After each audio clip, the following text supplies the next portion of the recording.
The debate between two nascent soul stage cultivators came to an end.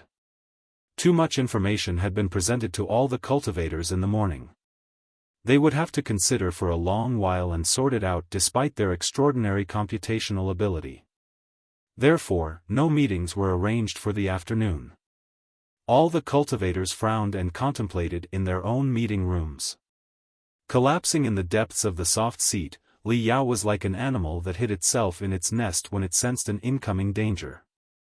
It was a debate without any suspense. Si Kuli was totally outshone. Compared to the Ice God project, the Grand Illusionary Soldier project had overwhelming advantages. The whole project was perfect, to the point that it was too perfect. Li Yao could not see any loopholes in the project for now, but he intuitively did not like the plan. Narrowing his eyes and biting his fingernails, Li Yao pondered for a while. Sweat the size of beans rolled down his forehead again. Deep in thought for a long time, he suddenly widened his eyes so much that the corners of his eyes were almost torn apart. Taking a deep breath, he gazed at the two renowned crystal suit designers and said solemnly, "Master Shui, Master Huangpu, what I'm about to say might be too ungrounded and appalling. You may think that I'm being paranoid, but still, I have to say, wait."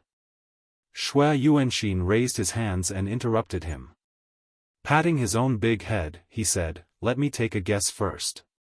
Are you worrying that the Grand Illusionary Soldier project is vulnerable to the invasion of the Temple of Immortals even though it looks immaculate? If the Temple of Immortals hacks into the star brain after thousands of Grand Illusionary Soldiers are produced, we will be trapped by our own scheme." More than that, Huangpu Bo added. Xiao Xuanzi, as the CEO of the Grand Illusionary Group, has offered a solution to such an emergency. However, if Xiao Xuanzi has other intentions and the Grand Illusionary Group has been infiltrated by the Temple of Immortals since the very beginning, they can easily set up deceptions in the project such as telepathic thoughts that can hibernate for several years. When the timing is appropriate, the telepathic thoughts will be triggered, and the Temple of Immortals will take control of the Grand Illusionary Soldiers and the Flying Star sector without any trouble. Huh? Li Yao was dumbfounded and almost fell off from his seat. He stammered, how did you know?" Shui Yuanxin and Huangpu Bo looked at each other and could not help but laugh at the same time. "Little Sand, although we are both more than 100 years old right now, we were once teenagers and at an age to dwell in fantasies, too," Shui Yuanxin said. "I remember when I was in junior high school," Huangpu Bo remarked, "magazines such as Fiction World were always my favorite. Literary works in which the spiritual nexus was compromised, the crystal processors lost control, and the beast puppets rebelled were already a cliché back then. Yes. I recall that there was a classic movie called War of Deities and Devils. Right now, dozens of prequels and sequels have been produced. You can find a lot of similar plots in the movies. Many refiners were attracted by such fictions and movies and grew interested in magical equipment and the spiritual nexus, so they set off on the path of refining in the end. Do you think that we cannot think of your concerns?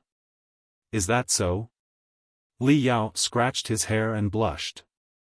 He said, somewhat in embarrassment, "Please do excuse me, masters. I've never seen such movies on Iron Plateau. Perhaps I was being too paranoid." No.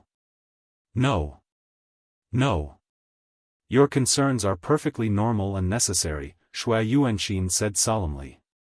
"A piece of stellar-level magical equipment can change the fate of a sector.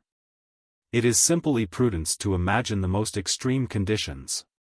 Suppose we select the Grand Illusionary Project in the end, the Temple of Immortals will definitely try its best to gain control over it once it is fully implemented. But again, any kind of stellar-level magical equipment is possible to be infiltrated. Right now, you are worried that the Grand Illusionary Soldier project might be taken advantage of by the Temple of Immortals in the end. But won't Ice King be likely to be seized by the Temple of Immortals after it is transformed into an invincible warship?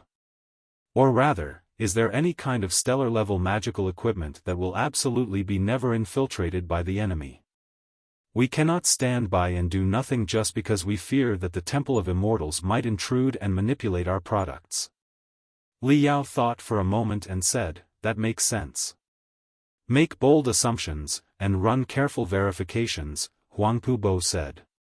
Naturally, we won't initiate the Grand Illusionary Project recklessly just because of a few words of Xiao Xuanzi. The technological investigations will take at least a year and a half. The project won't be carried out until we are totally sure that there were no loopholes. If there are any problems, the project will be postponed indefinitely.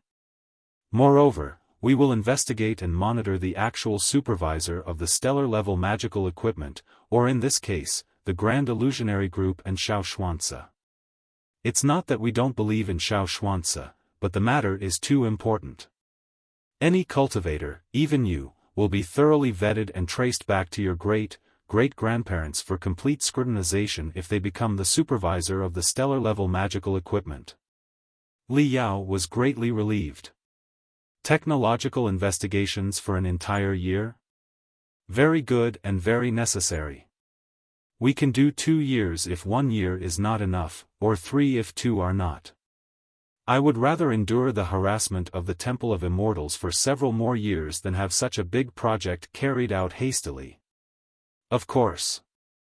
Considering the strength of space pirates and the Temple of Immortals right now, it won't be a problem for the world of cultivators in the next couple of years, Shui Yuanxin and Huangpu Bo said at the same time. Li Yao could not sit any longer now that he had received so much information. He wanted to go back to his residence and reach out to Professor Mo Xian and the other star spirits in the cross-wind space zone. The 5 of them had once been living in the form of phantom entities, and they were reincarnated in liquid metals combined with the mainframe crystal processor of Sparkle in the destructive cosmic storm. After the accident, they were all granted a certain ability to control crystal processors and boost their computational ability. Li Yao meant to discuss the Grand Illusionary Project with them and see whether they could find any loopholes in it or he was simply being hysterical. However, an unexpected message disrupted his plan. Xiao Xuanzi invited me to a secret meeting. Li Yao narrowed his eyes, not knowing what was on the mind of the CEO of the Grand Illusionary Group. Maybe, he wanted to talk Li Yao into supporting the Grand Illusionary Project in the secret meeting? After all, the Glorious Sunlight Group and the entire Iron Plateau backing Li Yao could provide tremendous resources. The flames of suspicion that just died down in Li Yao's heart start bouncing again.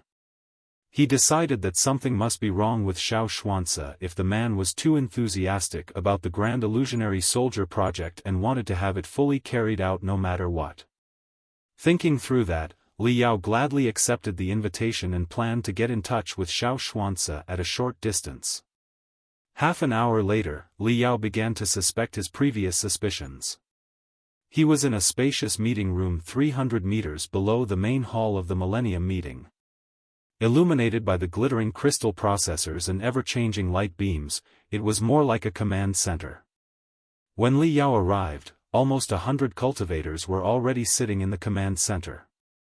Li Yao had seen most of their photos before in various cultivation magazines. Their resounding names had been chanted time and time again on the spiritual nexus, sometimes in shock, sometimes in fear, and sometimes in admiration. 5 nascent soul stage cultivators and more than 60 core formation stage cultivators. All pure battle-type cultivators. This was essentially a gathering of the peak warriors of the entire Flying Star sector.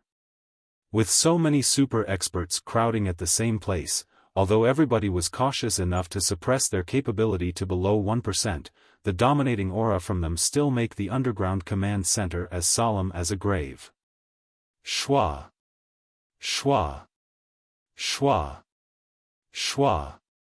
The nascent soul stage cultivators and the core formation stage cultivators glanced at him and quickly moved their eyes away. Li Yao's eyelids twitched violently. He felt that his back was soaked in cold sweat.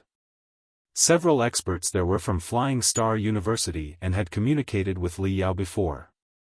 They nodded at each other in acknowledgement. It seemed that the meeting had nothing to do with the Grand Illusionary Soldier Project. If the Grand Illusionary soldiers were the focus of the meeting, research-type and creation-type cultivators should have been invited instead of the murderous fighters here. Xiao Xuanzi in reality was even taller and stronger than in the Grand Illusionary land. The black cloak on his body was like a black shadow of high mountains in a dark night. But he did not carry any feeling of aggressiveness at all. He appeared more like a veteran who was full of hot blood and passion, willing to sacrifice first for his creeds, than a high and mighty leader. Although Li Yao was still suspicious, he had to admit that Xian Xuanzi was a charismatic man when he was faced with him.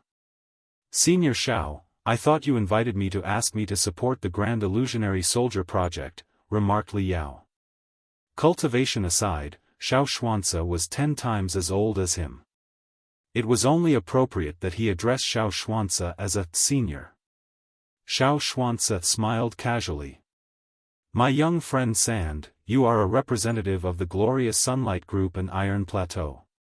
Your support will, of course, be necessary when we carry out the Grand Illusionary Soldier project. However, I don't want any organization to express their support easily before they figure out the situation clearly. If you are really willing to support the Grand Illusionary Soldier project, I'm hoping that the refiners of the Glorious Sunlight Group can locate the loopholes in the Grand Illusionary Soldier project with your wisdom instead of carrying out the project right now." "Oh?" Li Yao blinked his eyes. "I didn't know Senior Xiao was so prudent. We can't be prudent enough when we are faced with a planetary-level magical equipment system that can change the fate of the Flying Star sector." Xiao Xuanzi sighed and said, "Although the Grand Illusionary Soldier project is safe and secure according to our calculations and there is no way that the Star Brain will be compromised, the wisdom of everyone in the Grand Illusionary Group is still too limited. We need every cultivator of the Flying Star sector to give us a hand." Moreover, Xiao Xuanzi smiled bitterly and said, "Different from the traditional demonic cultivators, immortal cultivators are barely distinguishable in daily life. I cannot guarantee that the Grand Illusionary Group is devoid of spies sent by the immortal cultivators. Therefore, even if the Grand Illusionary Soldier project is to be implemented, every cultivator must keep an eye on it closely. We welcome you to supervise us in the strictest standard, my young friend Sand. If you suspect that one of the workers here is an immortal cultivator, you can tell us first even if you don't have any proof. We'll definitely look into the matter. In regard to the safety issue, it's better to wrong 1,000 innocent people than to let one suspect get away." Li Yao opened his mouth and yet did not know what to say. He could only frown and nodded. "All right. But it's still a future far away from now. Even if everybody agrees to implement the Grand Illusionary Soldier project, it will still take 1 to 2 years to start. We can discuss and make sure there are no loopholes in the project during that time," Xiao Xuanzi said. "We invited my young friend Sand and other fellow cultivators above the core formation stage because we have something urgent to tell you. Now that everybody is here, allow me to introduce to you the assault the Temple of Immortals is going to launch in the main area of the Edge Sharpeners meeting at the center of Heavenly Saint City. Inside the Temple of Immortals, the deadly assault that has been planned for more than half a year is known as the Mist Plan. Whispers immediately filled the command center. Li Yao was quite startled, too. He had long known that a secret squad made by the elite members of the 6 sects of Heavenly Saint City were investigating and striking the Temple of Immortals on a hidden battlefield. But he did not know that the squad had made such a remarkable achievement as to learn the code name of the Temple of Immortals' next operation. Many fellow cultivators know that we established a rapid response force named Immortal Slayers with the core disciples of the 6 sects of Heavenly Saint City as pillars after the appearance of the Temple of Immortals to cope with the unprecedented change, Xiao Xuanzi said. However, for the sake of confidentiality, few knew that the Immortal Slayers were actually divided into 2 squads. On the surface, they were a rapid response force. But in fact, quite a lot of members of the Immortal Slayers infiltrated the Temple of Immortals. The underground frontline was bloody and cruel. Over the past year, 132 Immortal Slayers have sacrificed themselves in the darkness. It is based on their endeavor and sacrifice that we gradually grasped some of the secrets of the Temple of Immortals, including the general picture of the Mist Plan. Therefore, before the formal introduction of the Mist Plan, let's express our sincerest gratitude for the martyrs. All the cultivators lowered their heads and had a moment of silence. Other than them, there is a special cultivator that we shouldn't forget. Xiao Xuanzi continued his speech touchingly. Fellow cultivator Li Yao, the unaffiliated cultivator who was the first to unveil the secrets of the Temple of Immortals. Although fellow cultivator Li was merely an unaffiliated cultivator in the building foundation stage, he sabotaged the first great scheme of the Temple of Immortals with his unparalleled wisdom and courage and informed us of the existence of immortal cultivators so that we could make preparations sooner. Li Yao was almost moved. He found it harder and harder to tell whether Xiao Xuanzi was a good man or a bad one. After a minute of silence for Li Yao and the deceased immortal slayers, the gloom on Xiao Xuanzi's face was entirely gone.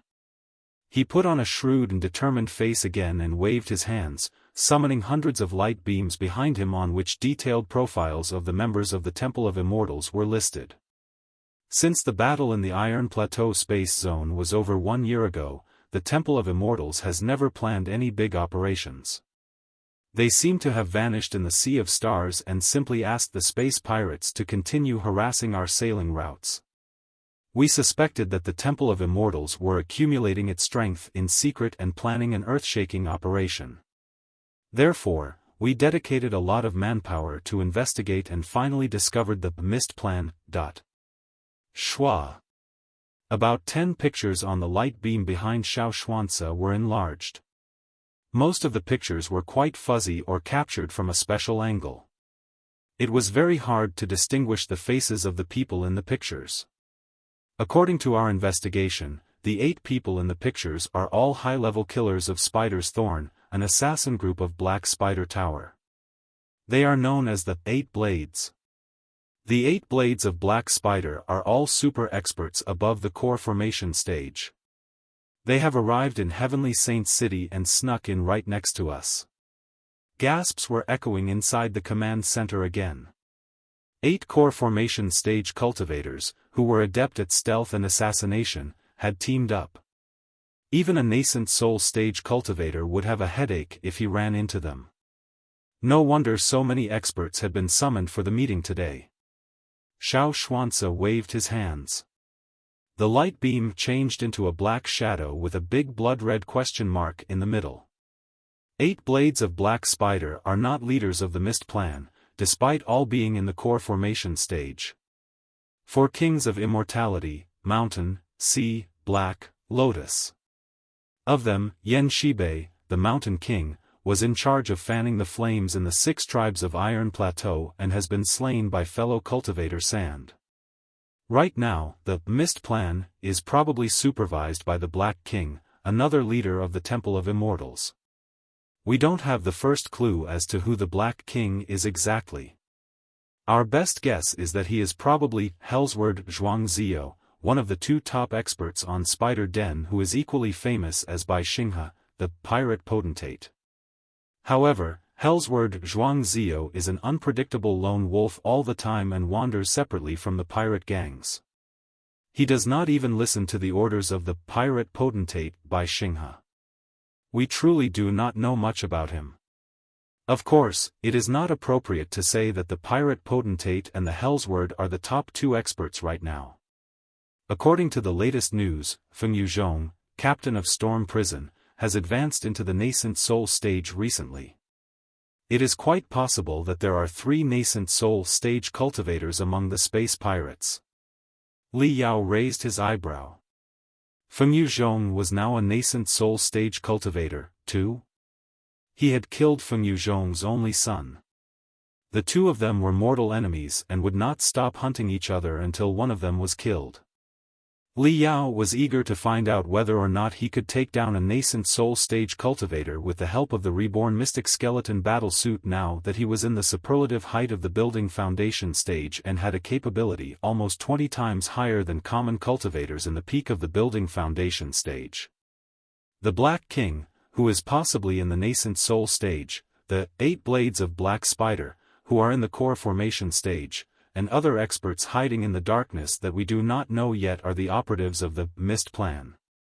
Even for the Temple of Immortals, such an elite team must be made up their top warriors. In other words, as long as we can fish them up, the Temple of Immortals will suffer heavy losses, and we will get more precious time for the planning and building of our stellar-level magical equipment. Xiao Xuanzi paused for a moment and looked at everybody. A nascent soul stage cultivator who had wrinkles all over his face and looked to be 300 years old observed casually, "This is the center of Heavenly Saint City, the most heavily guarded place in the entire Flying Star sector. Even if they have a nascent soul stage cultivator and 8 or more core formation stage cultivators, can they do whatever they want and kill anybody here? Of course not." The light beam behind Xiao Xuanzi changed yet again. 3 big words, "Heart-gnawing mist," popped up along with a large number of files.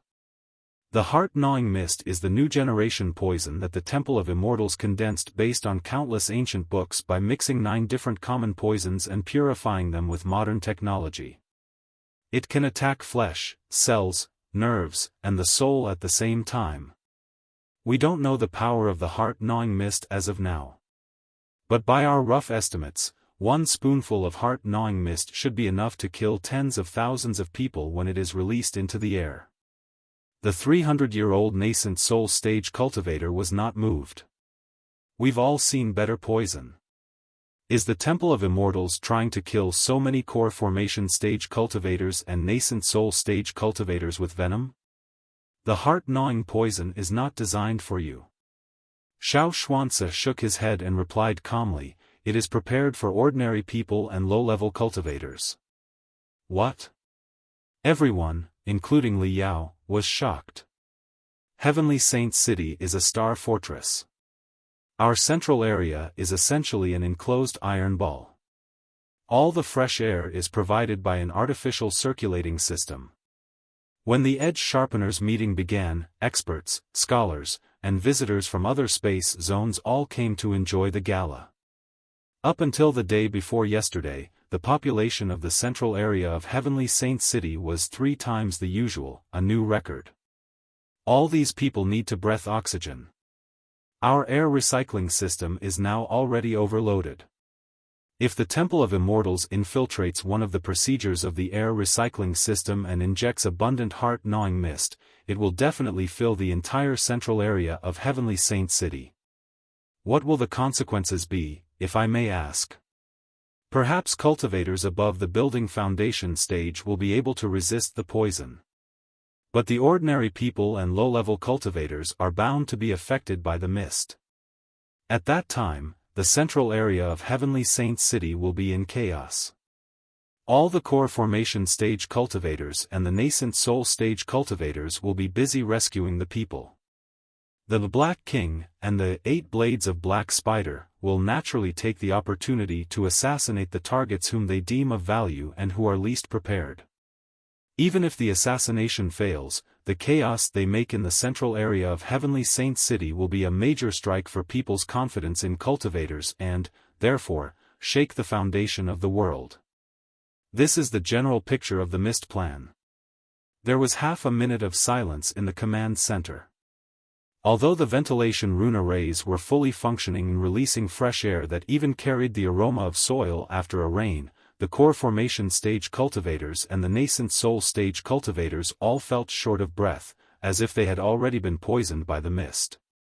Coldness beamed out of the eyes of the 300-year-old nascent soul stage cultivator, while he raised his voice and asked, "Fellow cultivator Xiao, are you sure that the immortal slayers have fully grasped the Mist Plan and we have the Black King and the 8 blades of Black Spider on our radar?" "No. The Black King and the 8 blades of Black Spider are not important. The heart-gnawing poison is the key." Greasy sweat was pouring down the forehead of another nascent soul stage cultivator, who was a bit obese, while he asked, "Have we located all of the heart-gnawing mist?" "We have." Xiao Xuanzi nodded calmly. After several months of hard work, we have found out the residences of the Black King and the 8 Blades of Black Spider in Heavenly Saint City and how they are preparing to breach in the air recycling system. The Mist plan started several years ago. 2 immortal cultivators snuck into the central area of Heavenly Saint City 2 years ago and have been working in the air recycling stations. Of course, it is also possible that the Temple of Immortals bewildered the cultivators who used to work in the air recycling station and turned them into emotionless immortal cultivators. What? A core formation stage cultivator rose up and exclaimed in shock. Half a second later, he blushed and sat down again. There's no need to be worried, everybody. We have everybody on the list under our control. The coordinates of all the immortal cultivators and the heart-gnawing mist are in our hands. The net has been thrown, and the fish will be picked up before midnight. However, we did not expect that the Temple of Immortals would send so many experts for the mission. The soldiers of the 6 sects of Heavenly Saint City and the Immortal Slayers may not be capable enough to annihilate all of them. Therefore, we need you to give us a hand. There is no way that such a tragedy can be allowed to take place in the central area of Heavenly Saint City. It is our responsibility to slay the devils. The core formation stage cultivator who exclaimed in shock just now stood up again and declared, "What do you mean by giving you a hand? This is a disaster that the entire Flying Star sector is faced with. There's no reason the 6 sects of Heavenly Saint City should work it out on your own. Just tell us what to do, Senior Shao." Shao Xuanzi slightly bowed and said sincerely, "Please don't misunderstand us, everyone. There were not many cultivators outside Heavenly Saint City working as the Immortal Slayers, partly because we feared that the message would more likely be leaked out, and partly because all the space zones needed their warriors to protect their own land against the rampant space pirates nowadays. If the operation succeeds and the Temple of Immortals is significantly reduced, we will definitely publicize the files about the Immortal Slayers as much as we can and recruit cultivators beyond Heavenly Saint City into the team. Everybody will work together and fight against the Immortal Cultivators." The wrinkled Nascent Soul Stage Cultivator said gloomily, "Naturally, we are going to do our part now that the Immortal Cultivators have all been locked onto. However, Brother Shao said that the Mist plan is to be carried out tonight. The time is too short, and many of us don't even know each other, let alone cooperated before. I'm afraid that our teamwork may not be flawless in a metropolis with complicated terrain such as Heavenly Saint City." Shao Xuanzi assured confidently, "No need to worry, everybody. The main force of the operation is still the cultivators from the 6 sects of Heavenly Saint City. We have practiced multiple times to ensure that everything will be okay. Your job is to guard in the periphery of the city in case that some of our enemies run away.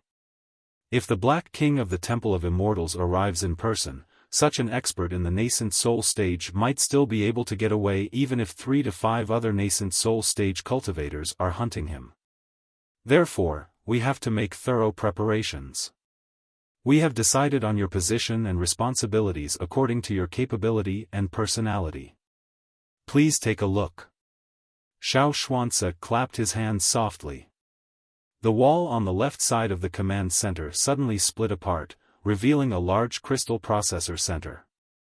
Dozens of crystal processor experts were tapping and operating crazily on hundreds of light beams, analyzing the tremendous data. Li Yao noticed the guy sitting in the middle of the crystal processors immediately. In fact, nobody could overlook him. He was definitely more than 200 kilograms and was basically a mountain of white, greasy meat. There were wrinkles on his skin all over his body, and his legs were drowned in his fat. His skin was scarily fair, his hair was as yellow as straw, and his eyeballs were slightly red as if they were covered in a thin blood membrane. Every sign suggested that he was an albino. Li Yao knew that the eyes of such patients often had mutations before they were born. Their sight was often affected. Moreover, his 2 eyes were very far away from each other, his forehead was extremely broad, and his lips were very thick. His face suggested he had Down syndrome, or in other words, a natural-born intellectual disability. It was hard to tell his age with all the fat on his body, but Li Yao guessed that he should be in his 50s anyway. Yet, the man was wearing a fancy big shirt that had lovely bears on it while he was enjoying a lollipop in his mouth with cracking noises as he bit it. The innocent countenance on his face usually exclusively belonged to little kids. "Dad! Dad! I've just got another one." He was trying to play hide-and-seek with me. I only managed to capture him again after changing 72 algorithms. The big fatty in his 50s was surrounded by hundreds of translucent light beams on which various kinds of data was going up and down like a surging ocean. Ordinary people might have been dazzled and even vomited blood just glancing at them, and yet the man was dancing joyfully as if he were playing an interesting game. Seeing that Xiao Xuanzi had arrived, he immediately shouted, hoping to be praised. "Good boy. Let me take a look. There are still 3 left. Can you capture all of them in 10 minutes? Xiao Xuanzi's expression immediately changed. He took out a piece of candy from his pocket and said in a tone that was usually used to comfort kids, "As long as my boy can find all of them, I will give you this nougat." "Wonderful! Wonderful!" The fatty clapped his hands, and he was almost drooling. He extended his 2 fingers and then added another one after thinking for a moment. "I want 2 candies. No. 3. All right. If you can find all of them, I will give you 3 candies." Xiao Xuanzi patted the head of the fatty affectionately and said softly, "I believe my boy will definitely be awesome enough to locate all the bad people." The boy dived into the world of data. He bulged his eyes and did not move his hands. Streams of spiritual energy flowed out of his fingertips and manipulated hundreds of light beams simultaneously. Of the more than 700 light beams that were floating in the crystal processor center, half were being controlled by him alone, and the other half were evenly divided by 10 or so crystal processor experts. A cultivator. Li Yao's pupils constricted violently. He had not expected that the albino fatty who suffered from Down syndrome was actually a cultivator. Judging from his dedication to the data, he was a fairly good one. Li Yao remembered that Huangpu Bo had told him that Xiao Xuanzi had a foster son who was both genius and mentally retarded. He was the star child. Xiao Xuanzi turned around. He glanced at everyone with a complicated expression and said, "This is Xiao Tianbao, my foster son. I believe that many of you have heard rumors about him.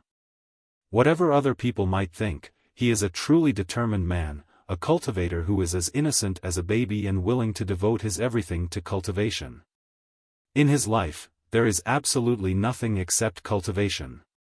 Xiao Tianbao was the leading developer of the star brain to manipulate the Grand Illusionary soldiers. No. Actually, he created the star brain purely on his own. There is no need to doubt his ability. We were able to lock onto the Black King and the 8 blades of Black Spider precisely because Xiao Tianbao found signs in the billions of telepathic thoughts flooding via the spiritual nexus and traced them back to the immortal cultivator's portable crystal processors. Also, Xiao Tianbao and the other crystal processor experts have come up with 27 tactical plans according to the terrain of Heavenly Saint City, the capability of the warriors of the Temple of Immortals, all known data of the Mist Plan, and the strength of every one of you. Before the operation, a tactical crystal processor will be handed over to you. You will only need to act according to the plans stored in the crystal processor, and everything will be good. This was the first time that most cultivators had seen the legendary Star Child. They were all very interested in the talented weirdo. Most of them were pure battle-type cultivators and did not know what Xiao Tianbao was doing on the light beams. Li Yao, on the other hand, knew a thing or two about crystal processors and the spiritual nexus. He tilted his head and observed for a long time. The more he watched, the more he was awed. The information stream suggested that people of the Temple of Immortals were very prudent. Not only were they altering their personal identification telepathic thoughts every half an hour, they would also run dynamic encryptions on them by choosing 3 encryption methods randomly from 17 different encryption methods. They even set up traps in which anti-tracking telepathic thoughts were stored, and they would be alarmed when anything went wrong. Seeing that a tricky problem was solved, Li Yao's eyes glowed, and he could not help but ask, "How did you lock onto them so quickly without them knowing it?" Although Xiao Tianbao was naive, he was not afraid of strangers. Li Yao's question poked right at what he was most proud of. He replied happily, "You like playing games, too, big brother? It's very simple. At first, you run an inverse filtering with the spiritual griffin algorithm and find the frequent cluster points of the key words entering and exiting Heavenly Saint City.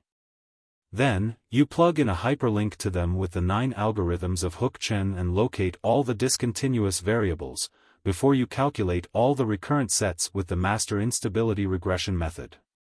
After that, run a few serial iterative algorithms and find the clusters whose wave frequencies are higher than the master heavenly crane's equilibrium line. At last, you will only need to reorder the abnormal clusters by selection sort or insertion sort, and those bad people will be right in front of your nose, won't they?"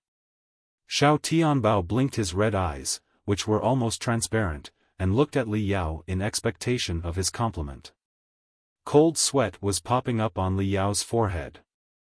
"That explains a lot." Li Yao slapped his head as if he had figured everything out. "Fellow cultivator Xiao is truly considerate. You have my admiration." Xiao Tianbao pouted. "What do you mean, big brother?" Xiao Xuanze went forward and smiled. "Big brother was praising you for playing the game well. Here. I'll give you a candy first. Gimme 2. Waving his chubby fingers, Xiao Tianbao chuckled. "I'm going to give Big Brother 1. He understood what I said while none of the other people could." Master Sand, several teachers of the combat department and the battlesuit department came over and eyed Li Yao with admiration. "We are all pure battle-type cultivators and don't understand the algorithms and data at all. We didn't know that Master Sand could comprehend all of that. You truly deserve to be a rising star of refining." What did fellow cultivator Xiao mean? Can you explain the technological jargons to us, Master Sand? More than 10 earnest eyes were focused on Li Yao. Li Yao's eyelids were twitching violently. He coughed for a long time, before he finally squinted and said, "It's mysterious and complicated. You have no theoretical knowledge of data mining and analysis. I cannot explain the concepts to you in a hurry. Anyways, first things first. Let's focus our attention on the missed plan of the Temple of Immortals for now." "Fellow cultivator Sand is quite right," Xiao Xuanze said solemnly. "To prevent the news from leaking out, the operation has been kept confidential until the last moment. Therefore, it might be a bit hasty right now. Everybody has 2 hours for preparation starting from now. We will be faced with a brutal battle. Do be careful and make sure that your most powerful magical equipment is ready.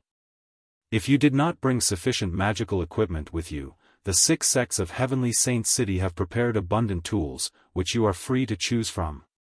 In 2 hours, we will gather in the hall of the Millennium meeting and begin the operation.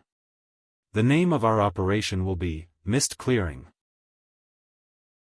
In the training room, Li Yao was pacing back and forth anxiously like a leopard that had fallen into a trap. Now and then, he would scratch his hair hard, as if he was trying to dig out some insights from it. The training room was rented for during the Edge Sharpeners meeting. Since he had too many secrets that he would rather nobody knew, he had installed very inconspicuous monitoring rune arrays in the corners of the training room to make sure that it was not broken into or under surveillance. In a corner of the training room, a weirdly-looking crystal processor was trembling violently and sending a large paragraph of information out. What Li Yao was transmitting was the Ice God Project and the Grand Illusionary Soldier Project that he had learned of that morning. But he was transmitting them not through the spiritual nexus established by the Grand Illusionary Group but through his own route that Mo Xian and himself had worked on together. Professor Mo Xian and him often talked a lot about the secrets in the Heaven's Origin sector, and no information was absolutely safe in the spiritual nexus. Therefore, when the glorious sunlight group was about to rise, Li Yao secretly transferred part of the capital to Professor Mo Xian and asked him to refine a batch of their own spiritual towers. Spiritual towers were nodes of the spiritual nexus and a piece of classic magical equipment dating back to 10,000 years ago. They were not complicated in structure, and Professor Mo Xian could totally build them right now. After a batch of spiritual towers was produced and disguised as meteoroids and debris, they were shipped to all the space zones from the cross-wind space zone to Heavenly Saint City by Sparkle in secret. Naturally, with Li Yao's current wealth, it was impossible to build a second spiritual nexus that covered the entire Flying Star sector. However, constructing a spiritual route to support point-to-point communication from Heavenly Saint City to the cross-wind space zone was quite realistic. Since it was his personal route, there was no way that anyone could monitor the data at all. At first, Li Yao was quite hesitative because the Glorious Sunlight Group had just been founded and was in dire need of money in every regard. He had wondered whether or not it was necessary to build such a route. However, after witnessing Xiao Tianbao's remarkable skills, he could not help but feel lucky that he made a wise decision. Unfortunately, the spiritual towers on the route were still too few. The signals were intermittent, and the speed of transmission was extremely slow. Also, the size of the information contained in the Ice God project and the Grand Illusionary project was unbelievably huge. It took half an hour before they were sent over. At this moment, there was 1 hour, 9 minutes, and 37 seconds to go before the mist clearing operation. The two proposals of planetary-level magical equipment are both very excellent. What are you worried about, Li Yao? After the relay across more than 10 space zones, Professor Mo Xian's picture on the light beam was twisting. Occasionally, streaks and flakes were popping up. I don't know. The plan looks perfect. Narrowing his eyes, he tapped his temples and said, I don't like the Grand Illusionary Soldier Intuition ally. I feel that I smelt something uncomfortable. Our brain receives billions of items of information every day.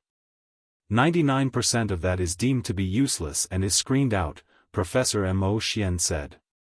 Our brain will only process the 1% information that is useful for us. However, the 99% filtered information is not really abandoned forever. Some of it is still stored inside our brain and analyzed by our subconsciousness without us knowing it. Now and then, our subconsciousness will connect the blinking gold pieces in the 99% useless information and come up with some very precious conclusions. This is what our intuition really is. A cultivator's brain is much more developed than that of an ordinary person.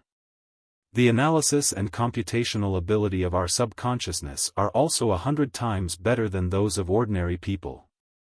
Sometimes, our intuitions and predications are actually the results of the computation of our subconsciousness. Therefore, if you feel that the plan is inappropriate intuition ally, don't let go of your suspicion easily. Listen and sense with your heart. Stand in your subconsciousness and find the answer from the 99% useless information. Taking a deep breath, Li Yao closed his eyes and mumbled, Did you know, Professor? I suddenly remembered the Limit Challenge competition, in the Devil Flood Dragon Island, the first brutal battle that I ever participated in when I was young. In the Devil Flood Dragon Island, all the young genius near my hometown were gathered. Most of them were talented and the best, 1 in 10,000 elites.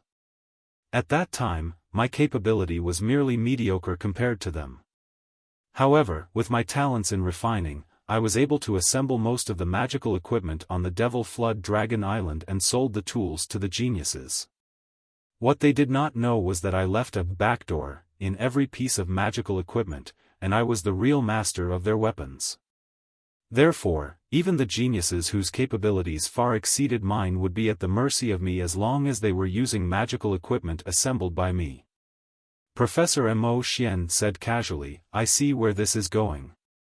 You are scared that somebody might leave backdoors in the planetary-level magical equipment. Leaving backdoors is almost the unspoken rule in the circle of refiners. Even I always felt tempted to leave a few backdoors when I was refining magical equipment.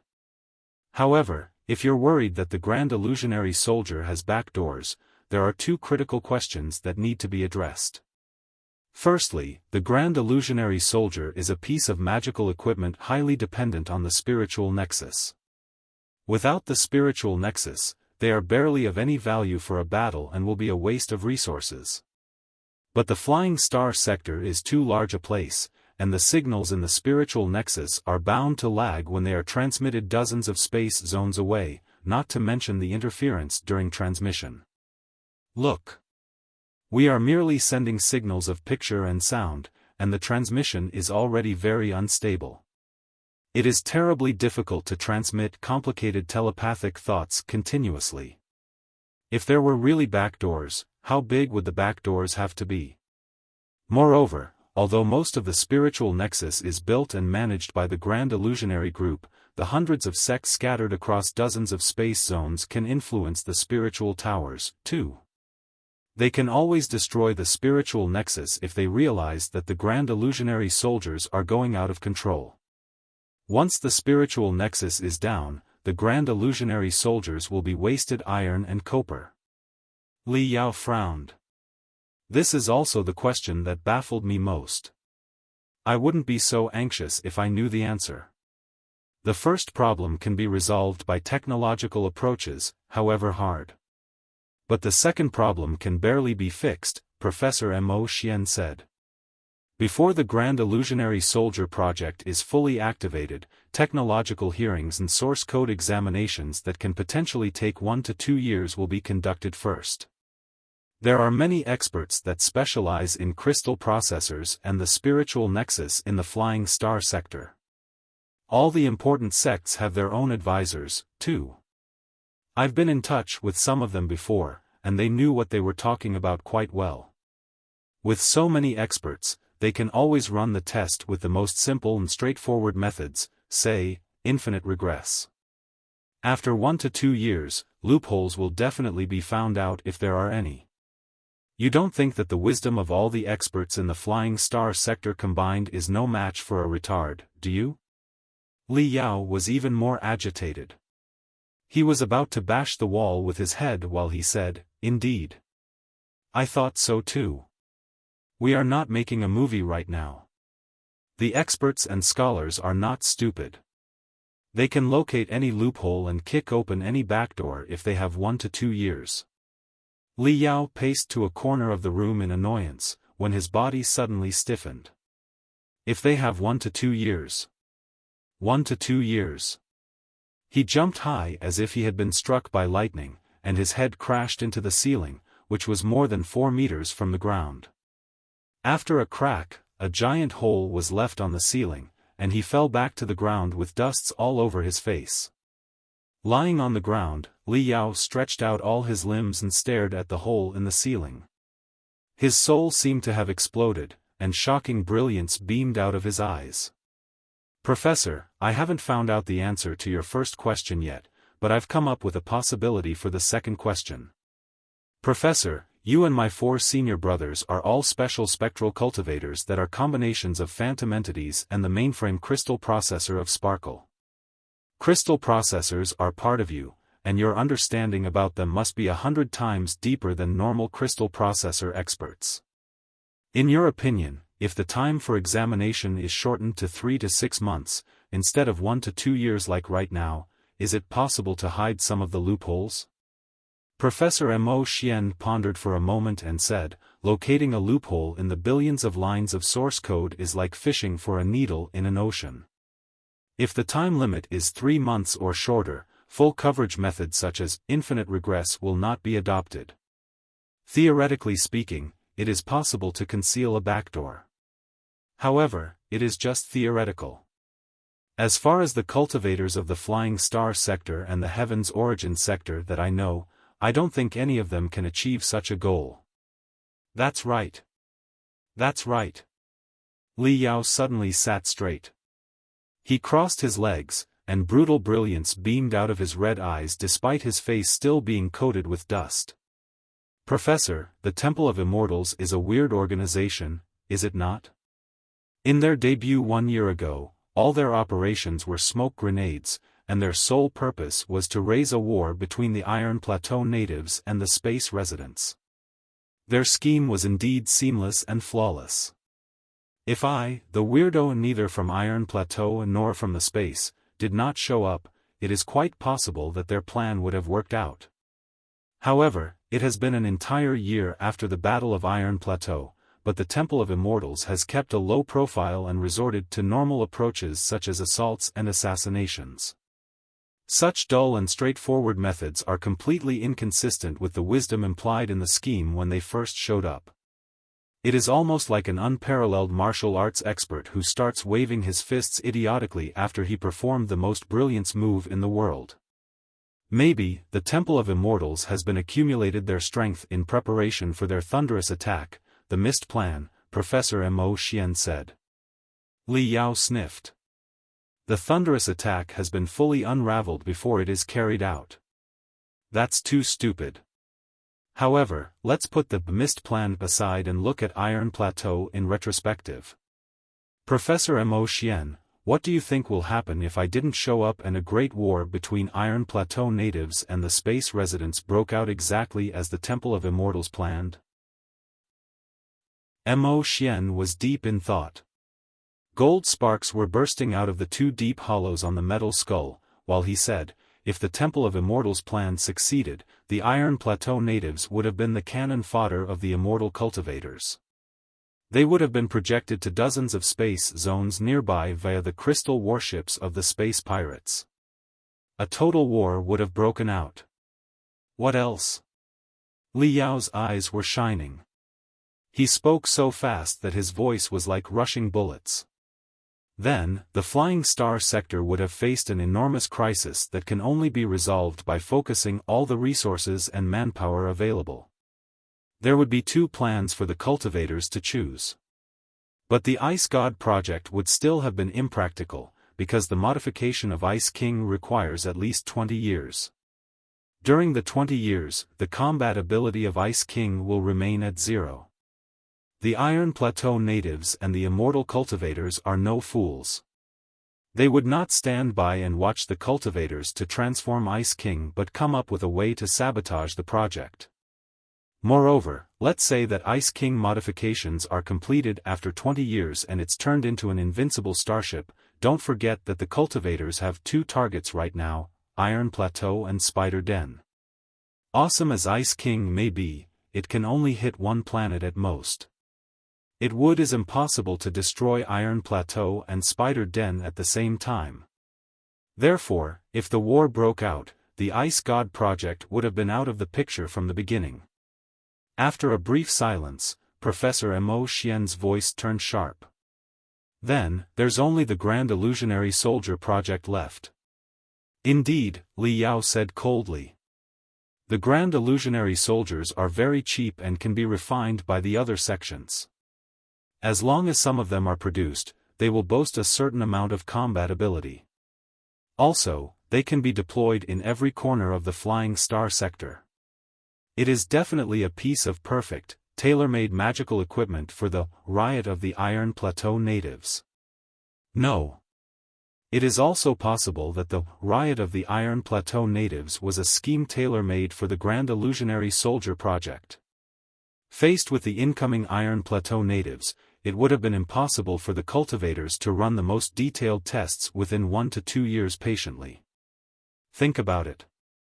In the endless darkness, at the edge of the Flying Star sector, one space town after another is swallowed by the ferocious Iron Plateau natives and space pirates. Countless ordinary people are butchered.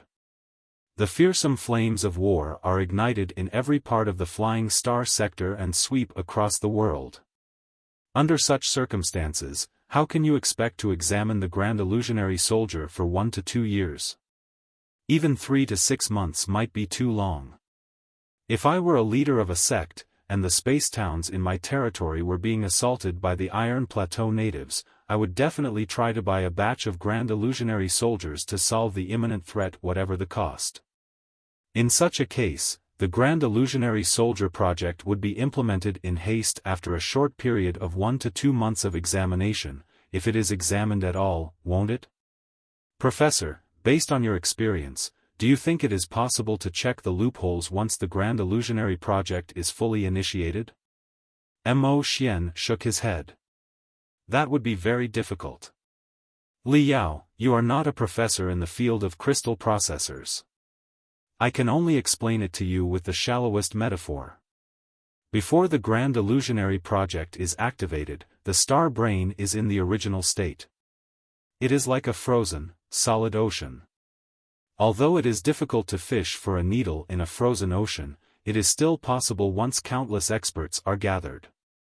However, after the project is activated and the star brain starts running, billions of telepathic thoughts will enter and exit the star brain every second. The frozen ocean will be unfrozen, and surging tides will rage everywhere. Think about it. How is it possible to locate a needle that is flowing together with the waves in a rampant ocean with immeasurable undercurrents? Li Yao's voice was chilly. So, if no loopholes are found in the preliminary tests in the beginning 1 to 2 months, it is unlikely that they will be found in the future, correct? Mo Xian spoke with a voice resembling the sound of rusted gears. Yes. The training room was caught in a brief silence. The only sounds were Li Yao's heavy breaths and the background noises when the crystal processors were transmitting information over a long distance. After a long time, Li Yao took a long breath and said, "The great bandit Feng Yuzhong revealed himself in order to attract the cultivators to the Iron Plateau Space Zone. The battle in the Iron Plateau Space Zone was meant to drive the cultivators to Iron Plateau in order to raise a great war between Iron Plateau natives and space residents. Once the war broke out, the world of cultivators would have had to pick the Grand Illusionary Soldier project. If that were the case, everything would be more logical. Since the appearance of immortal cultivators in the big explosion during the Skyhill Sword Seminar, we have considered the Temple of Immortals to be the schemers and the space pirates to be their puppets. Therefore, cultivators devoted all their resources and attention to the Temple of Immortals. No one has ever thought the other possibility. If space pirates are the puppets of the Temple of Immortals, are the Temple of Immortals a puppet of somebody else? Mo Xian pondered for a moment. You are suspecting Xiao Xuanzi? He is indeed worth suspecting, Li Yao replied. What's his motive? Mo Xian asked. He is the CEO of the Grand Illusionary Group and the crownless king of the Flying Star Sector. He is already at the peak of the world of cultivators. Does he have any reason to destroy the mountain below his feet? A crownless king is not as good as a crowned king, Li Yao answered gloomily. Mo Xian thought for a moment and said, fair enough. But there are 2 points that call for our attention. Firstly, the Temple of Immortals scheme on Iron Plateau has met a fiasco. The Iron Plateau natives and the space residents are communicating closely right now. It is practically impossible that a war will threaten to break out again. But still, the Grand Illusionary Soldier project has been introduced and is waiting to be tested. This point alone is enough to disapprove your assumption just now. Secondly, as the CEO of the Grand Illusionary Group and the leader of the Grand Illusionary Soldier project, Xiao Xuanzi will be standing in the spotlight from the beginning. He will be scrutinized and suspected by everybody. If he is the real schemer behind everything, it seems to be a very risky decision. Think about what happened on Iron Plateau. Yan Shibei, the Mountain King, was the real schemer, but he pushed his nephew Yan Qifeng to the front and did not expose himself until the last moment when he had no alternatives. Isn't it too early for Xiao Xuanzi to jump out and take charge of everything personally? Li Yao's eyes were rapidly flickering from side to side. He scratched his head and mumbled, it's indeed very strange, unless, of course, Xiao Xuanzi has an unquestionable way to prove his innocence. But, how can he? Is the schemer not Xiao Xuanzi but somebody else in the Grand Illusionary Group? Everything you said is just your assumption, Mo Xian said. You came to the conclusion by setting your perspective and your goal in advance. It is a very far-fetched deduction that is not supported by any proof. If you throw out your theory right now, nobody will believe it, and you won't be able to lock onto the real schemer even if they do. Li Yao scratched his hair in desperation. His pupils suddenly constricted while he gnashed his teeth. No. If my assumption is correct, there is definitely something wrong with the mist plan and the mist clearing operation. An unexpected situation will force the world of cultivators to initiate the Grand Illusionary Soldier project in a hurry without testing it first. Mo Xian observed calmly, maybe. But look at your watch. The mist clearing operation will be carried out in 55 minutes and 33 seconds. How can you expect to stop it with your words? Don't forget who you are. In the eyes of cultivators, you are still an Iron Plateau native. Although the Iron Plateau natives and space residents are in a close relationship right now, it is impossible for them to question Xiao Xuanzi and the Grand Illusionary Group co-funded by the Six Sects or cancel the mist clearing operation just because of your accusations. Competition for rightfulness still looms between the 6 tribes of Iron Plateau and the 6 sects of Heavenly Saint City. Their relationship is sensitive. As the best warrior of 6 tribes of Iron Plateau, you must be careful about what you say and do. Besides, what if you are wrong? What if the mist plan and poison that can kill countless people does exist and the operation to stop the plan is disrupted by you? Li Yao shuddered and cursed. He had once thought that Yan Shibei was the greatest schemer in the world. But based on what is happening right now, if his guess was correct, this flawless overt plot was much more neatly made than Yan Shibei's plan. Li Yao suddenly burst into laughter. Tears were almost flowing out of his eyes. Mo Xian was curious. What are you laughing for? I'm laughing at Yan Shibei, who thought himself a hero but was in fact yet another chess piece on someone else's board. His face red in excitement, Li Yao rubbed his abdomen and said, Yan Shibei thought that the army of Iron Plateau strengthened by the blood-striped virus could swallow the Temple of Immortals. But he did not know that the Temple of Immortals was but a disguise for another force. I don't know whether or not the real schemer saw through Yan Shibei's trick, but they would not have cared about it even if they did. If Yan Shibei's plan did work out someday and he entered the space with thousands of blood-striped warriors or even took control over the Temple of Immortals as he planned, he would have been dumbfounded to find out that there were billions of Grand Illusionary soldiers that he was faced with. Blood-striped warriors versus the Grand Illusionary soldiers. TSK. The picture is too gory for me to imagine. Ha. Ha ha ha. Sparks in the bottom of Mo Xian's eyes were shining again, as he said, laugh as you will, but I need to remind you that the mist clearing operation will be put into action in 49 minutes and 21 seconds. Whether it is a trap or not, it is now already underway. Not you, nor anybody else, will be able to stop it. That's right. Li Yao covered his face with his hands and buried his head in his arms. Frustrated voice came through the gaps of his fingers as he said, nobody's going to stop it. Then. Professor, even if the Grand Illusionary Soldier project is activated right now, it will take 5 years or so for the project to yield satisfactory results. Can the 5-star spirits, including yourself, find the possible loopholes inside the star brain and block them in 5 years? That's impossible.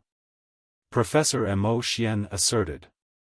You can be a thief for 1,000 days, but you can't be braced for burglary forever. Although we can hack most crystal processors, we are definitely not almighty gods. Such an arduous endeavor far exceeds the limits of our computational ability. However hard we train ourselves and level up, we won't be able to do it. You won't. Li Yao's voice turned from frustrated into desperate, but his words stopped halfway through the sentence. His fingers suddenly splayed, and from the gaps between his fingers beamed out crazy brilliance that could be found on the gambler who had lost all the games until he had the last bargaining chip. He was ready to take the risk right now. Professor. What did you say? Can you repeat it? I said that we will not be able to locate the loophole however hard we increase our computational ability. No. Not that. The sentence before it. You said that one can be a thief for 1,000 days but cannot be braced for burglary forever. That's what I said. Is there a problem? No problem. Absolutely no problem. So, it is much more difficult to keep an eye on a thief than to be a thief, isn't it? Well, I guess. What do you mean? I mean, Li Yao suddenly leapt up, like a butterfly that had struggled out of its invisible cocoon. His face was beaming with joy while he gazed at the light beam with his bloodshot eyes and said, with the ability of the 5-star spirits, it is impossible to stop the thieves from visiting. But what if you are thieves? We are thieves. Mo Xian fell silently briefly. Then his voice suddenly turned high and sharp. You want us to hack the star brain? Li Yao nodded. Is it possible? Very difficult, said Mo Xian. We don't even know what the star brain is right now. How can we prepare to hack it? It is not going to be a problem, Li Yao replied confidently. Don't forget that the Grand Illusionary Group will share all the original data and source code before the Grand Illusionary Soldier project is fully implemented as a sign of their sincerity, so everybody will be clear on the mechanism of the star brain. Although the span of examination might be only 3 months or even shorter, which is not enough for you to discover all the loopholes in it, it should be more than enough for you to figure out the weakness of the star brain or even stuff some toys into it, shouldn't it?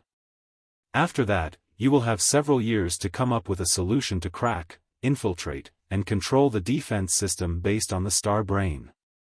Mo Xian thought for a moment, before he replied slowly. Although the Heaven's Origin Sector and the Flying Star Sector both originated from the Star Ocean Imperium, the two worlds have been developing separately for almost 10,000 years. The crystal processor technology in the two worlds are similar but definitely have slight differences. There are indeed some network viruses and approaches to hacking crystal processors in the Heaven's Origin Sector that we have never seen in the Flying Star Sector. However, has it ever occurred to you that, even if we take control over the star brain, the spiritual nexus will still be out of our reach? If our enemy just cuts off the network, we will be screwed.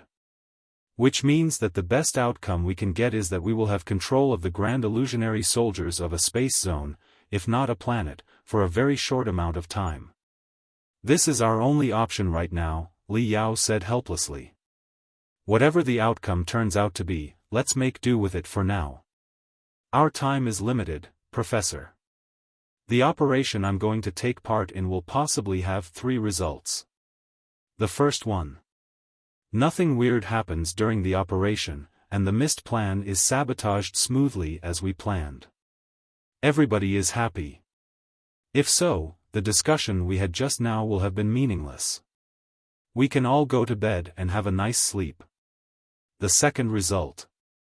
Something unexpected takes place in the mist clearing operation, but I am still alive after the accident.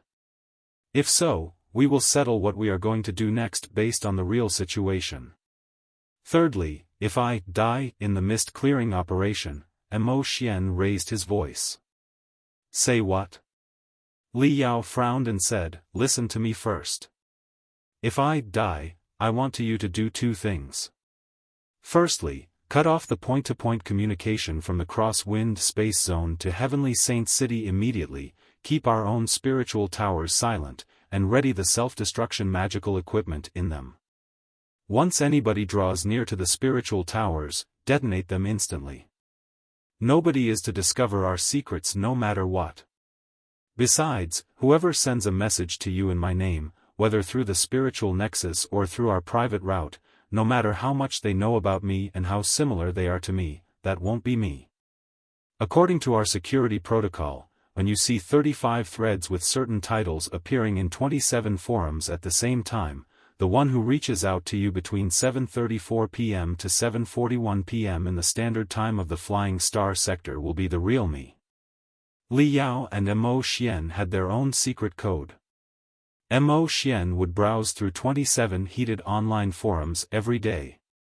If a certain thread appeared in a certain board at a certain time, it might have been posted by Li Yao. 35 special threads appearing in 27 special forums at a special time. The odds of a coincidence would be close to zero. Alright. This is our defense. Let's talk about attack now. If I really die or go missing, most of my shares in the Glorious Sunlight Group will be transferred to the fund of the Glorious Sunlight Refining Center and supervised by you. You will have sufficient resources to conduct research and training. Then, the 5-star spirits will shift the focus of your training to the invasion of the spiritual nexus and the technology to hack crystal processors. Your life form is a combination of spectral cultivators and crystal processors in the first place. Breaking into crystal processors is as natural as breathing for you.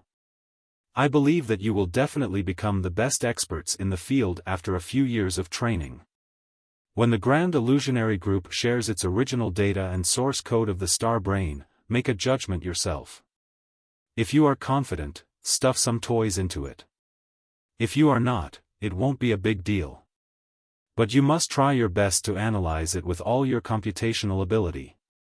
You see where I'm going at, don't you? Mo Xian listened attentively and said, everything else is fine. But you are going to die. Li Yao smiled bitterly. It's not like I want to die. However, I fear that some nascent soul stage cultivators want me to. Think about it. I sabotaged the first scheme of the Temple of Immortals on Iron Plateau, which proved their grueling endeavors a waste of time. I'm afraid that they've been gnashing their teeth for a long time waiting to drink wine out of my skull. If the real schemer behind everything is a super expert similar to Xiao Xuanzi and he is thinking hard to kill me, I have to be prepared for the worst. You can choose not to participate in the mist clearing operation, Mo Xian said. Li Yao blinked and said, the mist clearing operation is not the only time when they can kill me. I can dodge once or twice, but I cannot dodge forever. I'm afraid that a nascent soul stage cultivator wants my head right now. Oh. There seems to be more than one. Feng Yuzhong, whose only son was killed by me, has recently advanced into the nascent soul stage, too. Well. 2 nascent soul stage cultivators are lining up to kill me. I can at least be prepared in the mist clearing operation. Also, many other cultivators will be with me. Even if a nascent soul stage cultivator means to harm me, they might not be bold enough to act under the watch of witnesses. But God only knows how they will plan their next trap. I cannot be wary of assassination 24 hours a day, can I? I won't have time to do training at all if so. Fortunately, the business of the Glorious Sunlight Group has been set on track. You have stable sources of income for your research and training. Moreover, you have legal identities right now, and it is no longer necessary to hide. The value of Sand Scorpion, the best warrior of the 6 tribes of Iron Plateau, has been fully exploited. More and more restraints are coming with the identity. You see, because of the subtle relationship between the 6 tribes of Iron Plateau and the 6 sects of Heavenly Saint City, if I were Sand Scorpion, there would be many things I could not say nor do, and I would be a center of attention wherever I went.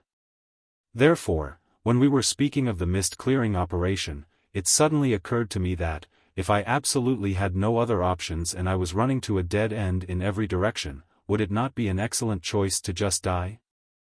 Sand Scorpion, the best warrior of the 6 tribes of Iron Plateau, cannot make irresponsible accusations.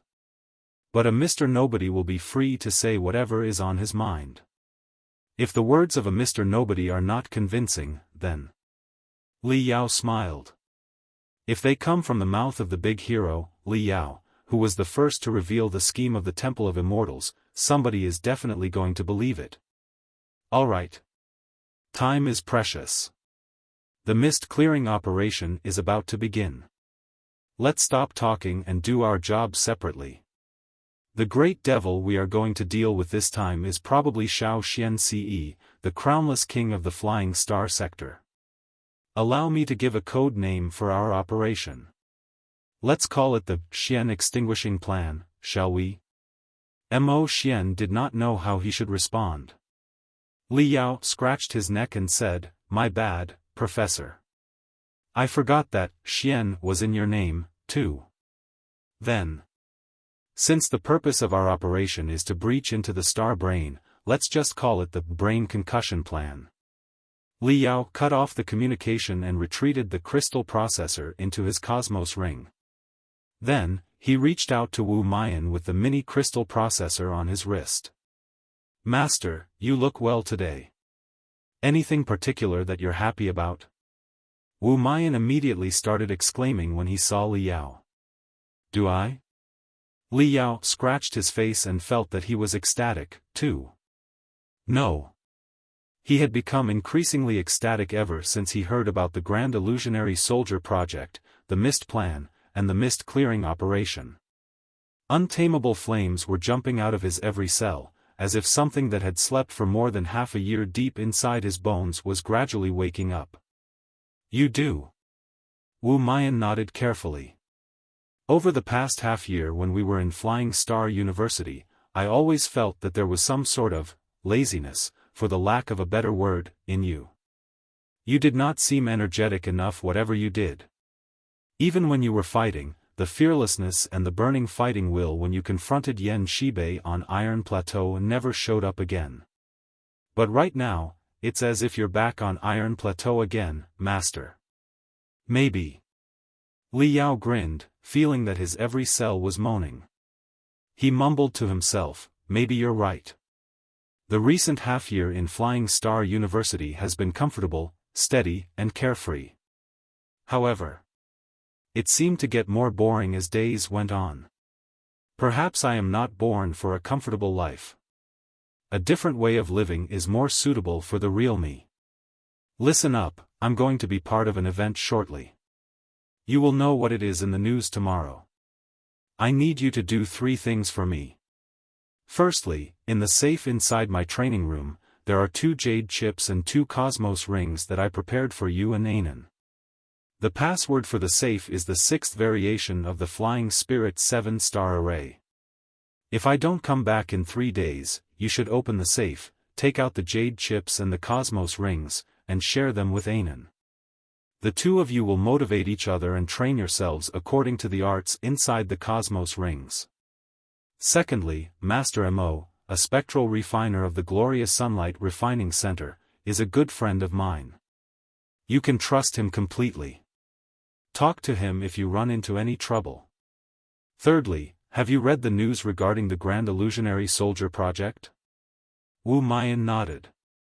"The news says that it is one of the 2 proposals of planetary-level magical equipment. I think the project is really good and promising. If anyone questions it, you will be the first to root for the project as a representative of the Grand Illusionary Group. Do not in the world speak ill of the project. Do you understand?" Wu Mian was confused. "Master, I'm not getting your point. The bird in the lead always gets shot down first. You don't need to understand now. You will know it when you know it." Li Yao thought for a moment and asked again, "Right. You didn't tell anybody that I know how to use a crystal suit, did you?" "Why would I?" Wu Mian almost jumped to his feet. Blushing, he replied, "After I was beaten up by you last time, you made me swore to keep it a secret. A real man never goes back on his word. Why would I tell it to anybody? I didn't even tell Father Xiong. Then keep it for a while longer, real man. Remember." Staring at the light beam, Li Yao said solemnly one word after another, "I will be back." At 7:58 and 36 seconds p.m. in the standard time of the Flying Star sector, in the central area of the Edge Sharpeners meeting in the first ring of Heavenly Saint City, a deep, dark night sky gradually manifested in the artificial dome. The lamps brought brightness to the city. The tourists, who did not know what was going on, were still coming and going amid lively laughter. Many product release conferences and magical equipment tests were carried out as planned. In every refining room, countless refiners were talking and communicating with each other without a care in the world. Everything seemed the same as yesterday. But an impenetrable dragnet had been tossed over 27 coordinates in the central area silently. Hospital, supermarket, intersection, luxury hotel, ragged motel, air cleaning station, temporary space sport for the edge sharpeners meeting. Danger was lurking in the ostensible peace. The final tranquility before the earthquake was so protracted that it was almost breathtaking. The mist-clearing operation was about to be put into action. In the entrance of the number 55 examination tube at the outskirt of the city, Li Yao was crouching behind the complicated wires and hid himself in the darkness, like a viper that had snuck into a swamp. The muscles all over his body were shivering and making his armor utter clattering noises. Participants of the mist-clearing operation were divided into 3 groups. The first group was the strike team. They were in charge of the thunderous attack toward the Black King and the 8 blades of Black Spider, who had been locked onto long ago. Members of the strike team were mostly the super experts of the 6 sects of Heavenly Saint City, including several battle-type nascent soul stage cultivators. They had done hundreds of rehearsals in the virtual Heavenly Saint City built by the Grand Illusionary Land and prepared for every contingency. The second group was the siege team. It consisted of the core disciples of the 6 sects of Heavenly Saint City, too. They were well-trained and fearless of death. Their task was to surround and block all the immortal cultivators after the thunderous attack was launched. Cultivators in the nascent soul stage were all daunting super experts who would not be suppressed just because their enemy had an advantage in number. The Black King, the nascent soul stage cultivator of the Temple of Immortals, might not have been as strong as the nascent soul stage cultivators of the 6 sects of Heavenly Saint City, but he was certainly better at stealth and assassination. If such a nascent soul stage cultivator was determined to flee, 3 or even more nascent soul stage cultivators might not be able to stop him. If he abandoned his escape when he ran into a dead end and decided to make some victims without considering the cost, 10 nascent soul stage cultivators might not be enough to stop the tragedy in the central area of Heavenly Saint City. Therefore, there were 10 times the warriors on the cultivators' side than those on the immortal cultivators. Nobody dared to be careless. Cultivators of the siege group had made up their minds that they would stall the nascent soul stage cultivators should they show up even at the cost of their own lives. The third group was the leak-filling team. The cultivators who were temporarily summoned, including Li Yao, were mostly assigned to this team. They constituted the third defense line and guarded the entrances and exits of the first space ring that the enemy was most likely to attempt to escape from. Heavenly Saint City was too large a metropolis. Other than the 10 rings in outer space, the central area of the first space ring was itself an enormous central area. The population of the city had soared because of the edge sharpeners meeting. To meet the need of visitors and participants of the meeting, countless assets were transported from the other 9 rings to the central area. Therefore, a lot of temporary spaceports and docks had been built, and more ships were commuting between the first ring and the other rings every day. The terrain was extremely complicated. Therefore, it is necessary for the leak-filling team to stay alert in the places where the enemy might get away. The mist-clearing operation had been rehearsed in the Grand Illusionary Land countless times before a perfect plan with consideration of every factor was drafted. Right now, the one who was hiding near the number 55 ventilation tube together with Li Yao was Yi Hongfei, a crystal suit expert in the core formation stage and a young associate professor of the battlesuit department of Flying Star University who had communicated with him a lot. Yi Hongfei was also Sand Scorpion's crystal suit teacher. 2 months ago, Li Yao had gone to the leadership of the school and stated that he had recognized the formidability of the super magical equipment known as crystal suits. He had expressed his interest in the arts of crystal suits. As it happened, Yi Hongfei had a few matches with Li Yao before, and the 2 of them got along quite well. Therefore, he agreed to the assignment and taught Li Yao the rudimental knowledge about crystal suits in his spare time. Master Sand, are you a bit nervous? Xinghe was watching the dozens of pictures on the light beam that were captured from the first-person perspective of the members of the strike team and the siege team. It was meant to allow the leak-filling team in the outmost area to follow the progress of the mist-clearing operation. Nervous? A cluster of blood red spread out in the depths of Li Yao's left eye and formed a demonic crimson ring around his pupil before it suddenly vanished. He licked his dry lips and replied, "I'm not nervous, I'm hungry, so hungry that I'm shaking." Xinghe replied, "Hungry? I have a few highly condensed spiritual energy biscuits here. Do you want some?"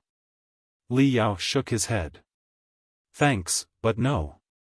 It is not my stomach that is hungry. The biscuits are not going to feed me." Xinghe was dazed for a moment. Then he smiled and said, "I understand. You are not nervous, you are excited. When I went to participate in the unlimited crystal suit match in the Heavenly Sword Arena for the first time, I felt the same. You don't understand, Master Yi. This is different from the arena matches that you took part in." Li Yao's expression became weird while he rubbed his left temple slowly. He seemed to be both expecting and enjoying something. His eyes half closed, Li Yao mumbled, "Master Yi, you were born in a noble family, and you have been a well-acknowledged prodigy since you were born. You grew up smoothly, went to the battlesuit department of Flying Star University smoothly, stayed to teach at the school smoothly, and advanced into the core formation stage smoothly. The most brutal battle for you is perhaps an unlimited crystal suit match in an arena. No more. Therefore, you don't have any idea what I am expecting. The unlimited crystal suit matches that are held in designated arenas and watched by countless spectators are but child's play for me. Let me tell you what a real unlimited match is. The sky and the earth are the area, the billions of stars in the universe are my audience, and the sun and the moon will be the judges. Every last bit strength in my soul, cells, and life is exploited. Even death will not mark the end for the match. This is a real unlimited match and a game that I've been yearning for. Right now, the game is about to begin. How can I not be excited and hungry?" Xinghe was dumbfounded. The core formation stage cultivator was deeply awed by the powerful, sharp, and mysterious aura that had suddenly burst out of Li Yao's body. For a moment, he even felt that he was shuddering. With a pale face, Xinghe stammered, Master Sand, what happened to you? You seem different from usual." Li Yao was shocked and confused himself by what he had blurted out just now. Taking a deep breath, he rubbed his left eye and said in a low voice, "I'm sorry, Master Yi. I must have been too excited to keep my tongue in order. But anyway, we've been assigned to a terrible location in the mist clearing operation. The number 55 ventilation tube is the safest and most unlikely place for the immortal cultivators' escape. Are they not looking down upon us by sending us here?" Li Yao only spoke half the truth. Since this was the safest and most unlikely place for immortal cultivators' escape, those around him were definitely not the super experts. It meant that, if the super experts among immortal cultivators such as the Black King accidentally chose to break out of the siege through the number 55 ventilation tube, Li Yao would have barely any teammates that would be of use. It can't be helped. The mist clearing operation is truly a great undertaking. Not just you, even I have never seen so many experts gathering together in all my years as a cultivator. This is a real war of nascent soul stage cultivators." Xinghe was greatly relieved, seeing that Li Yao had returned to normal.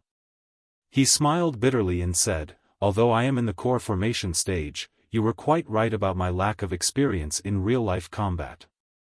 I'm no match for the super experts who are all seasoned warriors. It's only normal that I was assigned to the most remote place."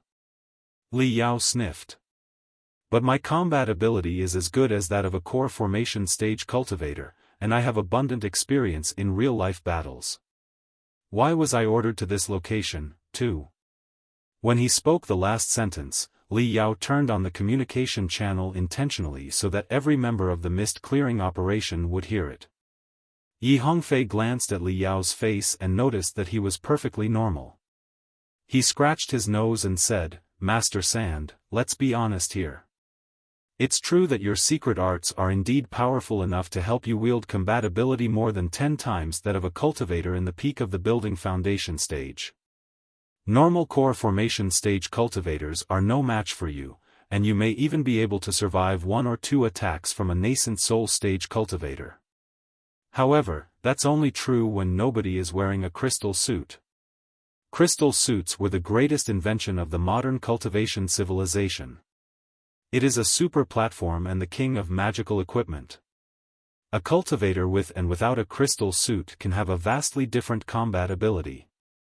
Although I'm definitely no match for you when I'm not in a crystal suit, you've already seen me in a crystal suit in person. You don't need me to remind you of the results of our competitions, do you? As for the true Qi armor of Iron Plateau. Forgive me for being too blunt, but the difference between a true Qi armor and a crystal suit is similar to the difference between a bull and a rhino.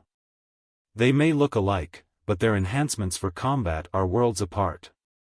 Li Yao glared at him. About that.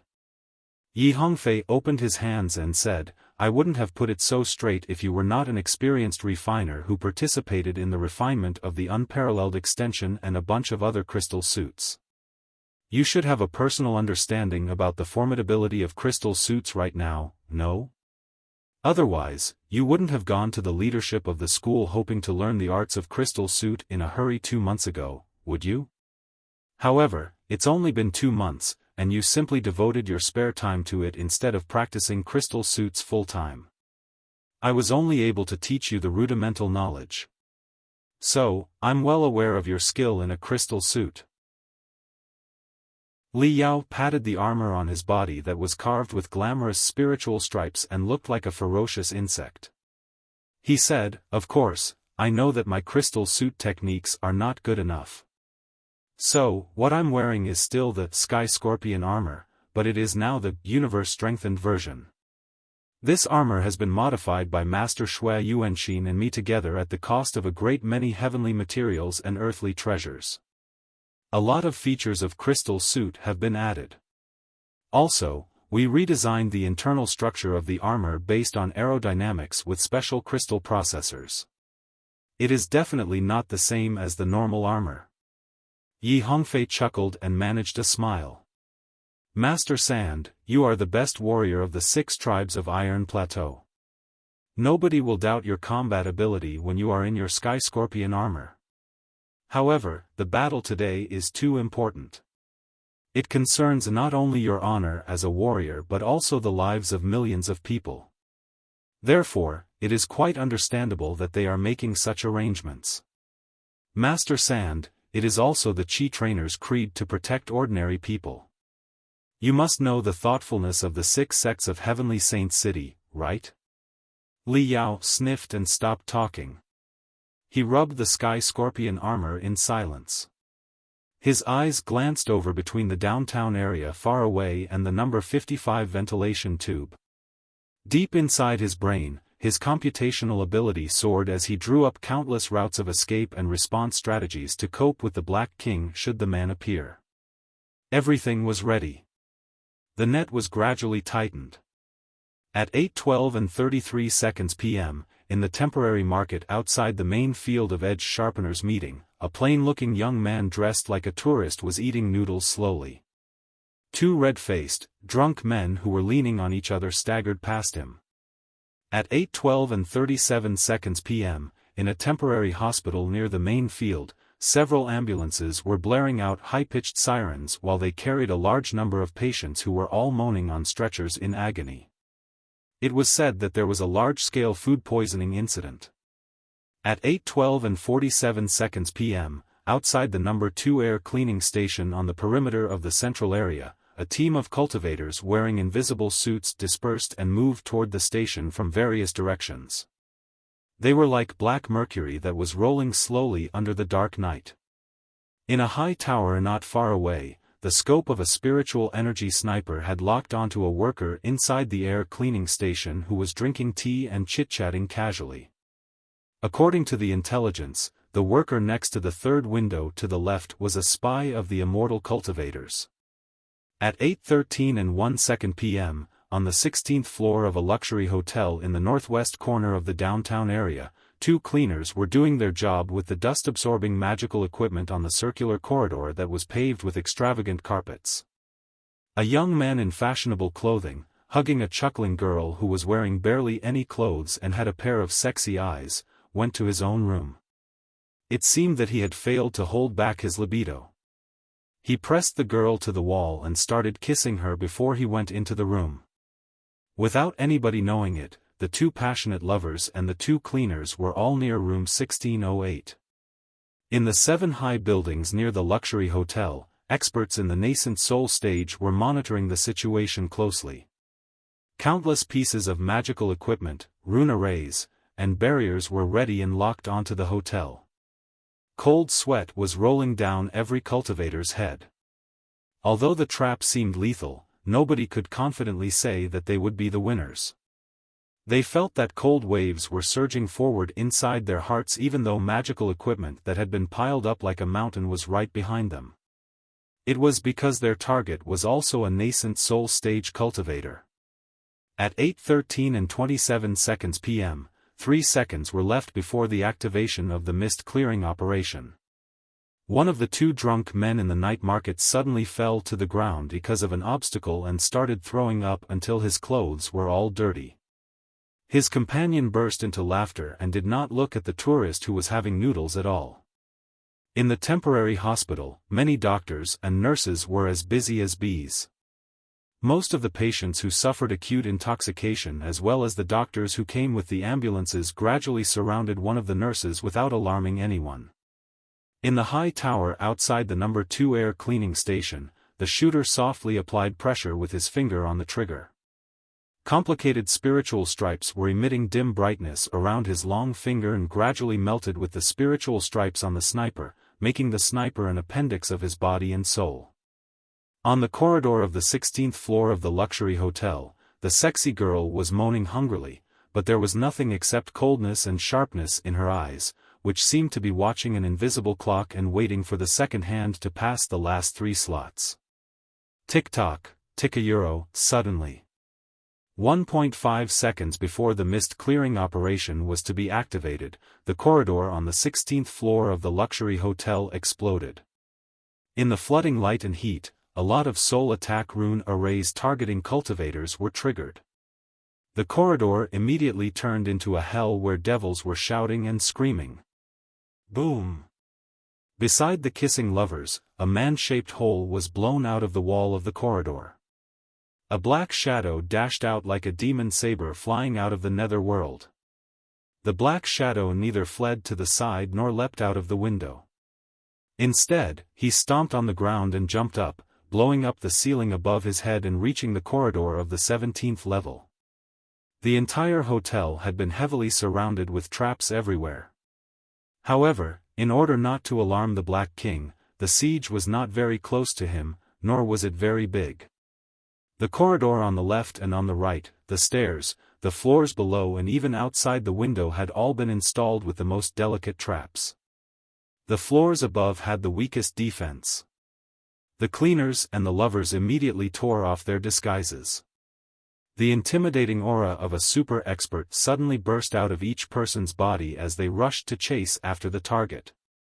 But the sexy girl suddenly bulged her eyes, which were now bloodshot. There was shock and desperation in the blood streaks there. Chi! An appalling aura exploded out of the girl's large breasts, leaving a black hole behind. Her entire heart had turned into black powder. As it turned out, the black shadow slashed at her without anybody knowing when he was running out and blew her heart up. The girl stumbled forward 2 steps, before she fell to the ground and began seizing. Like a balloon that had been pierced by a needle, the spiritual gas that was all set to go turned into colorful smoke and leaked out of her dead body. In the profile database of the Immortal Slayers, only one person had such terrifying saber arts. Xinghe, one of the 3 nascent soul stage cultivators on Spider Den, was known to boast the most unpredictable and the most devastating saber arts. The mist clearing operation, activate. Activate. Activate. The operation had been seen through by the hostile nascent soul stage cultivator 1.5 seconds in advance. There were no other options except to activate it immediately. In the night market, the drunk man who was vomiting, his companion, and 3 other customers who were enjoying their noodles suddenly lunged at the unattractive tourist.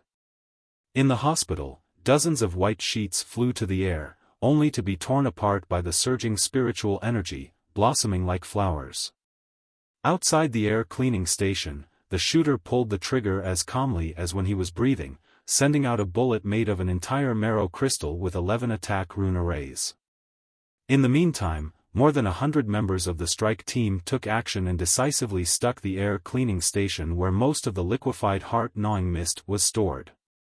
Around the luxury hotel, prolonged enchanting started echoing. More than 50 powerful barriers that had been prepared in the skyscrapers nearby were activated simultaneously. Colorful brilliance soared up into the sky, where it interweaved into a great net before it slowly fell down. The air inside the net instantly turned extremely thick. The low-level cultivators even found it hard to breathe. All the nascent soul stage summoned all of their spiritual energy. The daunting aura of the super experts almost burned thousands of holes in the artificial sky. Other than the 4 locations, near the main field of the Edge Sharpeners meeting and in the downtown area of the first space ring of Heavenly Saint City, countless cultivators took action in almost 100 locations and attacked their targets that had been locked onto for a long time. All the cameras were sliding, swirling, shaking, and flipping. Fog, explosion, and blood dominated the cameras, which were trembling violently. Just one look at it was enough to make the watcher vomit. There was no telling what was going on in the central area at all. Li Yao could only hear exclamations, screams, curses, and explosions, each louder than the previous one, in the communication channel. Occasionally, some of the pictures stopped moving. Those pictures were all captured from a very low perspective, as if their owners were crouching on the ground. It was evident that the owners of the pictures were all dead. Li Yao cursed and stood straight, looking into the distance. He saw that flames were illuminating the forest of iron that was the central area of Heavenly Saint City as if it was broad daylight. Fireballs were rising up non-stop. The upper half of the tallest skyscraper was wreathed in furious fire, making it look like a torch. The central area of Heavenly Saint City was in chaos. The cultivators that had been deployed to every center of the city showed up immediately. They evacuated the crowd, soothed the people, and rescued the injured. However, the riot was not likely to die down any time soon. 2 invincible armies seemed to be engaged in the most gory, brutal street battle in Heavenly Saint City. This was the formidability of nascent soul stage cultivators. A nascent soul stage cultivator could wage a war purely on their own. This was an out-and-out war of the nascent soul stage. Li Yao's crystal processor projected a complicated 3D light beam, which was the map of the entire central area of Heavenly Saint City. Amid the coruscating skyscrapers, dozens of light spots were glittering.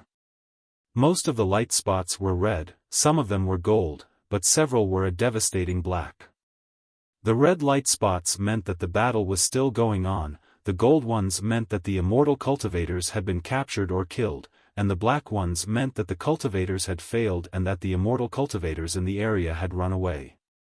As time went on, more and more red light spots turned gold.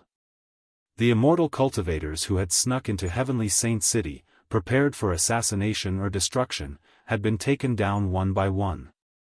But Li Yao was not in the least relieved. Several of the 8 blades of Black Spider had been killed.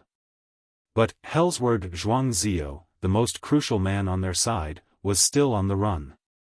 He truly deserved to be a nascent soul stage cultivator. Although he was being hunted and blocked by countless soldiers, he seemed to have split apart into dozens of clones that were showing up in various places of Heavenly Saint City at the same time. Sweat was pouring off Li Yao's forehead like a rain. His pupils shrank and expanded like crystal cameras while he calculated all the locations where Hellsword had last been seen. After a comprehensive analysis, he suddenly discovered that Hellsword was rushing at exactly where he was. Li Yao scowled. The number 55 ventilation tube that he was responsible for was the last place that immortal cultivators would break through among all the locations. Therefore, the defenders in this place were the weakest of all. But as it happened, Hellsword was like a scalpel that had grown eyes. After several large-scale movements, he ripped a tiny gap in the impregnable dragnet and broke out of the blockade of more than 10 nascent soul stage cultivators by stabbing precisely into the fatal weakness in the defense network. However, if Hellsword had received the arrangement of all the cultivators in advance, including the zone where every nascent soul stage cultivator was at in the beginning, it was not completely undoable with his nascent soul stage cultivation together with his talents in stealth and assassination. Li Yao's fighting will soar to the peak. The scorching flames spurting out of his pores were almost burning the Sky Scorpion armor into wasted iron. He was waiting for the arrival of Hellsword, a nascent soul stage cultivator, patiently. He planned to run a test with the nascent soul stage cultivator. Hellsword is breaking out from the northwest. He is quite fast. He killed Elder Gao. Exclamations as well as the angry bellows of several nascent soul stage cultivators echoed continuously inside the communication channel. Li Yao heard none of it. He was like a piece of wood floating in a swamp. Calm and steady, to the point that he was almost stiffened. Suddenly, two buildings in an abandoned factory not far away exploded weirdly, with green flames soaring into the sky. With them as disguises, some airwaves that were almost transparent dashed at the number 55 ventilation tube at a lightning-like speed.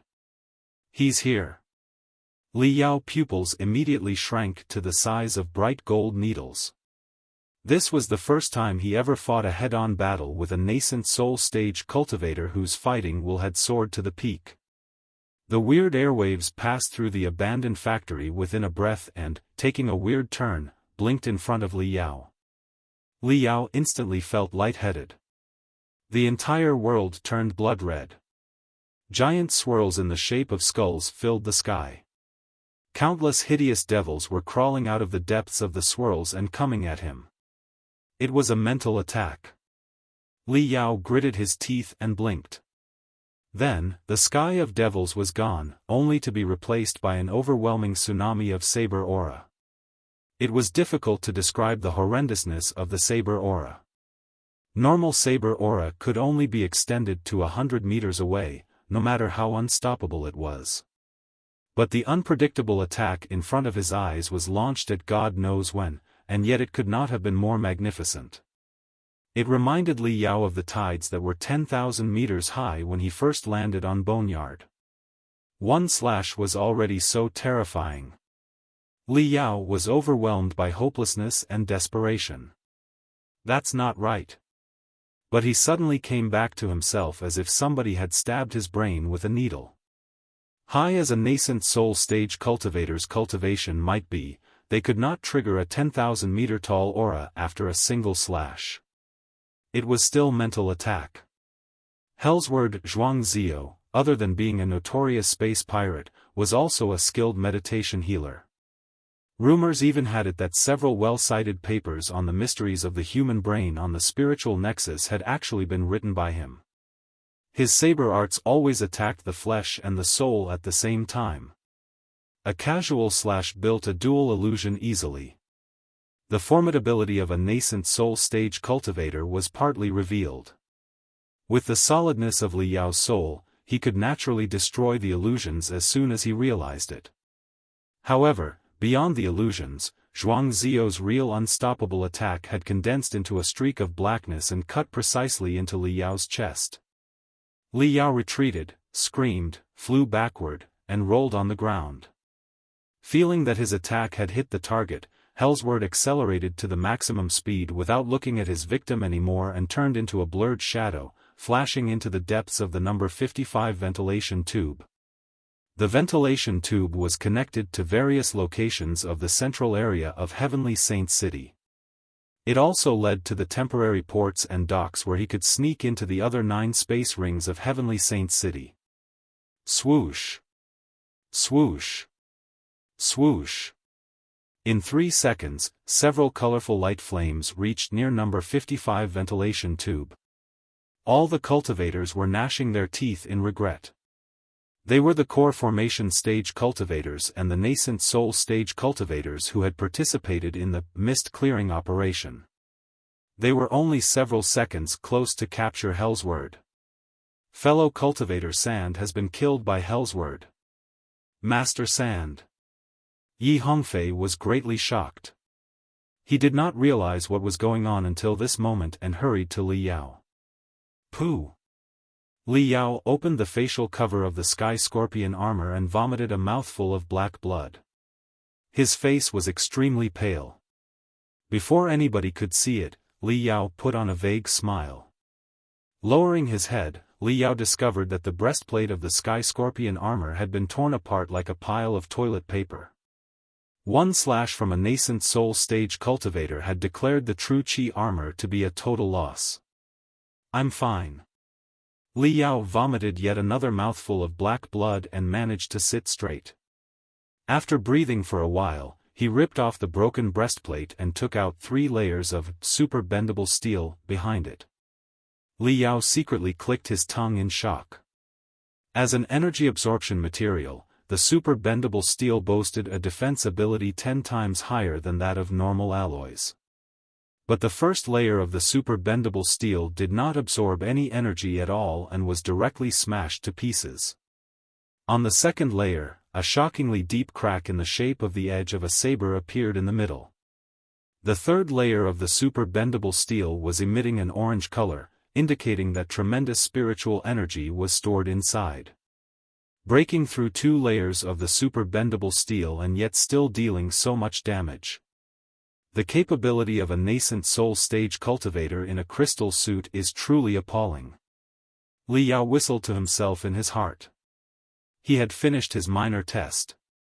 Although Li Yao felt uncomfortable the moment he heard the Grand Illusionary Soldier project and even came up with a series of possible plots together with Mo Xian, he was well clear that his presumptions were not backed by any proof. They were likely just nonsense. Li Yao had not known whether or not he was imagining some non-existent schemes because he was just being too paranoid under the pressure of the assassins from the Temple of Immortals. He needed more valid proof for his theory. Therefore, he ran a minor test. Everyone's location was prearranged. However, Li Yao slightly moved away from the place where he should have been before Hellsword arrived.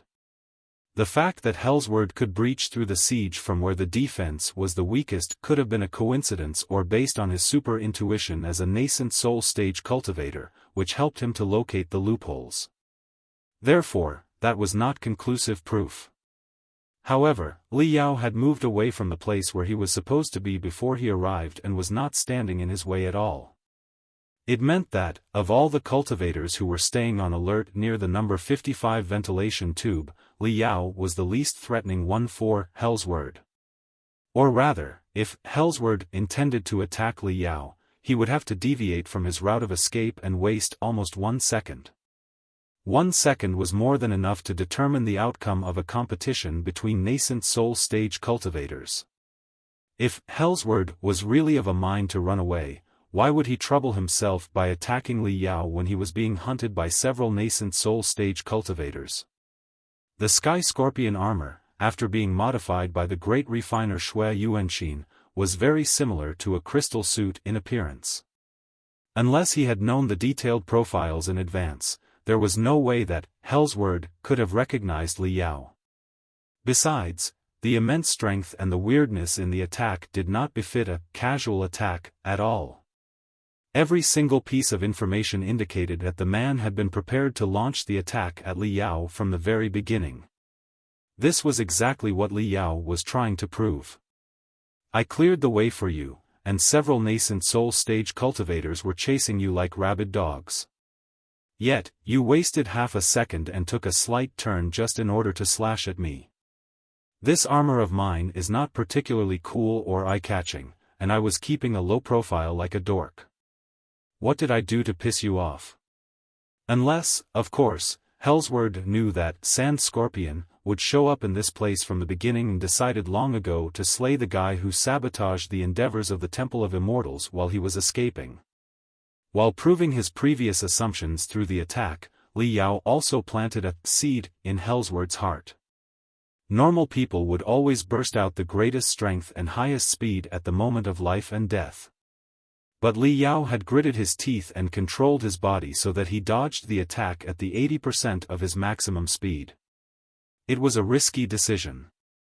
But Li Yao believed that Hellsword had made a wrong judgment about his capability now. At the very least, he would think that this was the highest speed of Sand Scorpion.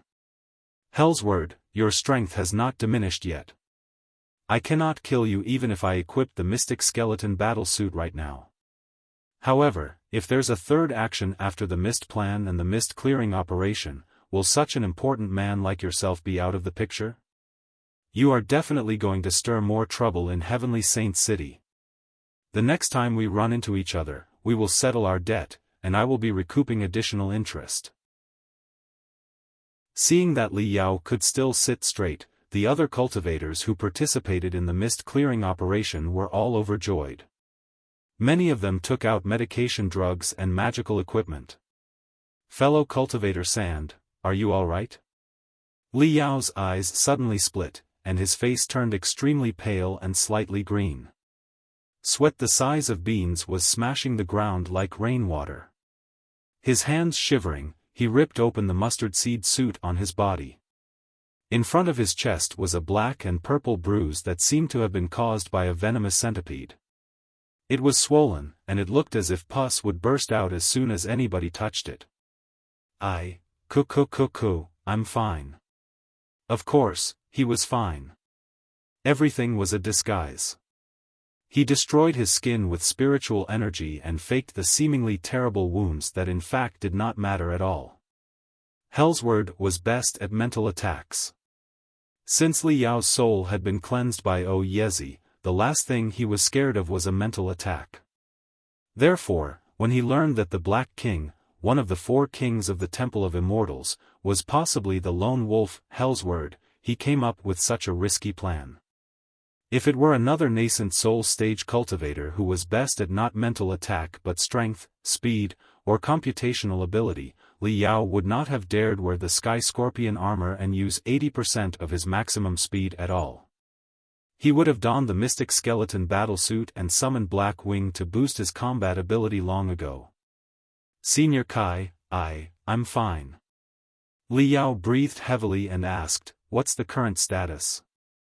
He recognized that the nascent soul stage cultivator in the lead was Kai Chi, an old, renowned professor of the Flying Sword Department of Flying Star University. Professor Kai was also an elder of the Silver Moon clan, one of the 6 sects of Heavenly Saint City. Different from the leak-filling team, who joined the mist clearing operation at the last moment, Professor Kai was a key member of the operation and had been part of it since the beginning.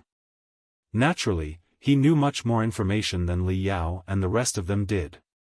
Kai, a sword cultivator in the nascent soul stage, was wearing a plain, light crystal suit, but he was surrounded by more than 10 weird flying swords that had no handles and looked like silver crescent moons.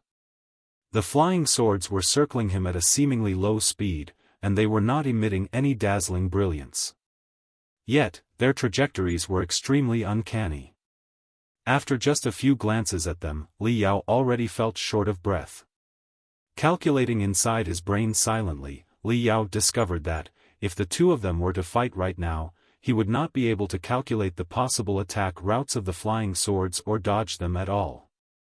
He felt like he was bathing in cold moonlight. Wherever he went, the moonlight would be after him. Kai Chi waved his left hand. A crystal processor ejected out of the arm of the crystal suit and projected almost 100 light beams. As a nascent soul stage cultivator and a key member of the mist clearing operation, Kai-Chi had a far more advanced crystal processor than Li Yao. After all the light beams spread out, the area practically turned into a temporary command center. It was exactly what had been designed in the plan of the mist clearing operation. Once the situation got out of control and Hellsword or the 8 Blades of Black Spider ran away, the siege network would immediately be enlarged.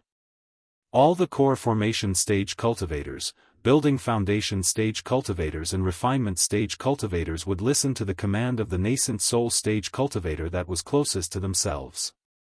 Kai-Chi's voice was calm, but Li Yao could tell that he was somewhat relieved. All the secret bases of the immortal cultivators have been occupied. More than 50 immortal cultivators were slain on the spot. More than 100 were captured. Some of them are still on the run, but they are still within the siege. As for the 8 Blades of Black Spider, 5 were killed, 2 were captured alive, and 1 escaped. All the liquefied heart-gnawing mist is now in our control. Our specialists are currently analyzing its components. Other than that, we have also controlled a batch of powerful explosive magical equipment. It has been confirmed that Hellsword Zhuangzio, the lone wolf on Spider Den, is the Black King and the leader of the Mist Plan. He is still on the run. It is not unlikely that he has fled out of the central area of Heavenly Saint City. Good news came one after another. Although it was not a great victory, the Mist Plan had definitely been disrupted. Hellsword had got away, but it was never going to be an easy task to capture a nascent soul stage cultivator who was desperate to run away in such complicated terrain with such a great population. But 7 of the 8 Blades of Black Spider had been taken down. 7 core formation stage cultivators adept at the arts of assassination could not be brought up by any organization easily. This operation was definitely a great blow for the Temple of Immortals. Was my guess wrong? Leaning against the ventilation tube, Li Yao was quite confused while he pretended to smear the ointment on his chest. The mist clearing operation was going very well. All the nests of the immortal cultivators had been demolished. Right now, the central area of Heavenly Saint City was packed with cultivators whose vigilance was higher than ever. It was safe to say that the central area of Heavenly Saint City had never been more heavily guarded in history. Even if the immortal cultivators had any backup plans, the best time to activate them seemed to have already passed. Don't celebrate yet, everybody. It's still possible that other immortal cultivators are lurking in the central area of Heavenly Saint City. Besides, many ordinary people are not at ease and might get into trouble again, said Kai-Chi solemnly. Besides, Hellsword is still on the run. If he goes on a rampage, he can turn into a human-skinned animal at any time and murder countless innocent people. Right now, all the connection tubes between the 3 internal space rings and the 7 outer space rings have been cut off. All the commuting carriers have stopped running, too. The internal space ring is now fully enclosed. Cheer up, everybody, and fear no sacrifice. We must find Hellsword. Li Yao's heart was pounding. The strategies that the decision-makers of the mist-clearing operation adopted were proper and flawless. Heavenly Saint City was a metropolis in space consisting of a star fortress in the center and 10 super-large circular space stations. There was nothing between the space rings. They were connected to each other by logistic tubes and carriers. Now, the tubes were sealed, and the carriers had been called off. Even if Hellsword broke out of the space rings and fled into space, he would become a very conspicuous target that would be locked onto easily. But why did he still feel vaguely ill at ease? Master Yi. Li Yao's eyelids suddenly twitched. He asked Yi Hongfei in a low voice, "The mist-clearing operation is the biggest operation that you've seen in your life, and almost all the experts in the world of cultivators have gathered, even including many refinement stage cultivators, correct?" Yi Hongfei was dazed for a moment, before he replied, "Indeed. The central area of Heavenly Saint City is too populated and has a complicated environment. Not only do we need to annihilate all the immortal cultivators, we also have to protect ordinary people and avoid as many casualties as we can.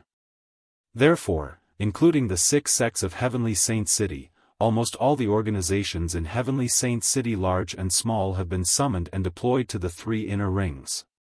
Just rest assured. Although Hellsword is still running, the 3 inner rings have now been sealed. The vigilance in the city is now the highest in history. He won't be able to get away even if he is a nascent soul stage cultivator. That's true, Li Yao mumbled.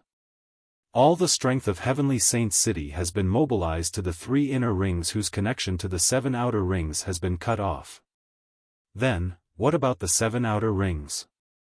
The defense of the 7 outer rings must be the weakest in history, is it not? Yi Hongfei blinked, somewhat in confusion. Well, I suppose. With the chaos in the 3 inner rings, all the cultivators are carrying out the mist clearing operation here. Naturally, few people are guarding the 7 outer rings. However, there are not many targets worth attacking in the 7 outer rings. In Heavenly Saint City, the further a space ring was from the center, the less important it was. The headquarters of the 6 sects of Heavenly Saint City, the Grand Illusionary Group, the 3 main crystal suit centers, Flying Star University, and Heavenly Saints Institute. Every important organization was established in the central area and within the first 3 space rings. As for the space rings beyond, only the less important organizations such as smaller sects or arenas were located there. The rings after the 4th space ring were mostly the living areas of ordinary people. Li Yao rubbed his face so hard that it was almost smoking. He pondered for a moment and asked, the 10 space rings of Heavenly Saint City each encapsulate the last one. Therefore, the 2nd ring is larger than the 1st ring, and the 3rd ring is larger than the 2nd ring, right? Yi Hongfei laughed. Isn't it obvious? Li Yao continued. So, the 9th ring is larger than the 8th ring, and the 10th ring is the largest and most populated one of all the space rings. Yi Hongfei nodded. True that. Li Yao's voice became gloomier and gloomier. When I came to Heavenly Saint City, I noticed that the construction of the 10th ring was not done yet. It was continuously expanding outwards. In other words, other than being the largest, most populated district of Heavenly Saint City, the 10th ring is also a super chaotic construction site. There are bound to be a lot of vulnerabilities in such a big construction site and many places that might conceal dirt. It is very easy to be infiltrated, isn't it? Yi Hongfei turned solemn, too. He pondered for a moment and agreed. That's true. However, there are no targets worth attacking in the 7 outer rings. You're quite right, Li Yao said. With the Edge Sharpeners meeting that is only held once every 5 years, all the experts and scholars of the Flying Star sector have gathered in the central area. Cultivators who usually live in the 7 outer rings have come to the central area for the meeting, too. With the mist clearing operation this year, more cultivators have gathered in the central area. Therefore, the number of cultivators in the 7 outer rings, especially the 10th ring, has hit rock bottom. Everybody's eyes are focused on the central area and the 3 inner rings, on the mist plan and the mist clearing operation, and on the nascent soul stage cultivator, Hellsword. Nobody will bother to look at the 10th ring. After all, there are no targets worth attacking at all, only tens of millions of ordinary people. Ah! Right then, exclamations came over in the communication channel. Li Yao raised his head and noticed that all the cultivators had opened their facial covers. There was shock and fury on their faces, suggesting that something important had happened. There was chaos on the 100 light beams that Kai Chi projected. A major twist seemed to have taken place. Li Yao felt that his heart was tightened as he asked, "What happened?" "We have discovered Apollo's body," Kai Chi replied in anguish. It was in Hellsword Zhuang Zio's bed in his hotel room. 3 lines of words were left on the chest of the body. Of the billions of paths of cultivation, I only ask you this. Do you want to walk on the immortal one? This is clearly a message to all cultivators. Who is Apollo? Li Yao asked. Kai Chi requested permission from the command center. After he was authorized, he glanced over everybody and sighed. Apollo is the secret code name for a cultivator. He was the first agent of the Immortal Slayers to infiltrate the Temple of Immortals. It was through the vital intelligence provided by Apollo that we gradually grasped the general picture of the Mist Plan. However, Apollo has been killed by the Immortal Cultivators. Thus, the Immortal Cultivators have seen through Apollo's identity since long ago but kept him passing on false information to us. Kai Chi's words froze every cultivator's heart like a cold tornado. The cultivators who were quick-minded and had amazing computational ability had realized that, if the Immortal Cultivators revealed the entire Mist Plan to Apollo when they knew his real identity, something must have been seriously wrong with the Mist Plan. However, it was unmistakable that 7 core formation stage cultivators had been captured through the mist clearing operation and that a large batch of heart-gnawing mist and crystal bombs had been found. Everybody looked at one another in bewilderment. The area was caught in a weird silence. In the command center of the mist clearing operation, countless cultivators were reviewing and analyzing every battle that had taken place. In the meantime, many research-type cultivators were seizing every second to crack the heart-gnawing mist, the vital poison to the Mist Plan. A while later, shocking results came one after another. Of the 7 members of the 8 blades of Black Spider we slew or captured, at least 4 are fakes. By analyzing the combat videos captured by the crystal cameras dynamically, we discovered that 4 of the assassins never showed any ability beyond the peak of the building foundation stage before their deaths as they struggled to resist. How could a core formation stage cultivator not burst out their best ability at a moment of life and death? The identities of the other 3 assassins are rather suspicious, too. Although 2 assassins showed techniques that seemed to belong to the core formation stage, their veins exploded, and they all died sudden deaths after the fierce battle. It is possible that they took a lot of drugs to stimulate their veins and increase their strength. This means that the 8 blades of Black Spider we discovered were probably assassins of a lower level in disguise. They were stand-ins for the real 8 blades of Black Spider. It is also possible that 1 to 2 real assassins of the 8 blades of Black Spider were leading 6 to 7 stand-ins. The assassin who succeeded in getting away might be the real one. The news exploded like a crystal bomb in the crowd. Before everybody recovered from the dizziness, a piece of even more shocking news crashed at them like an unstoppable tide. According to the preliminary analysis of the research-type cultivators, the heart-gnawing mist is fake, too. It is not precise to call the poison false. In fact, the heart-gnawing mist is a simple combination of 9 venomous gases. It has no technological requirements whatsoever and is rather unattractive in terms of toxicity, volatility, and infectivity. With the current techniques in the world of cultivators, it can easily be sealed, cracked, and purged. Such a poison cannot be called a piece of vital, magical equipment at all.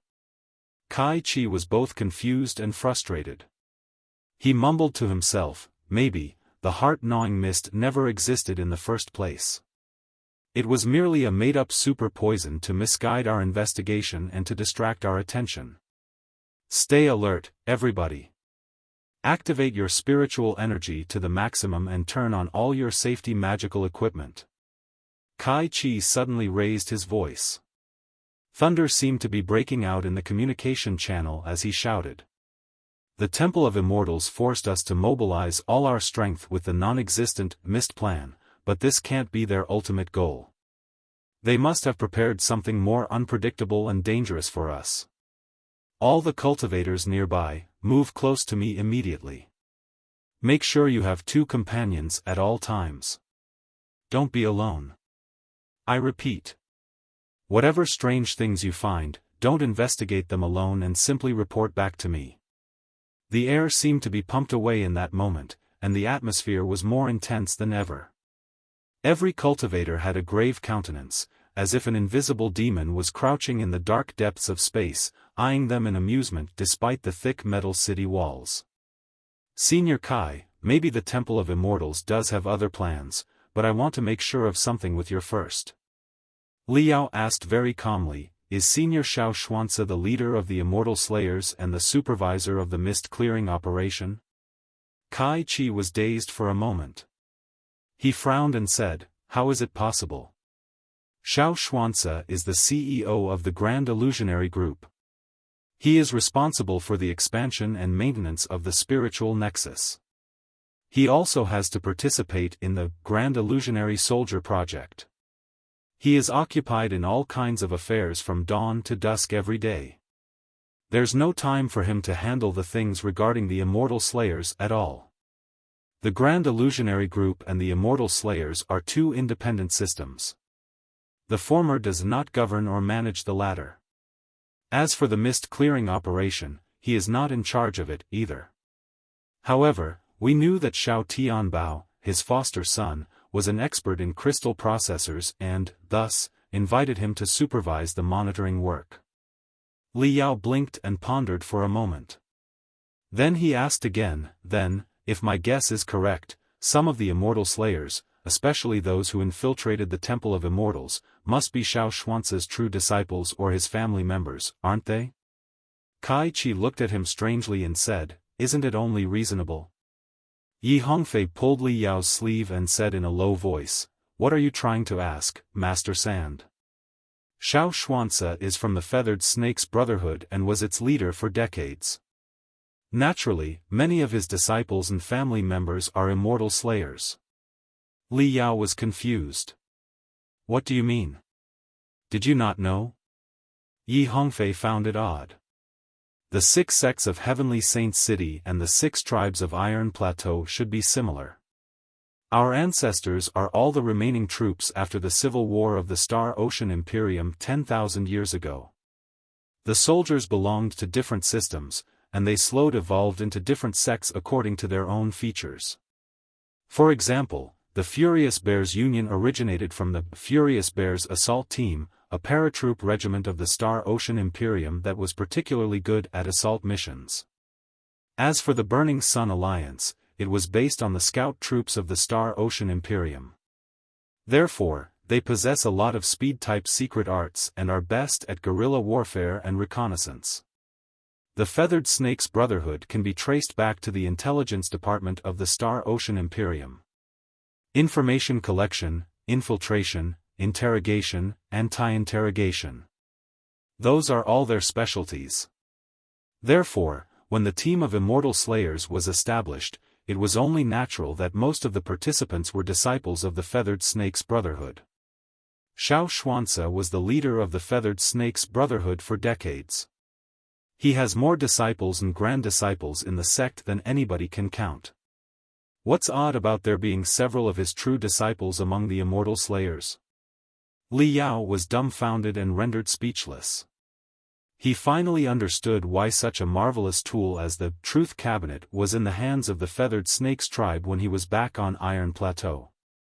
As it turned out, their ancestors were actually responsible for the intelligence work. The decision was perfectly understandable. However, Li Yao was not fully convinced and was about to open his mouth again, but Kai Chi interrupted him coldly. Fellow Cultivator Sand, I may have guessed what you're thinking. You want to know whether or not Xiao Xuanzi has true disciples and family members among the Immortal Slayers. I can tell you that he does have, and that they are in quite high positions. Xiao Xuanzi's blood son Xiao Tianyang is a key member of the Immortal Slayers and of paramount importance for the infiltration plan. Li Yao had guessed it a long time ago. He frowned and said, where is Xiao Tianyang right now? Kai Chi gnashed his teeth, his every word dashing out like a flying sword. Xiao Tianyang is now in Xiao Xuanzi's arms. He is Apollo, who was just killed by the Temple of Immortals as a message to us. What?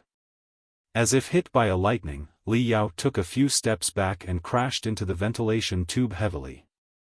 The collision was so huge that it was echoing inside the ventilation tube. The color on Li Yao's face was entirely gone. Beep! Beep! Beep! Hasty alarms broke out on every cultivator's crystal processor. The 100 light beams triggered by Kai Chi were blinking ominously red at the same time. Devastating screams, each louder than the last, were coming through the communication channel. The 10th space ring. A great explosion took place in the 10th space ring. Abnormal spiritual waves are everywhere around the 10th space ring, as if it has been savaged by an unexpected cosmic storm. No. Not a storm. It's extraterrestrial devils. The extraterrestrial devils have arrived in the 10th space ring. All the cultivators, including Kai Chi, lost their color. Their faces were paler than a corpse's right now. They were not as terrified when they learned that Hellsword got away, when they discovered that Apollo was dead, or when they realized that the Mist plan was merely a smoke grenade tossed out intentionally by the Temple of Immortals. They had never expected that they would be faced with one of the most horrifying catastrophes for every sector, the extraterrestrial devils. Through researching the manipulation and utilization of spiritual energy, human beings had realized the existence of a type of energy that was entirely different from commonly seen spiritual energy a long time ago. It was known as Tenebrum energy.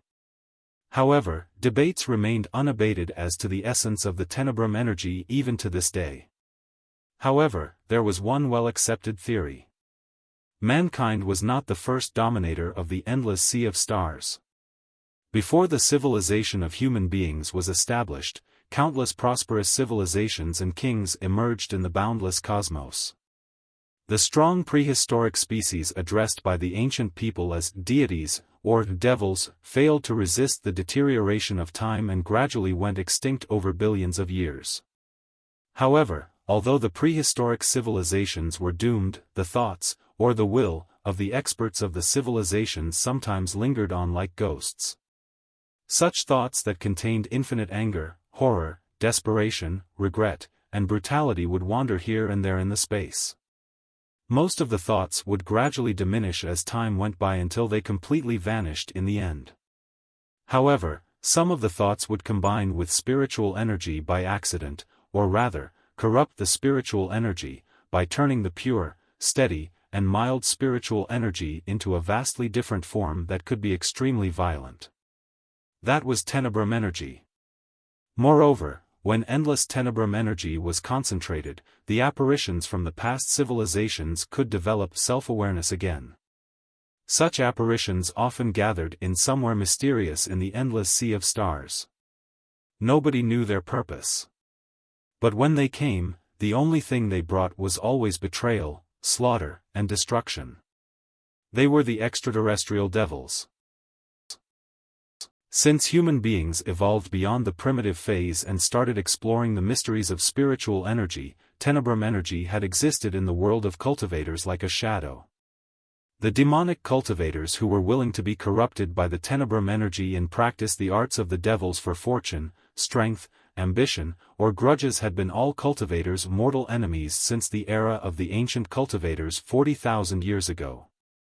The fall of the glorious Star Ocean Imperium could mostly be blamed on the extraterrestrial devils, too.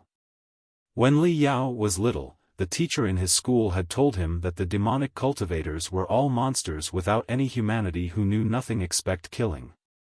However, on second thought, such an assertion was too simple and rough. If they were really senseless monsters who knew nothing except killing, how could they have set up so many delicate traps that brought about the doom of the expedition army of the Imperium? Besides, when Li Yao was in the Heaven's Origin sector, he had met a young man who practiced the Tenebrum energy and yet maintained his rationality and self-awareness. Therefore, Li Yao estimated that the demonic cultivators should be similar to the demon race. Low-level demonic cultivators were slaves of the Tenebrum energy. Just like low-level demons, they knew nothing but havoc and destruction. In the meantime, the high-level demonic cultivators, such as the leaders or the kings, were perhaps similar to the silver blood demons and the saint blood demons, who not only boasted unparalleled wisdom to concoct impressive schemes but could also conceal their features to make themselves appear exactly the same as normal human beings. The Heaven's Origin sector was a small world with few demonic cultivators. Catastrophes such as the arrival of the extraterrestrial devils barely happened in history. The extraterrestrial devils were entities of pure energy. Therefore, they could only launch mental attacks. The more horrified a man was, the more intense his mental waves would be. The extraterrestrial devils would come at them like flies that had smelt fresh blood. All cultivators and ordinary people in the Heaven's Origin sector lived on the same planet with their feet against the solid ground and their heads below a blue sky. Everybody worked together and fought together. Even deaths in a battle were not very scary for them. Since they were peaceful and in high spirits all the time, their souls were extremely solid. Even ordinary people who had no cultivation would be as vigorous as a burning torch. Naturally, the extraterrestrial devils had barely any chances to take over their minds. But things are different in the Flying Star sector. Although this sector had an extremely large territory that covered dozens of space zones, the total population of the sector was similar to that of the Heaven's Origin sector. Most of the land was scarcely resided. Most people were scattered in the sea of stars. For some of the space zones, they might only have 10 to 20 million people despite their enormous size. The residents in those space zones were like dozens of ants on a dry leaf that was floating on a boundless ocean. Staying in the bleak, vast universe all year long, one might find it difficult to keep their mental stability. Li Yao had once heard a word called claustrophobia. He had once imagined that if he were living in a gloomy, narrow, and thin starship all his life with a cold, dark universe outside the window, he would be prone to the scourge of a cosmic storm at any time. A tiny accident on the starship might mean the destruction of the entire town.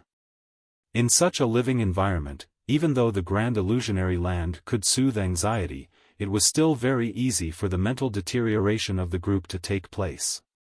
This was the best land for the extraterrestrial devils to demonstrate their power. In the Flying Star sector, the arrival of the extraterrestrial devils was as common as the beast tide outbreaks in the Heaven's Origin sector. During their thousands of years of struggle against the extraterrestrial devils, people of the Flying Star sector had accumulated abundant experience in dealing with them. Many large space towns had deployed special barriers around themselves to keep the extraterrestrial devils away. Inside the town, mind-clearing spell, mind-easing spell, and soul-pacifying spell would be played at certain hours during the day. The rain-making rune arrays in the space towns were also added with sedating water. Well-trained meditation healers and therapists would also examine the residents regularly to monitor their mental health. Heavenly Saint City, as the biggest city in the Flying Star sector, naturally had the most advanced rune arrays and magical equipment to resist the extraterrestrial devils.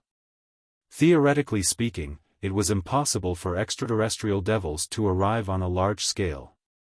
However, if someone who had ill intentions had snuck into the 10th space ring of the Heavenly Saint City and established extraterrestrial devils' altars through which they summoned the extraterrestrial devils with blood sacrifices while all the cultivators were gathered in the 3 inner rings to participate in the mist-clearing operation, it would be an entirely different matter. As of now, Li Yao did not know that the relationship between the immortal cultivators and the demonic cultivators yet. Although Huangpu Shi claimed that deities and devils were the same, that was only his own theory. But one thing was certain. Immortal cultivators and demonic cultivators were both enemies of cultivators and humanity. The great explosion in the 10th space ring is still going on, and a large-scale riot is taking place. Everybody is panicking. Several monitoring sites have reported that the mental pressure of many ordinary people has surpassed the limits. They are likely already possessed by extraterrestrial devils. Extraterrestrial devils have appeared in the 3rd district, the 5th district, and the 6th district.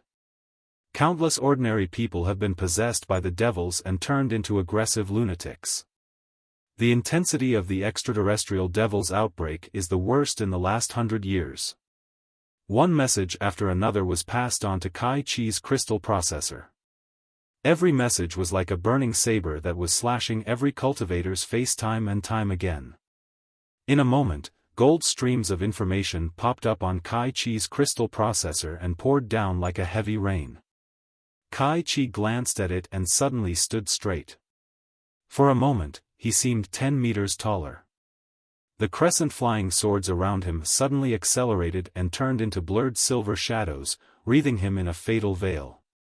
The intimidating aura of a nascent soul stage cultivator was fully exuded. The mist clearing operation has now been declared a failure. It is confirmed that the mist plan was merely a disguise for the Temple of Immortals, whose real purpose was the 10th space ring of Heavenly Saint City. They are planning to raise a large-scale riot inside the 10th space ring.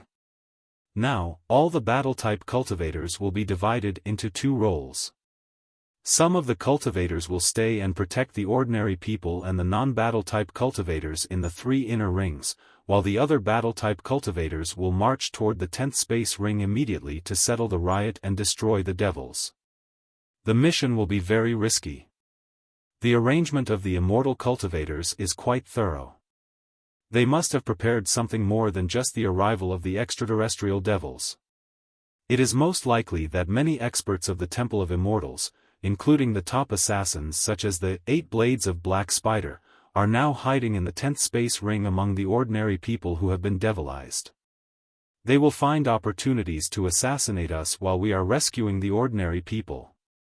If we go to rescue them, the cultivators will definitely suffer a lot of casualties. But if we don't, the catastrophe will only get worse. All of the 10th space ring will be mired in the swamp of devils. Tens of thousands of innocent citizens will die. The ordinary people will lose faith in cultivators forever. I am not the leader or supervisor of most of the cultivators here. Therefore, I cannot demand you to do anything. What you do next is all up to you. Whoever is willing to go to the 10th space ring, just step forward. We will gather in the number 3 temporary port and depart for the 10th space ring to slay all the devils. Those who are not willing to take the risk, stay here and protect the ordinary people and the non-battle type cultivators, which is an equally important task. All the cultivators were silent briefly. There was no telling who was the first to step forward. They seemed to be in exactly the same location, but the distance between was much shorter. Including Li Yao, every cultivator made a step forward. A big step. Great! Kai Chi roared. Maybe the Temple of Immortals have won the battle for now, but as long as one last cultivator is still breathing, we will not stand by and watch ordinary people to be savaged by them. Fellow cultivators, please set the reception sensitivity of your crystal processor to the highest. The command center is drafting new battle plans according to the terrain and the real-time pictures of the 10th space ring. They will be sent to your crystal processor shortly. Better late than never. Let's go. Kai Chi waved his hand. Everybody cheered and followed him. His face red, Yi Hongfei said to Li Yao in a low voice, Master Sand. Thank you for helping us out. In his eyes, Li Yao was from Iron Plateau. The catastrophe happening in Heavenly Saint City should not have been his concern. Glancing at the ragged, sky scorpion armor, universe-strengthened version on Li Yao, Yi Hongfei could not help but observe, however, your armor. Kai Chi glanced at Li Yao, too. With a hint of appreciation and admiration, he said softly, Fellow cultivator Sand, thanks for your generous help. But do you need new armor? If it is inconvenient for you to look for a replacement right now, I think we can find you a spare crystal suit when we arrive at the temporary dock. But I'm wondering whether or not you can wear them. That will be unnecessary. Li Yao narrowed his eyes. The muscles on his face were twitching. Solemnly, he tore the broken sky scorpion armor off and threw the pieces to the ground heavily. I have no other options now. With everything reaching this point, this must be when people say enough is enough. There's a secret that I have to make public now. Li Yao sighed and cleared away the remnants of the true Qi armor in a few moments. He pressed his forehead with his fingers softly. The cosmos ring on his index fingers emitting orange brilliance. Countless light streams flowed out and covered his body slowly like a brook. When the orange brilliance gradually solidified, Xinghe, who was standing next to him, exclaimed in shock, "A crystal suit." Exactly. It took Li Yao 10 seconds for him to summon the crystal suit from his cosmos ring and cover it on his body without a gap. He smashed his breastplate hard with a crisp sound. Li Yao said seriously, "Fellow cultivators, truth be told, I've made huge improvements in the arts of crystal suits under the enlightenment of fellow cultivator Xinghe over the past 2 months. I'm now perfectly capable of wearing the Green Wolf Battle Suit, a beginner-level crystal suit. The gold crystal suit that I'm wearing right now is modified by Master Shui Yuanxin, the well-known expert of crystal suits. Because I do not know much about crystal suits, he has simplified the operation system of the common Green Wolf Battle Suit and added a lot of powerful magical equipment and high-level skill cards. It is the evolved version of the Green Wolf Battle Suit, the Gold Wolf Battle Suit.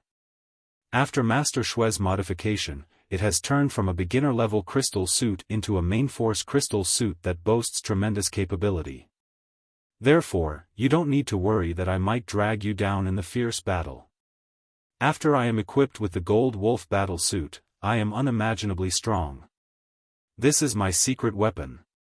When Hellsword came over just now, I planned to put on the new equipment, but he was too fast and got away before I had the chance to wear the crystal suit. What a shame.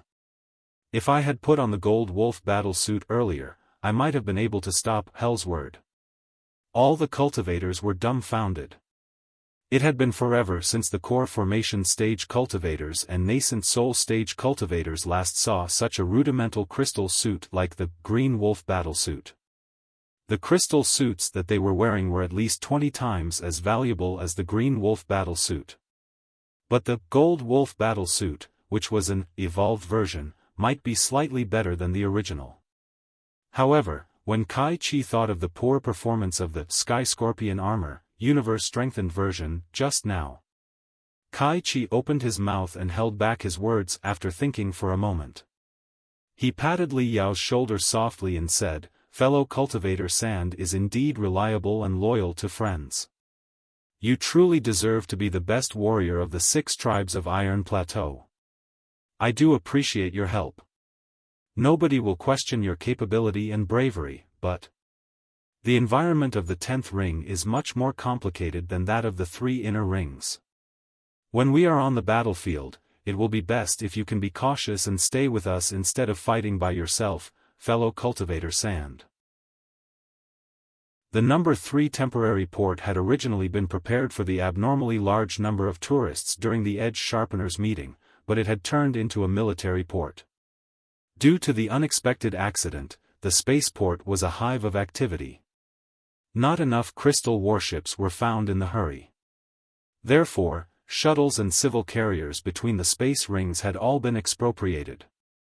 The weight-carrying vehicles of the 6 sects of Heavenly Saint City moved the battle magical equipment stored in the sects to the spaceport. Those crowding the spaceport mostly consisted of fully armed cultivators in crystal suits. Most of the cultivators were furious enough to volunteer to go to the 10th space ring. In the end, the crystal processor had to draw lots to decide who was to stay and protect the central area. On the giant light beam floating in the sky, information streams that looked like a surging ocean appeared. They were connected to all the cultivators' crystal processors and guided them to different areas where the cultivators were allocated special magical equipment to deal with the extraterrestrial devils, before they went separate ways and boarded different starships, marching toward the battlefield. The spaceport was full of people but not chaotic.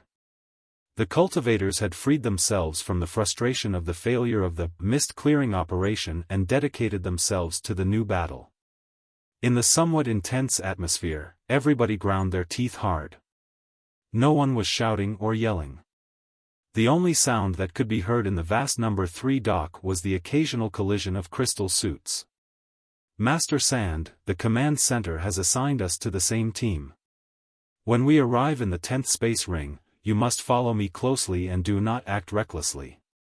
Glancing at the gold wolf battle suit on Li Yao's body, Yi Hongfei hesitated before continuing.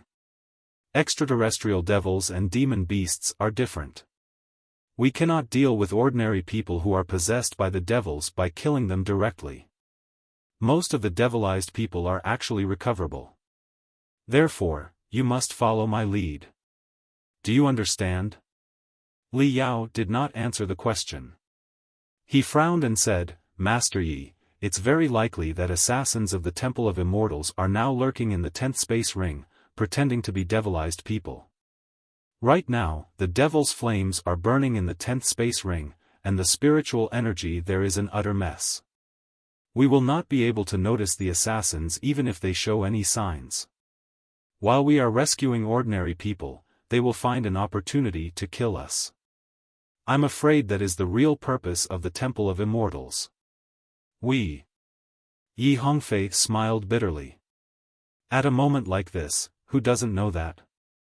But it's not like we have any other choice. We cannot stand by and watch the 10th space ring's destruction. When ordinary people are possessed by devils, we can save them within the first day and night. If we do not act immediately, the ordinary people in the 10th space ring will either be slain by the devilized people or become slaves of their slaughtering will forever. They will stay as the devil's possessions for the rest of their lives.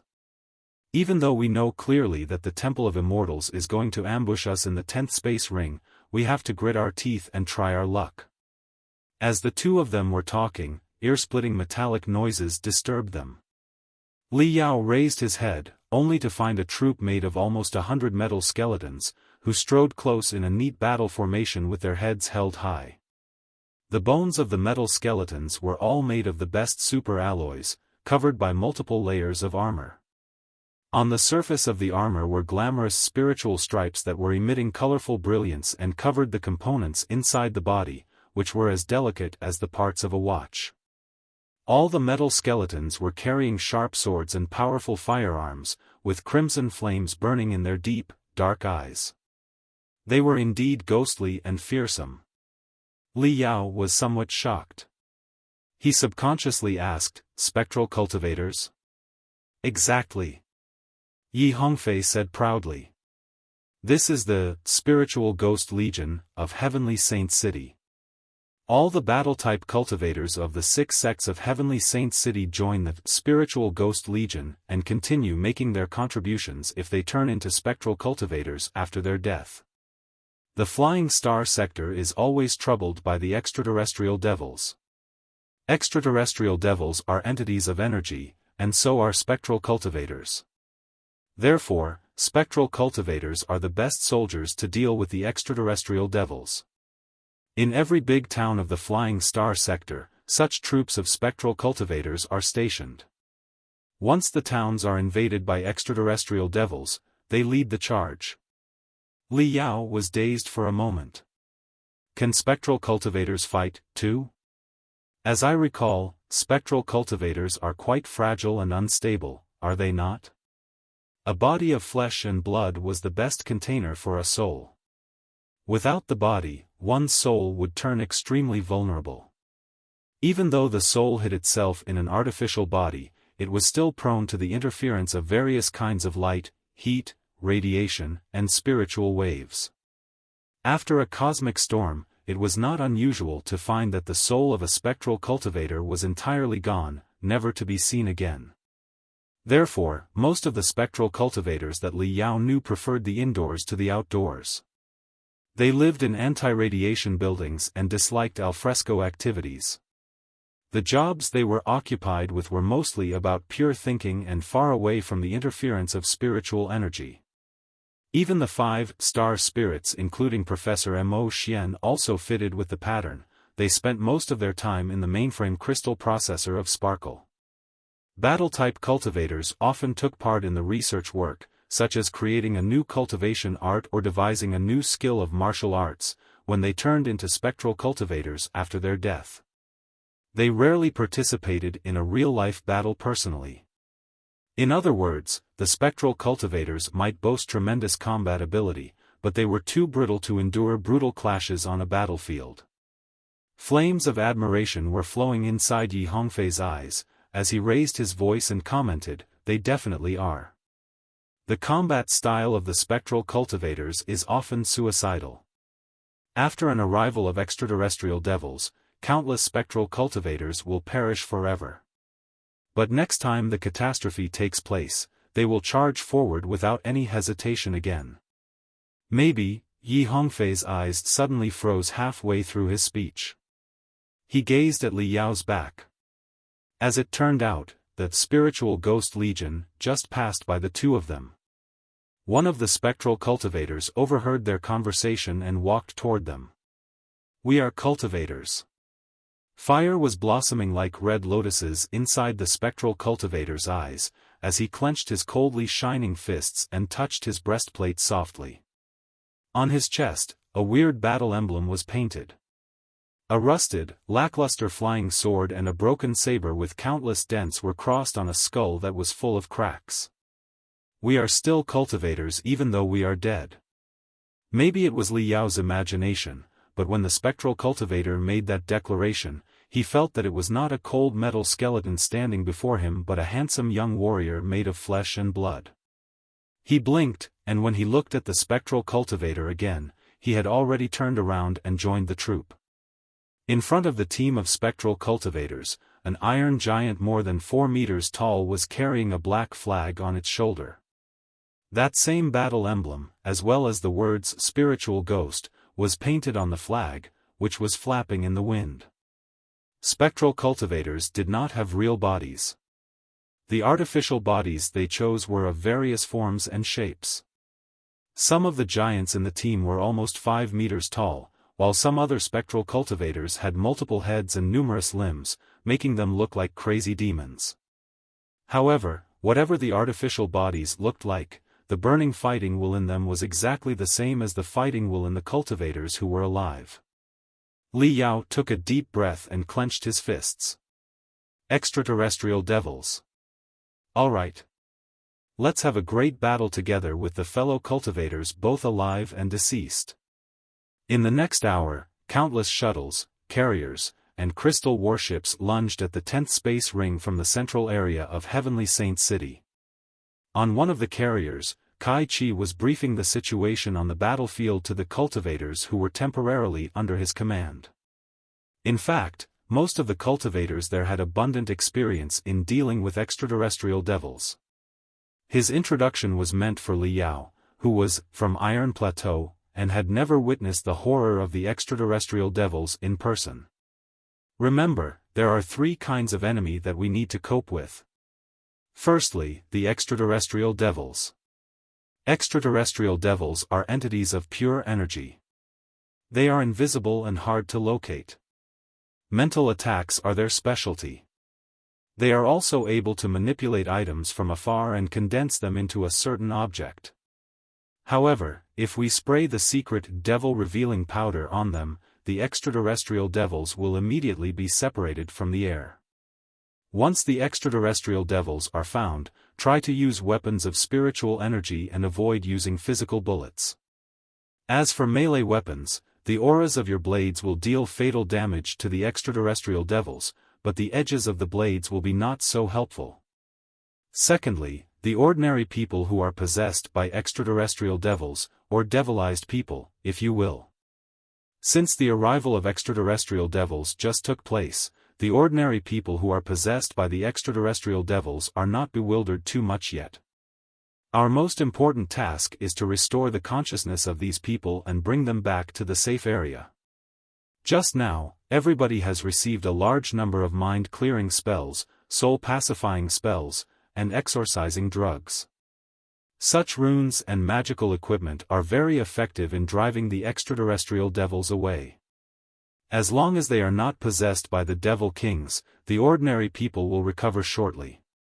However, do remember that, if blue gas or black gas is popping up from the heads of people who are possessed, they are too deeply affected to be saved. Do not hesitate to do what you must do when you see them. Thirdly, assassins from the Temple of Immortals. The riot in the 10th Space Ring is apparently not the Temple of Immortals' purpose. Their real goal is to attract us to the 10th Space Ring where they can assassinate us. Therefore, not only will the top assassins such as the 8 Blades of Black Spider be lurking there, Hellsword, who just got away, might also have retreated to the 10th Space Ring, waiting for his victims there. Chances are that a second or a third nascent soul stage cultivator of the Temple of Immortals will show up. Danger looms ahead, but we have to go on undeterred.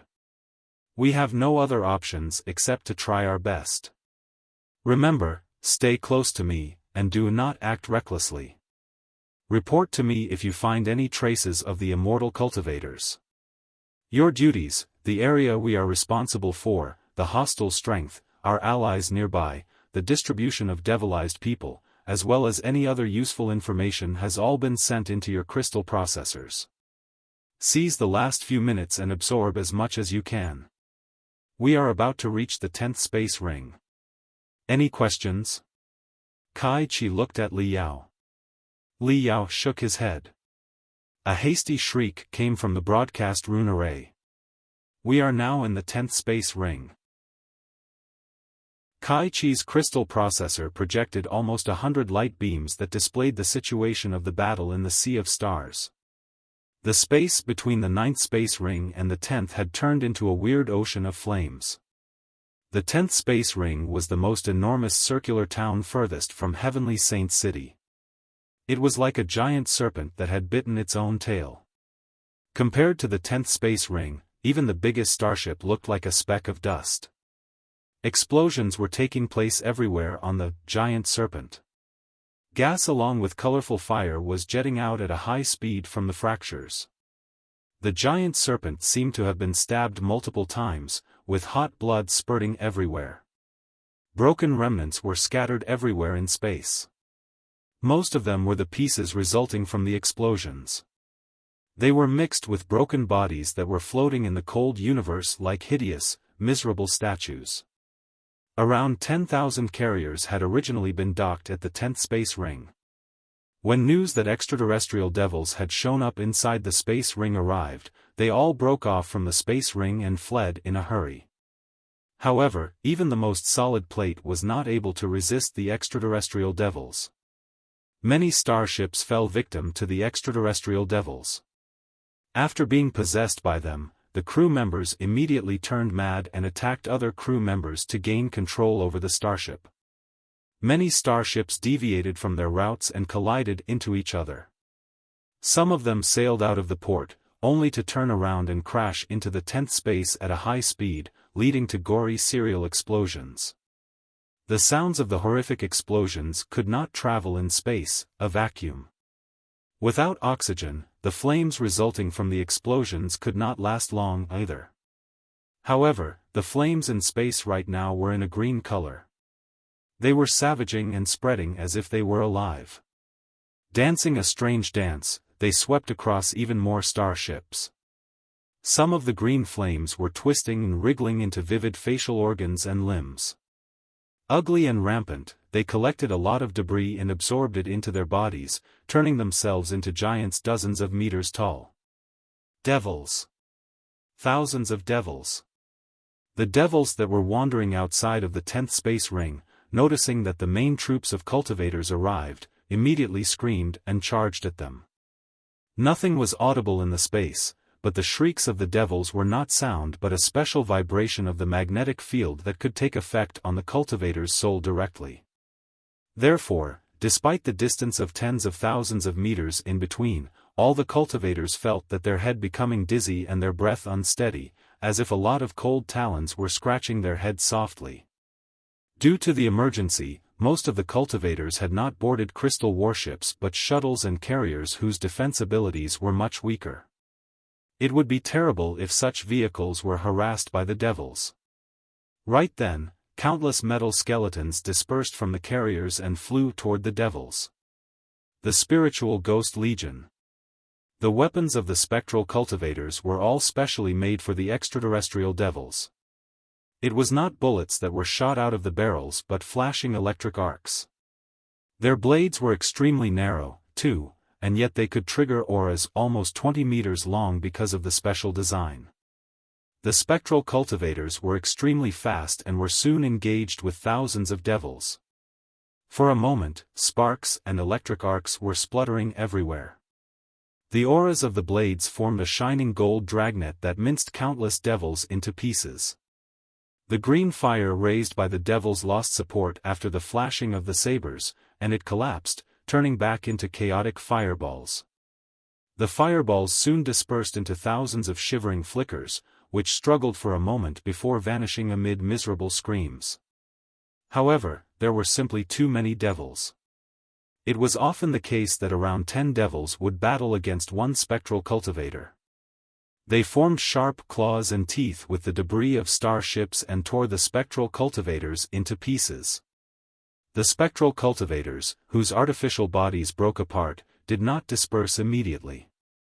Instead, dazzling brilliance beamed out of their souls as they marched toward the giants controlled by the devils and rushed into them. The souls and the devils competed for the control over the debris giants. The giants were like puppets that were manipulated by two puppet masters and dragged in opposite directions simultaneously. One moment, they were dancing, but the next, they were attacking the other side of their body. Some of them were even torn in half by brute force. The two broken halves of the giants continued crashing into each other instead of repairing their body with replacements first. The souls and devils hiding inside the giants also clashed and mauled each other. Their energy was completely released during the high-speed collisions. The battle between the spectral cultivators and the extraterrestrial devils was indeed scary. The spiritual Ghost Legion is trying to buy us more time and open a channel for us. We are now on a carrier that cannot break into the 10th space ring directly. Fellow cultivators, prepare to get off. Red lights were flashing inside the carrier. Chi sounds were echoing non-stop inside the cabin as the atmospheric pressure inside the carrier was being adjusted in order to open all the gates. Slay the devils to serve the great Tao. Cultivators, let's go. Kai Chi, a sword cultivator in the nascent soul stage, was the first to dash out of the carrier. Behind him, hundreds of cultivators lined up and dived into space like golden scales. From the countless starships nearby, thousands of cultivators surged out and moved toward various zones of the 10th space ring according to the instructions on their crystal processors. Every squad of cultivators was led by a core formation stage cultivator or a nascent soul stage cultivator. Those above the building foundation stage were in the vanguard or covered the back. The refinement stage cultivators, who were the largest in number, were in the middle. All the squads were oval-shaped. Kai Chi truly deserved to be a renowned professor of the Flying Sword Department of Flying Star University. Faced with the harassment of thousands of devils, the intimidating aura of a nascent soul stage cultivator was fully revealed. The dozens of crescent flying swords around him instantly phantomized into thousands of blade auras, which raised a silver storm in the sea of stars. The storm seemed to boast an uncanny attraction force. Not only were all the devils within the coverage of the auras minced to pieces immediately, all the other devils nearby were drawn close to it like broken boats that had fallen into a swirl. They struggled and screamed, only to be ripped apart by the storm of swords, perishing on the spot. The surround square kilometer became peaceful once more. A nascent soul stage cultivator's wrath is indeed not to be underestimated. Li Yao secretly complimented Kai Chi. If he tried his best, he might be able to clear all the devils within a square kilometer, too. But he would have to be engaged in a fierce battle that was in no way as simple or straightforward as Kai Chi's attack. All the devils in front of us have been cleared. Let's rush inside together. Hundreds of cultivators congregated into a torrent of iron under the lead of Kai Chi. Thousands of light flames burst out of their backs and pushed them through a damaged gate into the inside of the space ring. All the space towns attached great importance to explosions and damage to the shell. Every large space town had thousands of airtight gates. Even if explosions took place in 70% of the area, the gates would still remain sealed and turn the area into vacuum so that the remaining 30% would be safe. But right now, cultivators had gained access to the switches of all the airtight gates and emergency exits on the 10th space ring. After taking various turns and passing through 7 airtight gates, they finally found that the air was breathable again. They had entered the downtown area of the 10th space ring. The downtown area was packed with skyscrapers, streets, and people. However, compared to the central area, the buildings were much denser. There were also multiple illegal temporary buildings, which was a clear sign of the rapid growth of the city. The whole area felt like a primitive, untamable forest of steel. There should have been a blue sky on the artificial dome. However, because of the serial explosions, the giant light beams on the dome were all malfunctioning. They either blacked out, looking like square, gray clouds, or were battered, revealing the interconnected tubes that constituted the dark, cold dome. The downtown area was burning, there was fire everywhere. Explosions, collapsing buildings, and helpless screams could be heard everywhere. Amidst the skyscrapers, a gloomy wind was blowing, producing creepy noises that both sounded like a gale and the scary laughter of invisible, ferocious animals. Chee! Chee! Chee! Right then, it suddenly started raining, with the vague aroma of the osmanthus flowers mixed in the rainwater. The devil-revealing powder. Our men have taken control of the rainmaking rune array and added the devil-revealing powder to the water. There's no way that the extraterrestrial devils can hide themselves now. Several cultivators were shouting in joy in the communication channel. A while later, ripples and waves appeared in the air, and devils that were wriggling, struggling, and roaring were unveiled. Hiss! Everybody gasped. So many devils.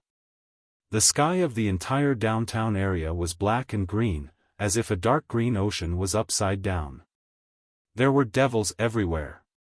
They felt that they were hikers exploring a deep, dark cave who had suddenly found that the top of the cave was occupied by vampire bats when then ignited a torch all of a sudden. Even the most strong-willed cultivators were somewhat shocked. The ordinary people in the downtown area were thrown into greater chaos. The panicked crowds were running about without caring about anything. Seeing the cultivators who were wearing crystal suit, the ordinary people were like those being drowned who had snatched the last straw. They screamed, yelled, and pushed each other as they ran toward them. Li Yao's brow was furrowed so hard that it was almost a broom. The place was too chaotic. Since there were so many panicking ordinary people, as long as several assassins of the Temple of Immortals were hiding among them, they could very easily succeed in killing several cultivators while the cultivators were rescuing ordinary people even though their cultivation was much lower than their potential victims. The battlefield that the Temple of Immortals had designed was indeed sordid. Hua la la la. Many delicate octagonal golden balls flew out of the pockets of Kai Chi and many other cultivators. They rolled and soared into the air while runes appeared on their faces with crisp sounds. It was magical equipment known as airborne soul-easing balls that had been carved with anti-gravity rune arrays and broadcast rune arrays inside. Its sounds could calm people down efficiently. Dozens of airborne soul-easing balls were resonating in the sky like a bunch of squirrels. The crowd that was in panic soon went back to themselves. Kai Chi rose into the sky and floated in midair as he declared, "All citizens, don't fret. I am Kai Chi, a nascent soul stage cultivator of the Silver Moon clan. A large batch of cultivators has arrived in the 10th space ring. Please retreat to the shelters under their protection according to our emergency plans." Kai Chi's voice contained enormous spiritual energy and sounded absolutely reliable and unquestionable. It freed all the ordinary people from confusion and terror. Just like most ordinary people living on the grand desolate plateau of the Heaven's Origin sector had been trained to deal with the beast tides, ordinary people of the Flying Star sector had experienced many drills in preparation for the arrival of extraterrestrial devils, too. How to escape, how to resist, how to overcome one's fear so that the devils would have no opportunity to occupy one's body. There was a whole set of well-tested, effective rules. Every space town had a lot of shelters in which a lot of defense rune arrays that were sedatives and deterrents for the extraterrestrial devils were carved. There were also sufficient food and water in such places. Once the extraterrestrial devils arrived, the guards, made of cultivators and fighters, would immediately counterattack while the young and strong citizens would be responsible for protecting the old, the weak, the sick, and the disabled in the shelters. However, the scale of the invasion of extraterrestrial devils this time was too large. Everybody was caught unprepared and, therefore, freaked out. Now that they were comforted by the airborne soul-easing balls and reminded by a nascent soul-stage cultivator, the young people among the crowd finally remembered their duty and stood out to gather and organize the people. His eyes as sharp as swords, Kai Chi glanced over the crowd. He then asked 5 refinement stage cultivators to protect them on their way to the closest shelter. After everything was made clear, and the refugees were about to leave in gratitude, Kai Chi suddenly furrowed his brow and sniffed heavily. His sniff was exactly like a thunderclap. Even Li Yao was shocked into cold sweat and almost put on the mystic skeleton battlesuit immediately. The crowd was so scared that their legs were all shaking. Some of the more timid ones even collapsed to the ground, their legs turning into noodles. "It's all right. Go now. Be safe." Kai Chi waved his hands and bid them farewell. This was merely his test. The cultivators were in too much of a hurry to distinguish whether or not the crowd there was mixed with assassins from the Temple of Immortals, and it would be a terrible disaster if there were, and they caused a mayhem in the shelter.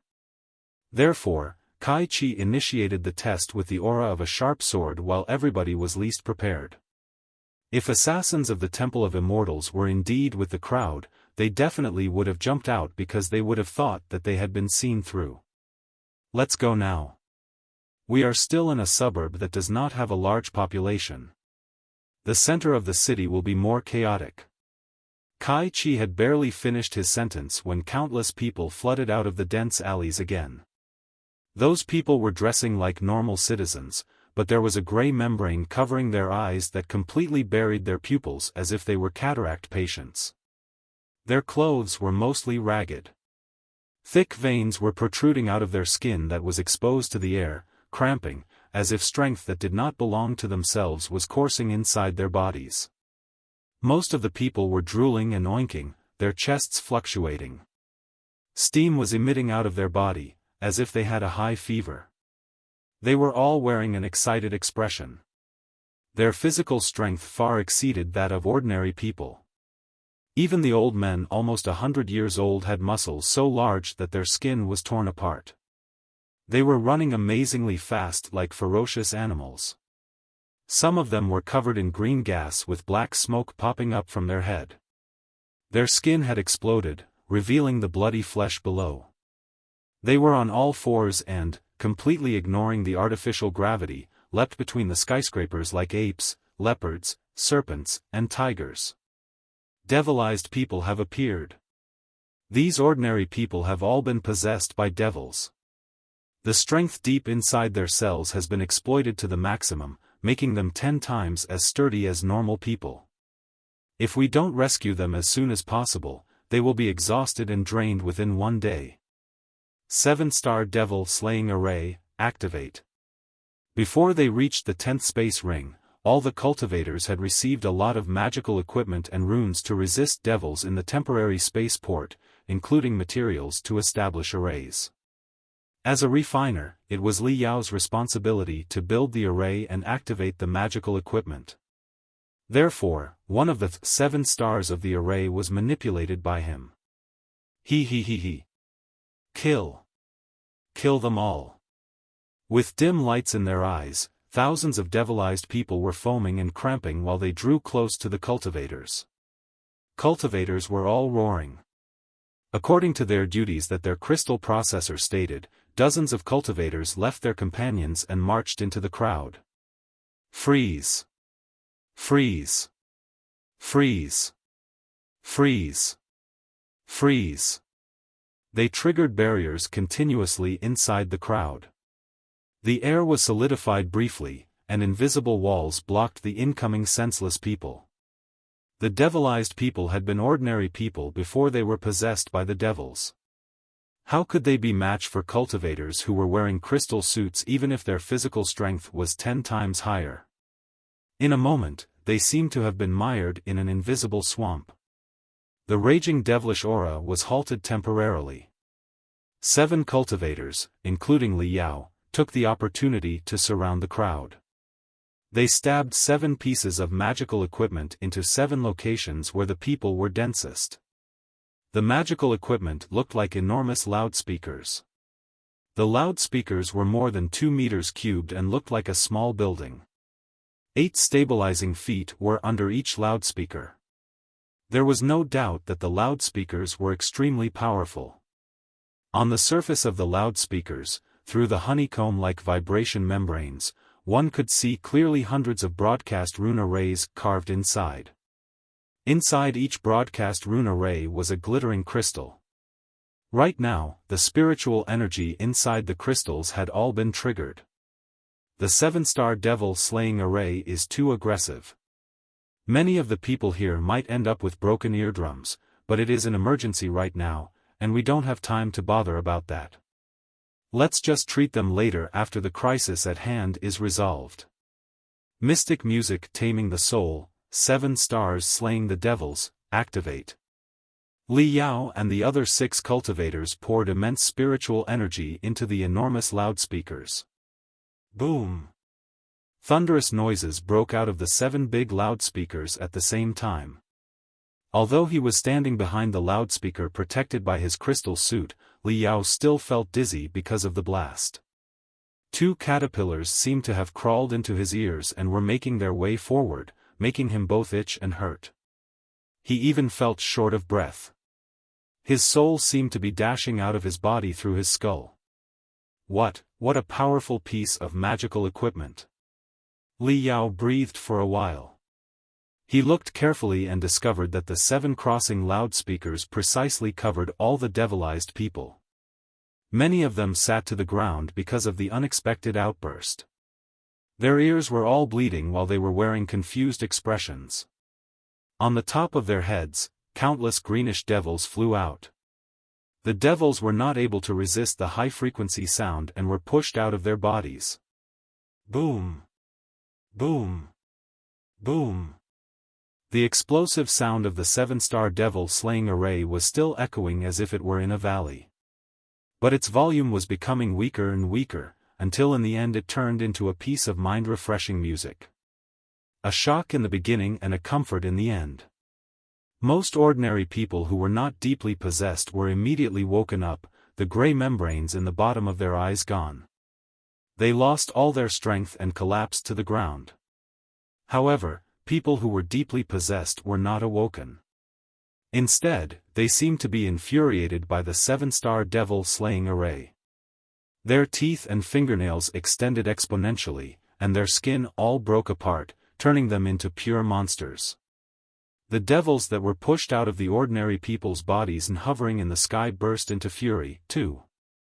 They squeaked and turned into skeletons, bats, or other bizarre-shaped creatures while they lunged at the cultivators. You have revealed yourselves, and you are still trying to make trouble? Cultivators all activated their magical equipment. Various colorful blade auras swept through the air and minced the devils. Many cultivators were carrying spiritual energy guns. Electric arcs surged out, and thunder was reverberating, leaving thousands of holes in the devils.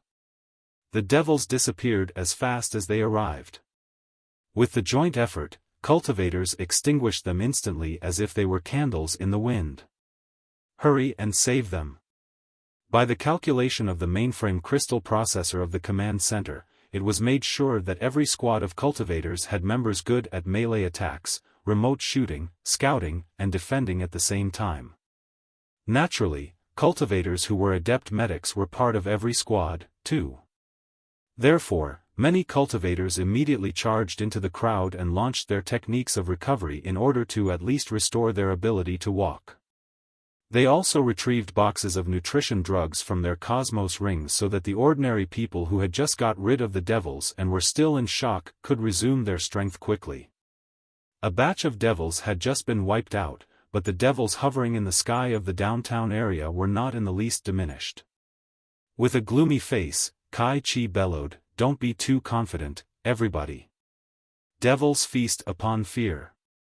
They will split and grow like an infectious disease.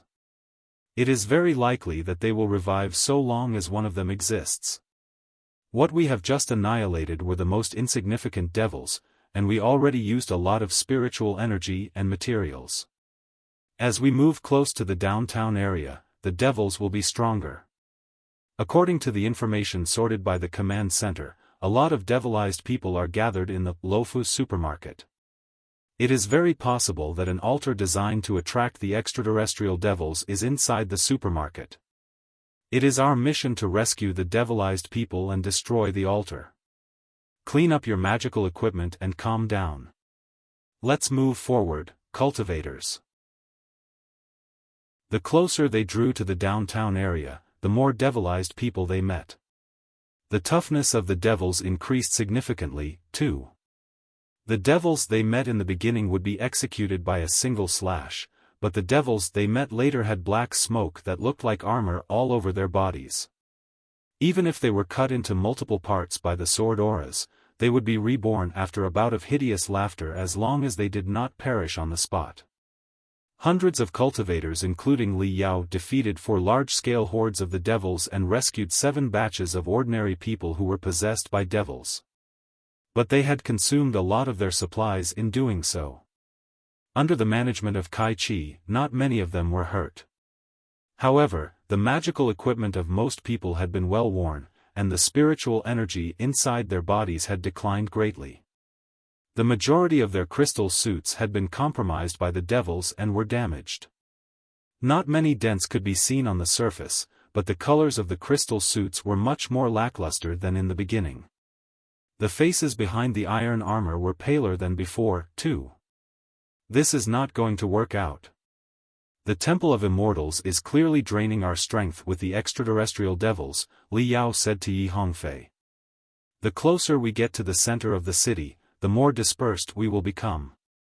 We need to assign a lot of cultivators to protect the citizens to evacuate to the shelters. In the meantime, our spiritual energy and magical equipment have both been depleted. The way I see it, most of the refinement stage cultivators are running out of strength. There is no doubt that the immortal cultivators are waiting for us in the center of city and will launch fatal assassinations when we are the most fatigued and the most fragile. Do we really have a choice? Yi Hongfei asked tiredly. The confidence and excitement he had when the mist-clearing operation just started had entirely disappeared. He smiled bitterly. Look at these people. He was pointing at a batch of citizens who they had just rescued. There were almost 1,000 of them. The closer they got to the center of the city, the more deeply possessed the ordinary people were. They were completely exhausted even though the devils had been driven out of their body. As if just recovered from a deadly disease, they were lying on the ground in various postures. Therefore, a great many cultivators had to escort and look after them. Being possessed by a devil was the most terrible nightmare. It was definitely not the most pleasant thing in the world. The most horrifying memories of an ordinary person who had experienced such an incident would all occur to them again. They all looked devastated and ill at ease.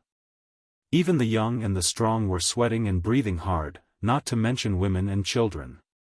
Li Yao saw that a plump, middle-aged woman was weeping uncontrollably even though she was trying to press back her fear. She was holding a little boy in her arms. The boy's face was pale, and the bulging veins on his face had not faded down yet. He was too scared to cry now.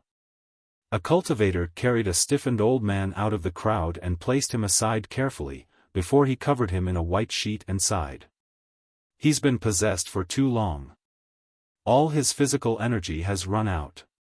Even the gods can't save him now. Dozens of dead bodies were placed neatly beside the old man's. The bodies, the burning skyscrapers he saw all the way here, and the broken walls stained with blood pierced deep into Li Yao's eyes and scratched his brain cells like daggers. It had been a long time since Li Yao was as furious as this. He was so angry that he felt that teeth were growing inside his heart and biting together. The Temple of Immortals. Immortal Cultivators. An hour later, when Kai Chi's squad reached the Lofu supermarket on Peace Road, which was in the secondary central zone of the 10th Space Ring, there were only 150 cultivators left in the team. The rest of the cultivators had not been swallowed by devils, they were escorting the citizens to the shelters. The Lofu supermarket was a 17-story building.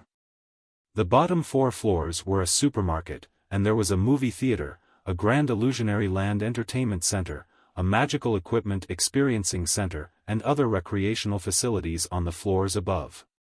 It was the center of the 10 blocks nearby. Right now, the Lofu supermarket had lost its usual liveliness. Gloomy wind was blowing, and ghosts were crying. The place felt like the deepest level of hell. All the glass windows of the building had been broken. Greenish flames flowed out of the dark windows and wound all their way to the top of the building like vines. They then soared into the sky and congregated into a swirling cloud above, reaching the dome of the 10th Space Ring. Inside the cloud, waves were surging, and bubbles were rising up and down. Now and then, a large number of devils would rush out of the void into the 10th Space Ring. As the cultivators had expected, there was indeed an altar in the Lofu supermarket that broke the boundary between the three-dimensional universe and the four-dimensional universe and lured endless devils from somewhere unknown in the boundless sea of stars into Heavenly Saint City. If the altar was not destroyed, new devils would arrive incessantly, even if all the devils in Heavenly Saint City were exterminated. Hew! Hew hew! Sensing that a large batch of cultivators had arrived, thousands of devils rose up to the sky from the Lofu supermarket and formed a great army. These devils were different from those Li Yao had met previously. Not only were they much clearer and more vivid, they were also covered in delicate armor. Li Yao could even vaguely see complicated stripes on the armor. Moreover, they were in a neat battle formation like a real army, which looked indeed magnificent and intimidating. They are the real extraterrestrial devils. The previous devils we met were no match for them at all. Be careful, everybody. Barely had Kai Chi finished his sentence when thousands of ordinary people possessed by the devils leapt out of the alleys nearby again. In the air, the army of devils were drawing close. On the ground, countless devilized people were charging in, absolutely fearless of death. I will resist the devils. You go to rescue the citizens. Kai Chi soared into the sky. The dozens of crescent flying swords suddenly emitted dazzling ivory brilliance and formed a half-circular ring more than 3 meters in diameter with edges on both sides. The two ends of the ring were sharp, and its middle part was broad. The crescent moon emanated freezing brilliance. The surging aura from the blade alone was already enough to make a lot of devils that were drawing close scream and crumble. Demons and devils, be purged now. At this moment, Kai Chi finally revealed the full capability of a nascent soul stage cultivator. Just one man and one sword, yet the cold blade auras covered the entire sky like milk and gel. The army of the devils was frozen in midair by him alone. The giant flying sword that looked like a crescent moon condensed together and flashed past thousands of devils and then split into dozens of minor moons and executed the devils that were running away. Thousands of demons were slain by Kai Chi alone.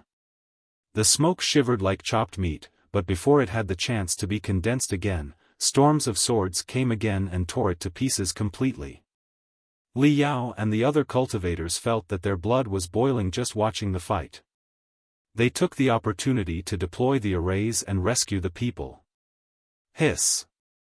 When thousands of devils were mercilessly slaughtered by Kai Chi, an upsetting shriek suddenly burst out in the depths of the Lofu supermarket.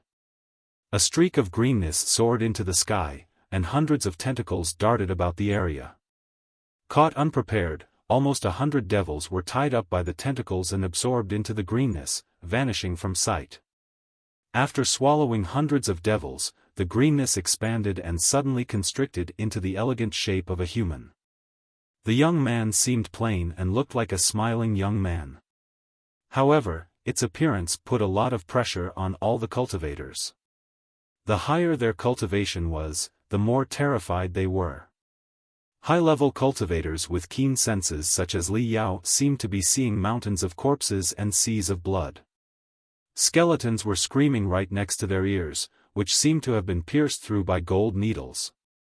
Pooh!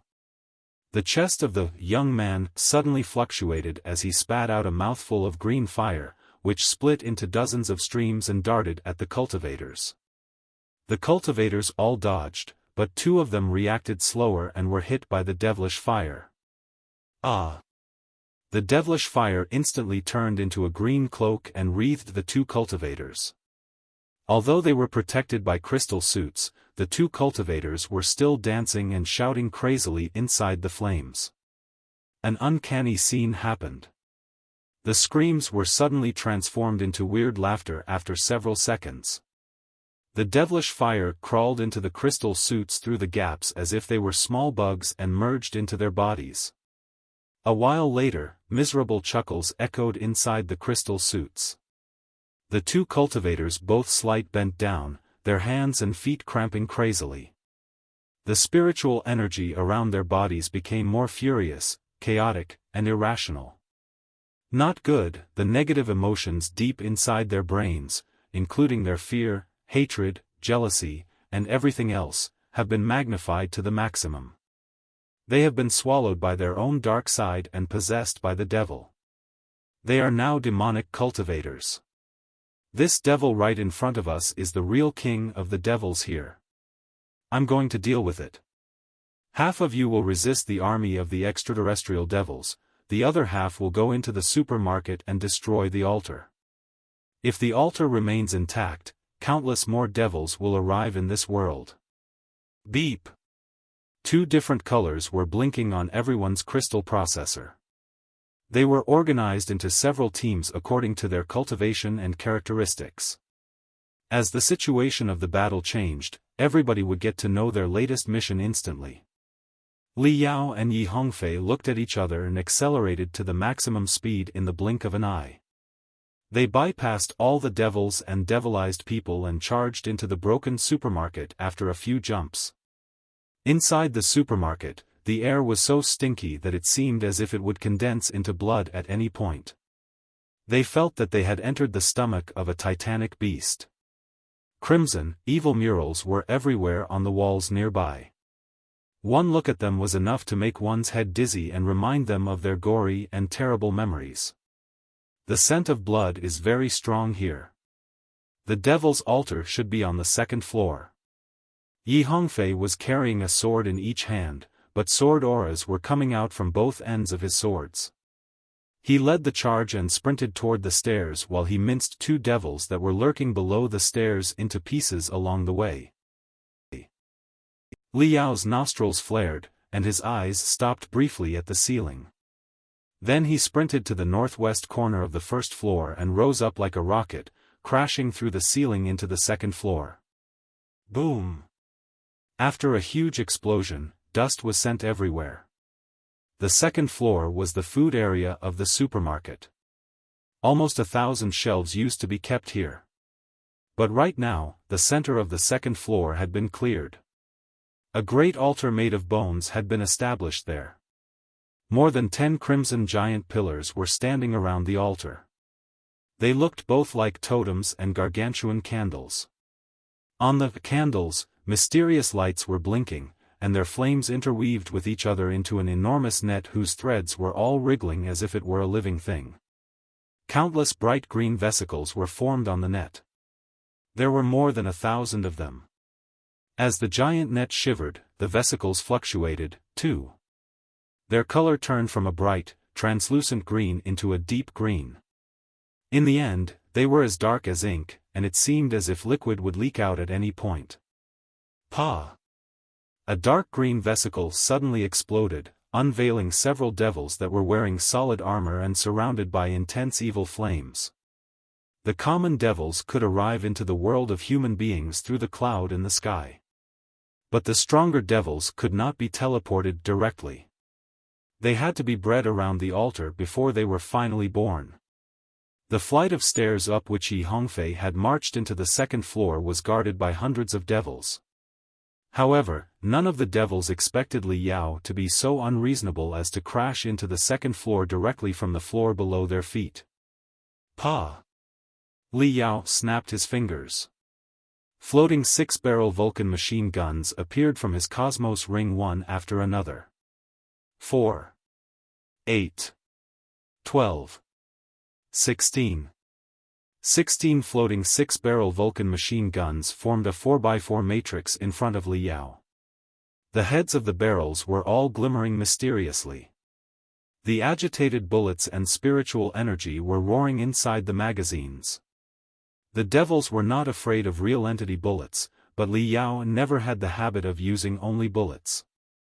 The large-caliber bullets that he employed were all embedded with crystals or even entirely made of crystals. They also carried a lot of attack rune arrays. With a gloomy face, Li Yao growled a word through gritted teeth. Die! The guns roared, and the bullets flew toward everything.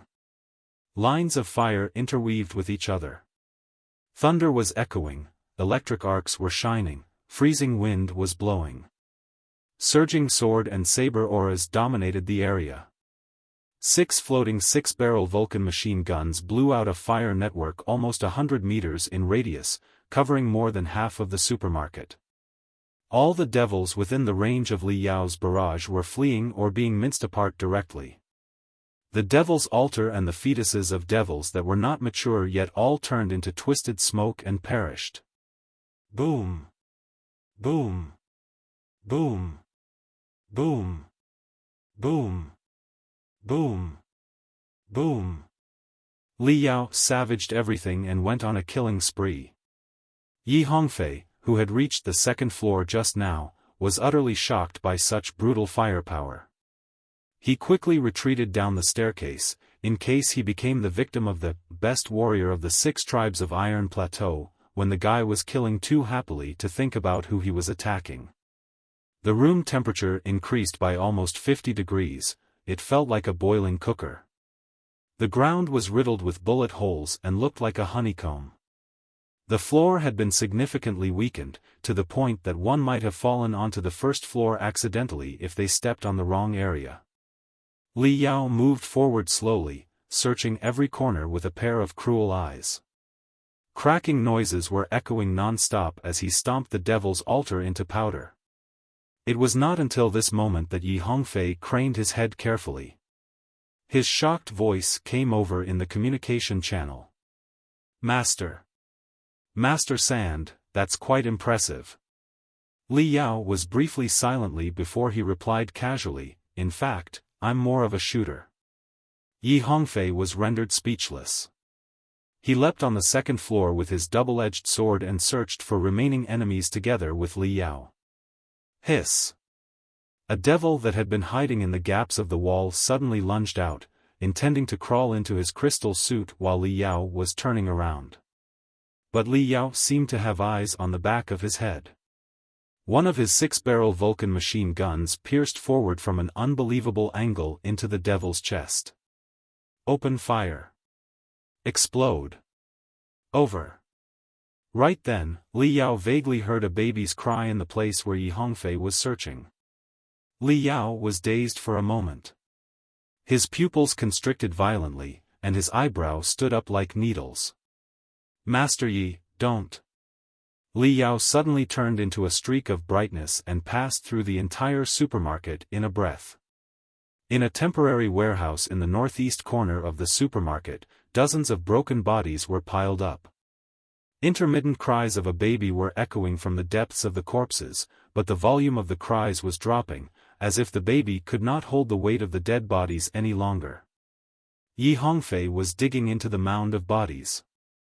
Since he was afraid that he might hurt the baby, he did not dare blow up the bodies with his spiritual energy. He could only move the bodies away one after another with his spiritual threads as well as his bare hands. However, while he was moving the seventh body, a streak of redness suddenly darted out from the bottom of the bodies. The eighth body suddenly became alive. A cluster of redness blew into Yi Hongfei's chest and burst out behind his back brutally. What burst out together was a series of overjoyed chuckles whose owner's evil plan had worked out. Yi Hongfei grunted and fell backwards. His double-edged sword triggered dozens of auras and enshrouded the eighth body. However, the body felt like a slippery loach. After the previous attack, it took a few turns and escaped from all the auras, before it accelerated to the maximum speed and dashed toward the window. But then, it ran into Li Yao's saber and turned into a real body, a body that was chopped in half. It was not a devil, nor did it show any sign of being possessed by one. Instead, it was an assassin from the Temple of Immortals who had been lurking below the bodies the whole time. Master Yi.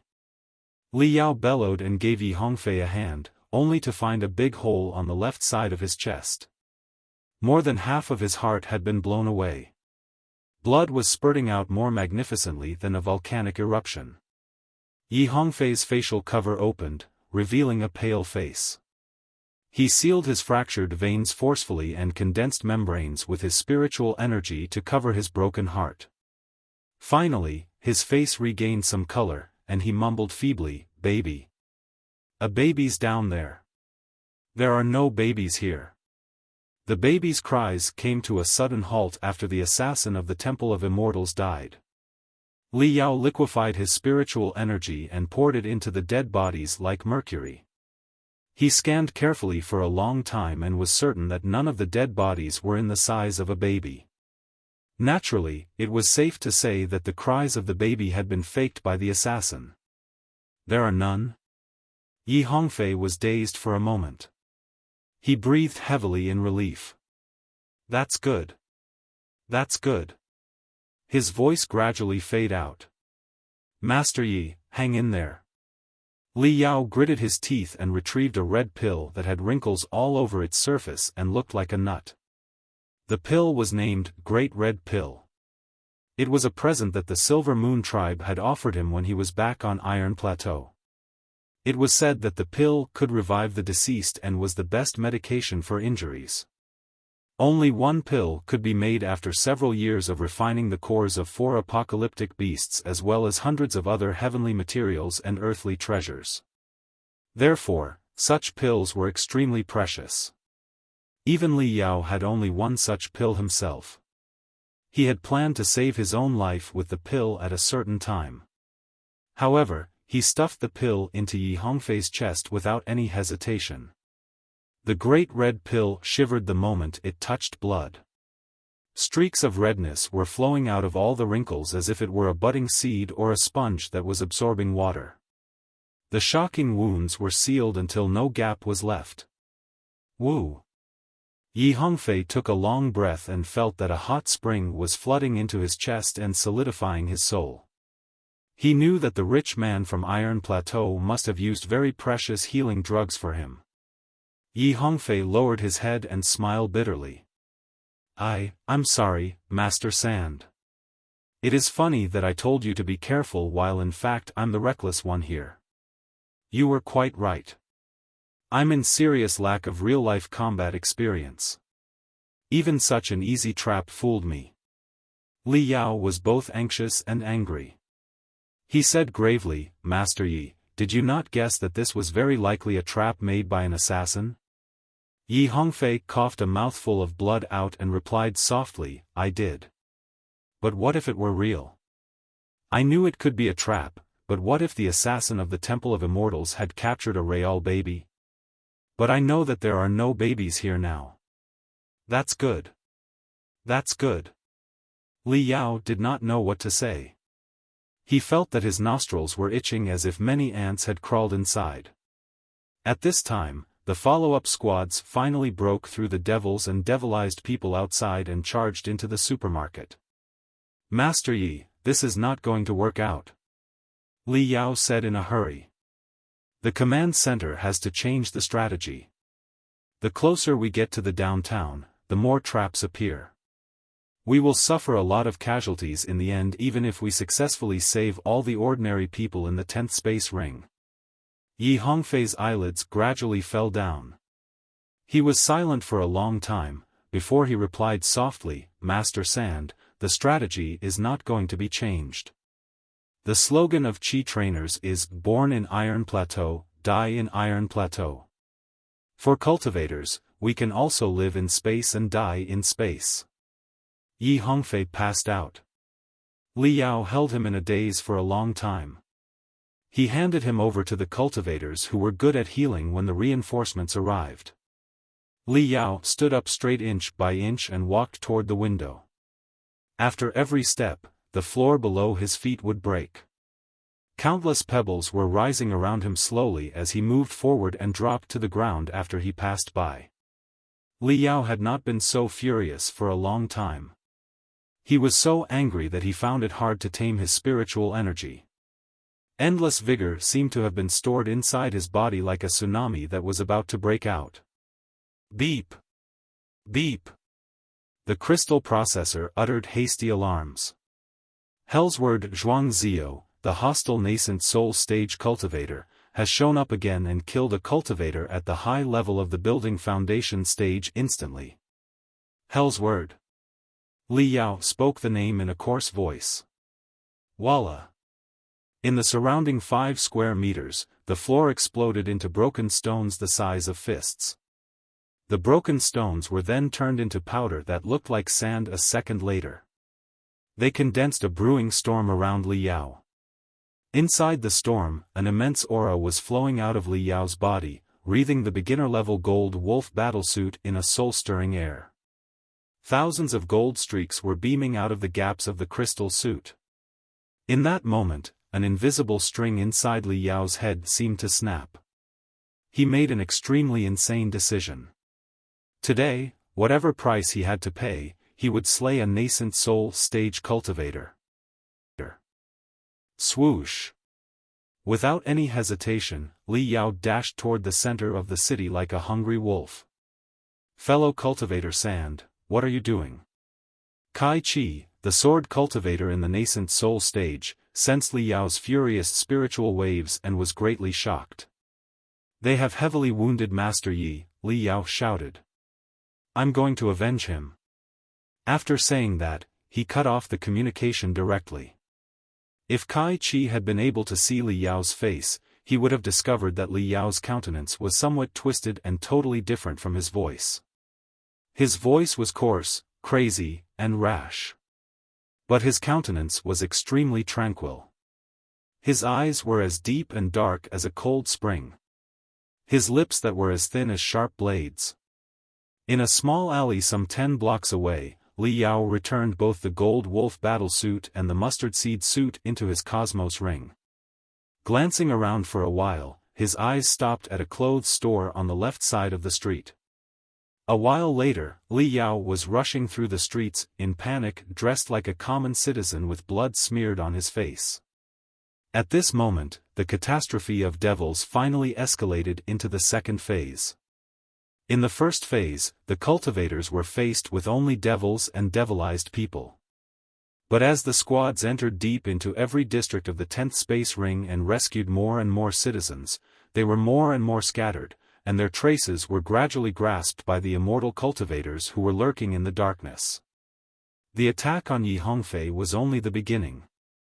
Starting from that moment, the immortal cultivators who had been hiding themselves showed up one after another. Some of them blended in with scared ordinary people, some pretended to be dead bodies around the devil's altars, and some acted like devilized people and assassinated the cultivators when their spiritual energy was running dry and they were in a hurry to rescue ordinary citizens. The cultivators had the advantage in numbers, but they were walking in the light while the enemy was in the dark. They also had to rescue the ordinary people. Moreover, among the immortal cultivators, there were the real, 8 Blades of Black Spider, top assassins of the Temple of Immortals, and Hellsword, a nascent soul stage cultivator. On the cultivator's side, more than 10 nascent soul stage cultivators had arrived, but the 10th space ring was in an utter mess right now. The assassins often fled far away immediately when their assassination failed. It was extremely tricky to keep them on the radar. Grunts and moans were echoing non-stop inside the communication channel. News that a cultivator had perished came one after another. The blue sky, which was in fact a dome, had a series of explosions. After spluttering sparks, it turned into a square black screen. Countless black screens were connected together, as if night had fallen. Half a day later, Li Yao arrived in the refrigeration warehouse of a big hotel not far away from the center of the city. The refrigeration warehouse was half below the ground and had very solid walls. Li Yao had also deployed a lot of alarm and defense rune arrays, making the place a temporary fortress for him. After all the rune arrays were triggered, an overwhelming defense network was established. Then, Li Yao retrieved a piece of bizarre-shaped magical equipment from his Cosmos ring. It looked like a colorful metal helmet that was embedded with crystals. Li Yao put it on his head. As the rune arrays functioned, the crystals started glittering. Streams of brightness in various colors flowed out and leaked into Li Yao's forehead, temples, and skull. The magical equipment was named Super Perception Hat. Li Yao had made it specially for complicated computations in the super perceptive state. It could both cool down and nurture his head so that his head would not overheat, and the broken cerebral vessels would be repaired promptly. Moreover, the secret medications inside the helmet could also provide nutrition for his brain cells in order to stay in the super perceptive state longer. More than 10 light beams were projected by Li Yao's crystal processor. Video clips as well as dazzling data were being displayed on them. All the crystal processors of the cultivators were connected to the spiritual nexus. The real-time footage captured by the crystal cameras attached to the cultivators was all uploaded to the spiritual nexus, too. The 100 video clips being played right now were all captured in an instant by the cultivators who were believed to have been ambushed by Hell's Word. In most of the video clips, the only thing that could be seen was a blink of blackness. After that, the cultivators were either injured or killed. Brain cell activity, 300%. 2 pieces of glasses seemed to be broken at the bottom of Li Yao's eyes, which were now much sharper and clearer. Current target, to kill Hellsword Zhuangzio, a nascent soul stage cultivator. Advantages: precise evaluation of the enemy and myself based on the shared information on the spiritual nexus, a super crystal suit whose performance is better than the enemy's and can be further boosted by the Black Wing, a maximum combat ability equal to that of core formation stage cultivator in the middle to high level, the enemy's negligence of my ambush, the enemy's wrong judgment about my capability, the enemy's wrong specialty in mental attack, which is where my defense ability is the highest. Disadvantages: as a nascent soul stage cultivator, the enemy's basic capability is way higher than mine. Even though the enemy's crystal suit is not as good as the Mystic Skeleton battle suit, it is definitely one of the best in the Flying Star sector, and there won't be much difference in its performance. The enemy is probably supported by core formation stage cultivators such as the 8 Blades of Black Spider. The enemy most likely possesses inside information on us and knows our latest progress exactly. The trickiest problem is that my purpose is not to run away from a nascent soul stage cultivator, not to wound a nascent soul stage cultivator, but to kill a nascent soul stage. A nascent soul stage cultivator is stronger than anyone could imagine. I won't have a second chance if I miss the first attack. Although the super perceptive hat was fully functioning, and the rune arrays and crystals were all humming, steam was still popping up from the gaps of the helmet. The temperature inside the refrigeration warehouse seemed to have been increased by more than 10 degrees. Li Yao's brain was overloading. His brain cell activity continued on the rise. 500%. 900%. Holding his head in his hands, Li Yao listened to the explosions of his cerebral vessels while he pondered calmly. My hard capability is still no match for that of a nascent soul stage cultivator. The support of the Mystic Skeleton battlesuit and Black Wing may not be enough to cover the gap. Naturally, they should be more than enough for me to run away from a nascent soul stage cultivator. But it will be a whole different matter to execute a nascent soul stage cultivator without giving him any chance to run away. If I act right now, the odds of success are no higher than 1%. However, tough as Hellsword may be, he is a human and not a god. A human will be tired and wounded. There will be a time when his magical equipment cracks and his spiritual energy runs dry. He has been causing trouble in the 10th space ring for 5 hours. During those 5 hours, he has dodged the searches of more than 10 nascent soul stage cultivators while he assaulted dozens of other cultivators. Even building foundation stage cultivators are not readily killable for a nascent soul stage cultivator when they are in crystal suits and their spiritual energy is fully burning. When he killed them, he must have consumed his spiritual energy, utilized his magical equipment, and even paid a higher price. Moreover, he has also slain 2 core formation stage cultivators and heavily wounded 1. The 3 core formation stage cultivators all fought back hard. One of them even detonated his own core, which must have dealt a certain amount of damage to him. But there's no telling how great an effect that was yet. Colorful pictures were flashing inside Li Yao's eyes. He ordered the video clips that allegedly recorded Hellsword's assassinations in strict chronological order. Then, he raised his computational ability and analyzed all the videos. Speed, strength, moves, temperature, humidity. He retrieved a lot of information from the videos and sent it to his brain. As I expected.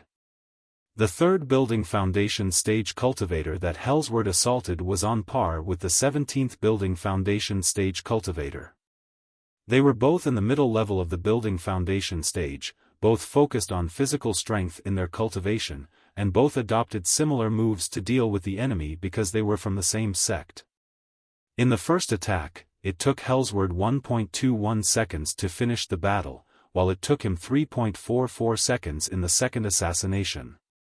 Collect all the data including Hellsword's speed, strength, time of assassination, and everything else in the videos, calculate a spiritual mountain sequence with the Great Regression algorithm, and then turn it into a system of ordinary differential equations with the Tyrant's Armor theorem. It will be quite simple after that. A problem that even college students can work out very quickly.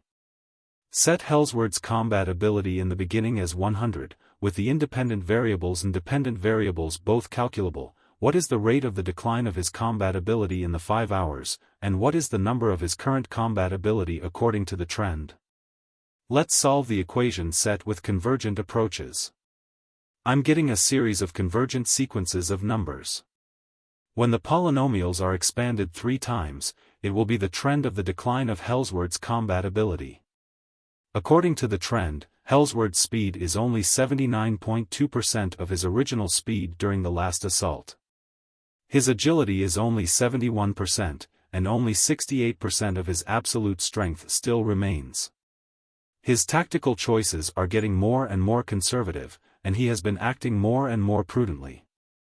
There were many times when he could have killed more victims, but he simply let go of the cultivators within his reach in fear that he would be stalled by them and the reinforcing nascent soul stage cultivators would arrive. After a comprehensive analysis of all the data, my conclusion is that, if his original combat ability was 100, his current combat ability is between 68.2 and 71.3. Considering that he might have been hiding his strength in the beginning, his real combat ability should be higher than that. Taking my own combat ability into calculation, and measuring the results with a double-fold algorithm, the odds of me killing him instantly are lower than 2.9%. The odds are still too low. Now is not the time for me to take action yet.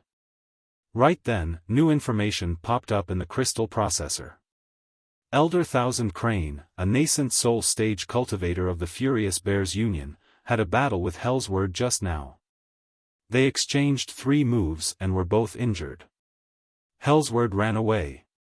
Video of the battle is being uploaded. Li Yao was refreshed. He immediately compiled the latest video into thousands of data and added them into calculation. Excellent. After a head-on clash with another nascent soul stage cultivator, Hellsword's speed and agility during his escape have both plunged significantly. According to the comprehensive analysis, his current combat ability is only around 51. In such a case, with appropriate tactics, I will be able to lock onto him before he is fully recovered. The odds of me executing him are now higher than 28.8%. Li Yao leapt up from the cold ground and rubbed the frost on his face. Taking a deep breath of the cold air, he felt that both his brain and chest were reinvigorated. A success rate of 30% is worth a try. Let me slay a nascent soul stage cultivator and offer his head to the deceased. 5 seconds later, 3 devils gradually seeped out of the walls in a remote alley. They condensed into 3 sharp-edged shadows quietly and gazed at the guy walked close from the end of the alley. The man was wearing ragged clothes that were stained with blood.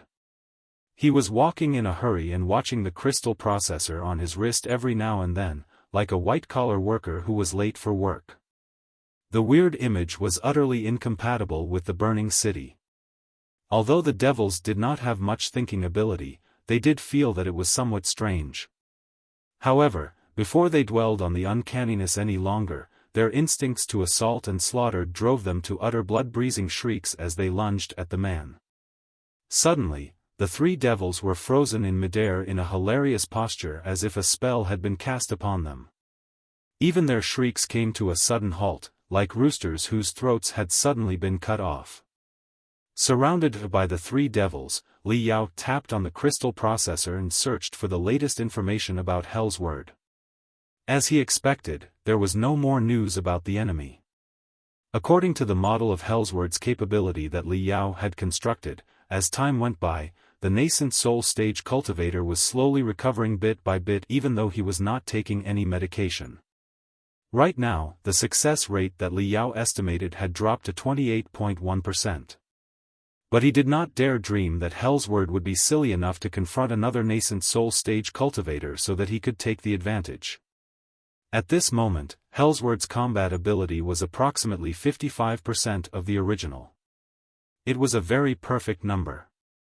If it were any lower, with the wisdom and resolution of a nascent soul stage cultivator, Hellsword would definitely retreat from the battlefield without looking back. He would not be bewildered by petty benefits and put his life in danger. Even though Hellsword still stayed there, Li Yao estimated that he would not act again. Since the Temple of Immortals had prepared for the operation for a long time, there were bound to be a lot of secret bases littered about the 10th space ring.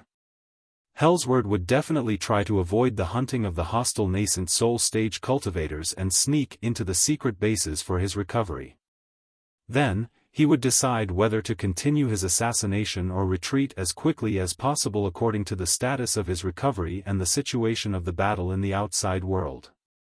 Therefore, this was the moment when Hellsword was the weakest. He would not get any weaker. The biggest problem, however, was how to lock onto Hellsword.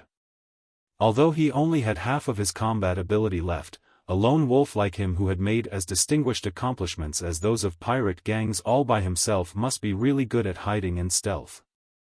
With the invasion of the devils, the city was in havoc.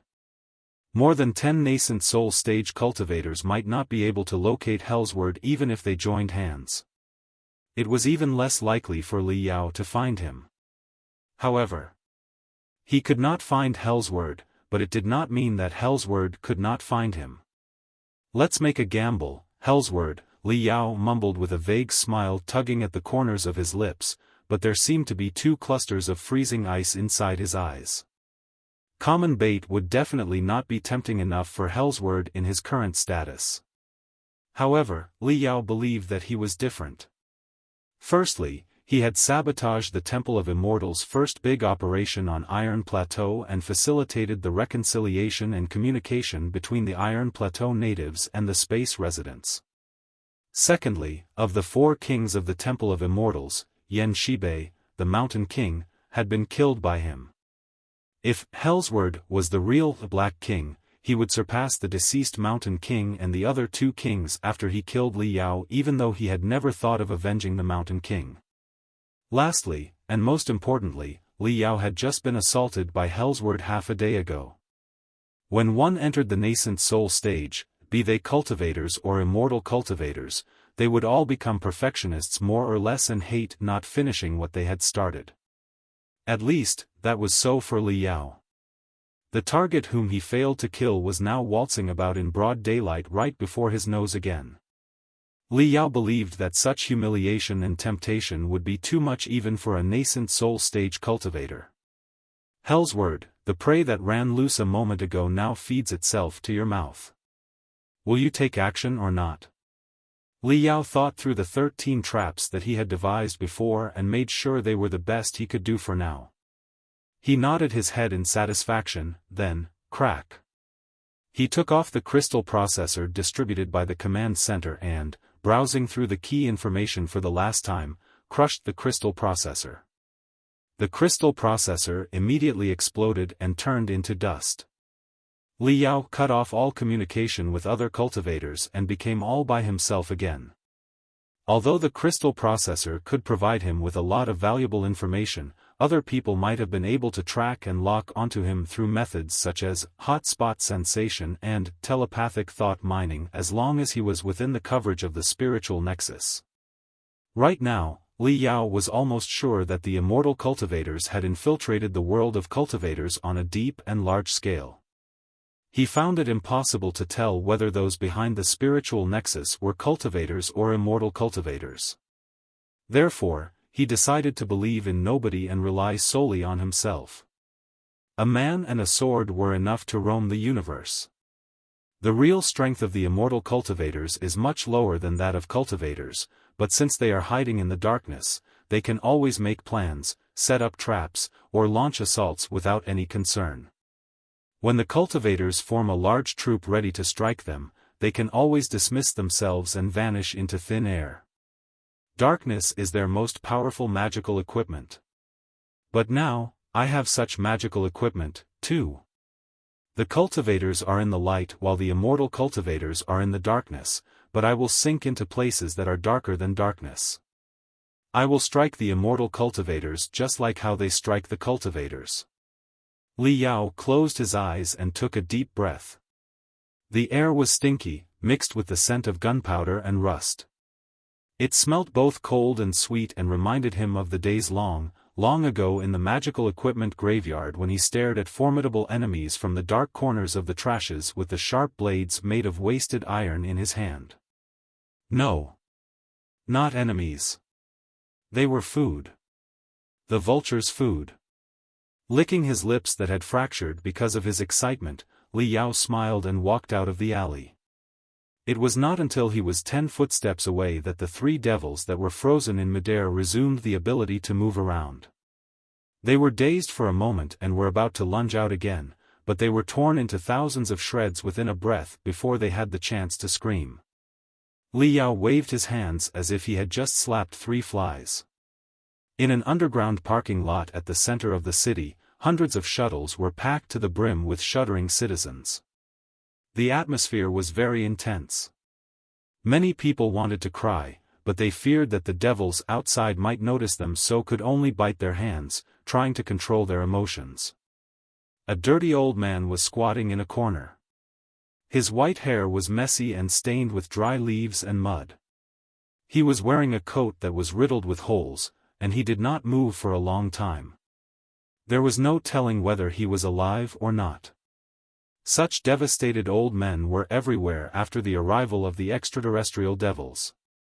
But nobody knew that he was in fact Hellsword Zhuangzio, a nascent soul stage cultivator. Behind the scared face, deep inside his gray, brown eyes, there was nothing but tranquility and indifference. Beneath his coat, he triggered a lackluster light beam without alarming anyone and learned the latest status of the battle through his spies outside. Hew! A tiny sound of air being break apart pierced into his ears.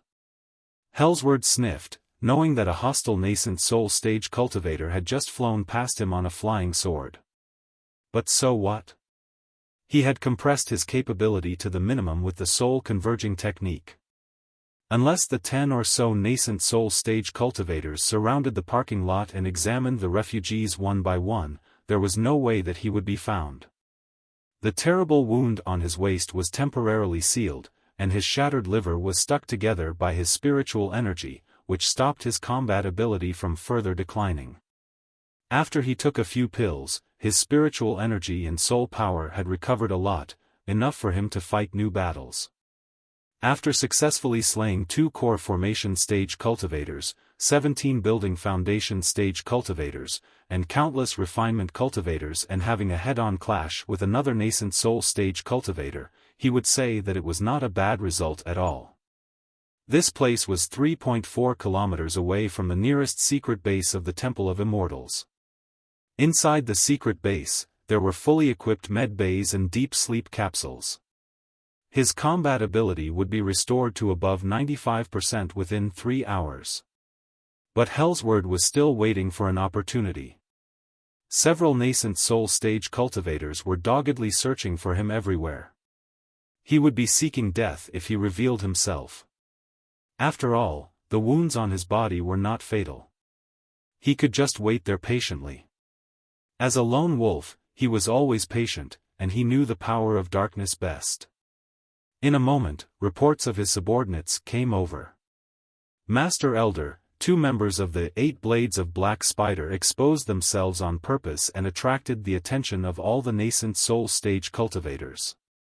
Also, on the West Lake District, another secret altar has been activated and is drawing a lot of devils close. It is estimated that many cultivators will go there. Right now, there are no traces of hostile nascent soul stage cultivators in the 15.5 square kilometers around you. Besides, due to the chaos of spiritual energy and the mayhem that the devils caused, the hostile nascent soul stage cultivators' search range has been minimized. They will not be able to find you from 10 kilometers away. Hellsword smiled casually. You've all been troubled.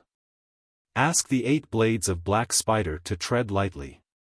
Right now, we are still seriously outnumbered on the battlefield, and we will be dead for sure if a nascent soul stage cultivator catches up. Bear our goal in mind. We are not fighting the battle to win, and it's impossible for us to win. As long as we spread horror among the ordinary people and diminish the strength of the cultivators as best as we can, it will be good enough. Protecting yourselves is the top priority. Striking the enemy is secondary. If the situation is not right, retreat immediately and do not be headstrong.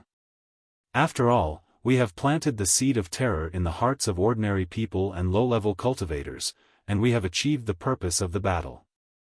Now that the nascent soul stage cultivators are all arriving, and the extraterrestrial devils are gradually being cleared, it's time we move on to the next phase and prepare our retreat. His subordinate nodded. That's very wise of you, Master Zhuang.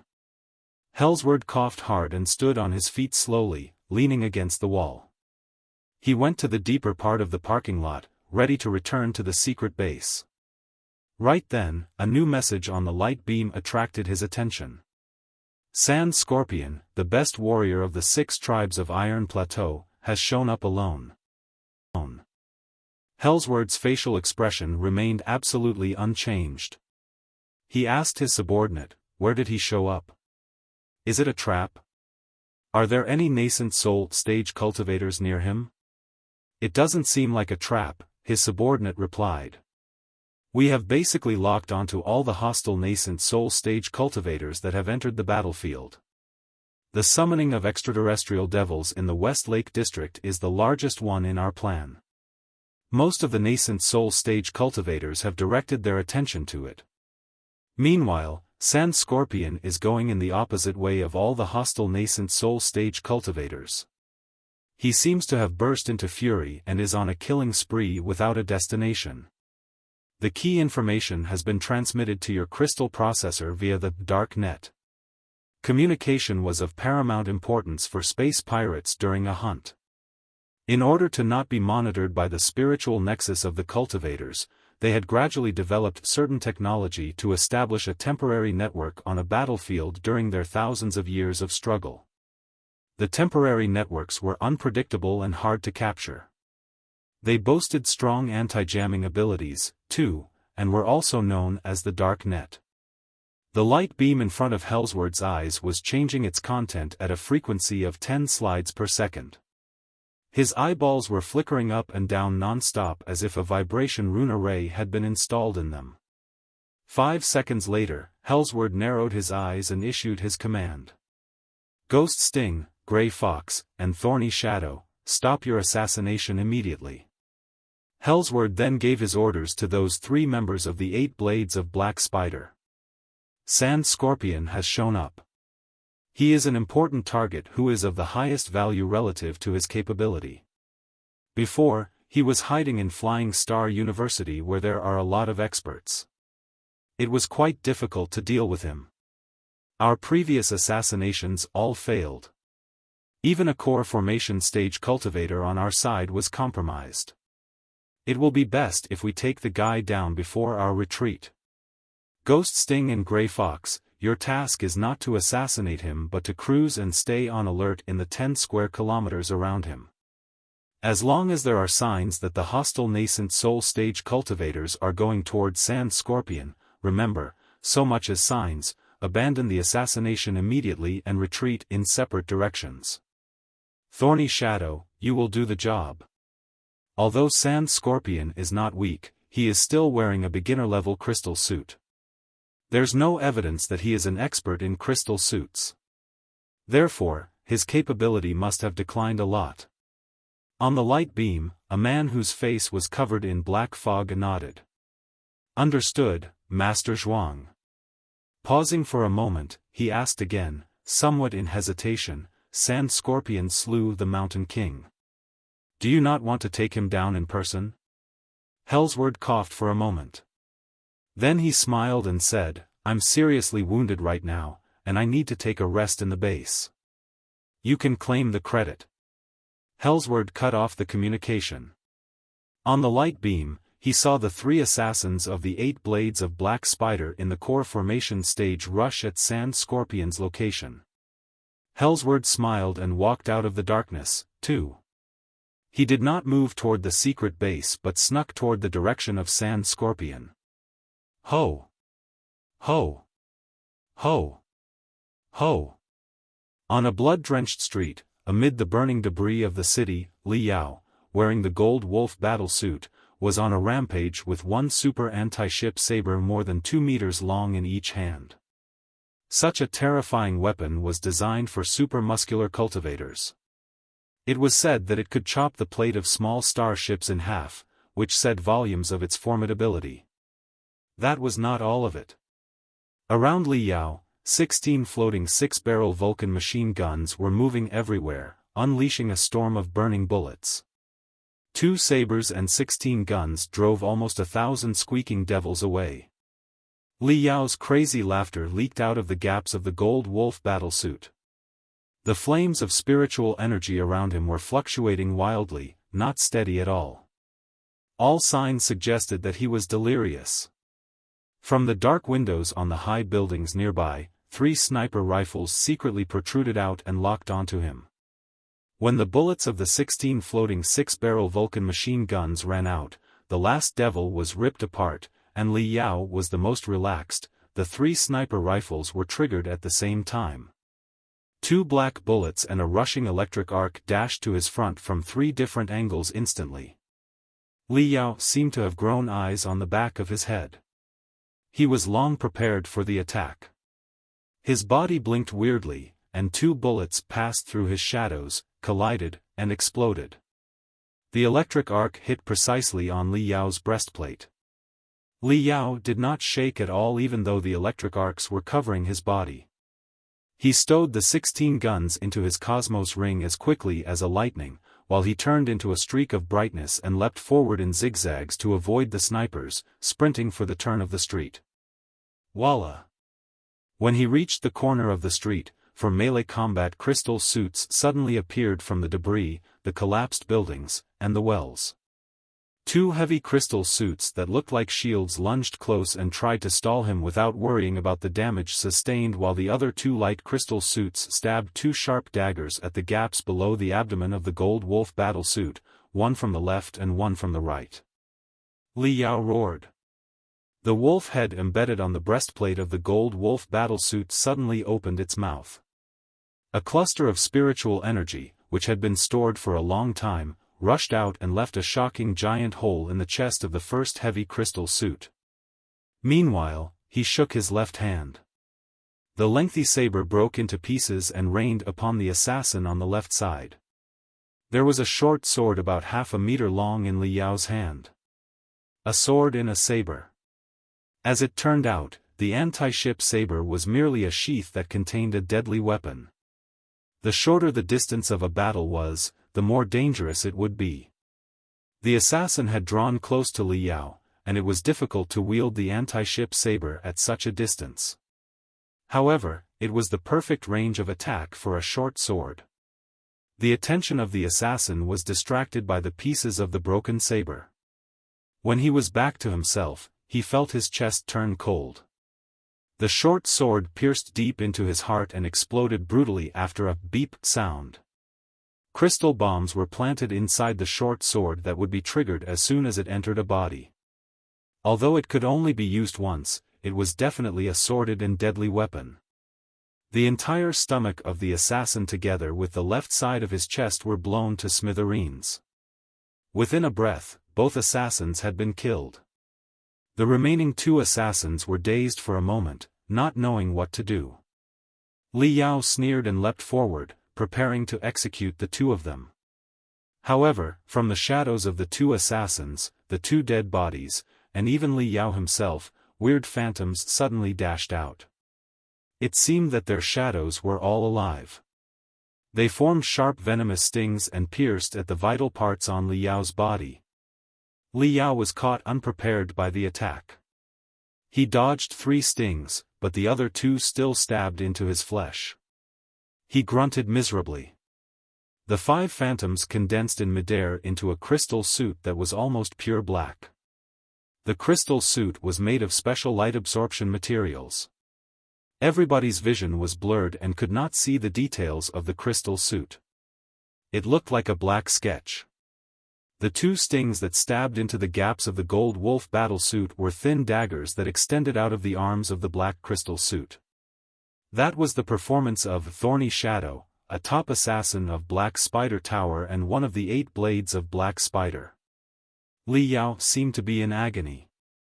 The wolf head in front of his breastplate opened its bloody mouth again and launched a dazzling cannonball of spiritual energy. Simultaneously, he waved the other saber of his, raising a tornado. However, before the aura of the blade passed through the black crystal suit, it had split into almost 10 shadows and dispersed. The shadow blades were retreated, and 2 arrows of blood immediately jetted out of the wounds. Li Yao changed from attack to defense very quickly. Seeing that he had missed the target, he turned around and ran away without hesitating. He did not flee to the street but crashed through the wall of a building. Against the surging spiritual energy, the walls made of bricks, stones, and rebars were no better than toilet paper. 5 shadows converged into one again. Thorny Shadow sneered and chased after him. The gold wolf battlesuit destroyed one wall after another as Li Yao fled hastily in the labyrinth-like buildings. The black crystal suit blinked about, sometimes appearing in midair, sometimes appearing in the darkness. It ran after the prey neither fast nor slowly, like a haunting ghost. The distance between the 2 parties was gradually reduced. Voila! Suddenly, there was nothing but brightness in front of the gold wolf battlesuit. Li Yao had crashed out of the building from the other side and entered a new street. Thorny Shadow was overjoyed and accelerated to his maximum speed. Within that moment, boom! Boom! Boom! Boom! Boom! Boom! Boom! In the building behind Li Yao, countless oriented crystal bombs that he had planted in advance were detonated. Hundreds of furious flames burst out and wreathed thorny shadow.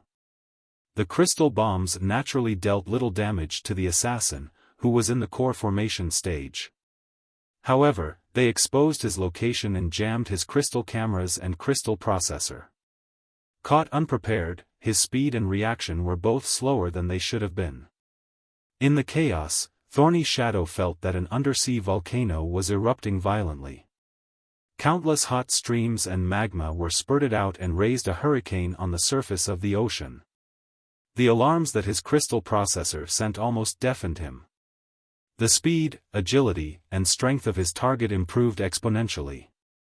In 0.5 seconds, his crystal camera captured what the enemy's crystal suit looked like.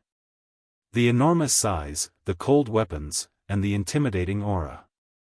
Everything indicated that it was not the Gold Wolf battle suit. Air change. Thorny Shadow was shocked. He did not expect that the Iron Plateau native, who was in no way well trained in the arts of crystal suit, according to his intelligence, was actually an expert who had grasped such a remarkable skill as air change.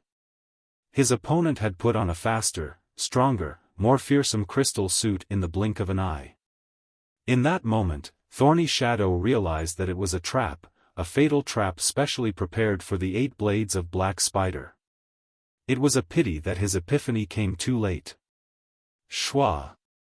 The twisted, unpredictable aura of Li Yao's saber stabbed into the breastplate and the facial cover of the black crystal suit like a butcher's cleaver. The blood hesitated for half a second before it spurted out, forming a giant red tree in midair. However, one other thing flew up into the sky together with Thorny Shadow's head. Li Yao's right arm. While Li Yao launched a fatal attack toward Thorny Shadow, a mysterious shadow suddenly lunged out from his back and darted at Li Yao's heart. Li Yao had summoned all his strength, and there was no time for him to do anything. In his haste, he could only block the incoming attack and protect his heart with his left arm. However, the enemy's attack was unbelievably brutal. While he chopped off Thorny Shadow's head, his left arm, which was protected by the crystal suit, was cut off from the elbow together with the thick, heavy crystal suit. Ah! This time, Li Yao really screamed desperately. Blood jetted out of his broken arm shockingly, only to be sealed by his spiritual energy a moment later like a faucet that had been closed. Before the first explosion died down, the second explosion, which was even fiercer, took place. Intense black and scorching venomous gas were mixed inside the bombs, too. Li Yao ran away crazily in the middle of the smoke and the venomous gas. Schwa. Covering his broken arm, Li Yao rushed into the street and threw aside a manhole cover. He stuffed his heavy crystal suit into the narrow sewer. Then, a series of explosions took place inside the sewer, with smoke and dust flying everywhere. The sewer collapsed and stopped the enemy from further hunting. Li Yao fled like a stray dog in the labyrinth of the sewer system. 3 minutes later, he appeared in the construction site of a skyscraper 9 kilometers away. Since the 10th space ring was still being expanded, such construction sites were everywhere. Before, a few workers had lived in this place. But after the arrival of the extraterrestrial devils, all of them had run away. The place had become empty. Hollow sounds were echoing in the empty building as the crystal suit stepped on the hard ground. Li Yao could not hold it any longer and collapsed. He held the ground with his only hand and observed his broken left arm, moaning in disbelief. Right then, cold footsteps came over behind him. Li Yao's body was stiffened. He felt like he was standing in the cold wind, naked and shivering even though he was protected by a heavy crystal suit. What appeared in the stairs was also a black crystal suit that utilized light absorption materials. The crystal suit boasted a giant vibration blade that was directly connected to the right arm. The helmet and the facial cover were specially designed. 3 swirling demonic horns pierced toward the sky. That was the Black Horn, a special crystal suit for mental attacks developed by the Silver Heart School. The 3 black horns were actually 3 antennas that could significantly boost the power of the soul and improve one's strength in mental attacks. The Black Horn battlesuit was already a top-tier crystal suits in the Flying Star sector. After being crazily modified by the experts on Spider Den, it now boasted impressive specifications in melee combats, too. In the database of the cultivators, there was only one person who was capable enough of using such a modified Black Horn. Hellsword Zhuangzio, a nascent soul stage. Holding his broken arm, Liao asked, his voice shaking, "How did you see through me?" Hellsword was silent briefly. He walked toward Liao unhurriedly while he answered with a faked voice. "Your disguise was very good, but your acting was a bit too exaggerating. In my eyes, you have at least 3 loopholes. Firstly, according to the files we gathered in the war on Iron Plateau, you are cunning, brutal, and thoughtful. You are definitely not a common Iron Plateau native, nor are you a reckless man who has nothing but courage. For a man like you, if you were not good enough in a crystal suit, how could you even consider a crystal suit that you are not familiar with to be your trump card? Why didn't you store a few true chi armors in your Cosmos ring? The answer is obvious. Your crystal suit skills are not as bad as you claimed. You are an expert of crystal suits. Secondly, even if you are using a crystal suit as your trump card, why would you choose a Gold Wolf battle suit? Although it is an upgraded model of the Green Wolf battlesuit enhanced by abundant heavenly materials and earthly treasures, its framework is quite old-fashioned. The improvement would not be too significant at all. With your wealth, it's perfectly possible for you to purchase a more advanced crystal suit and ask a master to simplify the operation system so that you can use it at your will. That's the more reasonable choice. Don't you know masters of crystal suits such as Shui Yuanxin and Huang Pubo? Right, I almost forgot. According to our latest intelligence, you are an excellent crystal suits master yourself. Simplifying the operation system is just a piece of cake. No trouble for you at all. Thirdly, you acted too rashly. Just because you were infuriated by our shamelessness, you went on a rampage in the downtown area alone without caring about anything? That did not sound like something that the sly sand scorpion in our files would do. Your acting crossed the line. With consideration of the 3 loopholes, I was totally sure that the Gold Wolf battlesuit was definitely not your trump card. You put on the Gold Wolf battlesuit in front of everywhere because you wanted us to underestimate you so that you could set up your traps more conveniently. Li Yao's voice was both calm and frustrated as he said, "Therefore, you pretended that you were fooled and asked somebody else to step into my traps, didn't you?" The guy was quite capable, and he was adept at shadow arts. If I am not mistaken, he was Thorny Shadow of the 8 Blades of Black Spider, right? In order to push me to reveal my trump card, you were cruel enough to sacrifice one of the 8 Blades of Black Spider. Hellsword's methods are indeed impressive. Hellsword smiled casually. How could a bait any weaker than Thorny Shadow force you to resort to your trump card? Although your combat ability is merely in the core formation stage, your value is much higher than common core formation stage cultivators and even some nascent soul stage cultivators who know nothing but fighting. You are definitely one of the greatest troublemakers for us. Thorny Shadow is dead, but I have learned that your real trump card is the most advanced heavy crystal suit, Fire Tyrant, developed by the Red Line School. The Fire Tyrant battlesuit of yours seems to have been modified with abundant heavenly materials and earthly treasures. The 7 materials that I recognized right now are all invaluable. Such a crystal suit befits the best warrior of the 6 tribes of Iron Plateau more. Well. On a different occasion, if you are wearing the Fire Tyrant battlesuit, there is a 90% likelihood that you might have gotten away even if I attacked with my full strength. Only one of the 8 Blades of Black Spider in exchange for all of your trump cards and one of your arms. That's a good bargain. All in all, in this hunting game, Thorny Shadow is a cicada, you are a mantis that devours him, and I'm a sparrow that devours you. Killing intent was soaring in Hellsword's voice. Wait! Li Yao cried, pressing his broken arm. I don't want to die. Give me a chance. I would like to surrender. Hellsword chuckled. You would? Li Yao breathed heavily. I know you won't believe it, but since I'm so valuable and I'm very influential on Iron Plateau, you should at least give it a try.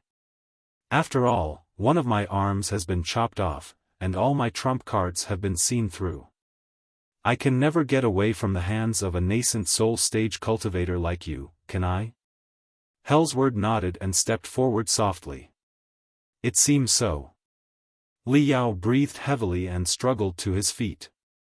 He staggered toward Hellsword while he murmured, therefore, his voice suddenly turned high and sharp.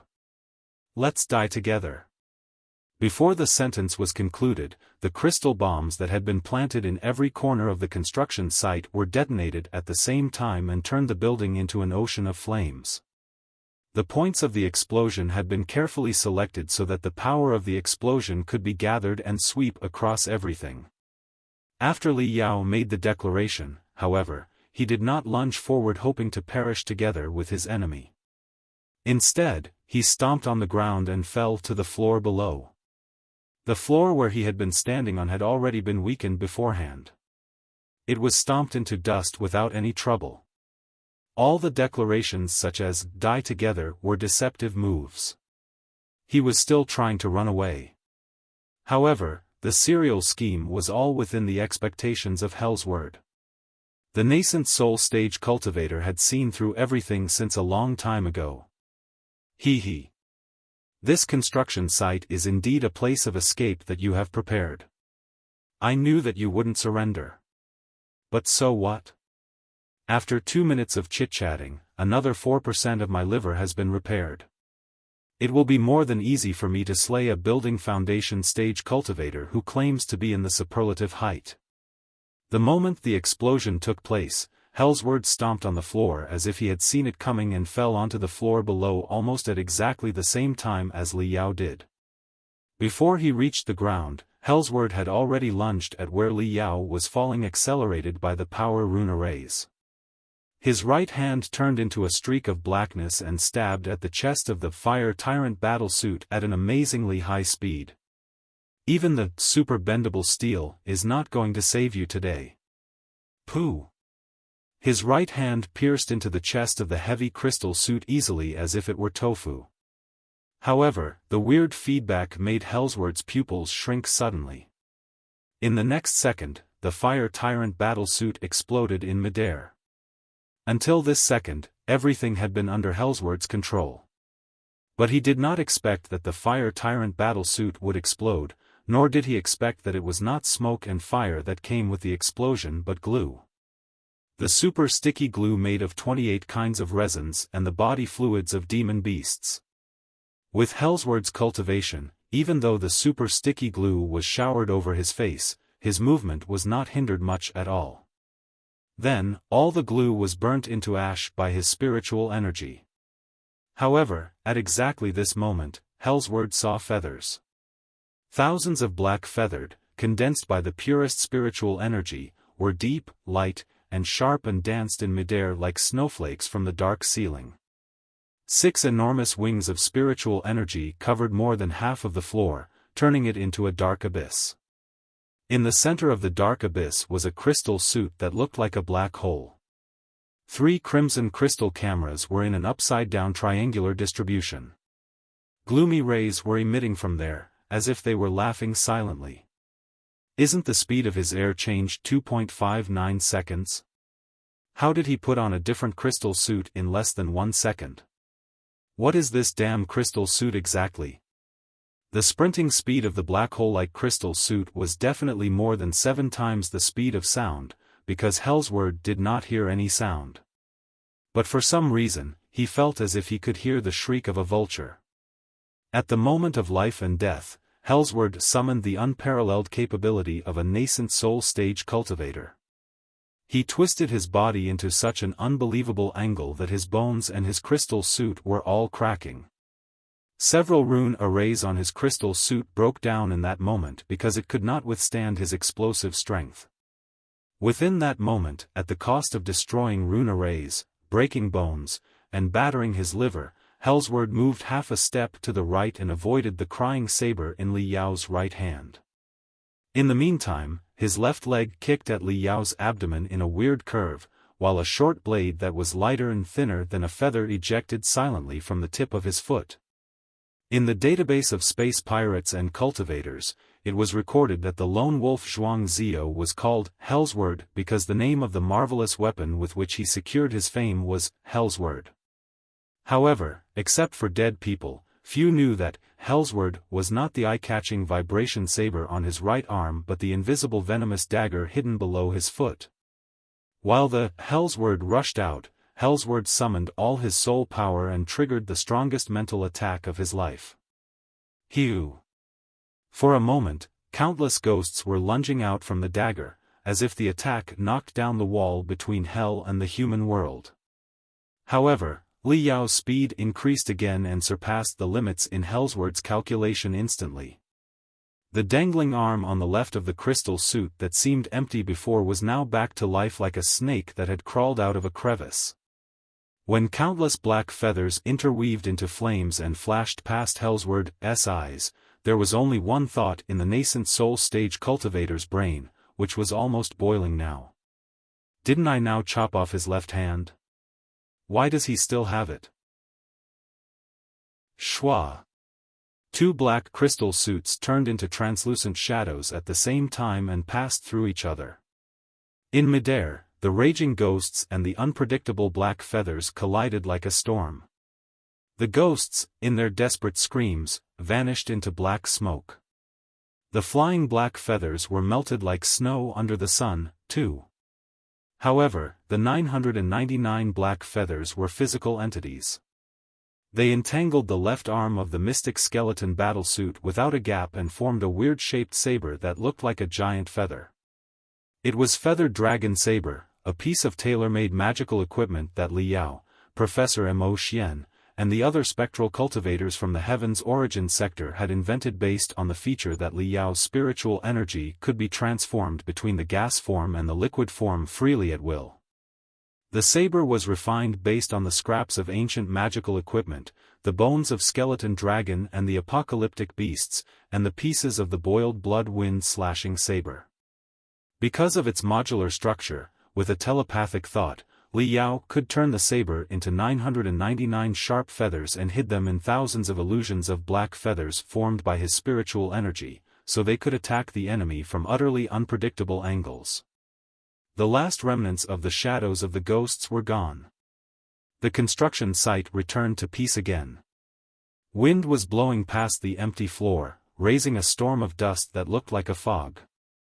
The two crystal suits were 10 meters away from each other, in the same posture of their final attack, like perfect statues. Clang! Feathered Dragon Saber fell to the ground. Walla! A shocking wound appeared on the breastplate of the mystic skeleton battle suit, as if a devil that opened its blood mouth. Chi! Chi! Blood mist exploded out of Li Yao's chest as he staggered and fell to one of his knees. A deep hollow was left on the floor, and he coughed loudly. Cough cough. Cough cough cough cough. A nascent soul stage cultivator is indeed a nascent soul stage cultivator.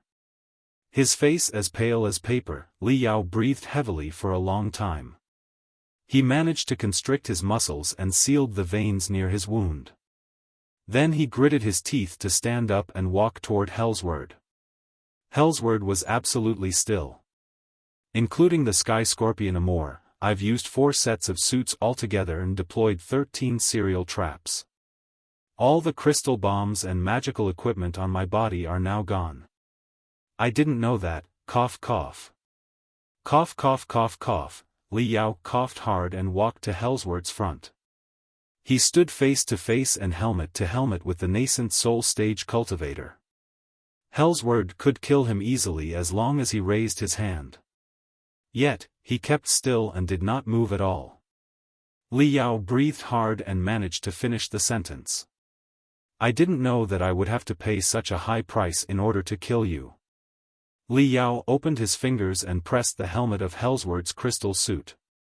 He suddenly exerted his strength. Voila! Hellsword Zhuangzio, the scary nascent soul stage cultivator on Spider Den, could not withstand the pressure and kneeled down before Li Yao. You are the first nascent soul stage cultivator that I slew. Looking down at Hellsword, Li Yao remarked, one word after another, but you won't be the last. Ka! A terrifying explosion suddenly burst out in Hellsword's neck, as his entire spine was blown into powder. When the feathered dragon Saber passed by, Hellsword's neck had been swept through by the aura of Li Yao's saber. His head seemed to be connected to his body, but the link between them had been entirely cut off. It was no different than beheading him. Even a nascent soul stage cultivator could not survive their head being separated from their body. Besides, Li Yao's final pressing had poured a huge amount of spiritual energy into Hellsword's brain through the helmet of the crystal suit, which had completely wrecked his brain. The dominating nascent soul stage cultivator finally bowed below Li Yao's feet and lowered his head, as dead as anyone could ever be. Li Yao sniffed and rubbed his hands. He kicked down Hellsword's dead body. Greedy laughter echoed below his crystal suit, as if he were planning to rip off Hellsword's black horn and search for trophies. The moment he touched the black horn battle suit, however, Li Yao suddenly shrieked. The feathered dragon saber that was left aside exploded into 999 sharp feathers instantly and raised a black storm on the floor again. Ah! A weird scream suddenly echoed in the air of the southeast corner. It sounded like the screams of 10,000 tortured souls in the deepest level of hell combined. Like a scorching iron needle, the sound stung Li Yao's brain. A dark red phantom that looked both like dim fire and weird flowers gradually emerged in the air. As it formed, the phantom condensed into the shape of a human more than half a meter tall that looked both like a dwarf and like an infant. Pierced repetitively by the feathered dragon saber, the phantom was twisting in agony and gazing at Li Yao with the utmost hatred and fear. You knew that I was not dead," shouted the dark red phantom. Li Yao smiled. The soul power of the nascent soul stage cultivators is far stronger than common cultivators. It is more likely for them to turn into a spectral cultivator. As for you, the well-known Hellsword Zhuangzio, mental attacks are your specialty, and you have a profound understanding about the studies of brains. Other than being a brutal bandit, you are also a great meditation healer.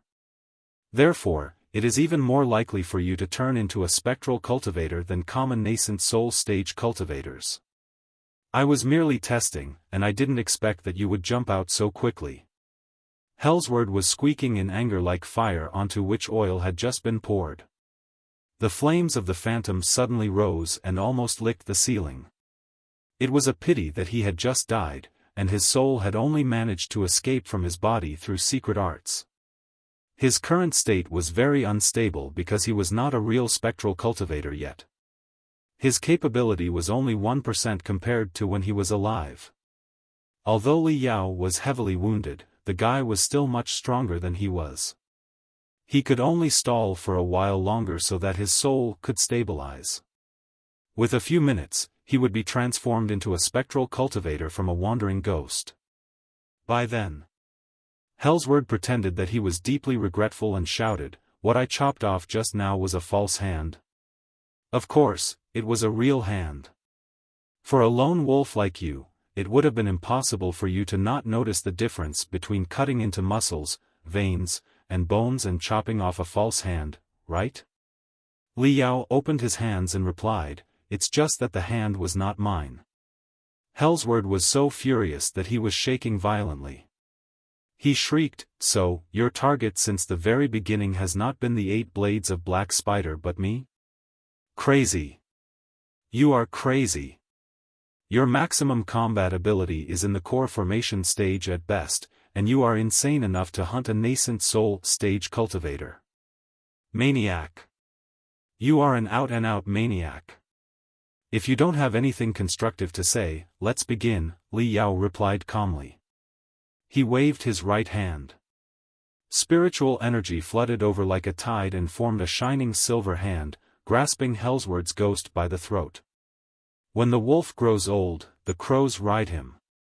If he were in his peak state, Hellsword, as a nascent soul stage cultivator, would have kicked Li Yao away like driving a stray dog, if not killing him instantly. However, right now, Hellsword's ghost was like a hen whose throat was cut off. No matter how hard he struggled and shrieked, he could only be dragged to Li Yao in the end. "What do you want?" shouted Hellsword in panic, half faked and half in real fear. Every move that Li Yao took was beyond his expectation. He was no longer confident in the situation now. Li Yao bound Hellsword's ghost to the front of his breastplate with his spiritual energy, making it a shield. Then he smiled and said, "A nascent soul stage cultivator must be hiding a lot of precious cultivation arts, techniques, magical equipment, and heavenly materials and earthly treasures on their body. I went through all the trouble and drained all my crystal suits and magical equipment to kill a nascent soul stage cultivator. Naturally, I want to search his body thoroughly and see what trophies I have earned. However, from a different point of view, if I were a nascent soul stage cultivator, I wouldn't want my body to be insulted by the successors and my collections to be looted by my enemy.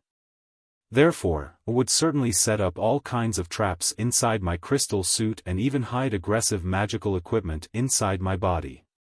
If anybody was going to tear open my crystal suit by brute force and damage my body, then boom!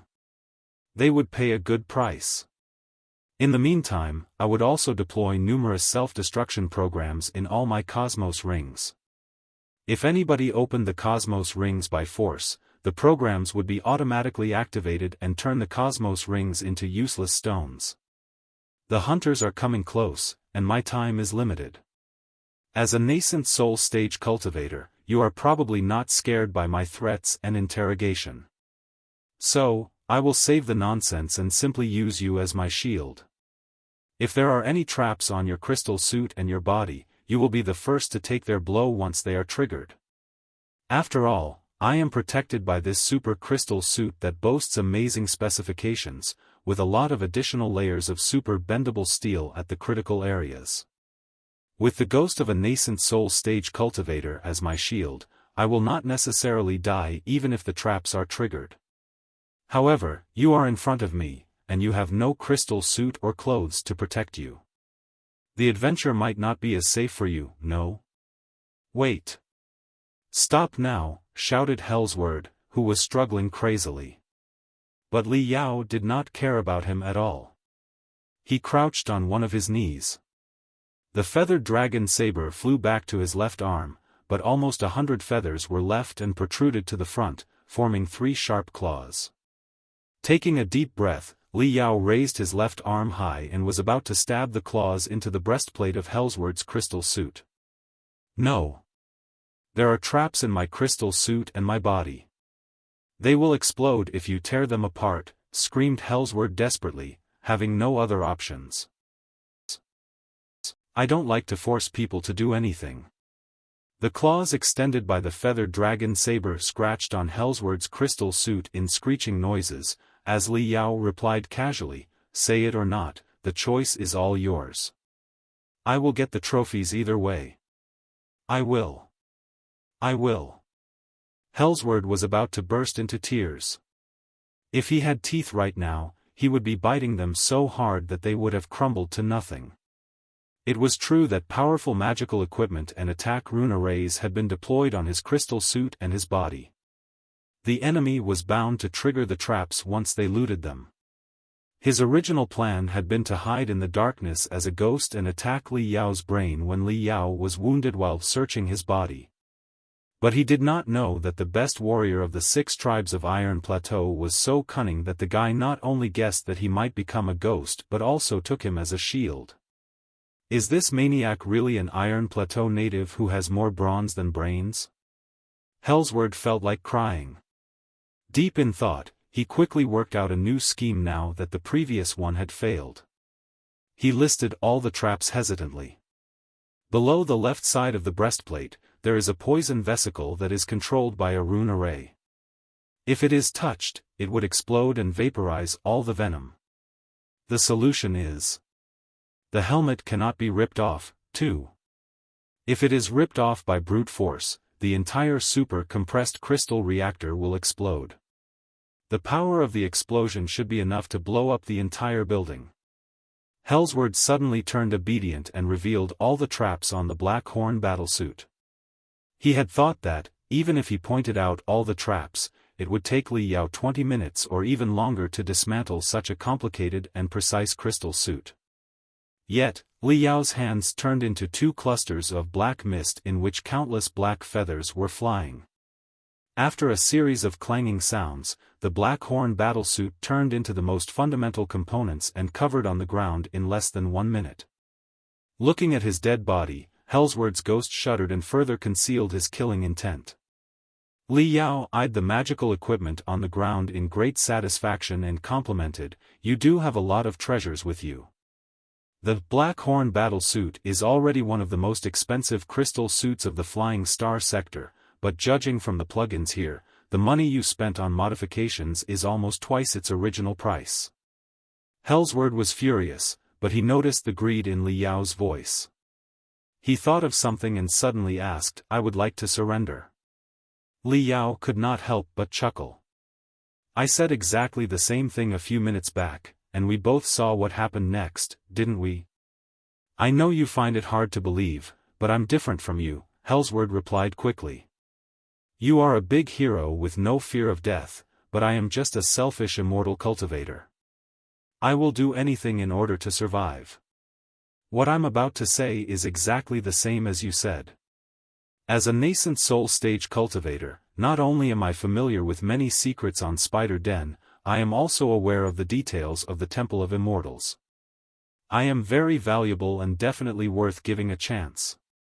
If you do not believe me, I can tell you a big secret first as a signal of my sincerity. Mountain Sea Black Lotus, the four kings of immortality. The assault on Heavenly Saint City is supervised by the Black King, but I am not the Black King." Li Yao raised his eyebrow. "Is that so?" Hellsword's ghost bounced weirdly and condensed hard without alarming anyone, trying to transform into a real spectral cultivator, while he threw out a piece of shocking news to shift Li Yao's attention. "Just think about it. Although I'm in the nascent soul stage, I always come and go alone, and I don't have any skills in management and administration. How could I plan and implement such a large-scale operation? As for who the Black King is exactly, naturally I can't tell you right now. But as long as you accept my surrender and give me a chance to make things right, I will definitely tell you everything that I know." Li Yao smiled. His hands moved as quickly as wind as he searched Hellsword's body carefully. Eventually, he found 4 cosmos rings. Li Yao said unhurriedly, "Senior Zhuang, I fear that you're mistaken about something. I'm from Iron Plateau. I do not feel very happy that you are causing a mayhem in Heavenly Saint City, but it is not enough for me to burst into outrage without caring about anything. You want to make things right, but does it have anything to do with me? I don't care about who the real Black King is at all, either. Right now, as a tiny ghost, you are completely at my mercy. I can spare your life or kill you instantly. If you want to surrender, give me something I'm interested in." "You are not interested in the Black King's identity?" Hellsword shrieked. "Cultivators may be, but not for me," Li Yao replied. "How about this? The Hellsword Arts, your ultimate skill, is indeed marvelous. Despite all the unfavorable circumstances, you managed to cut open such a giant wound on my chest. If I didn't have my left hand, you definitely would have beaten me. The sword arts of yours are very creative. I like it. Give me your arts, and I will consider your request. However, listen up. You only have one's chance. Do not try to fool me. The Hellsword is hidden below your foot. Therefore, the sword arts probably originated from a weird kicking skill and are totally different from normal sword arts. I can see through it immediately. You said yourself that I am an out-and-out maniac. You don't want to know what a maniac will do when he gets mad, do you? Hellsword was dumbfounded, as if Li Yao had dug a hole on his chest and cut his heart away. Li Yao frowned. If you would rather not, forget it. A true gentleman does not take away other people's favorites. I'm willing to. Hellsword was secretly overjoyed, and yet he shrieked in depression. My sword arts are in the Cosmos ring that you found in my hair. But the Cosmos ring has been set with a password and divided into 3 overlapping rooms. Only after you open the first room can you open the second, and there's a secret rune array below the third room. The passwords for each room are different. One wrong password, and the Cosmos ring will destroy itself immediately. Nobody will get anything from it. My sword arts are not kept in the innermost room, but in the jade chip of the ledger in the outermost room after being encrypted. Li Yao chuckled and said, a trick to fool the smart. Normal people would think that the most valuable treasure was hidden in the most inconspicuous room, but you have placed it in the very first room. How cunning of you. Not as cunning as you. Hellsword replied unhappily. He paused for a moment, and as if admitting his failure completely, he said, fine. Struggles are futile now that I've fallen into the hands of such a brutal man like you. I can tell you the passwords of the 4 Cosmos rings, they are. You can try them yourselves and see if I'm lying. Come on. Try the Cosmos rings, and you will know that I'm genuine. But don't regret. You must accept my request if you take my treasures. You will garner fame and fortune and do other cultivators a great favor by doing that. If you go back on your words, I will not let go of you even if I die. Li Yao pondered for a moment and nodded. All right. While all right was still echoing in the air, the feathered dragon Saber suddenly exploded into dozens of black feathers and darted at Hellsword's ghost. The attack far exceeded Hellsword's expectation. He had thought that Li Yao would not attack him until he verified all the passwords of the Cosmos rings. Why now? The ghost was split into multiple parts before it had the chance to scream. It was not until 10 seconds later that the divided ghost was condensed again. But he was feebler than ever now. Hellsword was dumbfounded. He did not believe that Li Yao was brutal enough to attack without any warning. Hellsword was totally confused. He shouted angrily, What are you doing? I have a few best friends who are spectral cultivators. Li Yao's voice turned extremely calm with no sign of greed at all. He said, through them, I have learned a lot of secrets about spectral cultivators. For example, it takes less than 10 minutes for an expert like you to transform from a ghost into a spectral cultivator and restore part of your combat ability. Since you do not have a real body, your attacks will become weirder and more unpredictable than when you were alive. Therefore, I made a bold assumption that you did not mean to surrender. Since the very beginning, you've been rambling on, and you gave up all the traps on the crystal suit and your body without much struggling. In the end, you even told me the secrets of the Hellsword arts and the passwords of your Cosmos rings. Your only purpose was to buy you more time so that you could be transformed into a real spectral cultivator. Then, you would launch a fatal attack and reverse the situation. 3 minutes and 58 seconds have passed since your soul left your body. I was in much more danger, right, and did not dare to let you condense it any longer. Hellsword had worked hard for 4 minutes and was about to be transformed into a real spectral cultivator, only to be slashed back to the starting line. He was so mad that blue smoke was popping up. You knew it since the beginning. You've been acting. Indeed. You are not the only one who can pretend. Li Yao smiled. The Hellsword arts are indeed marvelous. Why would you tell me the passwords of all your Cosmos rings and the location of the Hellsword arts honestly if I did not act? Right now, I have got everything I want. You may die now. As for your threat, you think you can ever come back to me now that you've fallen into my hands? Li Yao raised his hand and snapped his fingers. After every snap, a 6-barrel Vulcan machine guns would appear in the air. 16 guns surrounded Hellsword's ghost, and the bullets were jumping maliciously inside the magazines. This time, Hellsword was really desperate. You can't kill me. I know countless secrets and treasures. Do not kill me. They are all yours. All yours.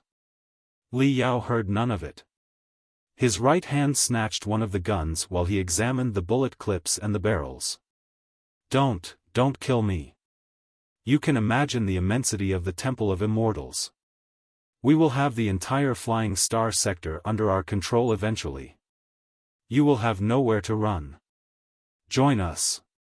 Your personality and your shrewdness indicate that you are a natural-born immortal cultivator. Join the Temple of Immortals, and your future is nothing but bright. Maybe you can become the new Mountain King. I will support you. We will work together and explore the true path of immortality. Immortality. That's immortality I'm talking about. Endless life, endless cultivation arts, endless power and wealth, endless mysteries in the endless universe. Hellsword was so scared that he did not even know what he was saying. Crack. Li Yao inserted a thick bullet clip. Each of the bullets was the size of one of his fingers. Holding the gun with both of his hands and stepping on the head of Hellsword's corpse, he aimed at the ghost. The other 15 guns also revolved fast, stimulated by his telepathic thoughts. A storm of bullets was looming. Li Yao smiled, a shallow dimple appearing on his face. While he pulled the trigger brutally, he opened his mouth and spurted 3 words at the nascent soul stage cultivator. Go to hell. 16 interconnecting lines of burning bullets dissected the nascent soul stage cultivator's soul like jigsaws. Hellsword screamed miserably and struggled hard. A waning voice echoed from the writhing ghost. Immortality. Immortality. Immortality. However, the feeble voice was eclipsed by the roaring bullets. It was like a tiny spark that was overwhelmed by an enormous tide. The fire of Hellsword's soul shrank and diminished at a visible speed until it was thinner than ever. 1 minute later, Li Yao stopped shooting. Voila! The floor of the upper level could not withstand the barrage and collapsed, raising a storm of dust. Gloomily, Li Yao carried the gun on his shoulder as he paced slowly in the debris, searching. Suddenly, he halted and gazed at several broken bricks in the debris with a cruel smile. His spiritual energy swept over and dragged out the remaining soul that was no larger than a cockroach. The remaining soul was only the size of fingernail. But it had limbs and a face, and it looked exactly like Hellsword except countless times smaller. The remaining soul was uttering high-pitched noises and struggling under Li Yao's pressure. However, nobody was able to tell what he was talking about. He might have begging for mercy, screaming, browbeating, or cursing. Looking at the remaining soul, Li Yao said, one word after another, since the moment you became an immortal cultivator and assaulted ordinary people, you should have seen this day coming. Listen up. You may have many nascent soul stage cultivators. Your organization may be powerful. Your plan may be very thorough. Your infiltration to the world of cultivators may be quite deep. You can choose to start the war at any time, at any place, and in any way you want. However, you don't have a say in when and how the war will end. I, Li Yao, will make the call. The name Li Yao dazed the remaining soul of Hellsword, which was writhing hard. There was epiphany, regret, and fury on his face. The next second, Li Yao poured all of his spiritual energy into his right foot and stomped on the remaining soul. Hellsword, as a nascent soul stage cultivator, could not even utter a final scream. After a dull noise, both his body and his soul were exterminated by Li Yao. At this moment, less than 10 minutes had passed since the two of them entered the construction site. Li Yao raised his hands and placed Hellsword's dead body and the Black Horn battlesuit into the Cosmos Ring. He did not feel any hindrance. It indicated that Hellsword was not lying. There were no more cosmos rings on his body. Cosmos rings were refined based on the mechanism of space collapse and transference. They could store almost any object, but there were two restrictions that came with them. Firstly, living creatures could not be stored because they would crumble into a pile of meat when they were folded and unfolded. Secondly, one cosmos ring could not store another cosmos ring. It had to do with the interference and rejection of two collapse fields. The mechanism was quite complicated, and even Li Yao did not know much about it. Therefore, if there were more cosmos rings on Hellsword's body, Li Yao's movement would have hit an invisible wall, and he would not have been able to store them. On second thought, there were no reason why Hellsword would lie to him. He must have handed over all the cosmos rings partly to reduce his wariness and partly to stall him longer so that his soul could be further consolidated. If Li Yao were not such a weirdo that attacked him without verifying any of the cosmos rings' passwords, the plan of Hellsword's counterattack would have likely worked. Li Yao studied the crystal processor dismantled from the head of the Black Horn battlesuit. In order to win his trust, and more importantly, to buy himself more time, Hellsword had told Li Yao the password of his crystal processor a moment ago. According to the crystal processor, several experts of the Temple of Immortals were lunging toward the building. Li Yao licked his lips and finished the preparation inside the building in 1 minute and a half. Then, he glided to the first floor through the elevator shaft, before he removed his crystal suit and put on clothes that were riddled with holes and stained with blood and mud. With a dumb-looking countenance, he staggered out of the construction site. Boom! Half a minute later, an ear-splitting explosion took place in the building behind him. It collapsed from the middle, as if an invisible giant hand had pressed it down into the ground. The blast raised a furious wind and passed Li Yao, making his messy hair even messier. Li Yao did not turn back to watch the explosion. He kept looking at the front, searching for his next prey. Right then, weird humming sounds echoed in the sky and attracted his attention. He raised his head, only to discover that a cluster of objects that looked both like a dark cloud and a swarm of locusts had flown in through the damaged places on the dome. Li Yao looked carefully and realized that they were crystal suits that were smaller and more concise than normal crystal suits. Green lights were shining through the gaps of all the crystal suits. They extended to their faces and formed 3 lines that were twisting and jumping into simple facial expressions. Li Yao pupils constricted violently. They were not crystal suits, but the Grand Illusionary Soldiers. Thousands of Grand Illusionary Soldiers lunged into the 10th space ring. The newcomers immediately attracted the attention of a lot of devils. Countless devils formed tornadoes and swept at the Grand Illusionary Soldiers. Dark clouds collided in midair, but the outcome was quite surprising. Although the combat ability of one Grand Illusionary Soldier was weak, as could be seen in the demo last time where 10 Grand Illusionary Soldiers were no match for one Exo, they were cold machines and did not have a brain that devils could invade, nor did they have the notion of fear or any other negative emotions. Therefore, countless devils hovered around the Grand Illusionary Soldiers, jumping and bouncing, only to find no gaps they could enter into. On the other hand, the Grand Illusionary Soldiers had been equipped with spiritual energy weapons targeting energy entities. After a flash of light sabers, several devils were immediately cut into pieces. The devils could only heave the debris from the ground and smash it at the Grand Illusionary Soldiers by way of remote control. However, such a way of attack was merely an ancillary approach and nowhere near as powerful as their mental attacks. Only several thousand Grand Illusionary Soldiers defeated devils that were 10 times more than themselves and drove them away from the battlefield. Soon, the block was cleared. The Grand Illusionary Soldiers immediately moved on to the next block. Li Yao narrowed his eyes and looked at the retreating Grand Illusionary Soldiers, deep in thought. In the deep, dark sky, a solemn voice came over.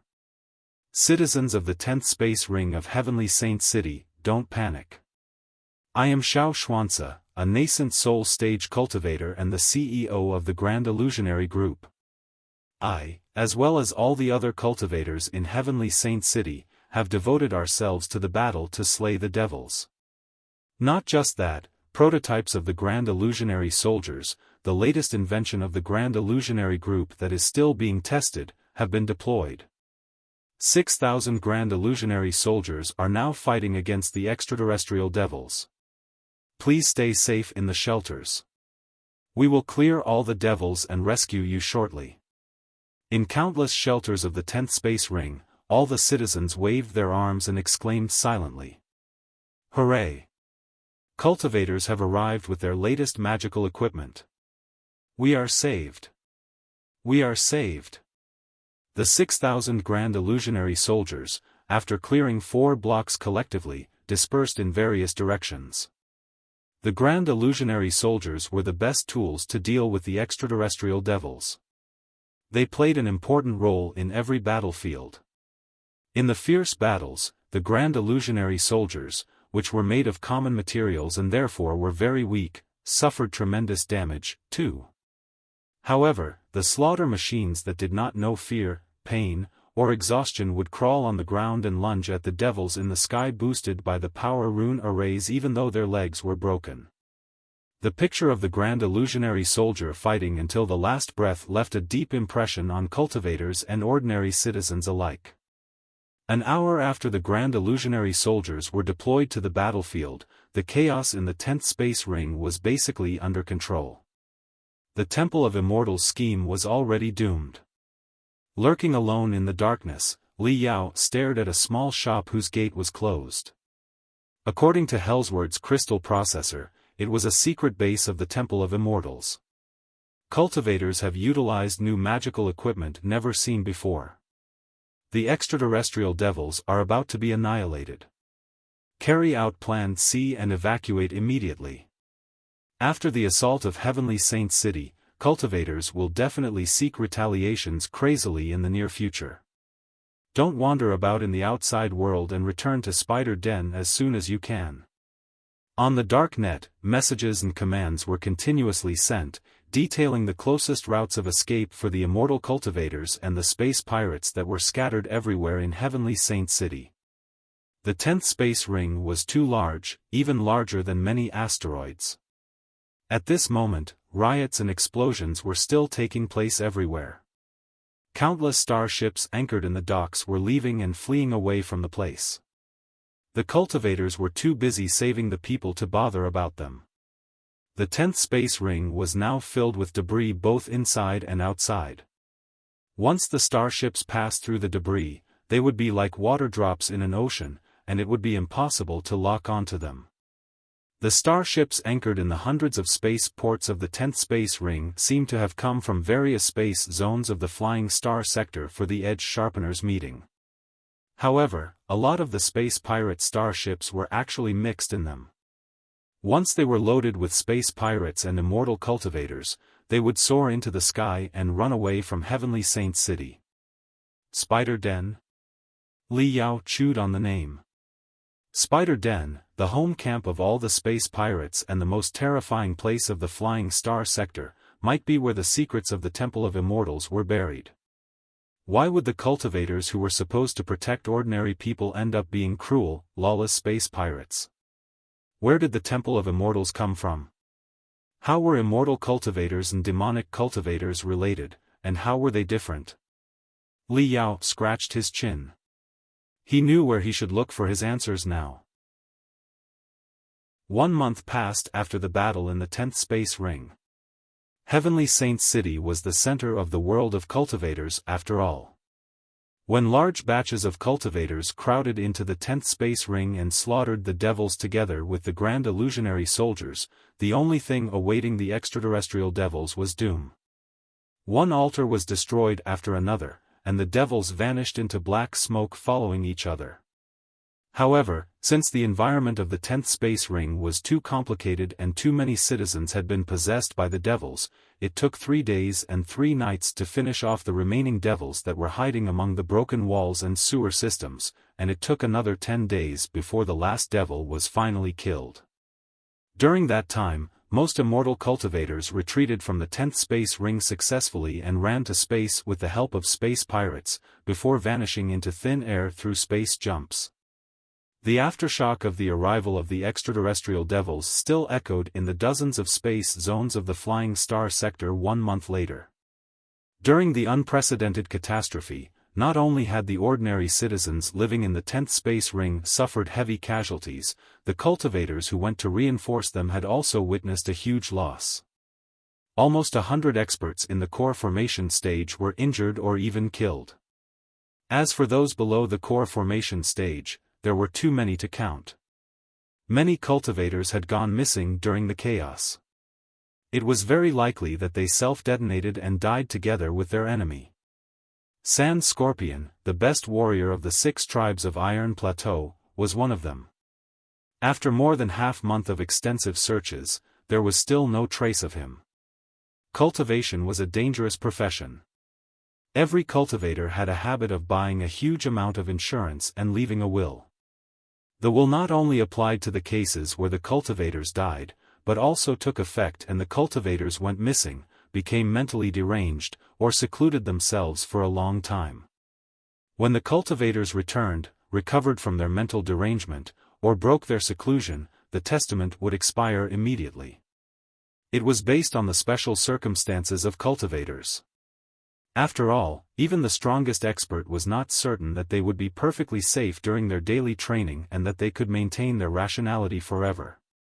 Li Yao had managed to survive several attempted assassinations by the Temple of Immortals while he was in Flying Star University. One of the assassinations had even been conducted by an expert in the core formation stage.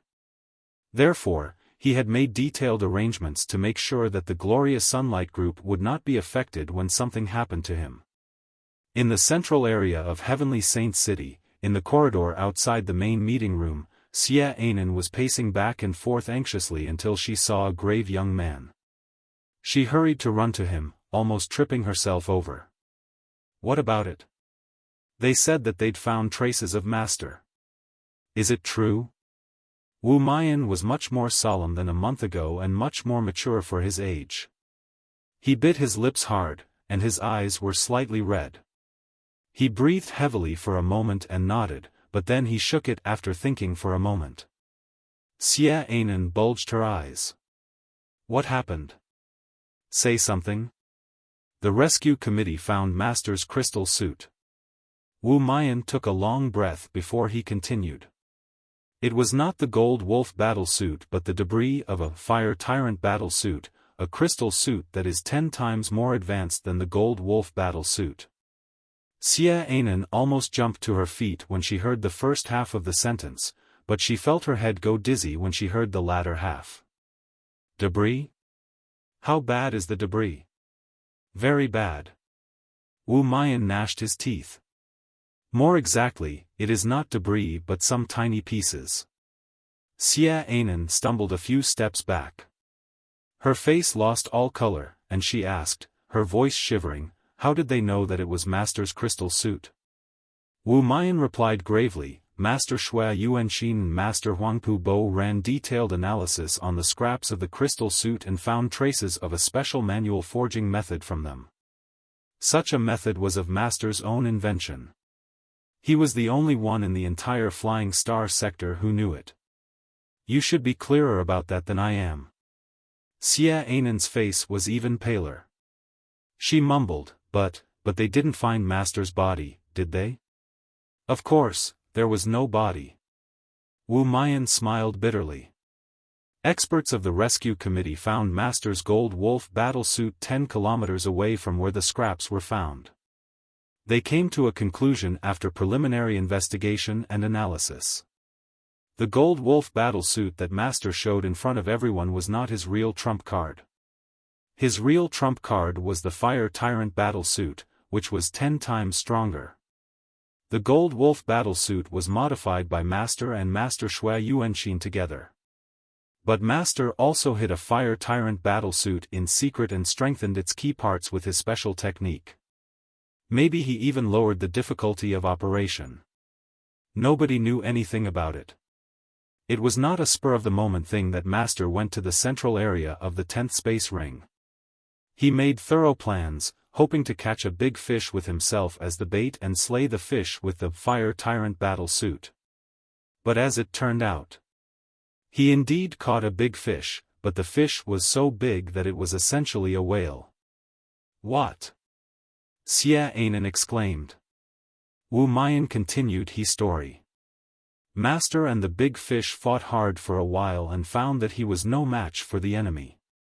It was also possible that he was heavily wounded by the big fish and about to be killed. Having no other options, Master had to activate the self-detonation system of the Fire Tyrant battle suit and turn the super-compressed crystal reactor into a giant bomb, dying together with the enemy. Xinghe was about to cry out. As a refiner, she knew the terrible outcome when the crystal reactor of such a high-level crystal suit like the Fire Tyrant battle suit was detonated better than anybody else. Not the slightest flesh and blood would be left. Everything would be obliterated. Biting her lips hard, Xinghe asked, how was it possible? Who could have pushed Master to that far? According to the traces on the spot and the pictures captured by the crystal cameras, Wu Mayan explained solemnly, the one who forced Master to reveal all his trump cards and even detonate himself was most likely Hellsword Xinghe, a nascent soul stage cultivator. Xinghe was immediately dumbfounded. Admiration beamed out of Wu Mayan's eyes as he remarked, Master truly deserved to be the best warrior of the 6 tribes of Iron Plateau. To think that he fought a nascent soul stage cultivator for such a long time. Although we don't know whether or not Hellsword was killed in the end, he must at least have been heavily wounded. The immortal cultivator's quick retreat had a lot to do with Hellsword's accident, too. Master is a great hero. As his true disciples, we must not be looked down upon by other people and dishonor him.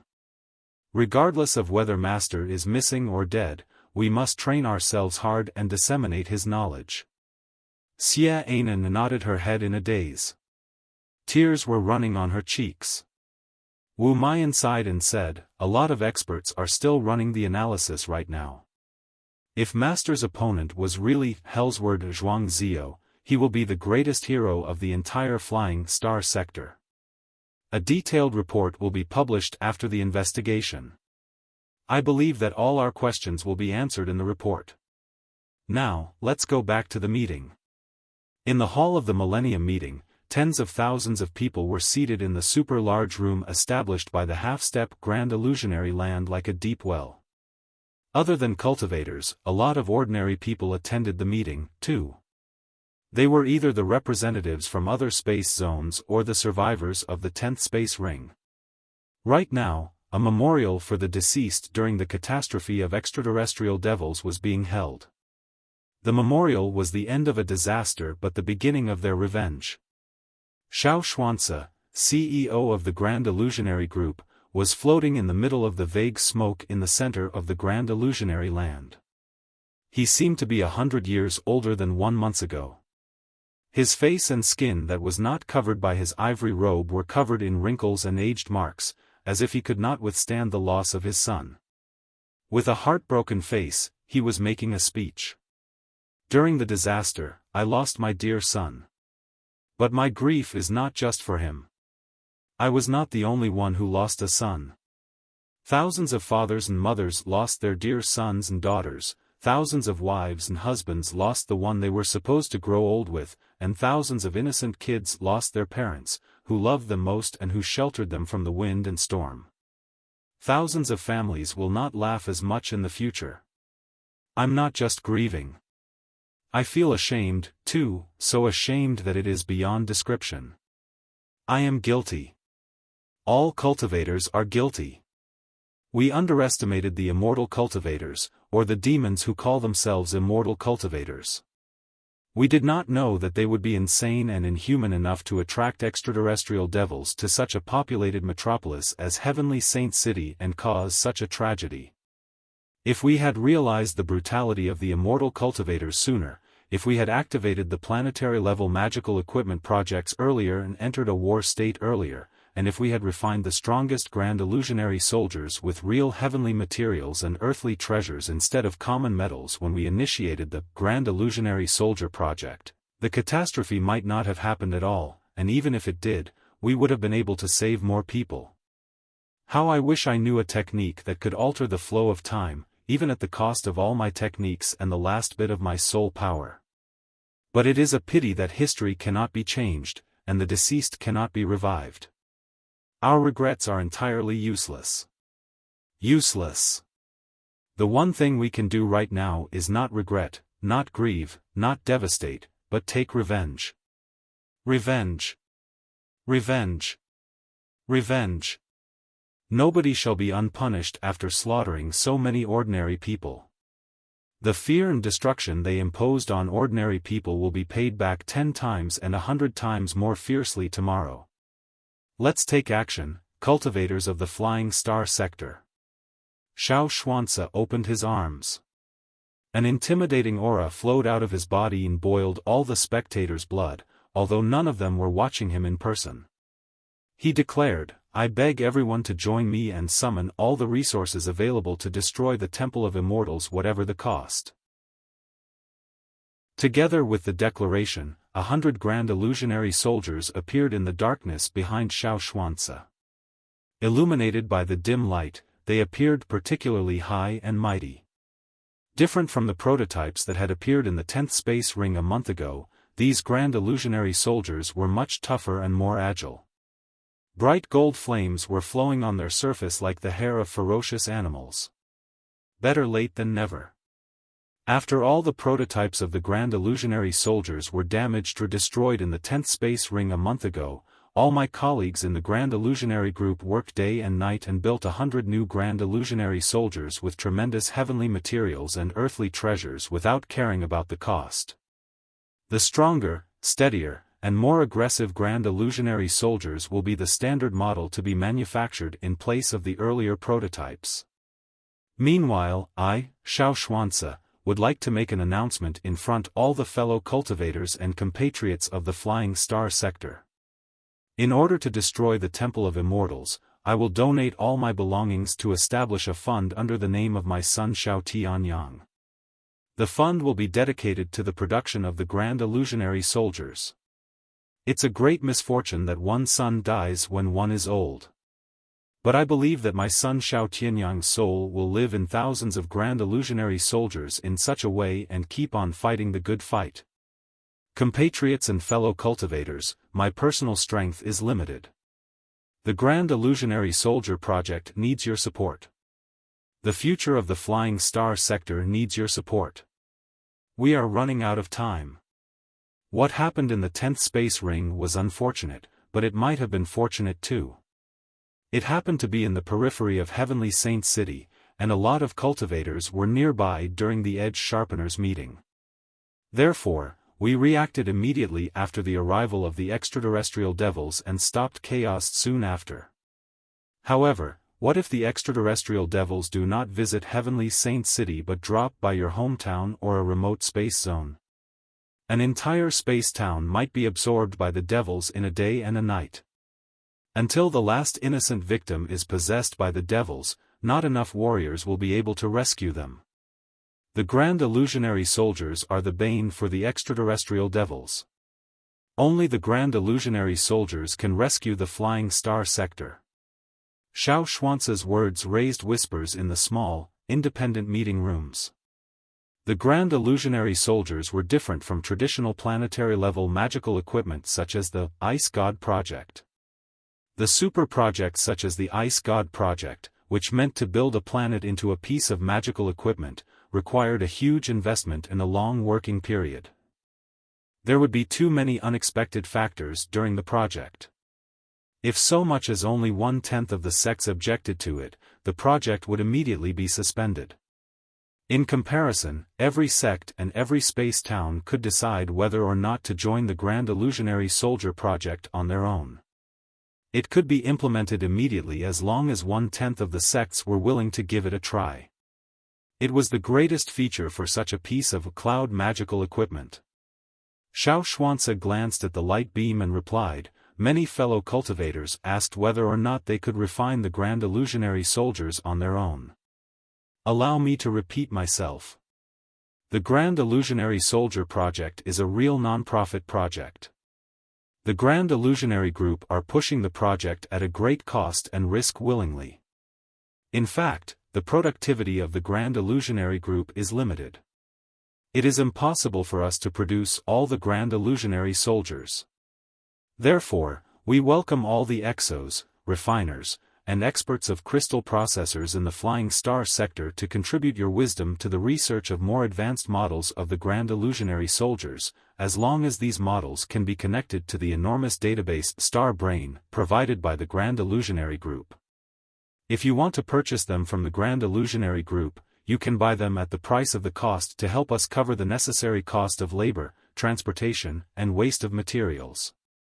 We will not be making any profit during the process. The Grand Illusionary Group will list all the costs in our monthly report. I guarantee that every cent of your money can be tracked clearly. Many cultivators inside the meeting rooms were greatly interested. The Dragon Sea sect has 2 mining bases in the overly blue space zone. The environment is too harsh for cultivators to be stationed for long. We can buy 500 Grand Illusionary soldiers to defend the mining bases and the transportation routes. The Red Heart sect lost an elder in the core formation stage and several core disciples in the building foundation stage. Right now, our strength has plummeted. We don't have enough warriors to defend the 12 space towns under our protection. If the space pirates and the immortal cultivators assault us while we are weak and summon extraterrestrial devils in our space towns, the outcome will be terrible. We should buy a batch of Grand Illusionary soldiers and increase our defense, too. The Furious Flames Island has our own refining center. Although we are not capable of producing high-quality crystal suits, we have abundant experience in refining beast puppets. Right now, with slight modifications, we will be able to build a batch of soldier puppets whose cost is about the same as that of beast puppets. After they are connected to the Star Brain, the combat data of countless seasoned exos will be shared with them and enhance their combat ability exponentially. This is quite a fair deal. We're in. The Green Feather sect is in, too. Our mentor programs in the past decades did not go well. We have 2 experts in the core formation stage in our sect and many refinement stage cultivators, but we have few building foundation stage cultivators who are pillars of a sect. There are dozens of trading routes under the name of the Green Feather sect. How can 2 core formation stage cultivators protect all of them? Because of the assaults of space pirates, our trading routes have been frequently targeted in the last year. The 2 core formation stage cultivators have continually been on the move and almost became mentally deranged. With the Grand Illusionary soldiers, they can share the pressure of defense even if they cannot clear the enemy promptly and give the core formation stage cultivators of our sect a rest. Indeed, the Flying Star sector is too chaotic these days. Space pirates, extraterrestrial devils, immortal cultivators. All kinds of enemies have been showing up. After all, the Grand Illusionary soldiers can be manufactured by ourselves. If we implement the project, we can not only boost domestic consumption, stimulate the economy, and increase jobs, but also increase the sense of safety for ordinary people and their confidence in cultivators. We're in. The 17 sects of the Swooping Eagle Space Zone have agreed unanimously to join the Grand Illusionary Soldier Project. On the light beam of Xiao Xuance's crystal processor, the spots that represented different sects started blinking one after another. Everyone, Xiao Xuance pressed his hands and said, every piece of new magical equipment will be questioned and criticized when it is just born. Therefore, it is perfectly normal if any fellow cultivators are still suspicious about the Grand Illusionary Soldier Project. I will not urge you to make any decision without full consideration. However, for those sects who are willing to join the Grand Illusionary Soldier Project but are in lack of funding, you can rest assured, too. I know that it's been a rough year for many sects because of the savaging space pirates. Everybody has been thrifty, and no one has money to spare. Therefore, under my advisement, all the banks under the names of the 6 sects of Heavenly Saints City have introduced a new program called Grand Illusionary Soldier Special Loan, which is financed by the 6 sects of Heavenly Saints City to support the middle and small sects that are going through difficulties. As long as it is confirmed that your sect was savaged by the space pirates multiple times over the past year and is short of capital, you can apply for a loan and bring a batch of Grand Illusionary soldiers back first to solve any urgent issues. When your trading routes are peaceful again, you can pay the loan back slowly. The words raised a riot among the cultivators from many sects, especially those in the remote towns. Schwa! Schwa! Schwa! Schwa! On the light beam, more and more light spots that represented in were shining like gold scales. Suddenly, Xiaoxuance's eyebrow raised high. Ecstasy beamed out of his eyes but was soon concealed. Everyone, allow me to tell you a piece of great news. Leader C of the Star Fighters Alliance has agreed to join the Grand Illusionary Project, too. The light beam suddenly blinked, and an old man appeared next to Xiaoxuance. It was C. Cully, leader of the Star Fighters Alliance and a master in starship designs, who had confronted him in the very hall with the proposal to convert a planet into an invincible warship. Today, I still maintain that the Ice God Project is a great project worthy of the resources of the entire Flying Star sector and the endeavors of countless cultivators. Expressionlessly, C. Cully sighed. However, the situation today has changed. The threats of the immortal cultivators are too imminent. We do not have several decades to build a planetary-level warship. Maybe, when everything is settled, we will still have chance to carry out the Ice God Project slowly. But right now, all the sects in the Star Fighters Alliance decided unanimously that the resources we plan to devote to the Ice God Project should be devoted to the Grand Illusionary Soldier Project in order to build an invincible legion and wage war on the immortal cultivators in the cruelest way. C. Cully cut off the communication. His image gradually disappeared. The somewhat depressed old man knew that the Grand Illusionary Soldiers were the most suitable magical equipment for the Flying Star sector right now. But with mixed feelings, he did not want to talk about it anymore. Before his image vanished into darkness, more sects were shocked by the news and decided to join in. More than 60% of all the sects have decided to join the Grand Illusionary Soldier Project. Everybody, please bear today in mind, because it will be the most important day in the history of the Flying Star sector. Xiaoxuance was so excited that he could not hold himself back any longer. He bellowed, "The immortal cultivators think that they can bend us with terror and slaughter. But they forget that human beings are the strongest fighting species in the Sea of Stars. We may die, but we will not be bent or scared. Today is the rebirth of humanity of the Flying Star sector. From today on, the entire Flying Star sector will be united. Everyone, cultivators and ordinary people alike, will contribute all our wisdom, strength, sweat, and resources to establish a brand new era." Xiaoxuance glanced at a blinking picture on the bottom left corner of his light beam. It was a tall and strong middle-aged man who was grinning carefreely. It was Xiao Tianyang, Xiaoxuance's deceased son, as well as the agent Apollo, who had snuck into the Temple of Immortals. Deep, complicated brilliance beamed out of Xiaoxuance's long and narrow eyes. Tears suddenly flowed out, as he murmured to himself, "Yang, your sacrifice will not be in vain. A new era has finally come. Our civilization has embarked on the true path. We will be greater, stronger, and more beautiful." Several hundred meters below the hall of the Millennium meeting, in a room of crystal processors and light beams, humming noises and scorching air filled the area. The room was dim. Xiaoxuance's determined face was on every light beam. His roar was echoing inside the small room. New era. New era. New era. New era. Xiao Tianbao, Star Child and Xiaoxuance's foster son, was like a mountain of meat standing in the center of the room. Almost 10 big bowls were placed in front of him, in which various kinds of candies were packed. Xiao Tianbao was grimacing. Every time he blinked, a piece of candy would slowly fly into the air into his mouth. Crack! Crack! Xiao Tianbao was eating the candies faster than other people ate a meal. While chewing the candies happily, he calculated the sum of resources that all the sects were willing to devote. Complicated numbers were blinking rapidly in front of him, and his expression was one of extreme joy. Around him, starry brilliance popped up like gold fireflies. Glamorous rays of light emanated from him and interconnected into a translucent structure, wreathing himself inside. It was a golden brain, one that seemed to be made of billions of stars in the boundless cosmos. Suddenly, Dad!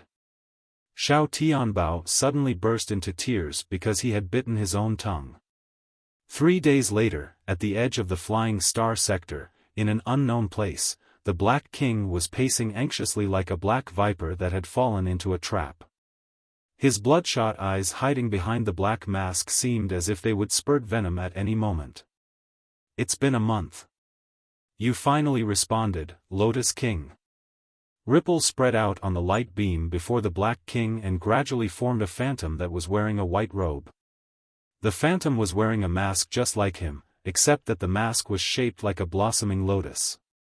2 long and narrow eyes that looked like sickles were exposed on the above of the mask. The Lotus King chuckled. What's all the fuss about? Haven't we made a deal? After the assault of Heavenly Saint City, the cultivators were always going to be mad and would search for us with all their manpower. Long-distance communication across space zones has to be established on the spiritual nexus. There are many experts of crystal processors in the world of cultivators, so it's possible that they will track us and lock onto us. Therefore, we agreed to not get in contact with each other in the 1 month after the attack. Why were you so desperate to contact me? Wasn't it a successful assault?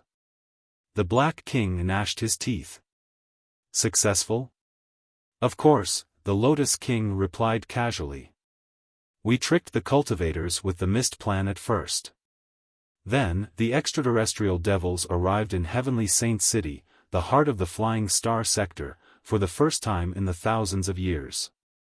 A lot of core formation stage cultivators and building foundation stage cultivators were slain. As for those in the refinement stage, there were too many to count. The operation was a major strike for the fame of cultivators.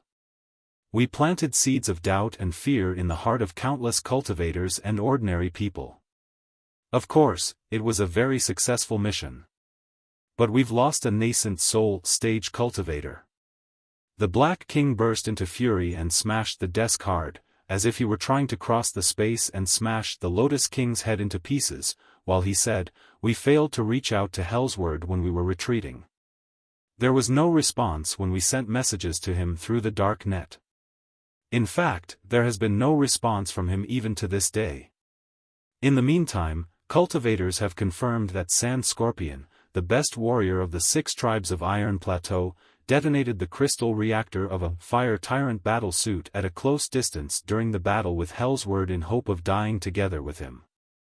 Right now, the world of cultivators has gone crazy and regards Sand Scorpion as a great hero and a fearless warrior. It is said that statues of Sand Scorpion will be built in Heavenly Saint City, and that movies featuring him will soon be made. Damn.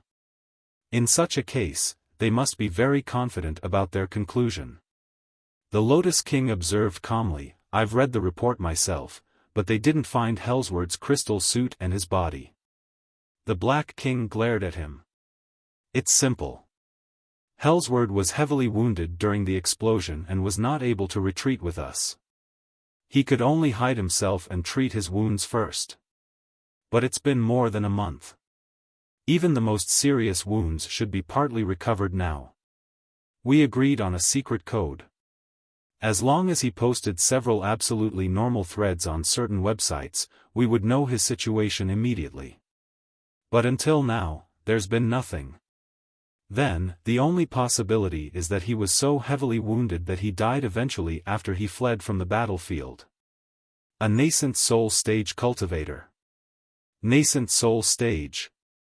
Although at the beginning level, he was still a nascent soul stage cultivator. Do you know how much time and effort I spent on him and how many benefits I promised him in order to recruit the lone wolf in the nascent soul stage? But now, he has died an uncanny death, killed by a junior who was in the high level of the core formation stage at best. The Lotus King was as calm as before. Think about it positively. At least, he killed Sand Scorpion, too. Although Sand Scorpion's combat ability was in the core formation stage at best, he was cruel and cunning, and he influenced enormous resources in space and on Iron Plateau. He should never be underestimated. In my mind, he was one of the top 5 troublemakers for our cause. Thankfully, he is dead now, with no ashes left whatsoever. I felt greatly relieved when I heard the news. The Black King raised his voice. What can Sand Scorpion's death help with anything? The real problem is that the cultivators have initiated the Grand Illusionary Soldier project ready to launch a counterattack. The Lotus King smiled. Of course there is going to be counterattack. You didn't think that a visit of extraterrestrial devils could intimidate all the cultivators and make them beg for mercy, did you? I knew there would be counterattack, but I did not know that it was going to be so tricky, nor did I know that there would be such a thing as Star Brain that could turn the puppets that were no better than scrap iron into reasonably good soldiers, the Black King replied gloomily. If the Grand Illusionary Soldiers are stationed in every space zone and important trading route, the activities of the space pirates and us will face major problems. Over the past few days, I've even been wondering if we jumped out too early. Huh? The Lotus King's eyes turned narrower, longer, and sharper.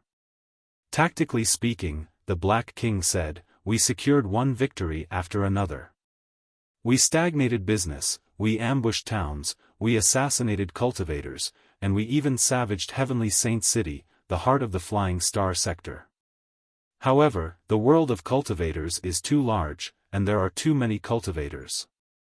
Maybe, we underestimated them.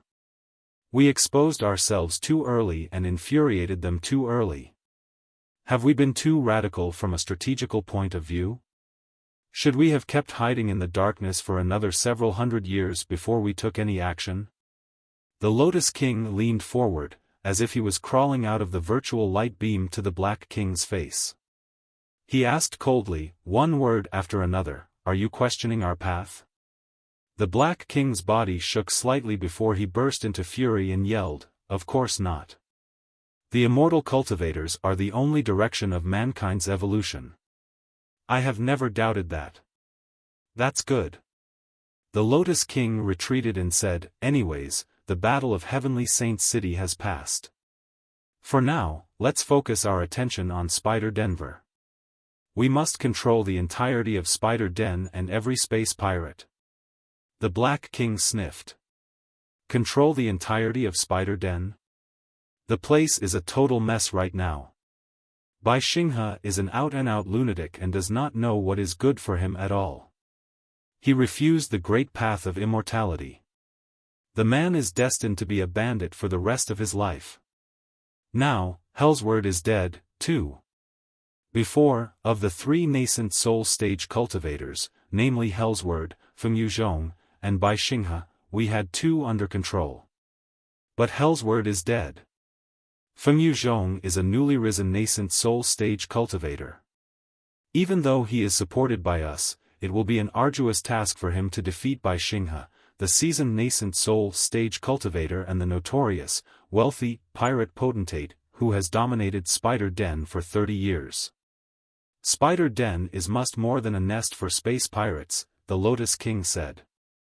It is of paramount importance for us and must be under our full control. Kill Xinghe whatever the cost. Meanwhile, in a secret dock somewhere in the Crosswind space zone, Sparkle had been upgraded yet another time. The purpose of the modification was not to increase the firepower or the speed, but to increase the computational ability of the mainframe crystal processor. Right now, the the mainframe crystal processor of Sparkle was even more advanced and sophisticated than that of the super space towns that could accommodate millions of people. On the bridge, the shells of the 5 spectral cultivators were standing aside, while their real entities, which were the mustard seed-level liquid metals, were rolling on the ground. That was their favorite form. They found the scraps of Li Yao's crystal suit and concluded that Li Yao died after detonating his own crystal suit. However, it was not the Mystic Skeleton battle suit but a Fire Tyrant battle suit that Li Yao modified himself. If Li Yao was truly at his wit's end, he would have been wearing the Mystic Skeleton battle suit. Even if he detonated himself, it should have been the Mystic Skeleton battle suit that has exploded. So, Li Yao is not dead yet. Not dead. Ha ha ha. For clusters of liquid metals were twisting on the ground excitedly. Everyone. The largest cluster of liquid metal extended 2 hands that looked like sprouts and clapped them. Mo Xian said solemnly, "Right now, the speculations of Li Yao and me before the event have become reality one after another. Cultivators have indeed initiated the Grand Illusionary Soldier project. Whatever secret motives are behind the project, we must take action immediately. The immortal cultivators are absolutely inhuman. Their creed is the opposite of ours. Besides, they have a deep grudge with Li Yao. If the immortal cultivators have the Flying Star sector under their control, ordinary people will certainly be butchered, and we will be mired in trouble, too. There will be no telling when we can go back home. Therefore, from the perspectives of both ideology and personal interest, we must fight against the immortal cultivators until the end. In 3 days' time, the Grand Illusionary Soldier project will open the original data and source code of the Star Brain. That will be our best shot. I hereby announce that the Brain Concussion plan is officially activated. One day, Li Yao will be back. I hope that we can give him our full support when he is here." In the depths of the Flying Star sector, through more than 10 fatal stone belts and areas where cosmic storms were active, somewhere near the Spider Den space zone, a fat black behemoth-level carrier was avoiding the meteoroids at an amazing speed while flying toward Spider Den along a secret route. The black behemoth-level carrier was one of the 1,000 starships that had fled out of the 10th space ring of Heavenly Saint City a month ago. Developed more than 180 years ago, the black behemoth-level carrier was an old model. Since they were simple in structure and sturdy, many such carriers were purchased by dealers of second-hand starships when they were declared total losses, before they were repaired, modified, and sold again. Many black behemoth-level carriers were sold and resold almost 10 times. After multiple times of modification, they often looked entirely different from what they were supposed to be. That was exactly the case for this black behemoth-level carrier. In the spaceport of Heavenly Saint City, it was registered under a perfectly legal identity and claimed to be from a remote space town of a remote space zone. There were few cultivators in the space town. Most of the folks there were bumpkins who never went to cities. All the files and data were real. If the cultivators of Heavenly Saint City really went to the edge of the Flying Star sector where the starship was registered, a bunch of farmers there would stand out and admit that they did own such a starship. But in fact, the black behemoth-level carrier belonged to the space pirates. Hiding behind the plate armor that was full of patches were the deadliest crystal cannons and the most advanced, vigorous, and fastest power rune arrays. After fleeing out of Heavenly Saint City, the starship returned to the remote space zone where it was registered after 7 space jumps. Then, it hid itself on the back of a desolate planet for 10 days to make sure that it had no followers before it performed another space jump and left the place. During the 20 days after that, it had been cruising along a secret sailing route that only the space pirates knew. Today, the carrier had finally reached the periphery of the Spider Den space zone. The black behemoth-level carrier, which had undergone tremendous modifications, boasted enormous power rune arrays that were disproportionate to its size. It had 18 main power rune arrays, each of which was 10 meters in diameter. Other than them, there were more than 500 ancillary power rune arrays to help the giant object move more swiftly. Such an enormous group of rune arrays was stuffed into a carrier that was not designed to be so fast. Naturally, a complicated heat-emitting system was mandatory. The Black Behemoth-level carrier was installed with an air cooling system. A circle of cooling tubes that looked like a labyrinth surrounded the engine compartment and took up 5 times more space than the engine itself did.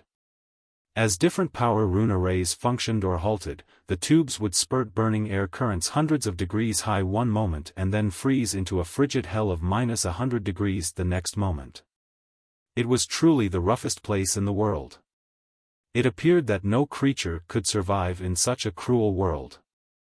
Right now, it was 4:33 p.m. in the standard time of the Flying Star sector. Li Yao turned off the refreshing music in his crystal processor and stretched his arms comfortably in the frost of one of the cooling tubes. He sensed that the number 12 main power rune array in the engine compartment below him was functioning at 75% of its capacity. It meant that the cooling tube he was hiding in would be filled with scorching air of 2,400 degrees in 13.3 seconds. Besides, the air currents contained very corrosive components, which consisted of the waste gas from when the cooling liquids that the rune arrays employed were vaporized.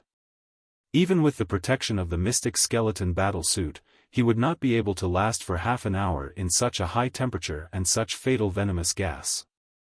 On the other hand, the number 7 and number 8 power rune arrays on his right side had just spurted rapidly for acceleration.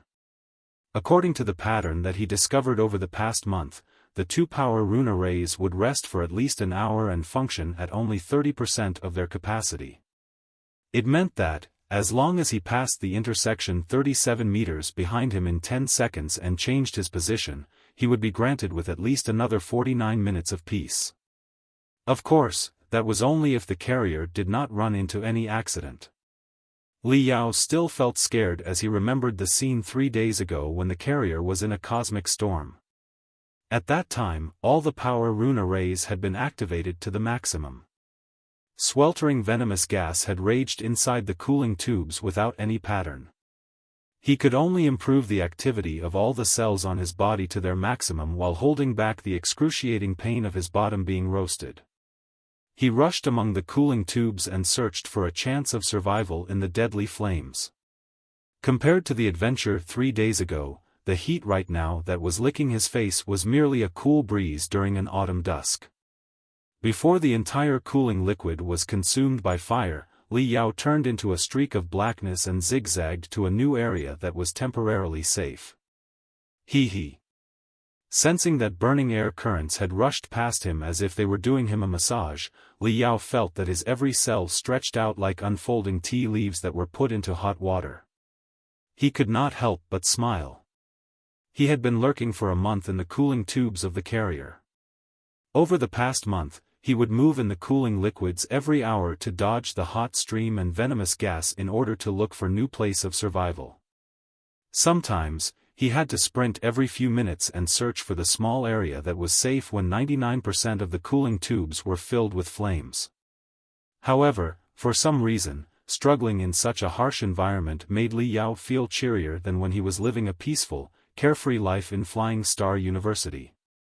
The peaceful life in Flying Star University was good, but it was short of something. Maybe, he was born to live such a life of walking beside a bottomless abyss and seeking safety amid peril. "I'm alive again," Li Yao mumbled and took a long breath. The air was smelly despite the multiple filters of the crystal suit, but it was no less intoxicating for him. With a fascinated expression, he repeated, "I'm alive again." Swoosh! Li Yao crouched and turned into a black ball lightning, flashing inside the narrow cooling tubes. Now and then, he would draw a deadly curve with the tip of his left foot. The sword art he had been practicing was different from his saber arts. It was more sordid and mysterious, like a viper without bones. It was Hellsword Arts, the ultimate skill of Hellsword, a nascent soul stage cultivator. Spider Den was home to all the unparalleled brutal bandits of the Flying Star sector. It was much more perilous than Iron Plateau. Since Li Yao was sneaking into Spider Den alone, he had to increase his capability as much as he could. Hell's Word Arts was originally a kicking skill, but Hell's Word had added elements of mental attacks to it and transformed it into a deadly sword art. It was quite complicated and had a lot of variations. Naturally, it was impossible for Li Yao to grasp all of it within 1 month. However, Li Yao had a great advantage. His soul power was very strong because his brain had been blasted and cleansed by Yezi. Before, he had never practiced any mental attack skills and merely solidified his soul for defense. But a lot of tricks of mental attacks were recorded in the Hell's Word Arts, as well as the techniques to build illusions and affect the enemy's senses with one's mental power. After a month of wholehearted study, he had learned a thing or two about their usage. In regard to mental attack, everybody's approach was different. Hell's Word was best at picturing gloomy, terrifying ghosts, but Li Yao did not have to be the same. Li Yao's left foot kicked forward together with a flash of a dagger. In the meantime, he pictured a horrendous image in his mind, before he compressed the picture into a ball the size of a bean with his soul and batted it out with his mental power. Bow! The ball exploded in midair, unfolding the picture that was an enormous, furiously burning furnace. Inside the crystal reactor, the wind was blowing, and the flames were roaring. If the enemy was hit by Li Yao's mental attack, they would feel as if they had been placed in a gargantuan furnace being cooked in a temperature of thousands of degrees. With no entrances or exits, they could only be heated to death. Such an illusion was as intimidating as the illusion of ghosts built by Hell's Word. So much as the enemy was dazed for a moment, Li Yao could come close and cut into their throat. The assets that I brought have mostly run out, especially clean water. Thankfully, I'll be arriving at Spider Den shortly.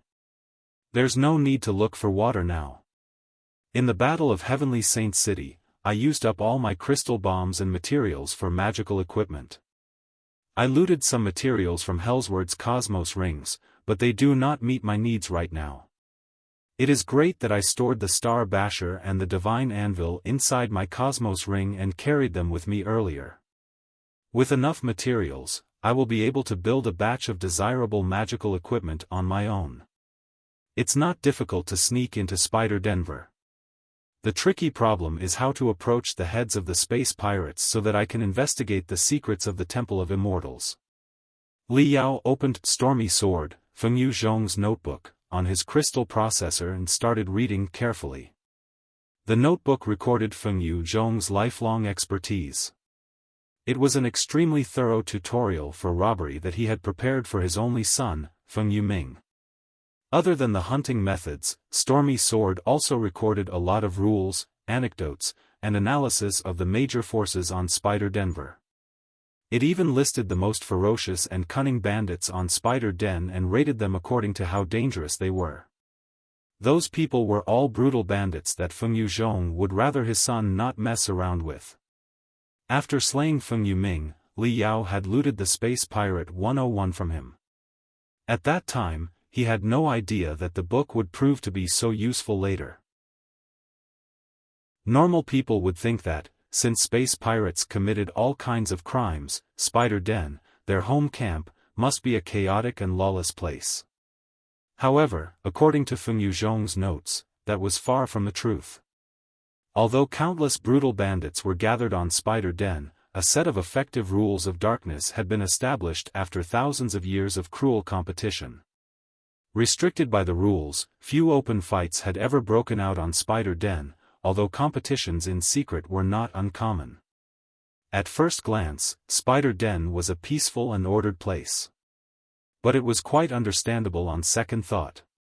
Since so many lawless, ferocious space pirates gathered in the same place, if they were not restricted by a set of unquestionable rules, they would have attacked each other until all the other people died and turned Spider Den into a mess.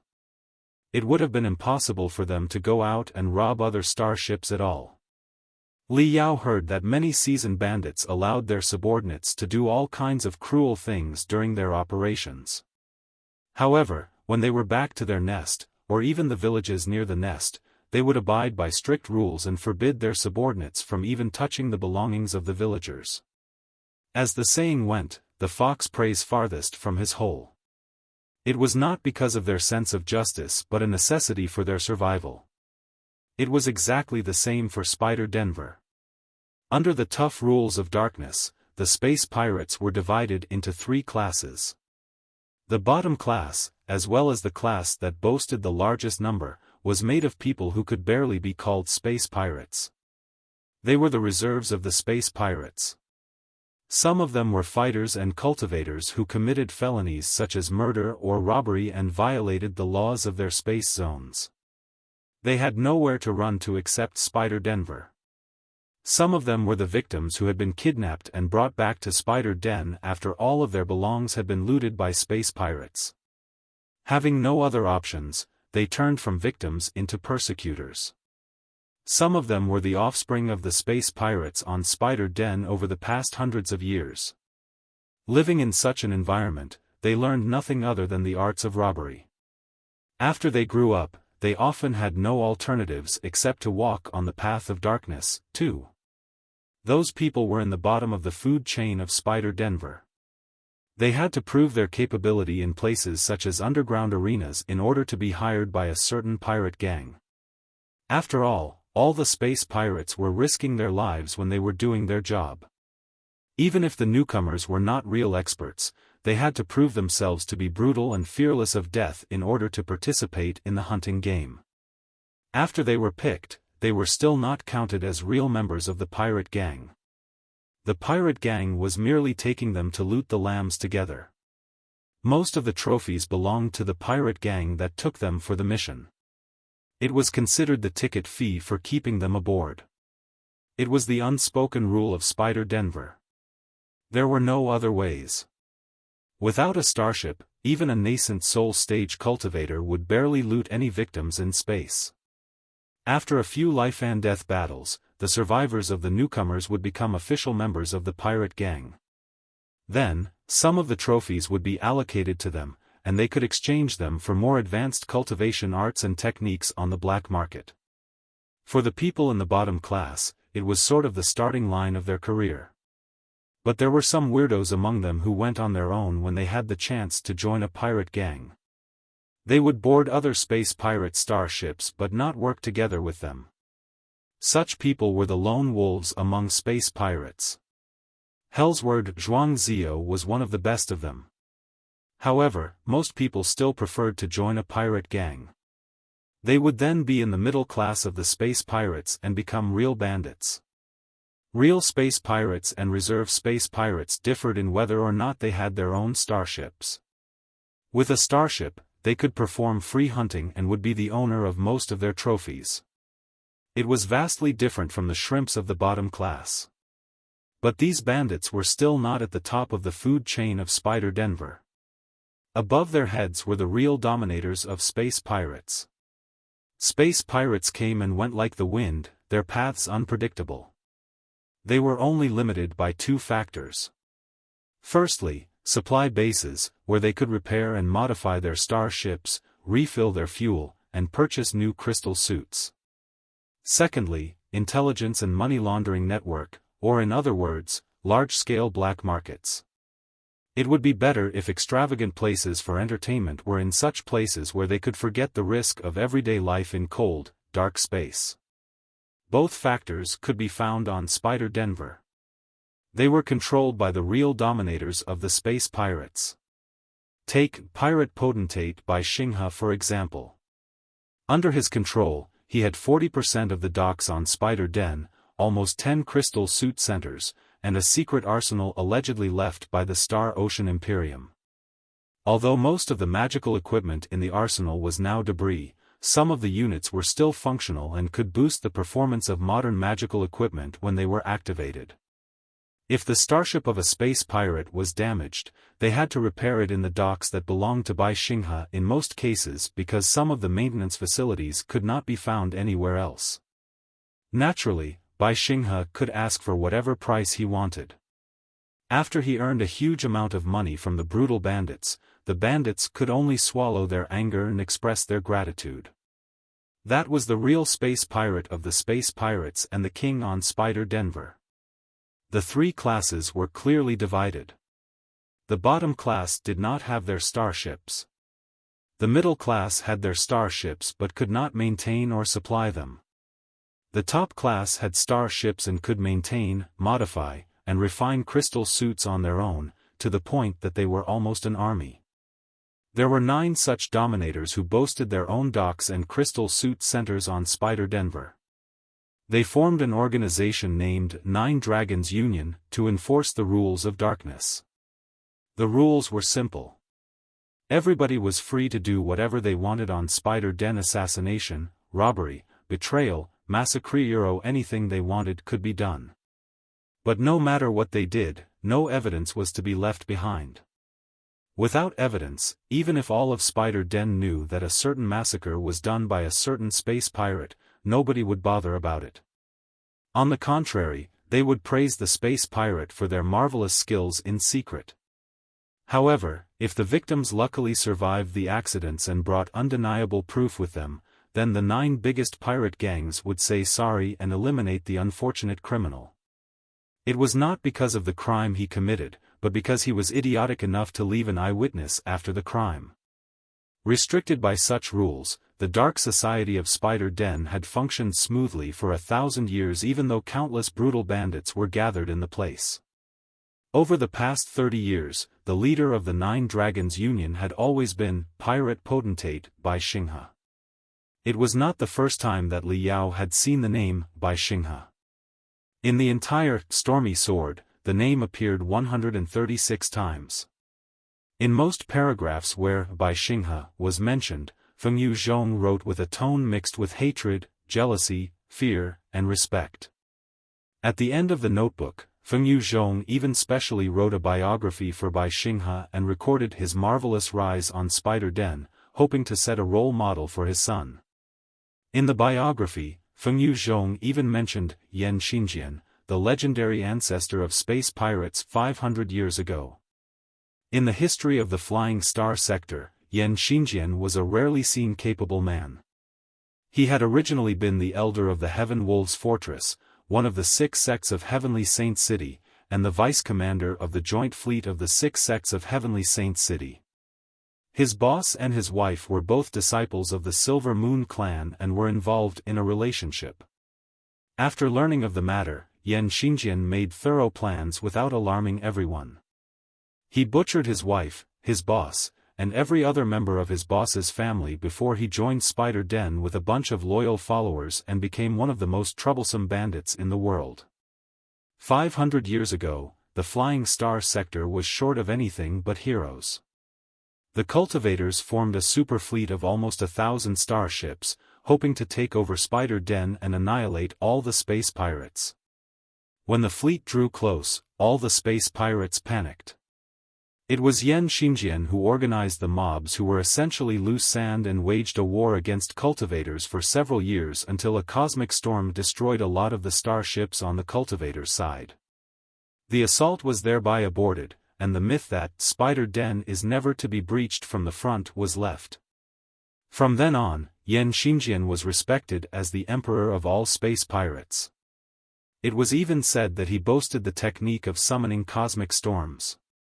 Aside from his personality and integrity, in regard to cultivation and capability in administration, Yan Xingjian was definitely one of the most distinguished people in the thousands of years of history of the Flying Star sector. Fengyu Zhong did not go so far as to compare Bai Xinghe to such a legendary person, but it was evident enough that he thought very highly of Bai Xinghe. Bai Xinghe's rise was another shocking story. He was not a native of Spider Denver. It was said that, when he was 7, the starship he boarded on was engaged in a cosmic storm. He was discovered by space pirates and sold to Spider Den, only to become a treasure hunter later. Treasure hunter sounded like a cool title, but it actually entailed endless sweat and blood. Spider Den was a planet of resources and industry in the days of the Star Ocean Imperium. Although most of the resources were drained during the Civil War, a lot of secret treasures and facilities were still left behind. It was said that, at the end of the war, to deal with the enemy, the whole of Spider Den was hollowed, and an extremely complicated underground labyrinth was built. The underground labyrinth was a fortress whose size was unimaginable.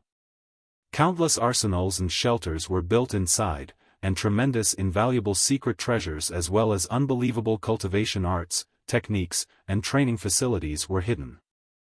With the technology of the Flying Star sector nowadays, the space pirates never went deeper than 200 meters, a far distance away from the center of the underground labyrinth, even though they'd been working for 1,000 years.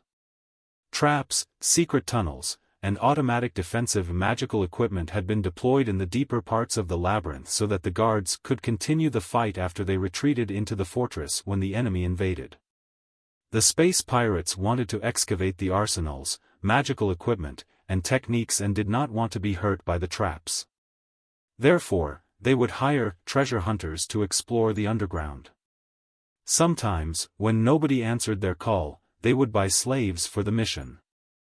They were more like suicide missions than treasure hunting missions. The death rate was shockingly high.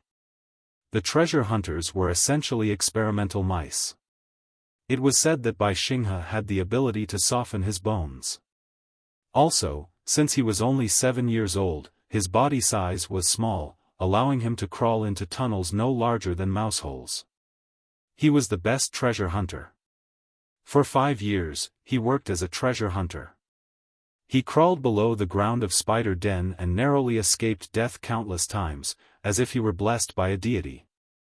In the end, the space pirates who owned him were amazed and moved him out of the dark place. He was promoted to be an official space pirate from a dead-for-sure treasure hunter. It was said that many space pirates believed that he had unbelievable luck, and that if they kept him on board, their starships would not be blown up by cultivators. Xinghe was recruited to a starship when he was 11.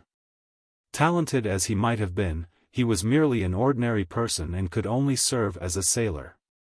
Maybe the deities were indeed watching over him. His luck continued, and he survived the fierce battles one time after another. His experience in fighting grew more and more abundant. He became stronger and stronger.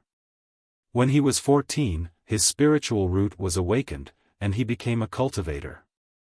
Then, his life was unstoppable like a flooding river. At first, nearly at the cost of his own life, he rescued the leader of the pirate gang who bought him and pushed him into the abyss of Spider Denver. He gradually won the leader's trust and became his right-hand man. Then, he conspired with a bigger pirate gang and buried the leader once and for all in a perfect betrayal. However, he did not take the opportunity to take over the pirate gang. Instead, he joined the bigger pirate gang together with the pirate gang he used to be in. Several years later, the leader of the bigger pirate gang died abruptly. What was weirder was that Xinghe, who had only begun his career a few years earlier and had no expertise or connections, was appointed as the new leader of the pirate gang. Everybody agreed to the decision unanimously, except for the dozens of dead people whose throats were cut in the night. In the decades that followed, there was a series of schemes, treacheries, massacres, alliances, and betrayals. Xinghe, the orphan who survived the cosmic storm and the treasure hunter who struggled to survive in the underground abyss of Spider Den, grasped one starship after another, and then crystal suit centers, and then docks. In the end, the Abyss Pirate Gang, governed by him, became the strongest pirate gang on Spider Den, and he personally gained control over the largest number of docks and crystal suit centers, thereby known as the well-deserved pirate potentate. During the decades of his rise, even the most ferocious space pirates would cry when they heard his name. The destruction of countless pirate gangs seemed to be related to him, but every operation had been clean without any traces. Therefore, the guardians of the rules of darkness could do nothing about it. However, when he became the pirate potentate, he suddenly turned into the most loyal enforcer of the rules of darkness and started talking about traditions with everybody. He collected the evidence of the pirate gang's previous crimes diligently and revealed it in public in the meetings of the Nine Dragons Union. Then, he struck the pirate gangs under the name of the Nine Dragons Union and took over their assets and manpower matter-of-factly. His forces further expanded. As a result, not only was Xinghe's personal strength getting higher and higher, other space pirates also became dutiful and obedient, intimidated by him. It was not exaggerating to say that the recent decades were the golden era for Spider Den, when the society was most stable, and the crimes were fewest. With so many docks and crystal suit centers, it had been a long time since the Abyss pirate gang went looting personally. They could lord over other pirate gangs and absorb blood from them. It was one of the benefits of staying at the top of the food chain. Even Feng Yuzhong, the old, cunning fox, is so wary of Xinghe. It seems that he is not going to be easy to deal with. Pondering for a moment, Li Yao meant to scratch his hair, only to touch his solid helmet. He then realized that he had been the mystic skeleton battlesuit all the time over the past month and had not taken it off other than when he was refilling spiritual energy. Other than the information, Feng Yuzhong also recorded a very interesting anecdote. It was a secret about Xinghe's rise. Even in a place where personal ability was valued and familial background was overlooked such as Spider Den, Xinghe was still a living legend to have risen from a rat-like treasure hunter into the greatest king of space pirates in only 100 years. When people analyzed Xinghe's skyrocketing rise, they found that he was always able to take out a huge amount of powerful magical equipment. Then, word on the street was that Xinghe had a spider key in his possession. The underground of Spider Den was a complicated fortress. Such a fortress naturally had a control center, a map, and a key to turn off all the traps. Over the past 1,000 years, no space pirate had been able to locate the control center or the key. Many space pirates suspected that Xinghe had crawled into certain secret tunnels and found the center of the underground fortress with the help of his tiny body size during his early years when he was still a treasure hunter. He must have retrieved a detailed map and a key to enter every room of the underground fortress. In such a case, the arsenals, magical equipment, and techniques buried for 10,000 years were naturally all his. With such extensive resources, and also because he was an unparalleled genius himself, it was only reasonable that Xinghe became the dominator of Spider Den. When the rumor was out, all the space pirates were grasped by jealousy. Some planned to steal, and some planned to rob. 7 pirate gangs joined hands, hoping to annihilate the Abyss pirate gang and take the Spider Key. In the end, Xinghe destroyed all the 7 pirate gangs and swallowed them instead. Then, it was said that the Spider Key did not exist and that it was a false message released by Xinghe's opponent so that everybody would turn against him. But a more terrifying theory was that, although the Spider Key did not exist, it was Xinghe who released the false message. His purpose was to lure other pirate gangs into attacking him so that he could launch a counterattack justifiably. In such a case, he would still be abiding by the rules of darkness on Spider Den and swallowing other pirate gangs to expand his forces at the same time. After the 7 pirate gangs were exterminated by Xinghe, no more space pirates dared to mess around with him anymore. Another point of interest was that Xinghe, the pirate potentate, had a weird sense of humor. He had truly refined a giant pendant that both looked like a spider and like a key and put it on his neck, showing it to everybody. The pendant was waving in front of chest wherever he went. But no space pirates ever dared to ask him whether or not it was the Spider Key that could control the entire underground fortress of Spider Den and the countless kinds of magical equipment, techniques, and arsenals inside. For a space pirate, his achievements could not be more remarkable. Li Yao turned off his crystal processor and inwardly sighed. On his journey to Spider Den, he would be faced with both Feng Yuzhong, an old, cunning fox who was now in the nascent soul stage, and Xinghe, the most distinguished space pirate alive. If Hellsword was not lying, the real Black King should be at least in the nascent soul stage, too. 3 nascent soul stage cultivators. And that was not counting the other experts of the Temple of Immortals such as the Lotus King. For a moment, Li Yao had the urge to go back home immediately.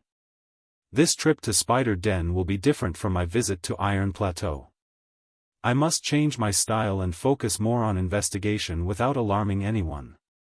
I should not fight unless it is absolutely necessary.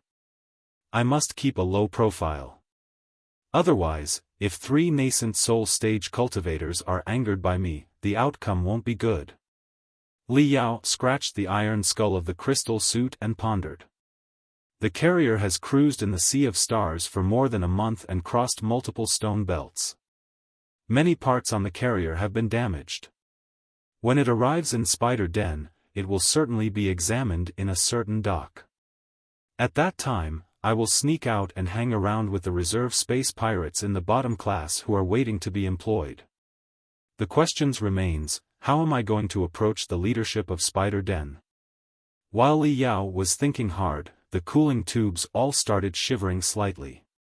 Li Yao was dazed.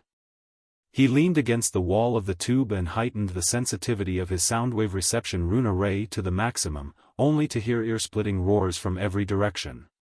Not good. Li Yao's pupils constricted violently. Again. There was no telling what accident the carrier had run into, but it was zigzagging and performing the craziest dodging movements. In such a state, all the power rune arrays were fully activated. Naturally, the hot stream inside the cooling tubes was disordered and lost all patterns. Boom! In the next moment, Li Yao was blown away by a cluster of air more than 2,000 degrees high and extremely corrosive. The crystal processor of the Mystic Skeleton battlesuit was buzzing crazily. The damaged part on the breastplate, which had temporarily been repaired by materials from the Black Horn battlesuit, was ripped open again. Endless flames leaked into his crystal suit through the holes. He felt that he was slashed in the chest again. I'm going to die. Li Yao ran forward crazily and improved his senses to the limits, looking for a shelter in the labyrinth of cooling tubes. However, the fully functioning power rune arrays were even more fierce than 3 days ago when the carrier was caught by a cosmic storm. Of all the cooling tubes, there was not one whose temperature was low enough for him to stay in briefly. What's happening? Another cosmic storm? It can't be. We're already in Spider Den space zone, and they are traveling in the sailing route that they are most familiar with. It's not likely that they are unfortunate enough to run into such a large-scale cosmic storm. Or are they? The alarms on the Mystic Skeleton battlesuit were louder and louder. In his anxiety in finding that he had nowhere to run to, Li Yao gritted his teeth and blew up part of the cooling tube, crawling out. He appeared in the maintenance room next to the engine compartment. It was empty for now. However, dangerous red lights were blinking on the wall of the cabin. Broadcast rune arrays were sending out hasty alarms, too. Li Yao had chosen the starship to lurk in after full deliberation. He had examined the few starships he found and selected the most ragged-looking one. According to the plan on Hellsword's crystal processor, there were no important people of the Temple of Immortals on this starship. It was merely transporting the trivial assets and low-level immortal cultivators. The journey was very long. Li Yao did not intend to stay on the same starship with dangerous people such as the Black King for a month. Even so, he could not be too careful. Looking around, Li Yao removed the Mystic Skeleton battlesuit and put on a mechanic's uniform after picking one from the closet of the room. At this moment, the carrier was shaking more and more violently, like a lonely boat at the mercy of the surging ocean, one that had a giant hole on the bottom. Li Yao's head almost crashed into the ceiling several times. Sticking his ear to the cabin door, Li Yao listened carefully for a while. When he was sure that there was only one person's footsteps, Li Yao opened the door suddenly. What has happened? Li Yao stammered, pretending to panic. There was indeed only one space pirate in the pathway who hadn't got the opportunity to put on his crystal suit. His face was even paler than that of a dead person, as he shrieked, Boss Bai is here. Li Yao was dumbfounded. Theoretically speaking, the leader of any pirate gang could be addressed as Boss Bai, as long as their surname was Bai. However, over the past few decades, there had been only one boss spy on Spider Denver. None of the other space pirates dared to call themselves Boss Spy. They did not even have the courage to call themselves Brother Bai. Li Yao did not expect that Bai Xinghe, whose legendary life had left a deep impression on him a moment ago, would attack the carrier he was on so quickly. Confused, Li Yao blurted out, "Isn't Boss Bai on our side? We are all working for the Temple of Immortals. Why is he assaulting us?" It was not unusual for space pirates to attack each other when they encountered in the space. But it mostly happened when a pirate gang had just finished a job and their trophies attracted other pirates' attention. The carrier Li Yao snuck in, on the other hand, was commanded by the Temple of Immortals and had just finished the assault on Heavenly Saint City. It had been cruising in stealth mode and had not robbed anybody. Naturally, there were no valuable goods on the starship. What was wrong with Bai Xinghe? Why did he do such a thing so close to Spider Den, everybody's home camp? Li Yao thought that the question he raised was perfectly reasonable. But the panicked space pirate grew suspicious the moment he heard the question. He eyed Li Yao up and down and asked, "Who are you?" Li Yao frowned. He had been seen through. Li Yao sighed. Spiritual energy surged out of his body and condensed into an invisible giant hand, which grabbed the space pirate's throat and raised him into the air. The space pirate was quite weak. Now that he was choked by the hand, his face immediately turned black, and his eyeballs were rolling crazily. However, he could not scream or cry for help. Li Yao dragged him back to the maintenance room and threw him to the ground heavily. After a click, Li Yao locked the door with his spiritual energy, and he eyed the man coldly. He did not release his throat until he was almost in a state of shock. The space pirate squirmed and coughed loudly like a half-dead lobster. Li Yao extended one of his fingers. Invisible spiritual energy turned into a sharp cone on his fingertip and poked the man's chest softly, as he asked, "I will ask questions, and you will answer them. If you tell the truth, I will spare your life." The space pirate was quite a quick-minded guy. Feeling the throbbing pain on his chest, he knew that his kidnapper was not someone he could deal with. He quickly nodded and said, "Don't kill me. Whatever you want to know, Senior, I will tell anything." The situation was quite a mess when the starship left Heavenly Saint City, Li Yao said. Other than members of the Tiger Teeth pirate gang, some of the space pirates from several other gangs were evacuated to this starship, too.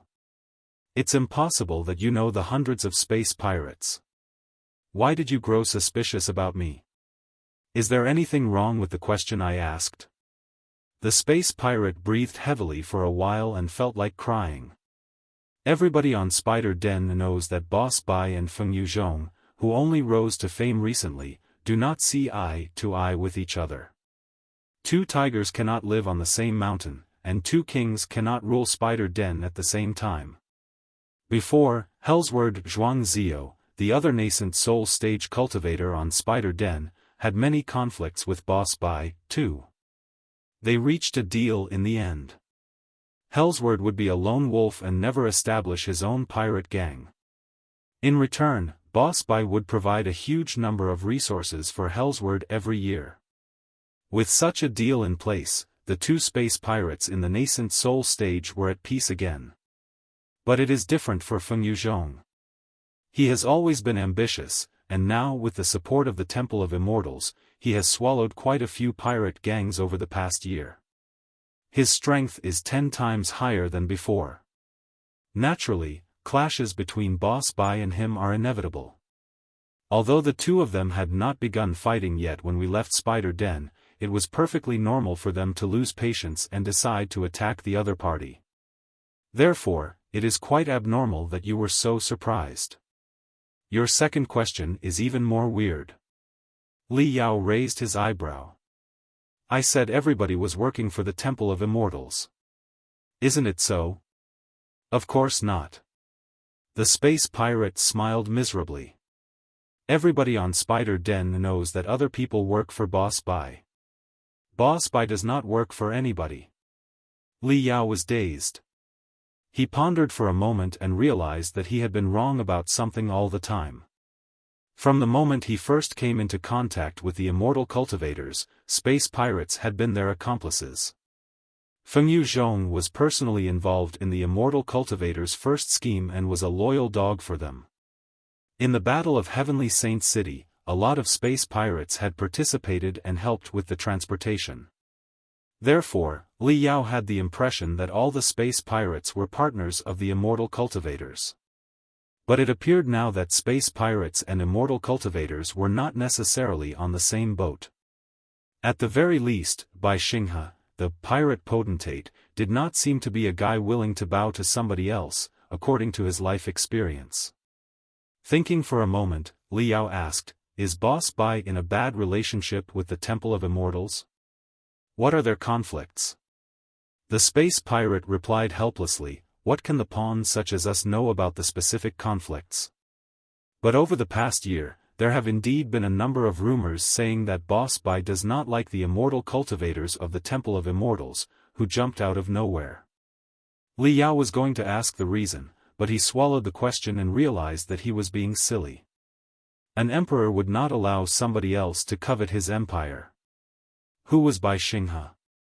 He was the underground emperor of Spider Den.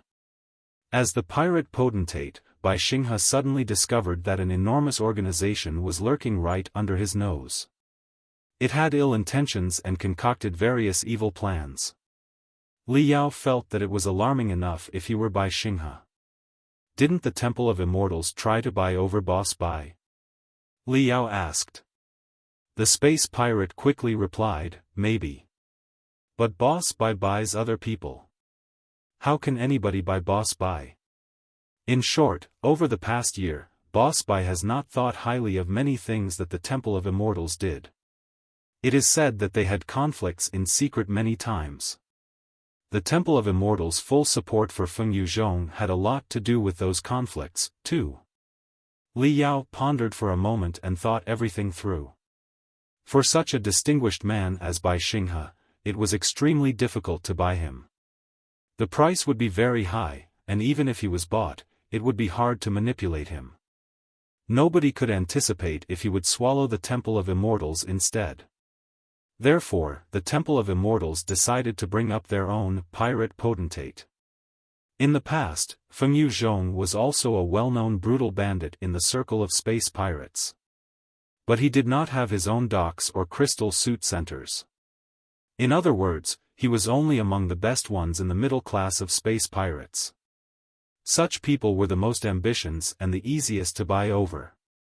As long as he was promised Bai Xinghe's position as the new ruler of space pirates when the endeavor succeeded, he would be the most loyal warrior for the Temple of Immortals and do what he was ordered to wholeheartedly. Naturally, it hurt the interests of Bai Xinghe, the incumbent pirate potentate. The conflicts between the two parties were not strange at all. Li Yao sorted through all the information in his head and asked a few more questions. However, the man was a pawn in his pirate gang in the first place, and he had been away from Spider Den for almost half a year for the mission. Therefore, he did not know the latest situation on Spider Den. Li Yao's questions proved futile. Last question. Answer it honestly, and I will not kill you. Li Yao did not give him time to think. He asked straightforwardly, "How many ordinary people have you killed?" The space pirate was dazed for a moment. His eyeballs rolled to the up. It was a micro-expression suggesting that he was recalling and counting. It also meant that he had killed ordinary people.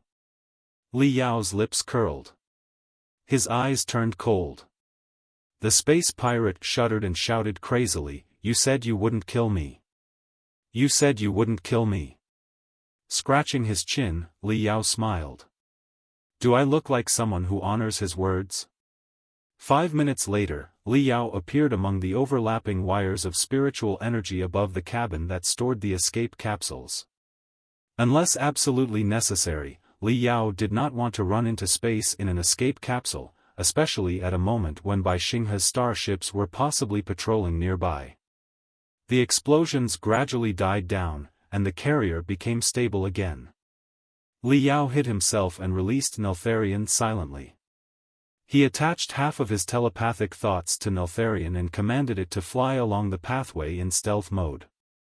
It was obvious that every zone of the carrier had been taken over by another group of space pirates.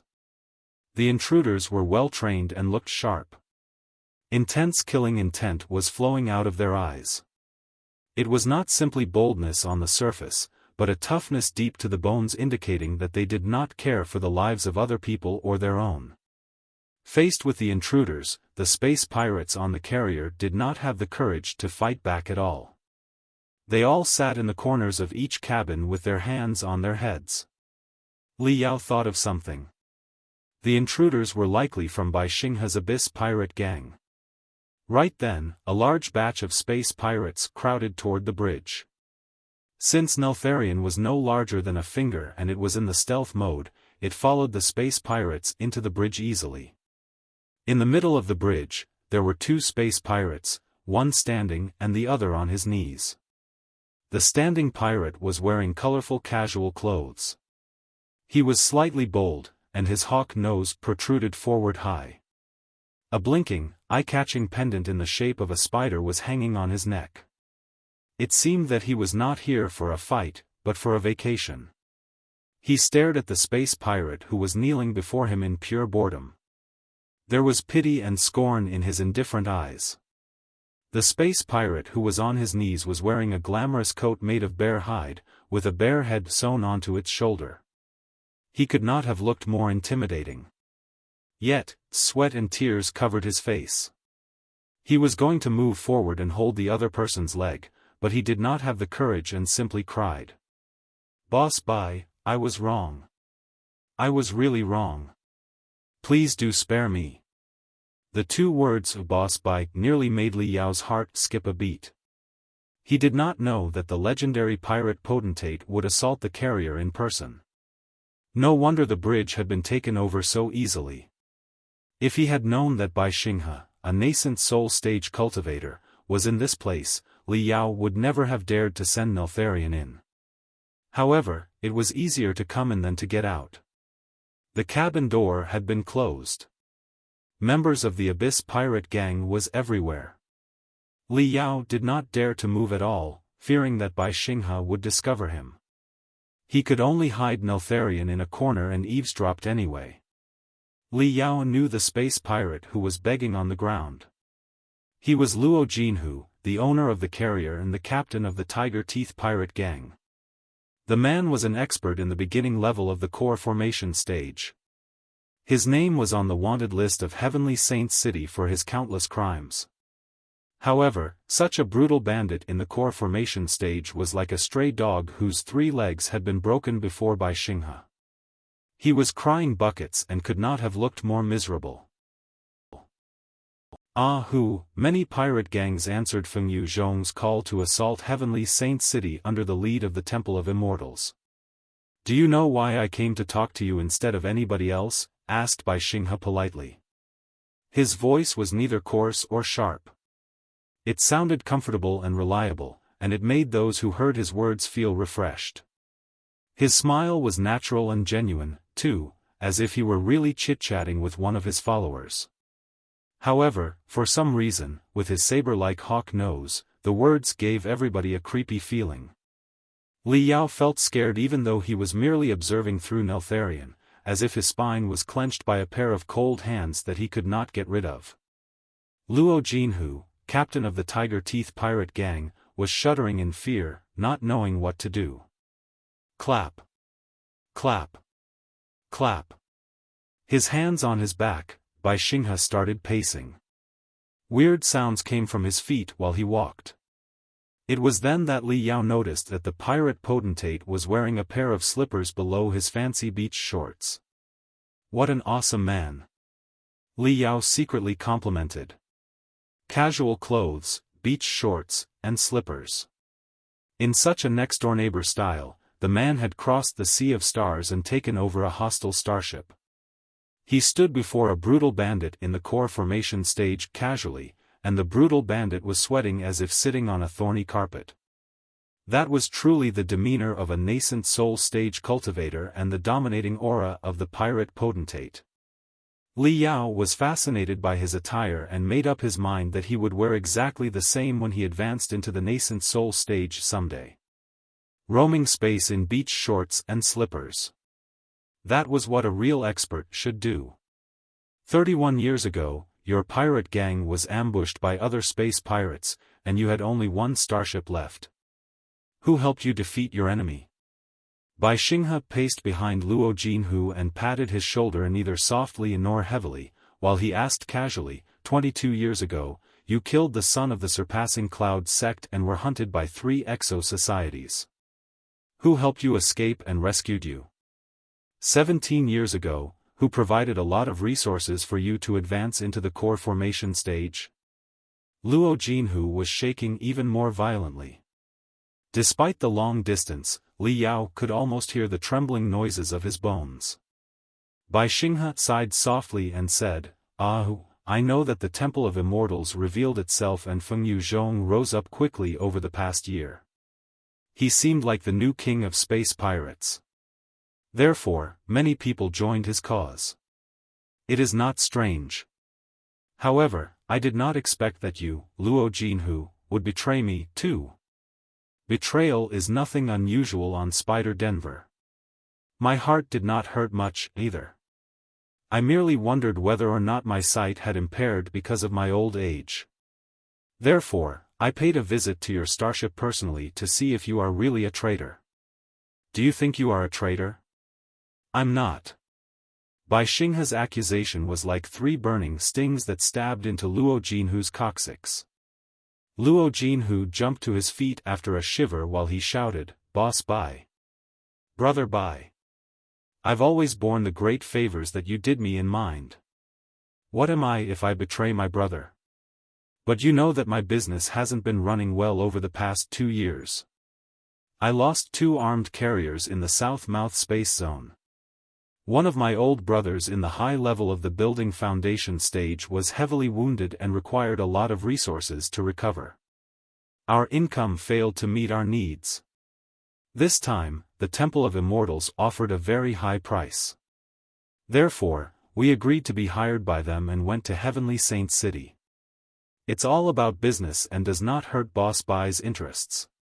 It's not betrayal at all. Bai Xinghe chuckled. Right. You did not betray me. You had a deal with the Temple of Immortals and shipped some people to Heavenly Saint City. What about your journey? Was Heavenly Saint City an enjoyable place? Luo Jinhu was dazed for a moment. He soon realized what Bai Xinghe meant. His face pale, cold sweat was popping up all over his body. He stammered, Boss Bai, none of the dozens of pirate gangs knew that the Temple of Immortals would be so crazy when we signed the contract. We thought that there would be assassinations and explosions in Heavenly Saint City at best. Nobody knew that they would do such an inhuman thing as to attract extraterrestrial devils. Honest to God, we were just Mr. Nobodies and did not know their plan at all. We merely helped them transport the goods and the soldiers. All the goods were packed in boxes with barriers on the outside. Most of the people of the Temple of Immortals were wearing masks, too. We couldn't see their faces. Nobody knew what they were up to. Although we don't care about life and death as space pirates, everybody is scared of the devils. If we knew that they were planning an arrival of extraterrestrial devils, nobody would have gone with them. Everyone was shocked when the extraterrestrial devils arrived, but there was no turning back at that point. We could only struggle on to make it to the end. Truth be told, Boss Bai, although people of the Temple of Immortals gave us magical equipment and tools to resist the extraterrestrial devils, those things sometimes worked and sometimes didn't. Many space pirates were swallowed by extraterrestrial devils. It's said that an accident happened to one of the altars, and the brothers of an entire pirate gang were turned into devilized people. Everybody has been complaining that we were fooled by the Temple of Immortals. We were thinking that we should demand for more rewards from Black Spider Town and Feng Yuzhong. We hate their guts right now. Why would we betray Boss Bai? That explains a lot. You were fooled by other people. You did not mean to betray me. You did not hurt my interest. Bullsh *T. Bai Xinghe suddenly burst into a rage. A hurricane seemed to have formed inside the bridge. Dozens of light beams on the control panels broke apart and perished. Bai Xinghe jabbed Luo Jinhu's back hard and roared, "You greedy idiots haven't seen through the Temple of Immortals' intentions even to this day? Fooling you to assault Heavenly Saint City without telling you their real intentions was a stone that kills two birds." Before, space pirates were merely the skin disease for the cultivators. We could not stir much trouble. Therefore, they could barely made up their mind to gather all the elites to destroy us at a high price.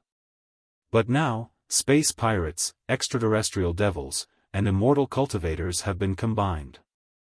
We are now a fatal disease to the cultivators. They are going to come at us for real even if they have to pawn their pants.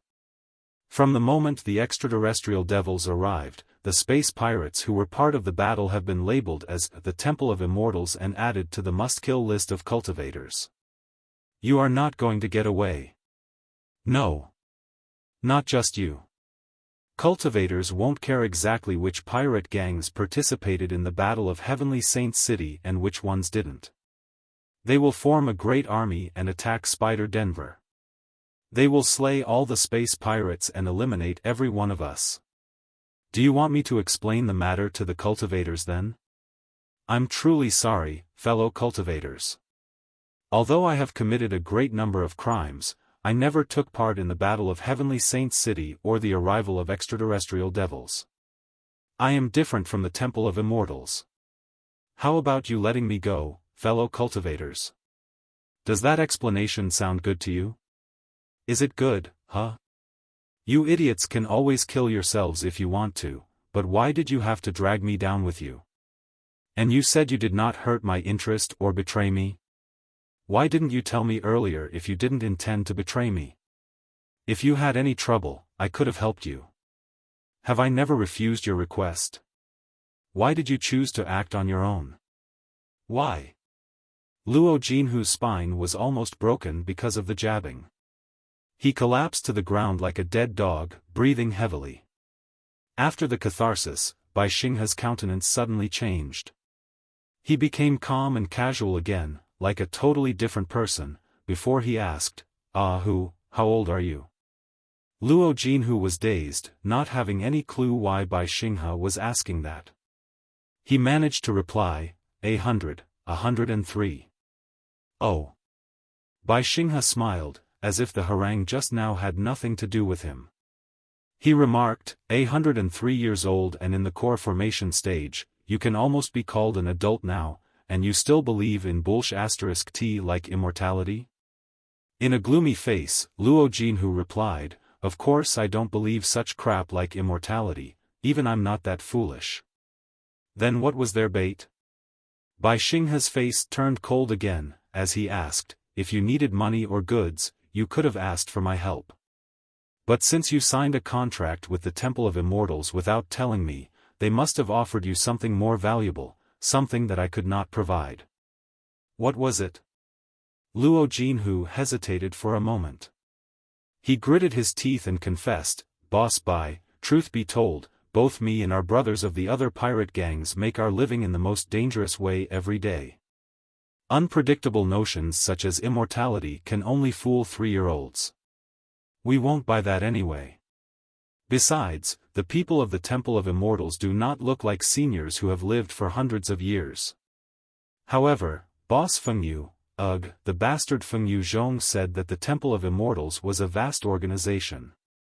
A lot of immortal cultivators were lurking in every space zone of the Flying Star sector. When the timing was appropriate, they would strike together to overturn the rule of cultivators. A kingdom of immortals on Earth would be established. In the brand new country, the immortal cultivators would be the dominators, and the ordinary people would be their slaves who would be driven, exploited, and incarcerated. They would do whatever they wanted. We space pirates are rats that everybody stomps on and have lived our lives in fear and darkness. But as long as we help the Temple of Immortals cause, when the immortal cultivators ruled the Flying Star sector, we would be the regular army of the new kingdom. Based on the size of my Tiger Teeth pirate gang, if I did my part, I had a good chance of becoming the commander of the fleet of a space zone. Xinghe nodded and smiled. That explains a lot. Kingdom of Immortals. That sounds much more reasonable than an eternal life. How about this? It's better to work with someone you are familiar with than to work with a stranger. Instead of helping the Temple of Immortals, why don't you help me to build a great flying star empire? I will decree you to be the great general of the universe. How does that sound? Luo Jinhu observed Xinghe's face and managed a smile. Boss Bai, you must be joking. You know I'm joking, too. Xinghe changed his expression again and kicked right in Luo Jinhu's big pale face, his slippers embedded inside. Luo Jinhu was knocked to the ground. Xinghe stomped on him and bellowed, "You know that I can't build a flying star empire. You know that an idiot like you does not deserve to be the great general of universe. You know that I was making fun of you. Why were you not so clever when you were fooled by the Temple of Immortals *T? Kingdom of Immortals on Earth? Command of a fleet? Are they qualified? Are you qualified? A bunch of cultists whose brains are all damaged and a swarm of mobs who know nothing but robbing are trying to overthrow cultivators who have reigned for thousands of years? In your King dreams. Luo Jinhu struggled below Xinghe's slippers like a cockroach. He screamed, "I was wrong. Boss Bai, I know I was wrong." Of course you were wrong. Xinghe stomped hard several times before he moved his slippers away from Luo Jinhu's face, where dozens of slipper prints had been left. Luo Jinhu's face looked like a potato that had been thoroughly mashed. Xinghe took a breath in relief. His voice turned comforting and reliable again as he asked, "Go, what kind of criminals do you think can always go unpunished?" Luo Jinhu had become used to Xinghe's sudden change of topics. He thought hard for a moment and hesitated. The real smart ones? No. The most cunning fox is still no match for a hunter. Even the smartest criminal will be caught sooner or later as long as they keep doing their job, Xinghe replied casually. Only one kind of bad guys can get away from justice forever, when the damage they cause is far lower than the cost in order to capture them. Do you understand? Forget it. I can tell from your ignorant eyes that you don't understand. Let me change my question. Do you know what Senior Xinghe, the supreme space pirate 500 years ago, did after he defeated the fleet of cultivators? Luo Jinhu shook his head helplessly. Narrowing his eyes, Xinghe said gravely, "The supreme space pirate Xinghe rose to power during the war and gathered a bunch of soldiers who were absolutely loyal to him. After he defeated the fleet of cultivators, he immediately swept Spider Den unstoppably. With consideration of the crimes that the space pirates committed, he sentenced the space pirates who were hated by a lot of people to death, those who had killed the important disciples of major sects and who were disobedient. Later, he sent the videos of the space pirates' executions to cultivators through underground channels. Later, he summoned all the space pirates for a meeting and established 10 rules, which are known as 10 Sword Rules today. In every robbery, take away 2/3 of the trophies and leave 1/3 for the victims. If there's no resistance, don't hurt the ordinary people on board and the armed soldiers if they lay down their weapons and surrender. No rapes. Never kill pregnant women and kids below 10. Never plunder carriers that have just experienced a cosmic storm. Never plunder a carrier twice in one journey. Do not touch anything and retreat immediately if you find that the starship has been looted before. There are 5 more rules besides those. Whichever pirate gang violated the rules, Xinghe would be the first to ask for their trouble until they admitted to their guilt. At that time, everybody said that Xinghe was a fool. Cultivators were their mortal enemies anyway. The self-restricting rules were completely redundant for them. There were even people who thought that Xinghe was a spy sent by the cultivators, even if he had caused the cultivators a crushing defeat in the battle to protect Spider Denver. However, despite the doubts, there was not a second fleet waging a second war on space pirates in the 100 years after Xinghe passed away. Why? Do you think that they were really scared of Spider Den? Of course not. Senior Xinghe merely gave cultivators a clear message: you will pay a high price if you attack me, and your damage is very low if you leave me alone. I am just a minor disease and not worth your trouble. Xinghe is the greatest precursor of the robbing industry in my mind. However, now that he has been dead for hundreds of years, you greedy, short-sighted idiots know no self-restrictions at all. The 10 sword rules have long been left behind. Today, you are even asking for your own death by promoting yourself from dermatitis into cancer for the cultivators. How does it feel, Captain Luo? Your wish has been fulfilled. Great crimes have been committed, and you are a crazy devil now. All the cultivators will come after you. You must feel comfortable and satisfied with a strong sense of accomplishment. Your life is worth it, is it not? Luo Jinhu felt like crying. Boss Bai, please stop making fun of me. Help me find a way to survive. Bai Xinghe snorted and said, way to survive?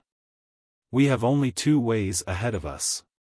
Firstly, in several years, when the immortal cultivators' cause fails, Spider Den will be destroyed by cultivators. The space pirates, who are their mortal enemies on the surface, will be the best targets. We will all be executed. In the meantime, the immortal cultivators will use our dead bodies as cover and continue lurking for their next chance. It is quite possible that while we are fighting a bloody battle with cultivators on Spider Den, they will be drinking orange juice on a sunny beach in a certain world fragment and watching the live stream of the battle news. Secondly, despite all the unfavorable circumstances, the immortal cultivators might succeed, but vanguards like you won't end any better. They could even do such a thing as attracting extraterrestrial devils. Do you think they will honor their promise for thieves such as you and me? Hilarious. Boss Bai, we had the same doubts before. Luo Jinhu finally rose from the ground. He kept kneeling on the ground and said, but you also know that the most important thing for space pirates is the intelligence network. Our trophies can only be sold through the black market, too. Over the past hundreds of years, Black Spider Tower has risen up. The intelligence network and black market of Spider Den are both controlled by them. They are our eyes, ears, and mouths. It was not until 1 year ago that we learned that Black Spider Tower was a branch of the Temple of Immortals. The previous leader of Black Spider Tower is very likely the Black King, one of the 4 kings of the Temple of Immortals. Right now, our eyes, ears, and mouths are all in the Temple of Immortals' control. It is difficult for us to run our business without cooperating with the Temple of Immortals. Boss Bai, you have a lot of docks, crystal suits, and, possibly underground industries on Spider Den. Naturally, you can refuse to work with Black Spider Tower.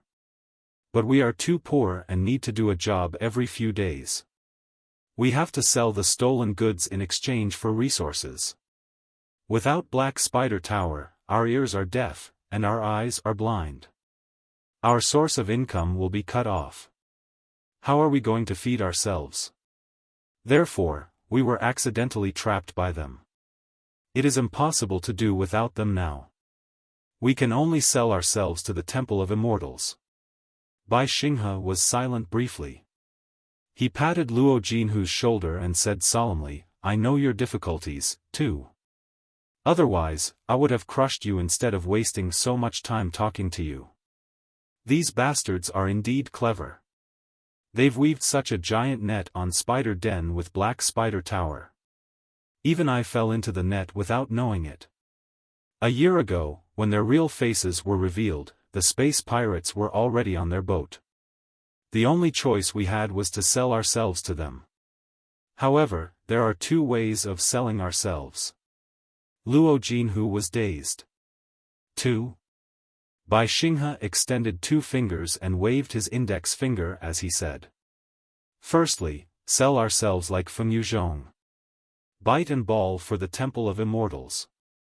The more we do, the better we are paid. Luo Jinhu was suspicious. Is there a second way of selling? Secondly. Bai Xinghe retreated his index finger, leaving his middle finger pointing at the ceiling.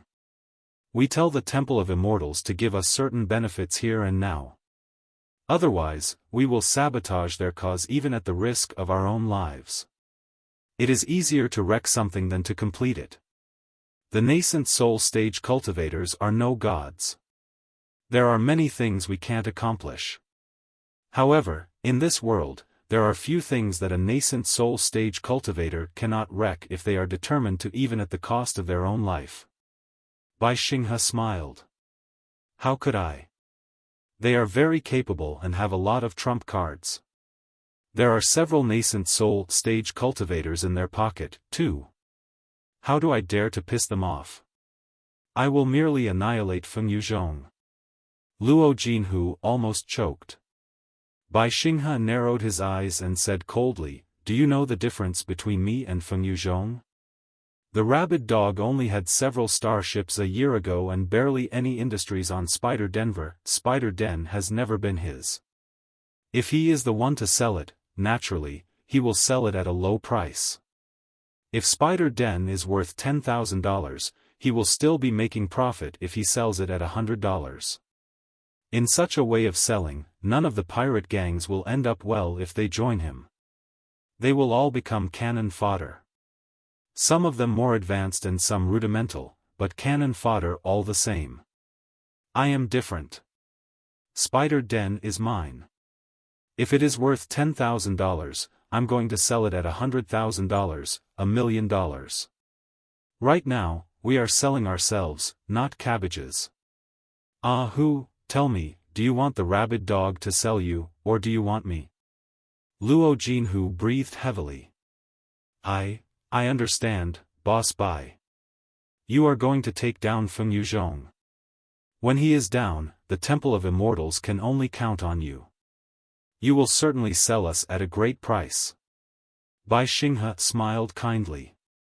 You are finally clever now. I'm very happy. However, I am different from the immortal cultivators such as Feng Yuzhong. We've known each other for decades. You should know that I never make empty promises or write rubber checks. Eternal life, commander of a fleet. Such non-existent things are jokes. Let's talk about benefits that are more materialistic. Luo Jinhu held his head high and declared, Boss Bai has been lenient to me. You are essentially my new parent. I don't ask for any benefits if I can die for you. Bullsh *T. Bai Xinghe kicked Luo Jinhu down again. Cut the crap. With a decent price, you wouldn't even blink before selling your family. Also, for a decent price, I guarantee that I will sell your mother to the brothel tomorrow. We are all lawless space pirates. Are you pretending that you are a loyal knight? Look here. Do you know what this is? Bai Xinghe waved the spider pendant in front of his chest. Luo Jinhu spat out a broken tooth, dazed. Greedy brilliance was glimmering in his eyes. Bai Xinghe smiled. It seems you do. It's understandable, the whole of Spider Den knows that I was a treasure hunter before I made a name of myself.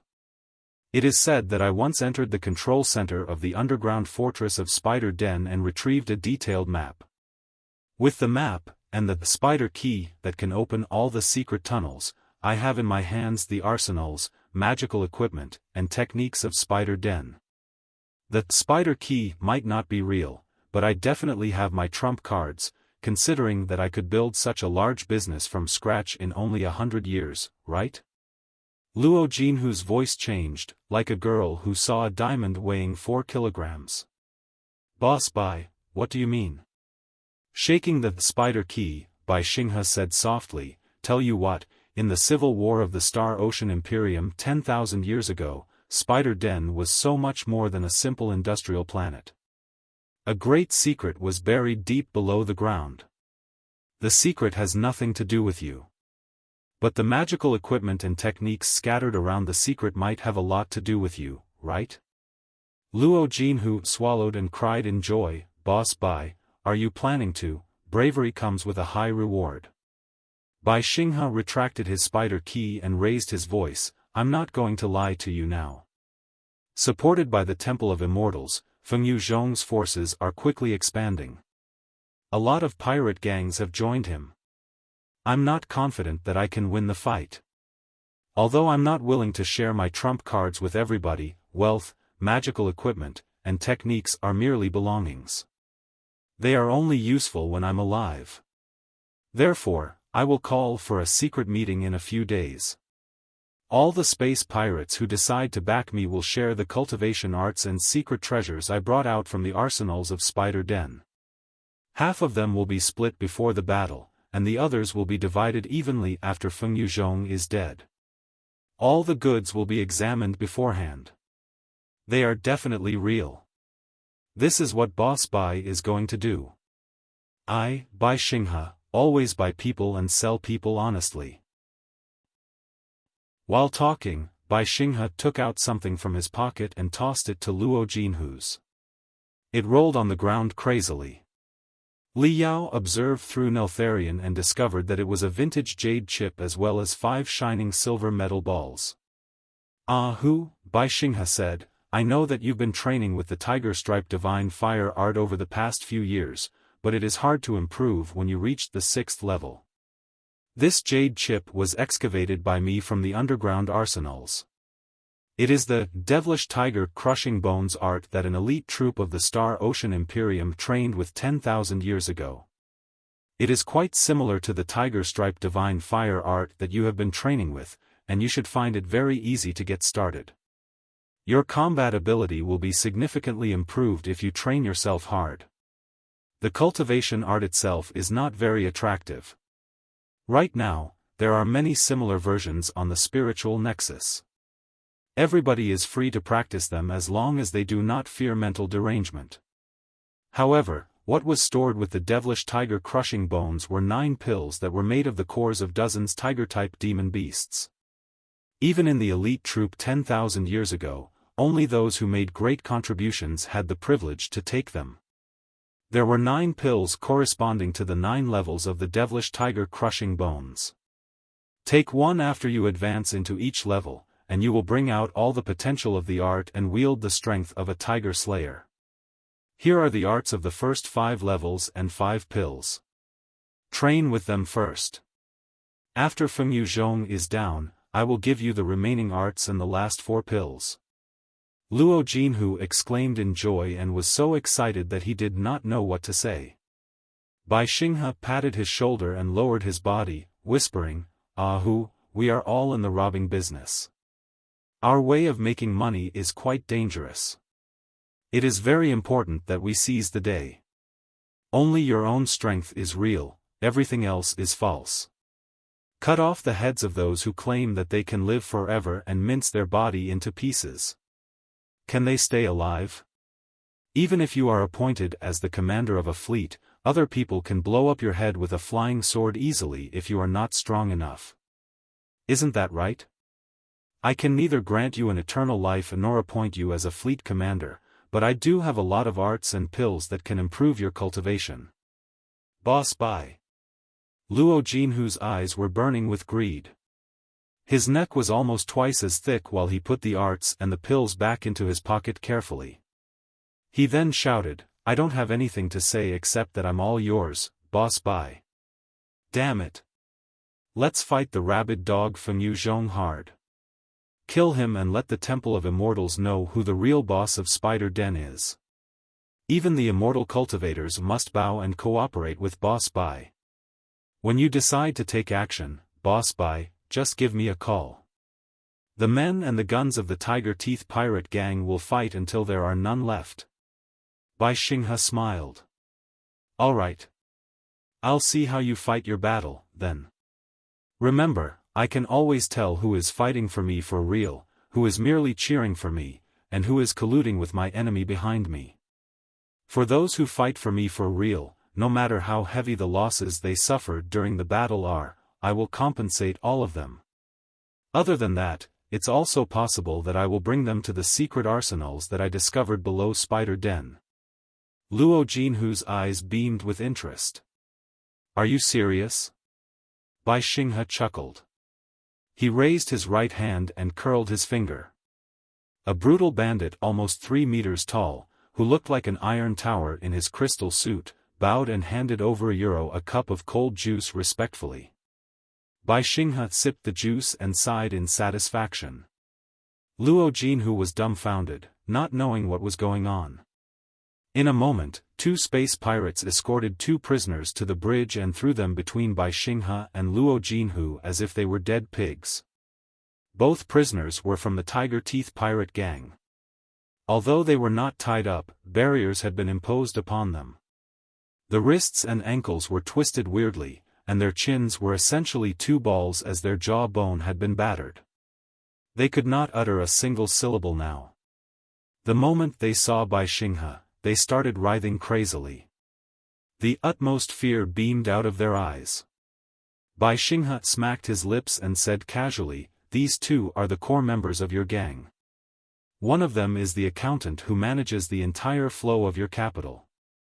However, according to my investigation, they have joined the Temple of Immortals in secret. Unlike you, who was simply running errands for the Temple of Immortals for money, they have been brainwashed and become immortal cultivators. They have been instigating your subordinates to join the Temple of Immortals. There is even a whole set of follow-up plans to gradually steal your power. If they were exposed, or they found that your stance was unsteady, they would immediately take you and lead the Tiger Teeth pirate gang to join Fengyu Zhong Storm Prison. All the evidence is in the crystal processor. Read it carefully. Don't say that I've wronged a good guy." One space pirate pushed a crystal processor to Luo Jinhu. Luo Jinhu hesitated for a moment. He then turned on 5 light beams and browsed through the information quickly, his sweat pouring. In a moment, he burst into fury and lunged forward like a lunatic before he kicked the 2 of them in their groins. "Bao Shui, Gong Laojiu, you 2 bastards betrayed me?" They shook their heads hard. They seemed to have a lot to say, and even their tears were flowing out, and yet they could not open their mouths and explain themselves.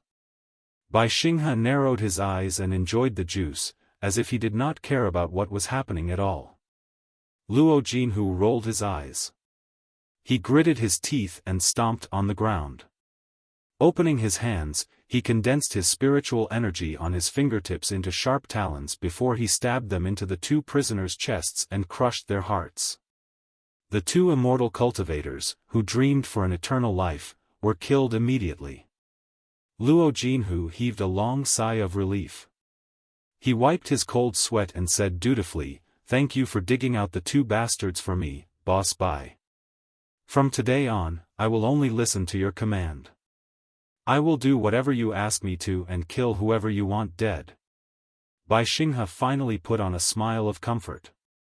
He craned his neck and drank all the juice before he smashed the glass cup into pieces against the control panel. "Remember your words today. I will find you when the time is right. Drag your boat to the Sanpeo's dock for maintenance.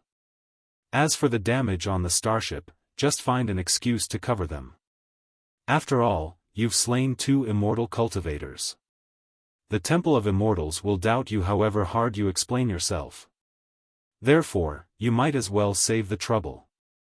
His sweat pouring, Luo Jinhu was grasped by desperation. In despair, he bowed and said, "Farewell, Boss Bai.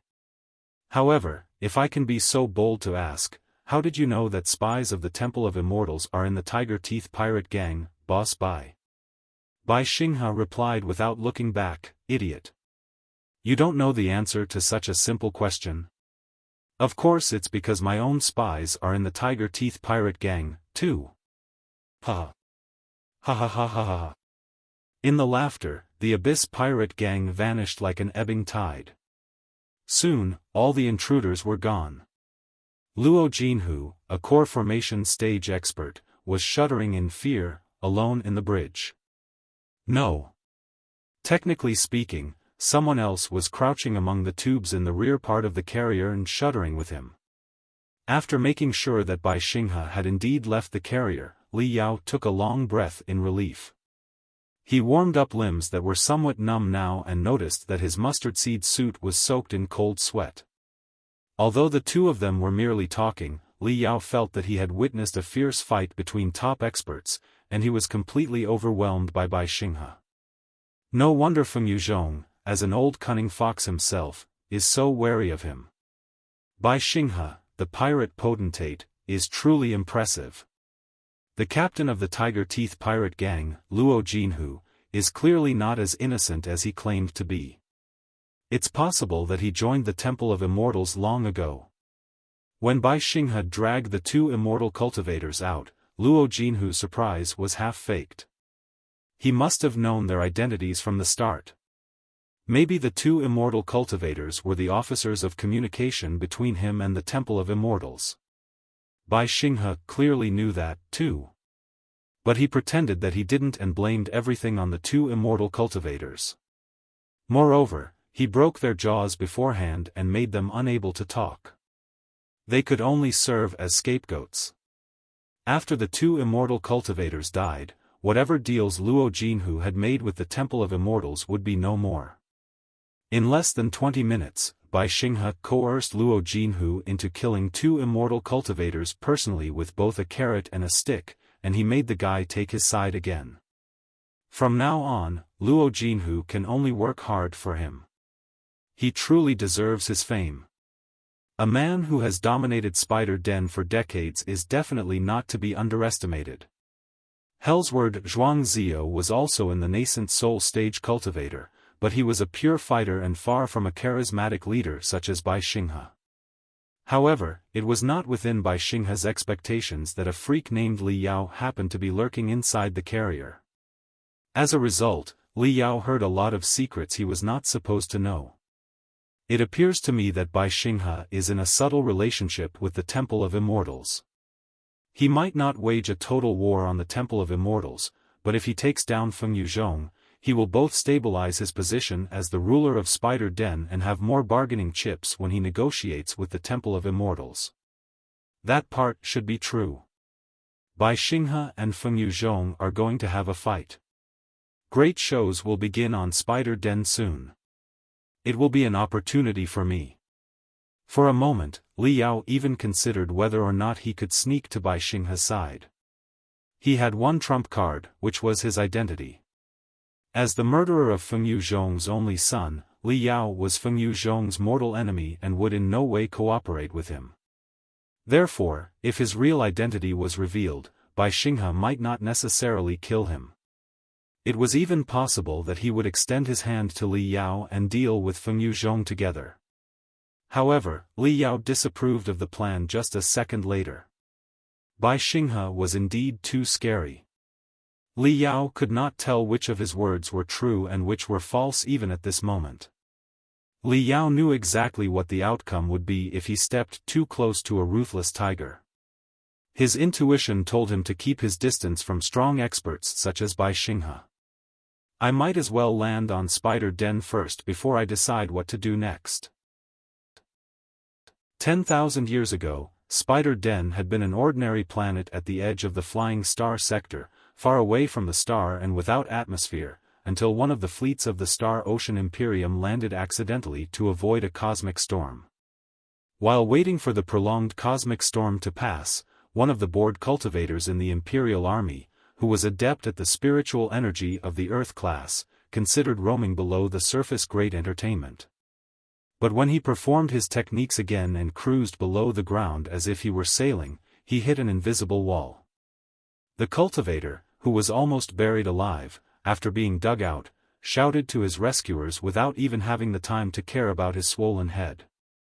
There's a mountain below the ground, a mountain made entirely of divine cloud stones. The divine cloud stones were not among the most expensive heavenly materials and earthly treasures, but they were what the Imperial army needed most. When a large number of divine cloud stones were refined into alloys and installed on star ships as plate armor, its absorption of spiritual energy would be significantly enhanced, and it would boast certain stealth ability. An exploration team made of countless research-type cultivators soon arrived. They were mostly geologists and materials scientists. The outcome of their study was beyond anyone's expectations. Other than the divine cloud stones, there were also hundreds of different mother lodes below the ground in which copious amounts of high-purity crystals were stored. The planet was priceless. Modification immediately began. At first, star beacons were established on a large scale in this remote space zone. More than 100 super-star beacons were activated at the same time and formed a great array in space. A great space gate was opened. Through the space gate, every space zone in the flying star sector could send carriers to this place. They would then gather in the orbit of Spider Den. Cultivators descended on Spider Den like rainwater. One rune array after another was constructed. Ivory pillars of light soared into the sky and dispersed into an artificial atmosphere. The biological system of the planet improved after the atmosphere was established. The air became suitable for human beings, too. Then, billions of workers and heavy mining magical equipment were transported to the place by starships incessantly from the flying star sector and even other parts of the Star Ocean Imperium. The drills dug down, and explosions echoed non-stop. Humanity marched toward the core of the planet and eventually conquered it. At first, Spider Den was a simple resource planet. The crystals and raw minerals were all packed into carriers and shipped to the important refining towns of the flying star sector through the space gate. But soon, people realized that it was too inefficient. The raw crystals and minerals were too large in size and cost a lot of fuel during their transportation, not to mention the potential damage on the way. Since there were so many resources on the planet, after prolonged exploration and calculation, it was ascertained that building refining factories on Spider Den was a better choice in terms of cost. Iron forests rose up around the giant mining holes that were more than 1,000 meters in diameter. Heavenly materials and earthly treasures purification centers, assembly lines of various kinds of magical equipment, and even a test center for the latest inventions were all established on the planet. In just 1,000 years, the previous rocky planet turned into an iron one that was riddled with holes and shining in metallic colors. The planet was full of mining holes. Even the smallest holes were almost 1,000 meters in diameter, and the largest holes were more than 100 kilometers in diameter and extended to hundreds of meters down the ground. All kinds of refining facilities were around the mining holes. Deep down in the mining holes were interconnected tunnels that led to the bottomless abyss in the deepest part of the underground. Later, after the Armageddon Rebellion, various front lines were in crisis during the last years of the Civil War. The planet, which was about to be forsaken since its resources were running out, was prioritized by the military because of its industrial foundations and the endless tunnels below the ground. The complicated, interweaving tunnels that looked like a spider net were a natural fortress. The military shipped countless pieces of magical equipment, resources, and assets from the big space zones of the flying star sector and modified Spider Den completely, determined to wage a final battle against the rebels with this planet as one of the last strongholds. However, before the final battle began, the Supreme Emperor and the Mad Armageddon had an ultimate competition in Empyrean Terminus, the capital planet of the Imperium. After the battle that had no winners, the Star Ocean Imperium fell apart. All the preparations were rendered meaningless. In the thousands of years that followed, Spider Den was hidden in darkness. Even after the remaining troops of the Star Ocean Imperium re-established a coalition government on Iron Plateau, the planet at the edge of the flying star sector was still undiscovered. It was not until thousands of years later, when the apocalypse arrived and cultivators together with countless ordinary people fled into space only to be assaulted by meteoroids, that some roamers found Spider Den as well as the resources, debris, and abandoned starships that had been left on the planet. These people were the earliest space pirates. That was the history of Spider Denver. At least, it was the history that cultivators told to the public. On Spider Den today, the artificial atmosphere created 10,000 years ago was already battered. The dim sky was riddled with holes. Fatal venomous gas was everywhere in the wilderness. It was very unfavorable for the survival of human beings. The giant mining pits that could more dozens of kilometers in diameter became new cities. Translucent domes covered the cities where they were exposed to the ground and blocked the air inside and outside from exchanging, thereby building microbiological systems inside the cities. Social classes were obvious in the cities of the mining pits in regard to their altitude.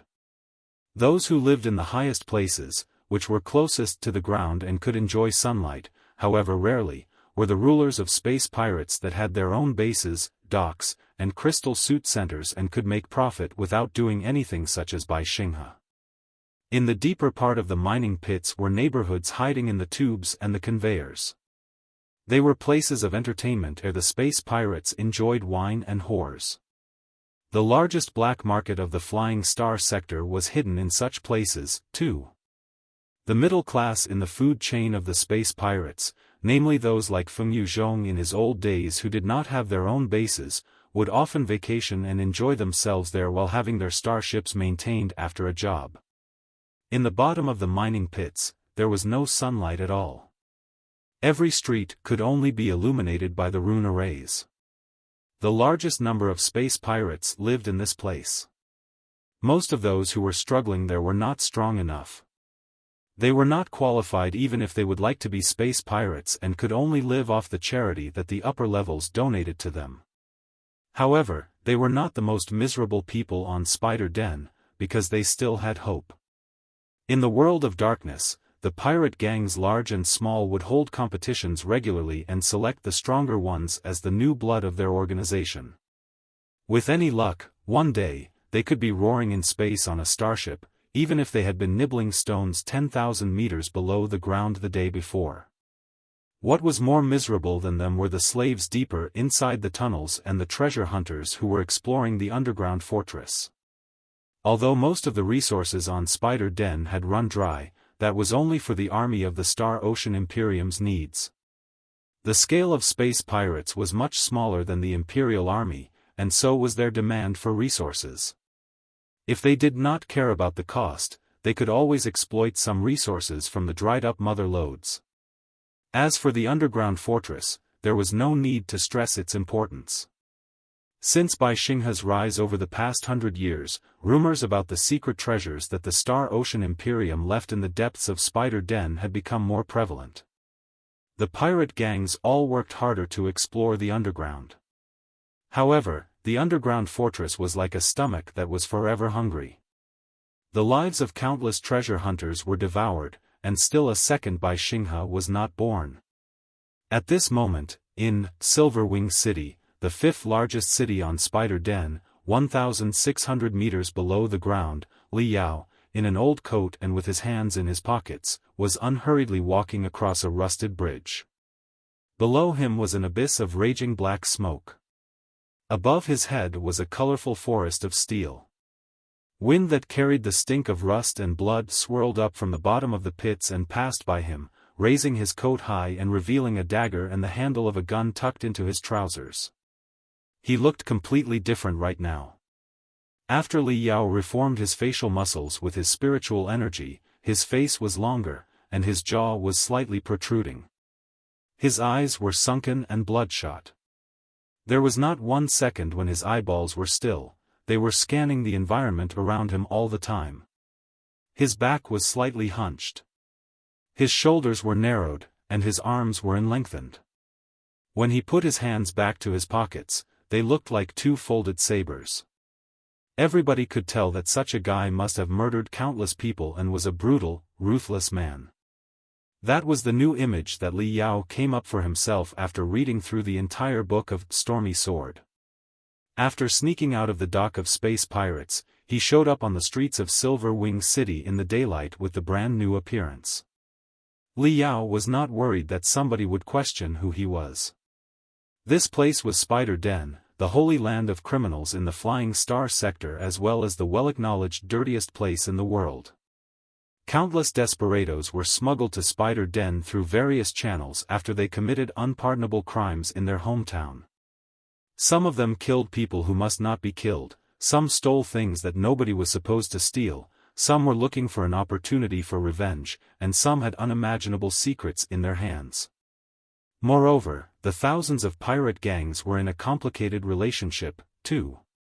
In such an environment where the last thing in short supply was brutal men, how could one investigate whether or not another person's identity was real? If they were too curious, it was quite possible that the person would simply stab their knives into the interrogator's chest. Therefore, it was a matter of course to use fake names, identities, and faces on Spider Denver.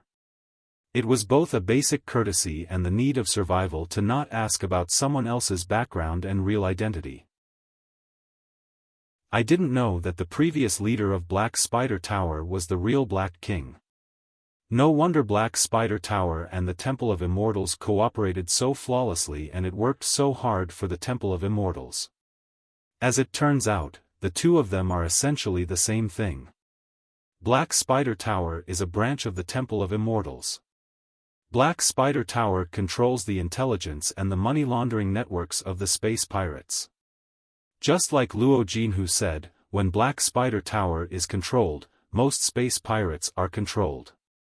Other than the tough and ambitious guys like Bai Xinghe, common space pirates can only bend their knees and listen to the Temple of Immortals' commands. Right now, Bai Xinghe is waging a war on Feng Yuzhong. However many trump cards he has, it seems to me that Feng Yuzhong, who is supported by the Temple of Immortals and Black Spider Tower, is on the winning side.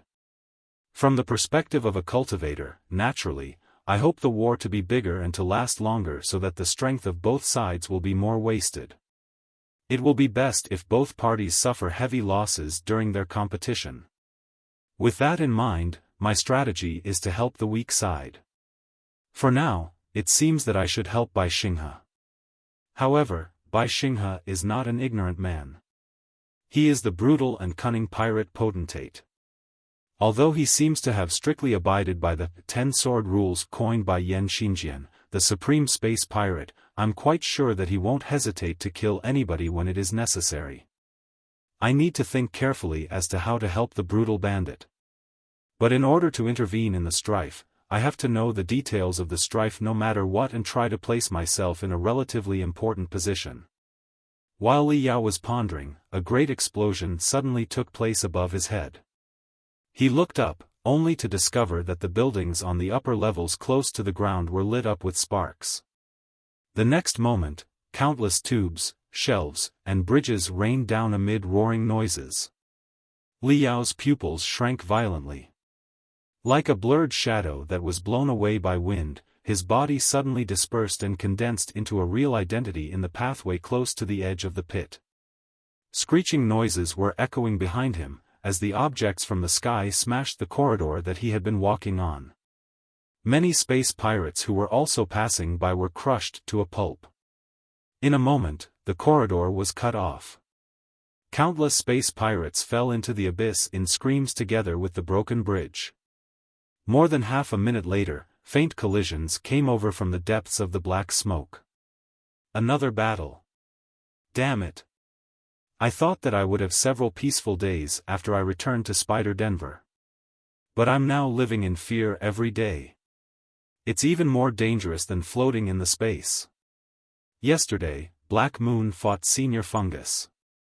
Who's fighting who today? No idea. One of Feng Yuzhong's lackeys versus one of Bai Xinghe's lackeys, that's for sure. Many space pirates were hiding in a corner just like Li Yao did. They watched the sky with their bloodshot eyes hard, fearing that the debris might fall on their heads while they cursed in low voices. Li Yao narrowed his eyes and maximized his vision. He could vaguely see several hundred crystal suits were jumping and attacking each other in the steel forest. Every now and then, one of the space pirates would be struck on a critical point and fall down into the depths of the abyss, crashing into countless bridges, tubes, and tunnels during the freefall. They would be surely dead when they fell into the bottom of the mining pit that was almost 10,000 meters deep, even if their previous wounds did not kill them. Li Yao frowned and thought fast. In the past, there was only one king on Spider Denver. His words were the truth.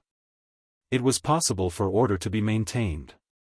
But now that a new king named Feng Yuzhong is rising, the stability in the past has naturally been ripped apart during their competition. I'm now in a complicated environment. The most important task for me right now is to fill my cosmos rings with assets. Food, water, and materials are all necessary.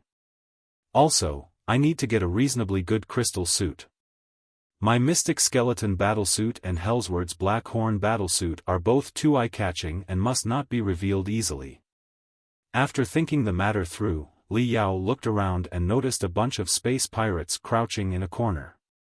There were 3 space pirates in the gang. Judging from their ragged clothes, they were not anything related to tough. With a vague killing intent, Li Yao clutched the one in the middle who looked like their leader and slapped his face almost 20 times without saying anything. Then, he tossed the space pirate to the ground heavily and stomped on his chest, before he said casually, "Bastard, this is my first day in Silver Wing City. I need a crystal suit for self-defense. Where can I buy one?" Those space pirates were just the shrimps of the shrimps. Seeing that Li Yao was so brutal, none of them dared fight back or attempt to reason with him. The space pirate whose chest was stomped on, with detestation in his eyes, shrieked, "Go to Brother E. Brother E has the most powerful modified crystal suits in Silver Wing City. I'm sure you will be satisfied, Senior." Half an hour later, Li Yao found the man who was referred to as Brother E in the black market of Silver Wing City. The merchant's proper name was Niu Yui. The black market of Silver Wing City was in the depths of a zigzagging tunnel.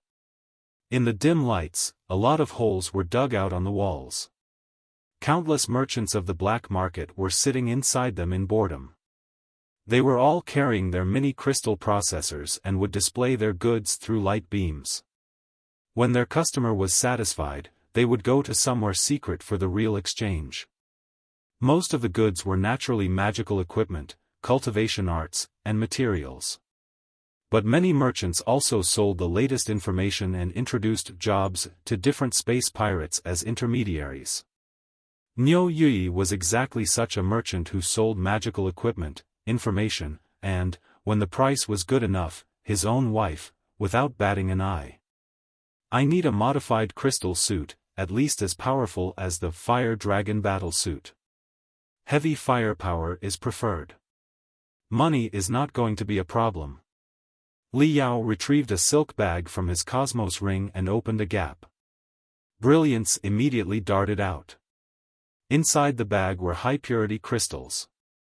1 gram was enough for a high-level cultivator to train for a long time. They were the best and most reliable currency anywhere. Niu Yui glanced at the bag, and his eyes were practically burning with greed. He grinned and said, "Not a problem. Definitely not a problem. Everybody in the black market knows that I have the best range of modified crystal suits. Come here. You are my big client today. Please follow me to the crystal suit warehouse at the back. You are free to choose anything you want." Niu Yui rubbed his hands and bowed. He took quite a few turns and reached an abandoned tunnel far away from the black market. He opened a rusted gate. A rather spacious room greeted them. It must have been the warehouse where the raw minerals were temporarily stored in the old days. Right now, almost 100 crystal suits were piled neatly in the warehouse. Although most of the crystal suits were damaged and looked second-hand, Li Yao could tell as a professional that they had been repaired and maintained reasonably well. Moreover, practical modifications had been performed.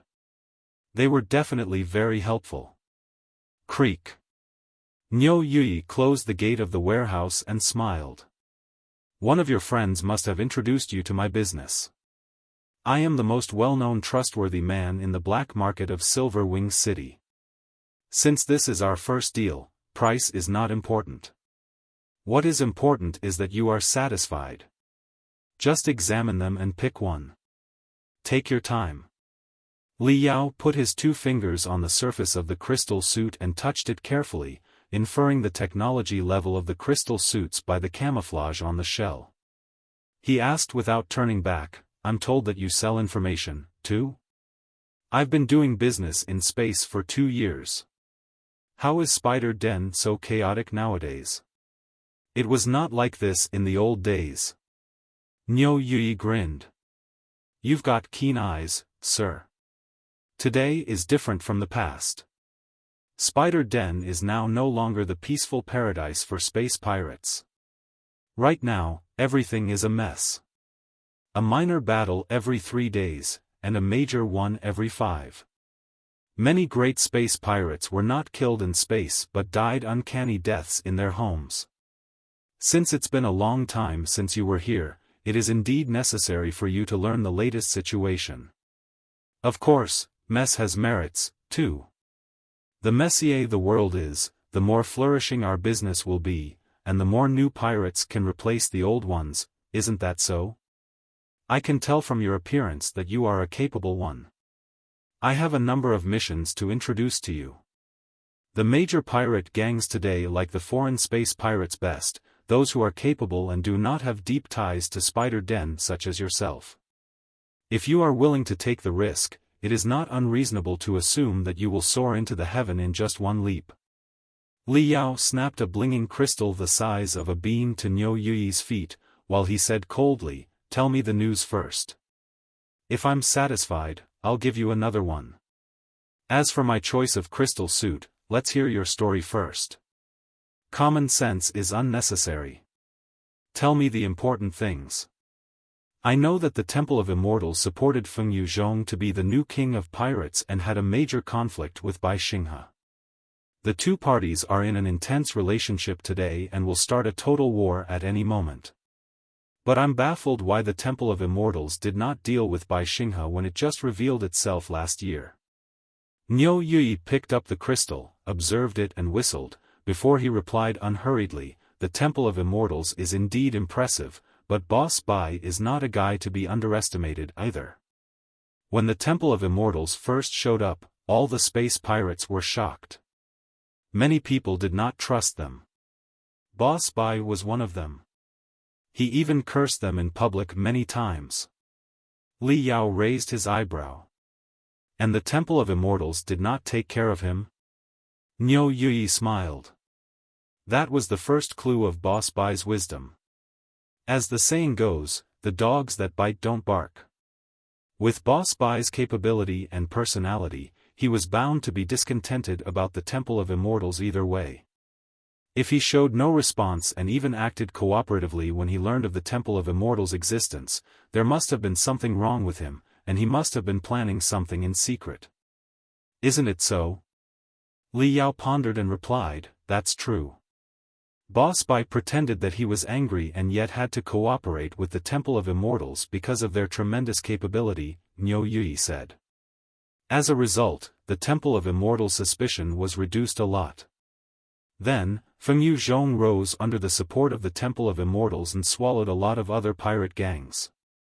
Boss Bai bluffed and made quite a few declarations, but he never took any action. Right. He did take action once. Boss Bai attacked Feng Yuzhong one time, only to suffer a brutal failure and a heavy loss of soldiers because of the intervention of the Temple of Immortals. From then on, Boss Bai kept lying low and launched no counterattacks except cursing. At the time, everybody thought that Boss Bai was doomed and that Feng Yuzhong was about to suppress him. But we didn't know that everything was Boss Bai's plan. Chapter 717 Fake It Until You Make It. Recently, Spider Den had been particularly lively. Scumbags in every corner of Flying Star Sector had gathered in this place. Niu Yui, the black market merchant, told Li Yao a concise summary of the events that had taken place over the past year, and it seemed he had told a lot of people about the events before. More than a year ago, the Temple of Immortals suddenly revealed itself. Not only were the cultivators greatly shocked, most space pirates were caught unprepared, too. In the beginning, Xinghe did not start on bad terms with the Temple of Immortals, because he knew that the Temple of Immortals must have prepared a lot of schemes during their hundreds of years of hiding in darkness. Besides, most of the personnel of the organization was still lurking. It was not time to take action yet.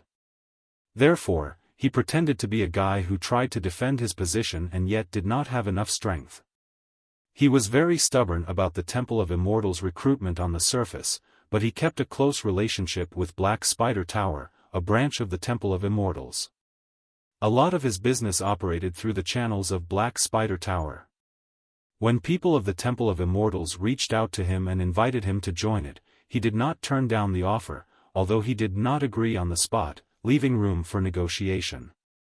When the Temple of Immortals supported Feng Yuzhong to be the second king of space pirates in order to marginalize him, he burst into fury and planned multiple operations targeting Feng Yuzhong. However, the operations were all unsuccessful and crushed by Feng Yuzhong easily. As a result, he gave Feng Yuzhong and people of the Temple of Immortals the impression that he was just so. For the Temple of Immortals, they did not want to completely alienate Xinghe. After all, a lean camel is still bigger than a horse. Since Xinghe had been running his business on Spider Den for almost 100 years, he had grasped immeasurable resources and subordinates in secret. It would have done nobody any good if they were determined to eliminate Xinghe. The best solution was to boil the frog in warm water. On one hand, they made various promises to Xinghe and even tempted him with the title of the fifth king of the Temple of Immortals. On the other hand, they fully supported the rise of Feng Yuzhong in order to gradually reduce Xinghe's power. When Feng Yuzhong was as influential as Xinghe among the common space pirates, there would be no other alternatives except to lower his head. Over the past year, the strategy proved to be very successful. Xinghe gave other people the feeling that he was too old and no longer the striving young man he used to be. He treasured his accomplishments over the past decades too much and did not dare fight a head-on battle with the ambitious latecomer Feng Yuzhong. At the same time, he was greedily negotiating with the Temple of Immortals on every detail as to his position, power, and resources after he joined the Temple of Immortals, as if he would really become the fifth king of the Temple of Immortals as long as the Temple of Immortals agreed to his conditions. As a result, many pirate gangs that supported Xinghe gradually took Feng Yuzhong's side. Even within the Abyss pirate gang, many space pirates who built the Enterprise from scratch together with him gradually became involved in the Temple of Immortals, too. Xinghe seemed to know none of it. He was still making ridiculous plans one after another and even gave people the feeling that he was trying to win the Temple of Immortals' favor against Feng Yuzhong. Later, everybody on Spider Den would learn his newly drafted plan the moment he announced it. After several times of failure, Xinghe seemed to be intimidated. He completely backed off and became more unfriendly than ever, as if he had abandoned all hope. He did not make a move when Feng Yuzhong secluded himself for 1 month to break into the nascent soul stage. Boss Bai is really old now, and the Temple of Immortals is too strong. For a moment, all the space pirates were whispering in secret. If it were 1 year ago, nobody would even have dared to think about that, much less whisper about it. However, none of the space pirates knew that Xinghe had not taken any real action yet. The man who could spend a fortnight in the underground world of Spider Den and melt the darkness into his blood knew clearly that, even though Feng Yuzhong was advancing into the nascent soul stage in seclusion, the strength of the Temple of Immortals on Spider Den was still much higher than his. He stood no chance of winning if he acted now. He had to wait no matter what. He knew that the Temple of Immortals would not lurk on Spider Den forever. No matter how they planned to overthrow the cultivators, they would have to mobilize most of their strength into space to fight against the cultivators. His guess was correct. The Battle of Heavenly Saints City was the largest operation since the Temple of Immortals revealed itself. It required even more manpower and resources than the Battle of Iron Plateau did. The immortal cultivators who belonged to the Temple of Immortals, the assassins of Black Spider Tower, and the space pirates who joined Feng Yuzhong's side gradually moved on to Heavenly Saint City for the mission over the few months. The intelligence network under the control of Black Spider Tower was also fighting hard with the immortal slayers sent by the cultivators, trying to dig out spies that were hiding inside the Temple of Immortals such as Apollo. With all the emergencies, the half-boiled old frog really did not deserve much attention. However, at exactly the same time when the Battle of Heavenly Saint City broke out, Xinghe took action. Fake it until you make it. Within one night, 6 bureaus of Black Spider Tower were uprooted, 7 black markets under the control of Black Spider Tower were looted and burnt to the ground, and 12 docks and crystal suit centers under the name of Feng Yuzhong were assaulted simultaneously. Not only were all the facilities destroyed, a lot of refiners also went missing. Many of them were even beheaded on the spot. Everything changed overnight. Before dawn, the leaders of 11 pirate gangs lost their heads without a reason. All of them had been loyal to and were greatly helped by Xinghe, but they joined Feng Yuzhong's side when Xinghe showed that he was weak. The strength that the Temple of Immortals had left on Spider Den was mostly wiped out during the night. Just like that, Xinghe took advantage of the situation with 1 year of forbearing and 1 night of outbreak. He proved with his brutal methods that the pirate potentate might not achieve anything but was certain able to sabotage many things. Right now, the situation on Spider Den was utter chaos. Many space pirates were awed and returned to Xinghe. However, many other space pirates held that the Temple of Immortals were deeply rooted and extremely wealthy. Even though Xinghe was on the winning side right now, it was impossible for him to last long against the Temple of Immortals. He was merely trying to get more bargaining chips for his negotiation with the Temple of Immortals. Therefore, these people were determined to stand with Feng Yuzhong, Black Spider Tower, and the Temple of Immortals, with the thought, difficult times are when one's loyalty is proved, in mind, and worked even harder. Although Xinghe's Abyss Pirate Gang and Feng Yuzhong's Storm Prison Pirate Gang had not engaged in battle yet, the secondary pirate gangs had already started fighting. They were like the scouts sent by 2 great armies who were involved in brutal combat. Right now, Spider Den is a chaotic place. Almost every city is on fire. But this is also the time when foreign space pirates like you earn your fame.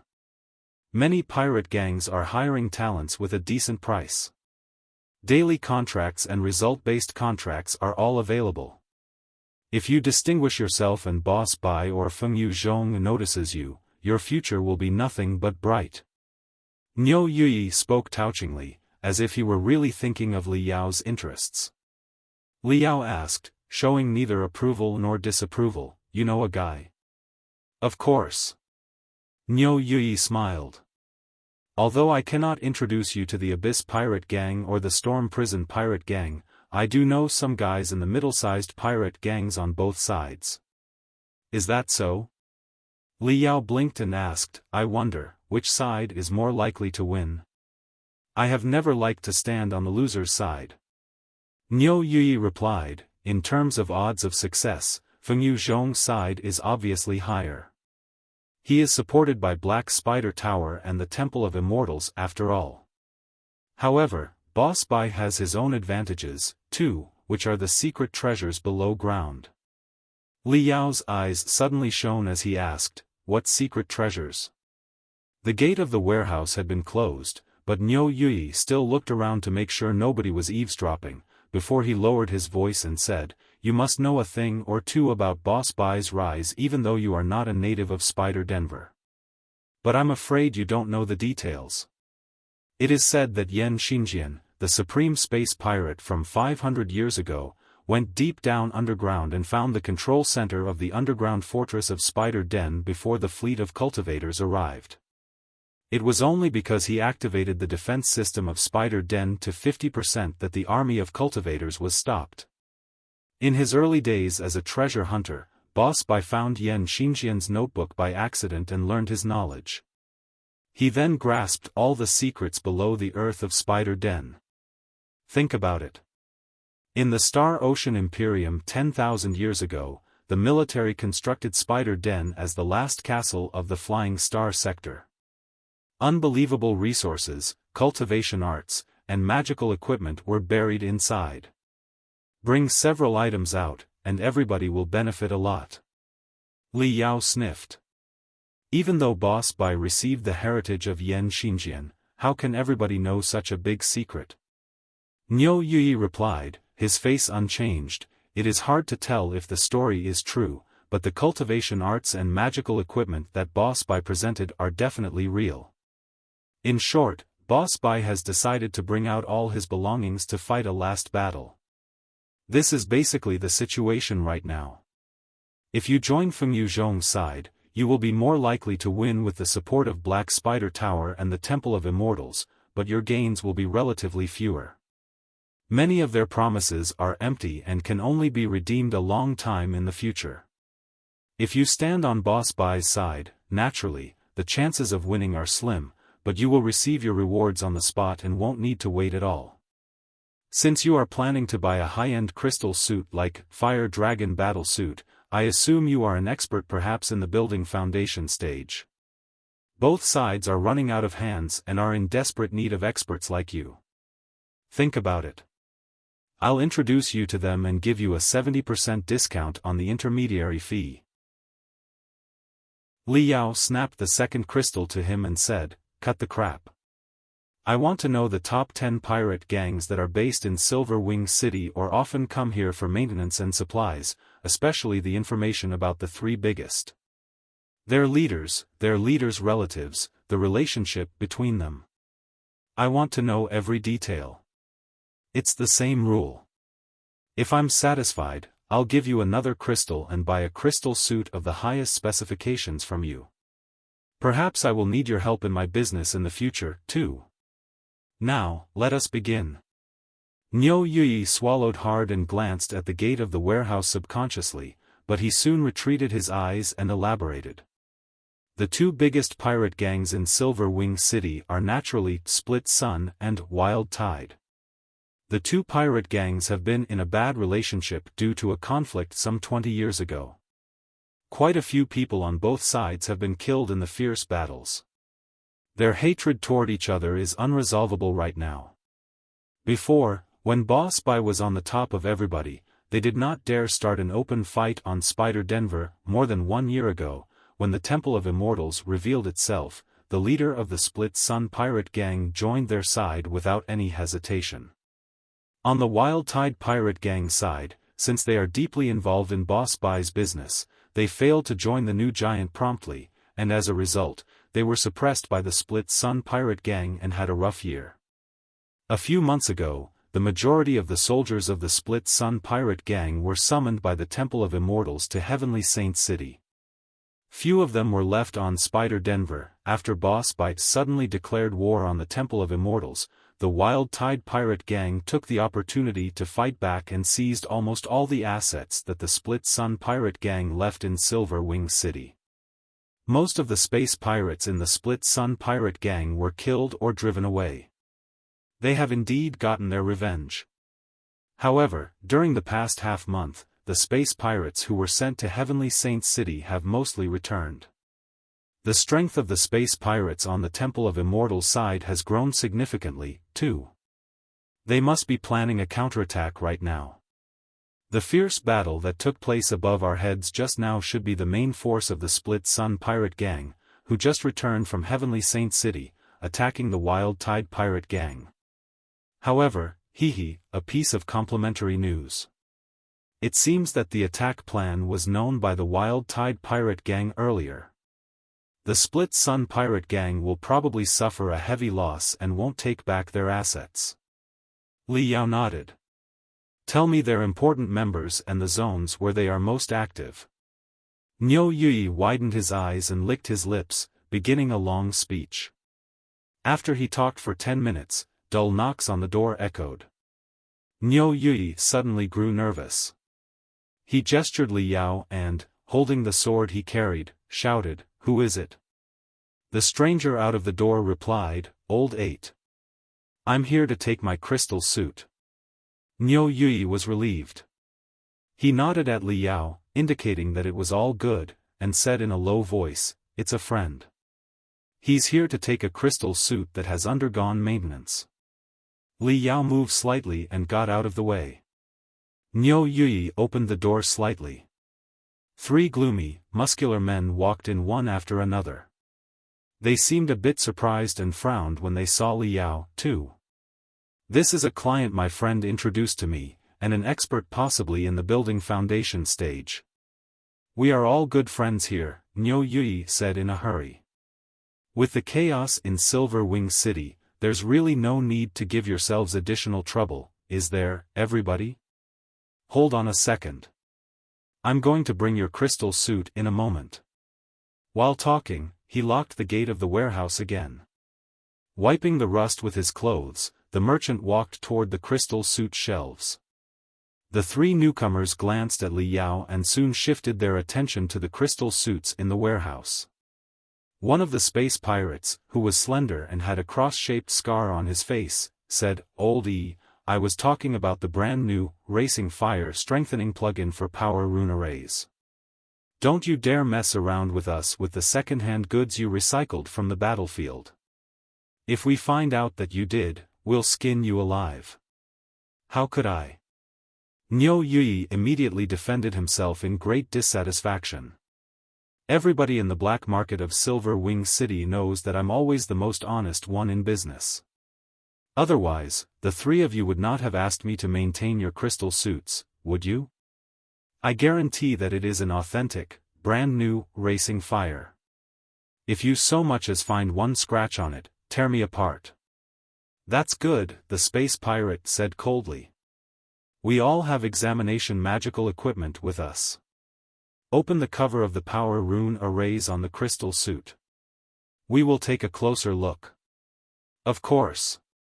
Niu Yui bowed his head and walked to the shelves while talking about the details of the crystal suit with the 3 space pirates. Maybe it was a coincidence, but the crystal suit they were talking about was right behind Li Yao. Therefore, including Niu Yui, the 4 space pirates were gradually surrounding Li Yao. The moment before Li Yao was completely surrounded, he suddenly took a big step back and smiled. "It seems that my guess was correct." The 4 space pirates were dazed for a moment. They exchanged a look quietly.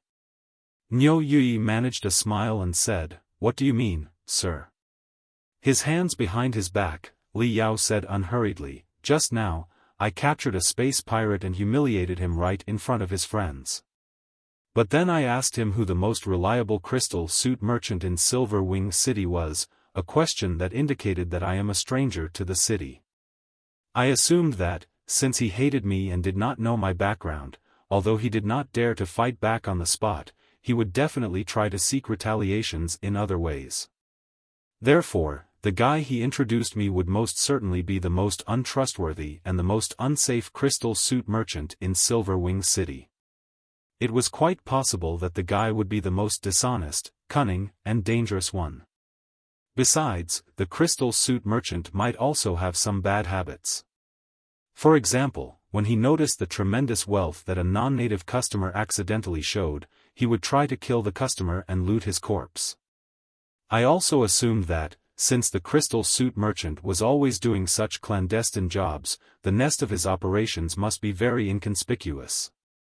Besides, when he saw that I was a fat lamb and decided to butcher me, he wouldn't tell anyone about me, except his accomplices.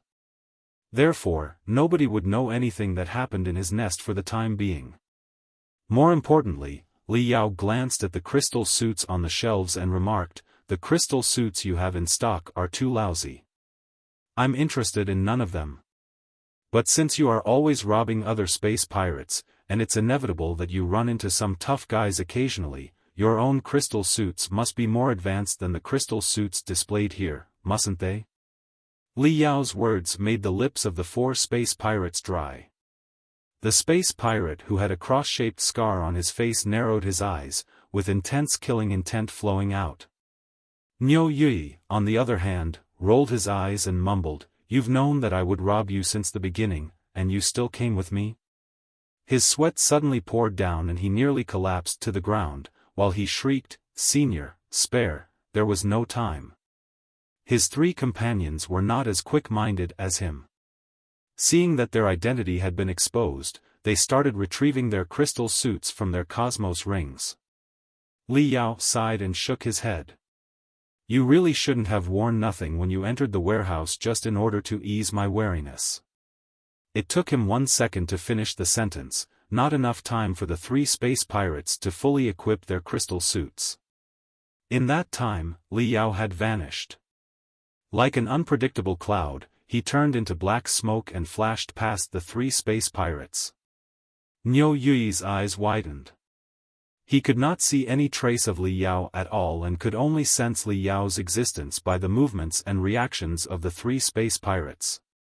The first space pirate had just put on the breastplate and the skirt armor when his face twisted beyond the limits as if he had seen the greatest horror. In the next second, he vomited a mouthful of blood that was mixed with his broken internal organs, and he collapsed to the ground as if all his bones had been removed. The second space pirate took the opportunity to put on most of the crystal suit. But when he retrieved the helmet from his cosmos ring, his head suddenly soared into the sky, spraying a torrent of blood. The third space pirate, who was the guy with a cross-shaped scar on his face, was the fastest one to put on all of his crystal suit. After a roar, his vibration saber rushed out, only to come to an abrupt halt in midair.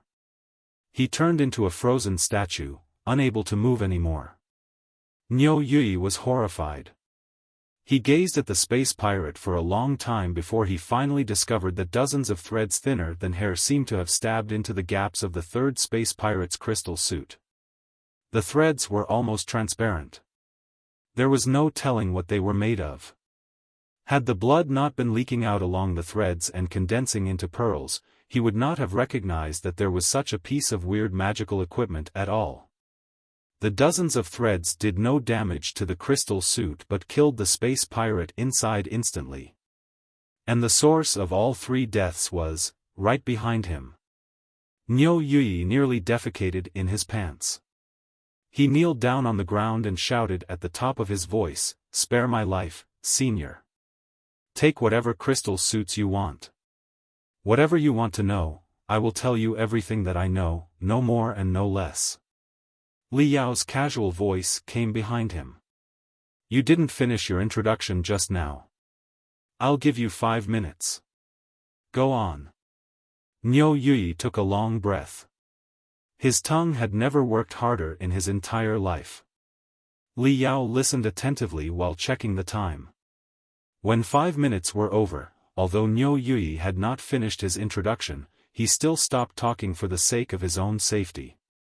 "That's enough. I'm satisfied by your performance. One last thing. Why did you mess around with me? Did you know who I am?" Niu Yui shook his head hard and replied, I don't know who you are, Senior. If I did, I wouldn't have dared rob you even if I was drunk. Then remember this. My name is," Li Yao paused suddenly. He blinked and then continued. "My name is, Bloody Vulture. Do you remember it now?" Niu Yui nodded vigorously and replied, "I do. I do. I will always bear Senior Bloody Vulture's name in mind and never ask for your trouble in the future. Whatever you need me to do, just tell me." "Very good." Li Yao's lips gradually curled, as he put on a creepy smile that made goosebumps rise all over Niu Yui's body. "Right now, you know too much." It was dusk when Nia Feijuan stepped into the Dancing Phoenix Pavilion. Mysterious lights were shimmering in the countless mining holes of Silver Wing City from top to bottom. Illumination rune arrays were installed inside crystals that had been hollowed. Such lamps were bringing brightness to a world of relaxation and entertainment. The Dancing Phoenix Pavilion was one of the most luxurious hotels in Silver Wing City. The fantastic and rarely seen treasures of the Flying Star sector had been transported to the place through the underground channels of Black Spider Tower, making the place as extravagant as the high-level hotels of Heavenly Saint City, if not more so. Young Master June. Seeing that Nia Feijuan had brought quite a few friends here, the manager of the Dancing Phoenix Pavilion immediately greeted him, in such an adulating way that it seemed as if he would not mind kneeling down and cleaning his shoes. What a bunch of fickle people. You were not like this half a year ago. Nia Feijuan sneered. His father was the captain of the Wild Tide pirate gang. In the past year, since the Split Sun pirate gang, their old nemesis, joined the Temple of Immortal's side, the Wild Tide pirate gang had gritted their teeth and stayed on by Xinghe's side. They were constantly suppressed by their mortal enemy. Nobody in Silver Wing City had high hopes for them. As a result, young Master Nia had been mocked and questioned everywhere. But everything was good now. After Bai Xinghe's declaration of war, the Wild Tide pirate gang initiated full-scale counterattack. A lot of the Split Sun pirate gang's bases were destroyed, and one of the most important crystal suit modification centers was also burnt to the ground. Over the past few days, since they learned of the Split Sun pirate gang's counterattack plan in advance, they had made thorough preparations and secured another major victory today. Even one of the vice-captains of the Split Sun pirate gang had been killed. It was an unprecedented success. Right now, the Wild Tide pirate gang's prestige in Silver Wing City was at its peak. The other pirate gangs, large and small, all expressed their submissiveness and acknowledged them as the owners of the docks and the crystal suit centers. Every member of the Split Sun pirate gang had fled and hidden themselves thousands of meters below the ground, having no courage to show up at all. No wonder the manager of the Dancing Phoenix Pavilion was so humble today. Nia Feijuan was in a good mood. He had come to the Dancing Phoenix Pavilion today after inviting several good friends who helped him during the battle in the day for dinner. He did not bother to talk to the manager and simply waved his hand at him before he went into the lobby. Hardly had he entered the lobby when he heard a drunkard yelling, "Are you made of jade or what? Why can't I touch you? I have all the money in the world. Bring me your manager." Then, the weeps of a waitress came over. Nia Feijuan frowned. The Dancing Phoenix Pavilion was one of the most luxurious hotels in Silver Wing City. The space pirates who were wealthy enough to be a customer in this place were definitely not the shabby thieves but the formally dressed great bandits. No matter how brutal and merciless they were in space, they often pretended that they were gentlemen in this place. If the guy was looking for sexual entertainment, there were countless places for that in Silver Wing City. Why must he yell and shout in this place where everybody was enjoying their dinner? Young Master June. The manager rubbed his hands and looked at Nia Feijuan helplessly. In order to run a business in a nest of pirates such as Silver Wing City, the Dancing Phoenix Pavilion was naturally backed by somebody else. Before, it was the Split Sun pirate gang. But naturally, the supporter of the hotel was the Wild Tide pirate gang now. Right now, the Wild Tide pirate gang was in its peak days. Since somebody was making a fuss right in front of his face, Nia Feijuan felt obliged to take care of it. He asked solemnly, "Who is he?" "A wealthy magnate who doesn't look familiar. It seems that he is new to Spider Den and does not know the conventions here," the manager said in a low voice. Just now, he proposed a lot of outrageous demands. "Young Master June, you also know that the Dancing Phoenix Pavilion is just a peaceful place for dinner and does not do any other business. But the customer simply wouldn't let it go and kept harassing us." Nia Feijuan nodded as he realized what was going on. It must be a space pirate who had done a major job and fled to Spider Den with the stolen goods. Chances were that he had a few coins in his pocket because he had just sold the stolen goods through the black market and felt that it was hard to contain his libido. With the chaos in the Flying Star sector and the continuous battles between cultivators and immortal cultivators, many people had decided to take advantage of the havoc. A space pirate did not need to be registered in a labor union, nor did it require any work experience. As long as the evil thoughts prevailed, anybody could turn into a space pirate after they made up their mind and committed major crimes for money and treasures. Therefore, there had been quite a few foreign magnates emerging on Spider Den over the past half-year. However, those people usually did not end well. Most of them were devoured by the local space pirates of Spider Den with even no bones left. But Xinghe Feijuan did not intend to rob the fat lamb today. He nodded and spoke to his two tough-looking subordinates. Take him to the pit around the back. Break his knees and knock out all his teeth. That should be enough. I'm in a good mood today and will spare his life. His subordinates acknowledged and strode forward. After noises of utensils being broken apart, somebody yelled, Do you know who I am? The foo, ouch, ouch. A smelly drunkard was dragged out by Xinghe Feijuan's subordinates. The waitress who was harassed just now hurried to thank him. Xinghe Feijuan smiled and did not think too much of the incident. After his friends and him were seated, they talked and laughed and toasted merrily. However, half an hour passed, and his subordinates still had not returned. Xinghe Feijuan felt alarmed. He was quite familiar with the environment of the Dancing Phoenix Pavilion. There were complicated forsaken tunnels right behind the hotel. It should not have taken them as much time even if they were torturing the drunkard slowly. He hurried to contact his subordinates, but nobody replied in the communication channel. After prolonged beep-beep-beep sounds, Xinghe Feijuan and the other space pirates at the dinner table looked at each other in bewilderment, all putting on solemn expressions. Let's go. As the son of the captain of the Wild Tide pirate gang, Xinghe Feijuan had abundant experience in combat. Now that he had a sense of danger, his very first reaction was not to go to the tunnels to check but to leave the hotel immediately. Xinghe Feijuan crawled into his own Rapid Dragon armed shuttle outside the Dancing Phoenix Pavilion and heaved a long sigh of relief.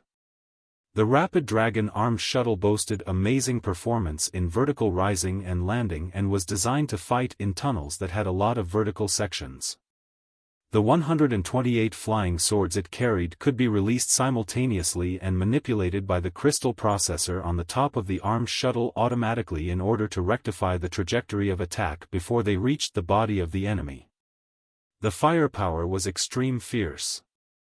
Moreover, the 7 layers of spiritual shields of the armed shuttle were unbreakable even when faced with the most advanced crystal suit. The defense ability was very impressive. However, the moment when Xinghe Feijuan activated the Rapid Dragon armed shuttle, the vehicle, which was as valuable as a high-end crystal suit, turned into a furiously burning fireball after an ear-splitting explosion. Ouch! Xinghe Feijuan was an expert in the building foundation stage. The explosion did not kill him instantly, but his skin was all charred. With a scream, he soared to the sky and summoned his crystal suit while holding back the excruciating pain. Right then, a black shadow blinked to Xinghe Feijuan's side like lightning, as if it had calculated the angle and the direction precisely earlier. You dared to anger me? Whoever you are, die now. Xinghe Feijuan, son of the captain of the Wild Tide pirate gang and an expert in the building foundation stage, was killed. The entire city was shocked in half an hour. After striking the Split Sun pirate gang heavily twice consecutively, the Wild Tide pirate gang had become the well-deserved dominator of Silver Wing City. Under such circumstances, the son of the captain of the Split Sun pirate gang was killed in public. Moreover, the murderer broke out of the siege and ran away. For a moment, the Wild Tide pirate gang indeed turned into a wild tide. Inside Silver Wing City, countless space pirates received orders to search for the mysterious assassin. 5 hours later, Li Yao crawled out of a stinky gutter and lay on the ground. He opened the facial cover and the breastplate of his crystal suit while he coughed hard. The wound in front of his chest was still bleeding, but the pain had calmed down and did not affect his fighting. He had just escaped from the 9 waves of blocking. With his maximum combat ability close to that of the peak of the core formation stage, it was more than easy for him to run away from the space pirates. If he were mad, he could even have charged into the headquarters of the Wild Tide pirate gang and go on a killing spree. But right now, he was playing the role of a tough bandit who had done a job and come to Spider Den for entertainment. He suppressed his capability to the high level of the building foundation stage. It was because experts in the peak of the building foundation stage were rare both on the cultivator's side and on the space pirate's side. They were all well known. A random guy with such a high cultivation would easily raise suspicion. He had fought against a lot of people in the Storm Prison pirate gang and even had a brief battle with Feng Yuzhong himself. Storm Prison must have had a lot of his combat videos from which his habits of fighting could be analyzed. Therefore, he had completely changed his approach to fighting and abandoned the skills that he was most familiar with. He mainly used guns and the weird kicking skill transformed from the Hellsword arts. With the double restraints, it was not usual that he was wounded. Moreover, the wounds were exactly what he needed. He even felt that the wounds were not serious enough and was planning to expose his traces on purpose in order to fight the pursuers one more time, when he heard soft footsteps nearby. Li Yao smiled, knowing that the fish had bitten the bait. When he looked back, 7 fully armed space pirates were scattered near the gutter. They seemed to be blocking all his ways of escape, but they did not come any closer, a subtle sign of their friendliness. An exo who was wearing an ivory crystal suit with a mask that looked like a fox face chuckled. New to the place, unfamiliar with the terrain, and yet successfully escaping from the hunting of the Wild Tide pirate gang multiple times, while slaying more than 10 experts during the counterattack. You will be famous after the battle. However, are you not curious why these people are chasing you so persistently and without bothering about the cost? Tell you what, my friend, you are in serious trouble. Do you have any idea who the guy you killed in the beginning was? Brutality beaming out of his eyes, Li Yao replied in a coarse voice, I don't care who he was. He is dead because I wanted him dead. The man who was wearing a silver mask of a fox face chuckled and said unhurriedly, with your expertise, it is quite possible that you can kill whoever you want. But you have to pay a price when you kill some of them. Let me tell you the truth. The guy you killed just now is the eldest son of the captain of the Wild Tide pirate gang. You don't need me to explain the position and power of the Wild Tide pirate gang in Silver Wing City, do you? Li Yao suddenly shivered, his face twisting. He cursed, no wonder so many scumbags were chasing after me. How *king unlucky I was. I just killed a random guy, and I hit the jackpot. While he was talking, strong killing intent flowed out of Li Yao's body. His eyes started at the strangers like flying swords, as he asked solemnly, so, you are trying to capture me to claim the rewards from the Wild Tide pirate gang? If so, just bring it on. The masked man hurriedly stepped back and raised his hands, indicating that he was not malicious. He said, make no mistake, sir. We're not here to capture you.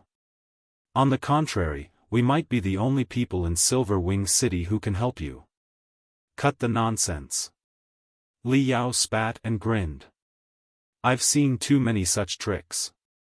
Everybody knows that the Wild Tide pirate group is now the dominator of Silver Wing City after defeating the Split Sun pirate gang.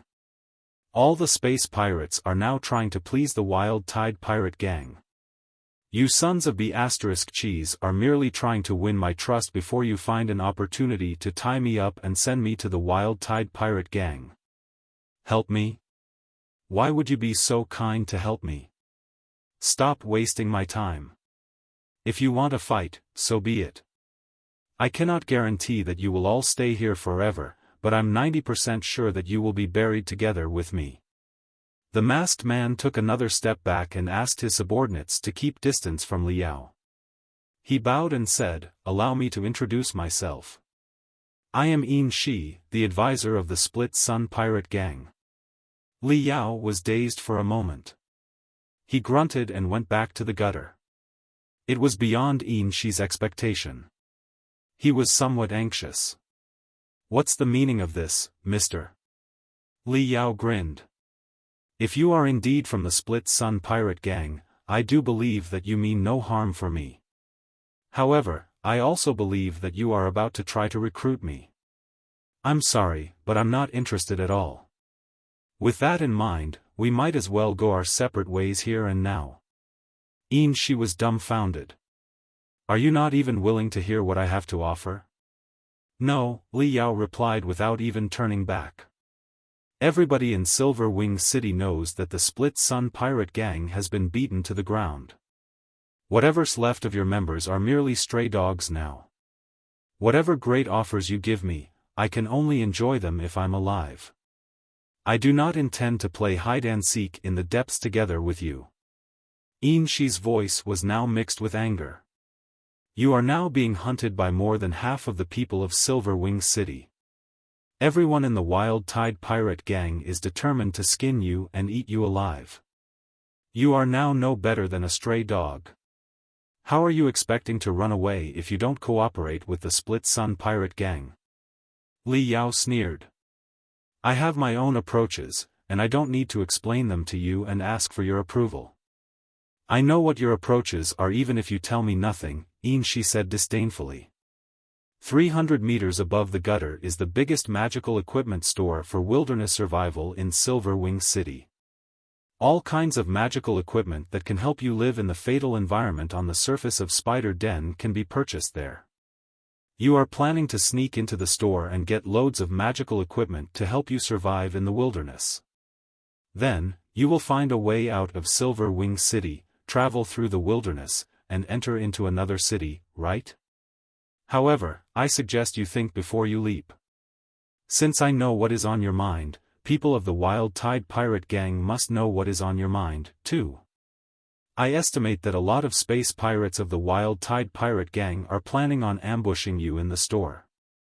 As long as you show up there, you will be dead for sure." Li Yao suddenly froze. Xinghe smiled. "I know that you must be used to doing your job alone and never trusting anybody. However, in the current situation, you killed the son of the captain of Wild Tide pirate gang, which is something you can never make up for, and the Split Sun pirate gang has been a mortal enemy for the Wild Tide pirate gang all the time because we are on different sides. Cooperating with us may be your best option right now, sir." Li Yao turned around. Pondering for a moment, he said coldly, "I'm told that the bureaus and bases that the Split Sun pirate gang established in Silver Wing City have all been destroyed by the Wild Tide pirate gang. The attack you recently planned was crushed, too. Moreover, I'm told that, after Boss Bai demonstrated his strength again, many space pirates rejoined his side, too. He now has an overwhelming advantage in numbers and is unstoppable. Meanwhile, the Split Sun pirate gang is on Feng Yuzhong's side. Although Feng Yuzhong has advanced into the nascent soul stage, he is still the newcomer in the competition. I fear that he is no match for Boss Bai." Xinghe burst into laughter. Of course, Bai Xinghe is an extraordinary man. But Feng Yuzhong is backed by Black Spider Tower and the Temple of Immortals.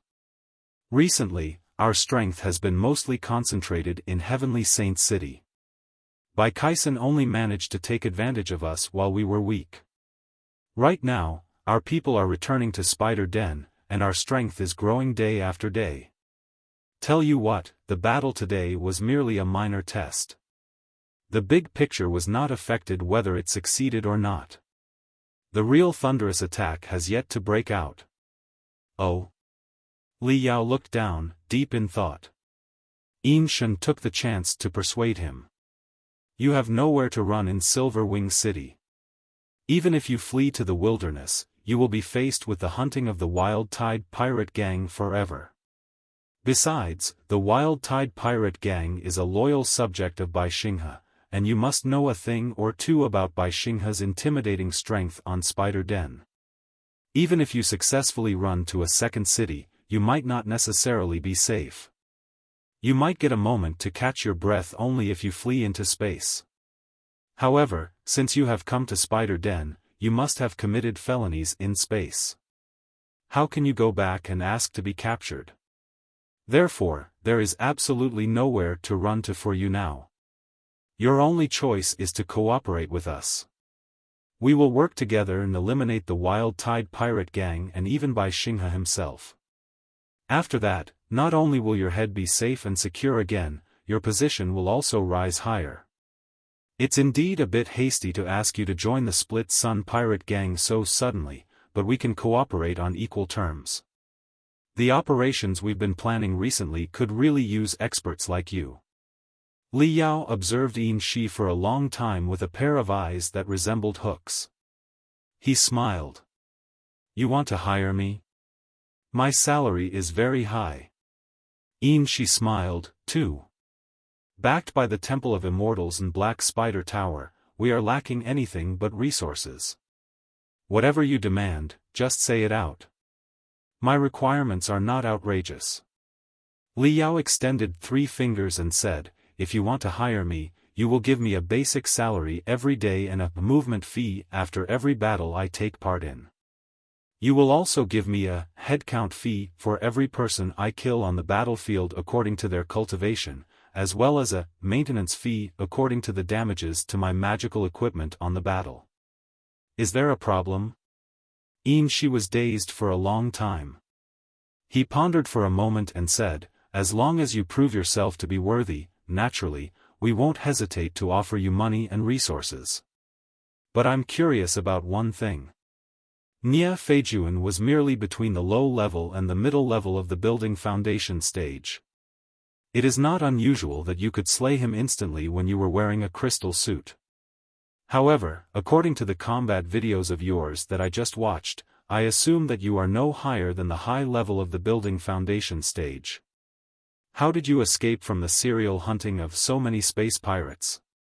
Honestly speaking, if you were merely a combat-type cultivator in the high level of the building foundation stage, I wouldn't have risked showing up and recruiting you. It was your ability that attracted my attention. I wonder, can you explain it to me? Li Yao licked his lips and replied casually, other than knowing some shallow fighting techniques, I'm also an explosions expert. Explosions expert? Xinghe's interest was greatly aroused. He nodded and said, very good. We are in dire need of such an expert right now. Then, how should we address you? Li Yao squinted. There was wariness in his eyes again. We are not interested in your past, and we know that you are not likely to tell us your real name, Xinghe explained. What we need is just a code name for the sake of easier communication. Li Yao replied coldly, call me Bloody Vulture. Bloody Vulture, a combat-type cultivator between the middle level and the high level of the building foundation stage, is good at movement techniques and kicking techniques, the production and deployment of crystal bombs, and various tactics to cooperate with his crystal bombs. He is both bold and brutal and killed somebody without thinking about the consequences when he was angry. Judging from his tone, he must have committed major crimes in space. In our database, no names or nicknames similar to Bloody Vulture were found. There were no search results on his face and appearance either. It is estimated that he has disguised himself, but that is quite normal on Spider Denver. Nothing to be surprised at. After analyzing the combat videos in which he escaped from the hunting of the Wild Tide pirate gang, I have ascertained that he is truly a very skilled explosion expert. He will be of high value for our operations in the future. Also, after multiple checks, Xinghe Feijuan has indeed been slain by this guy. It is impossible that the death was faked. Therefore, it is impossible that he is an undercover member of the Wild Tide pirate gang. There's no doubt about that. In the deepest part of Silver Wing City, more than 6,000 meters below the around, inside a secret chamber established in the zigzagging tunnels, Yu Dongsheng, the leader of the Split Sun pirate gang, narrowed his eyes and studied a case file carefully. In such a case, this Bloody Vulture can't be an undercover member of the Wild Tide pirate gang, can he? The boss of the Split Sun pirate gang tapped his crystal processor slowly and told Shen, his advisor who was standing solemnly aside, however, there is still something suspicious about the guy.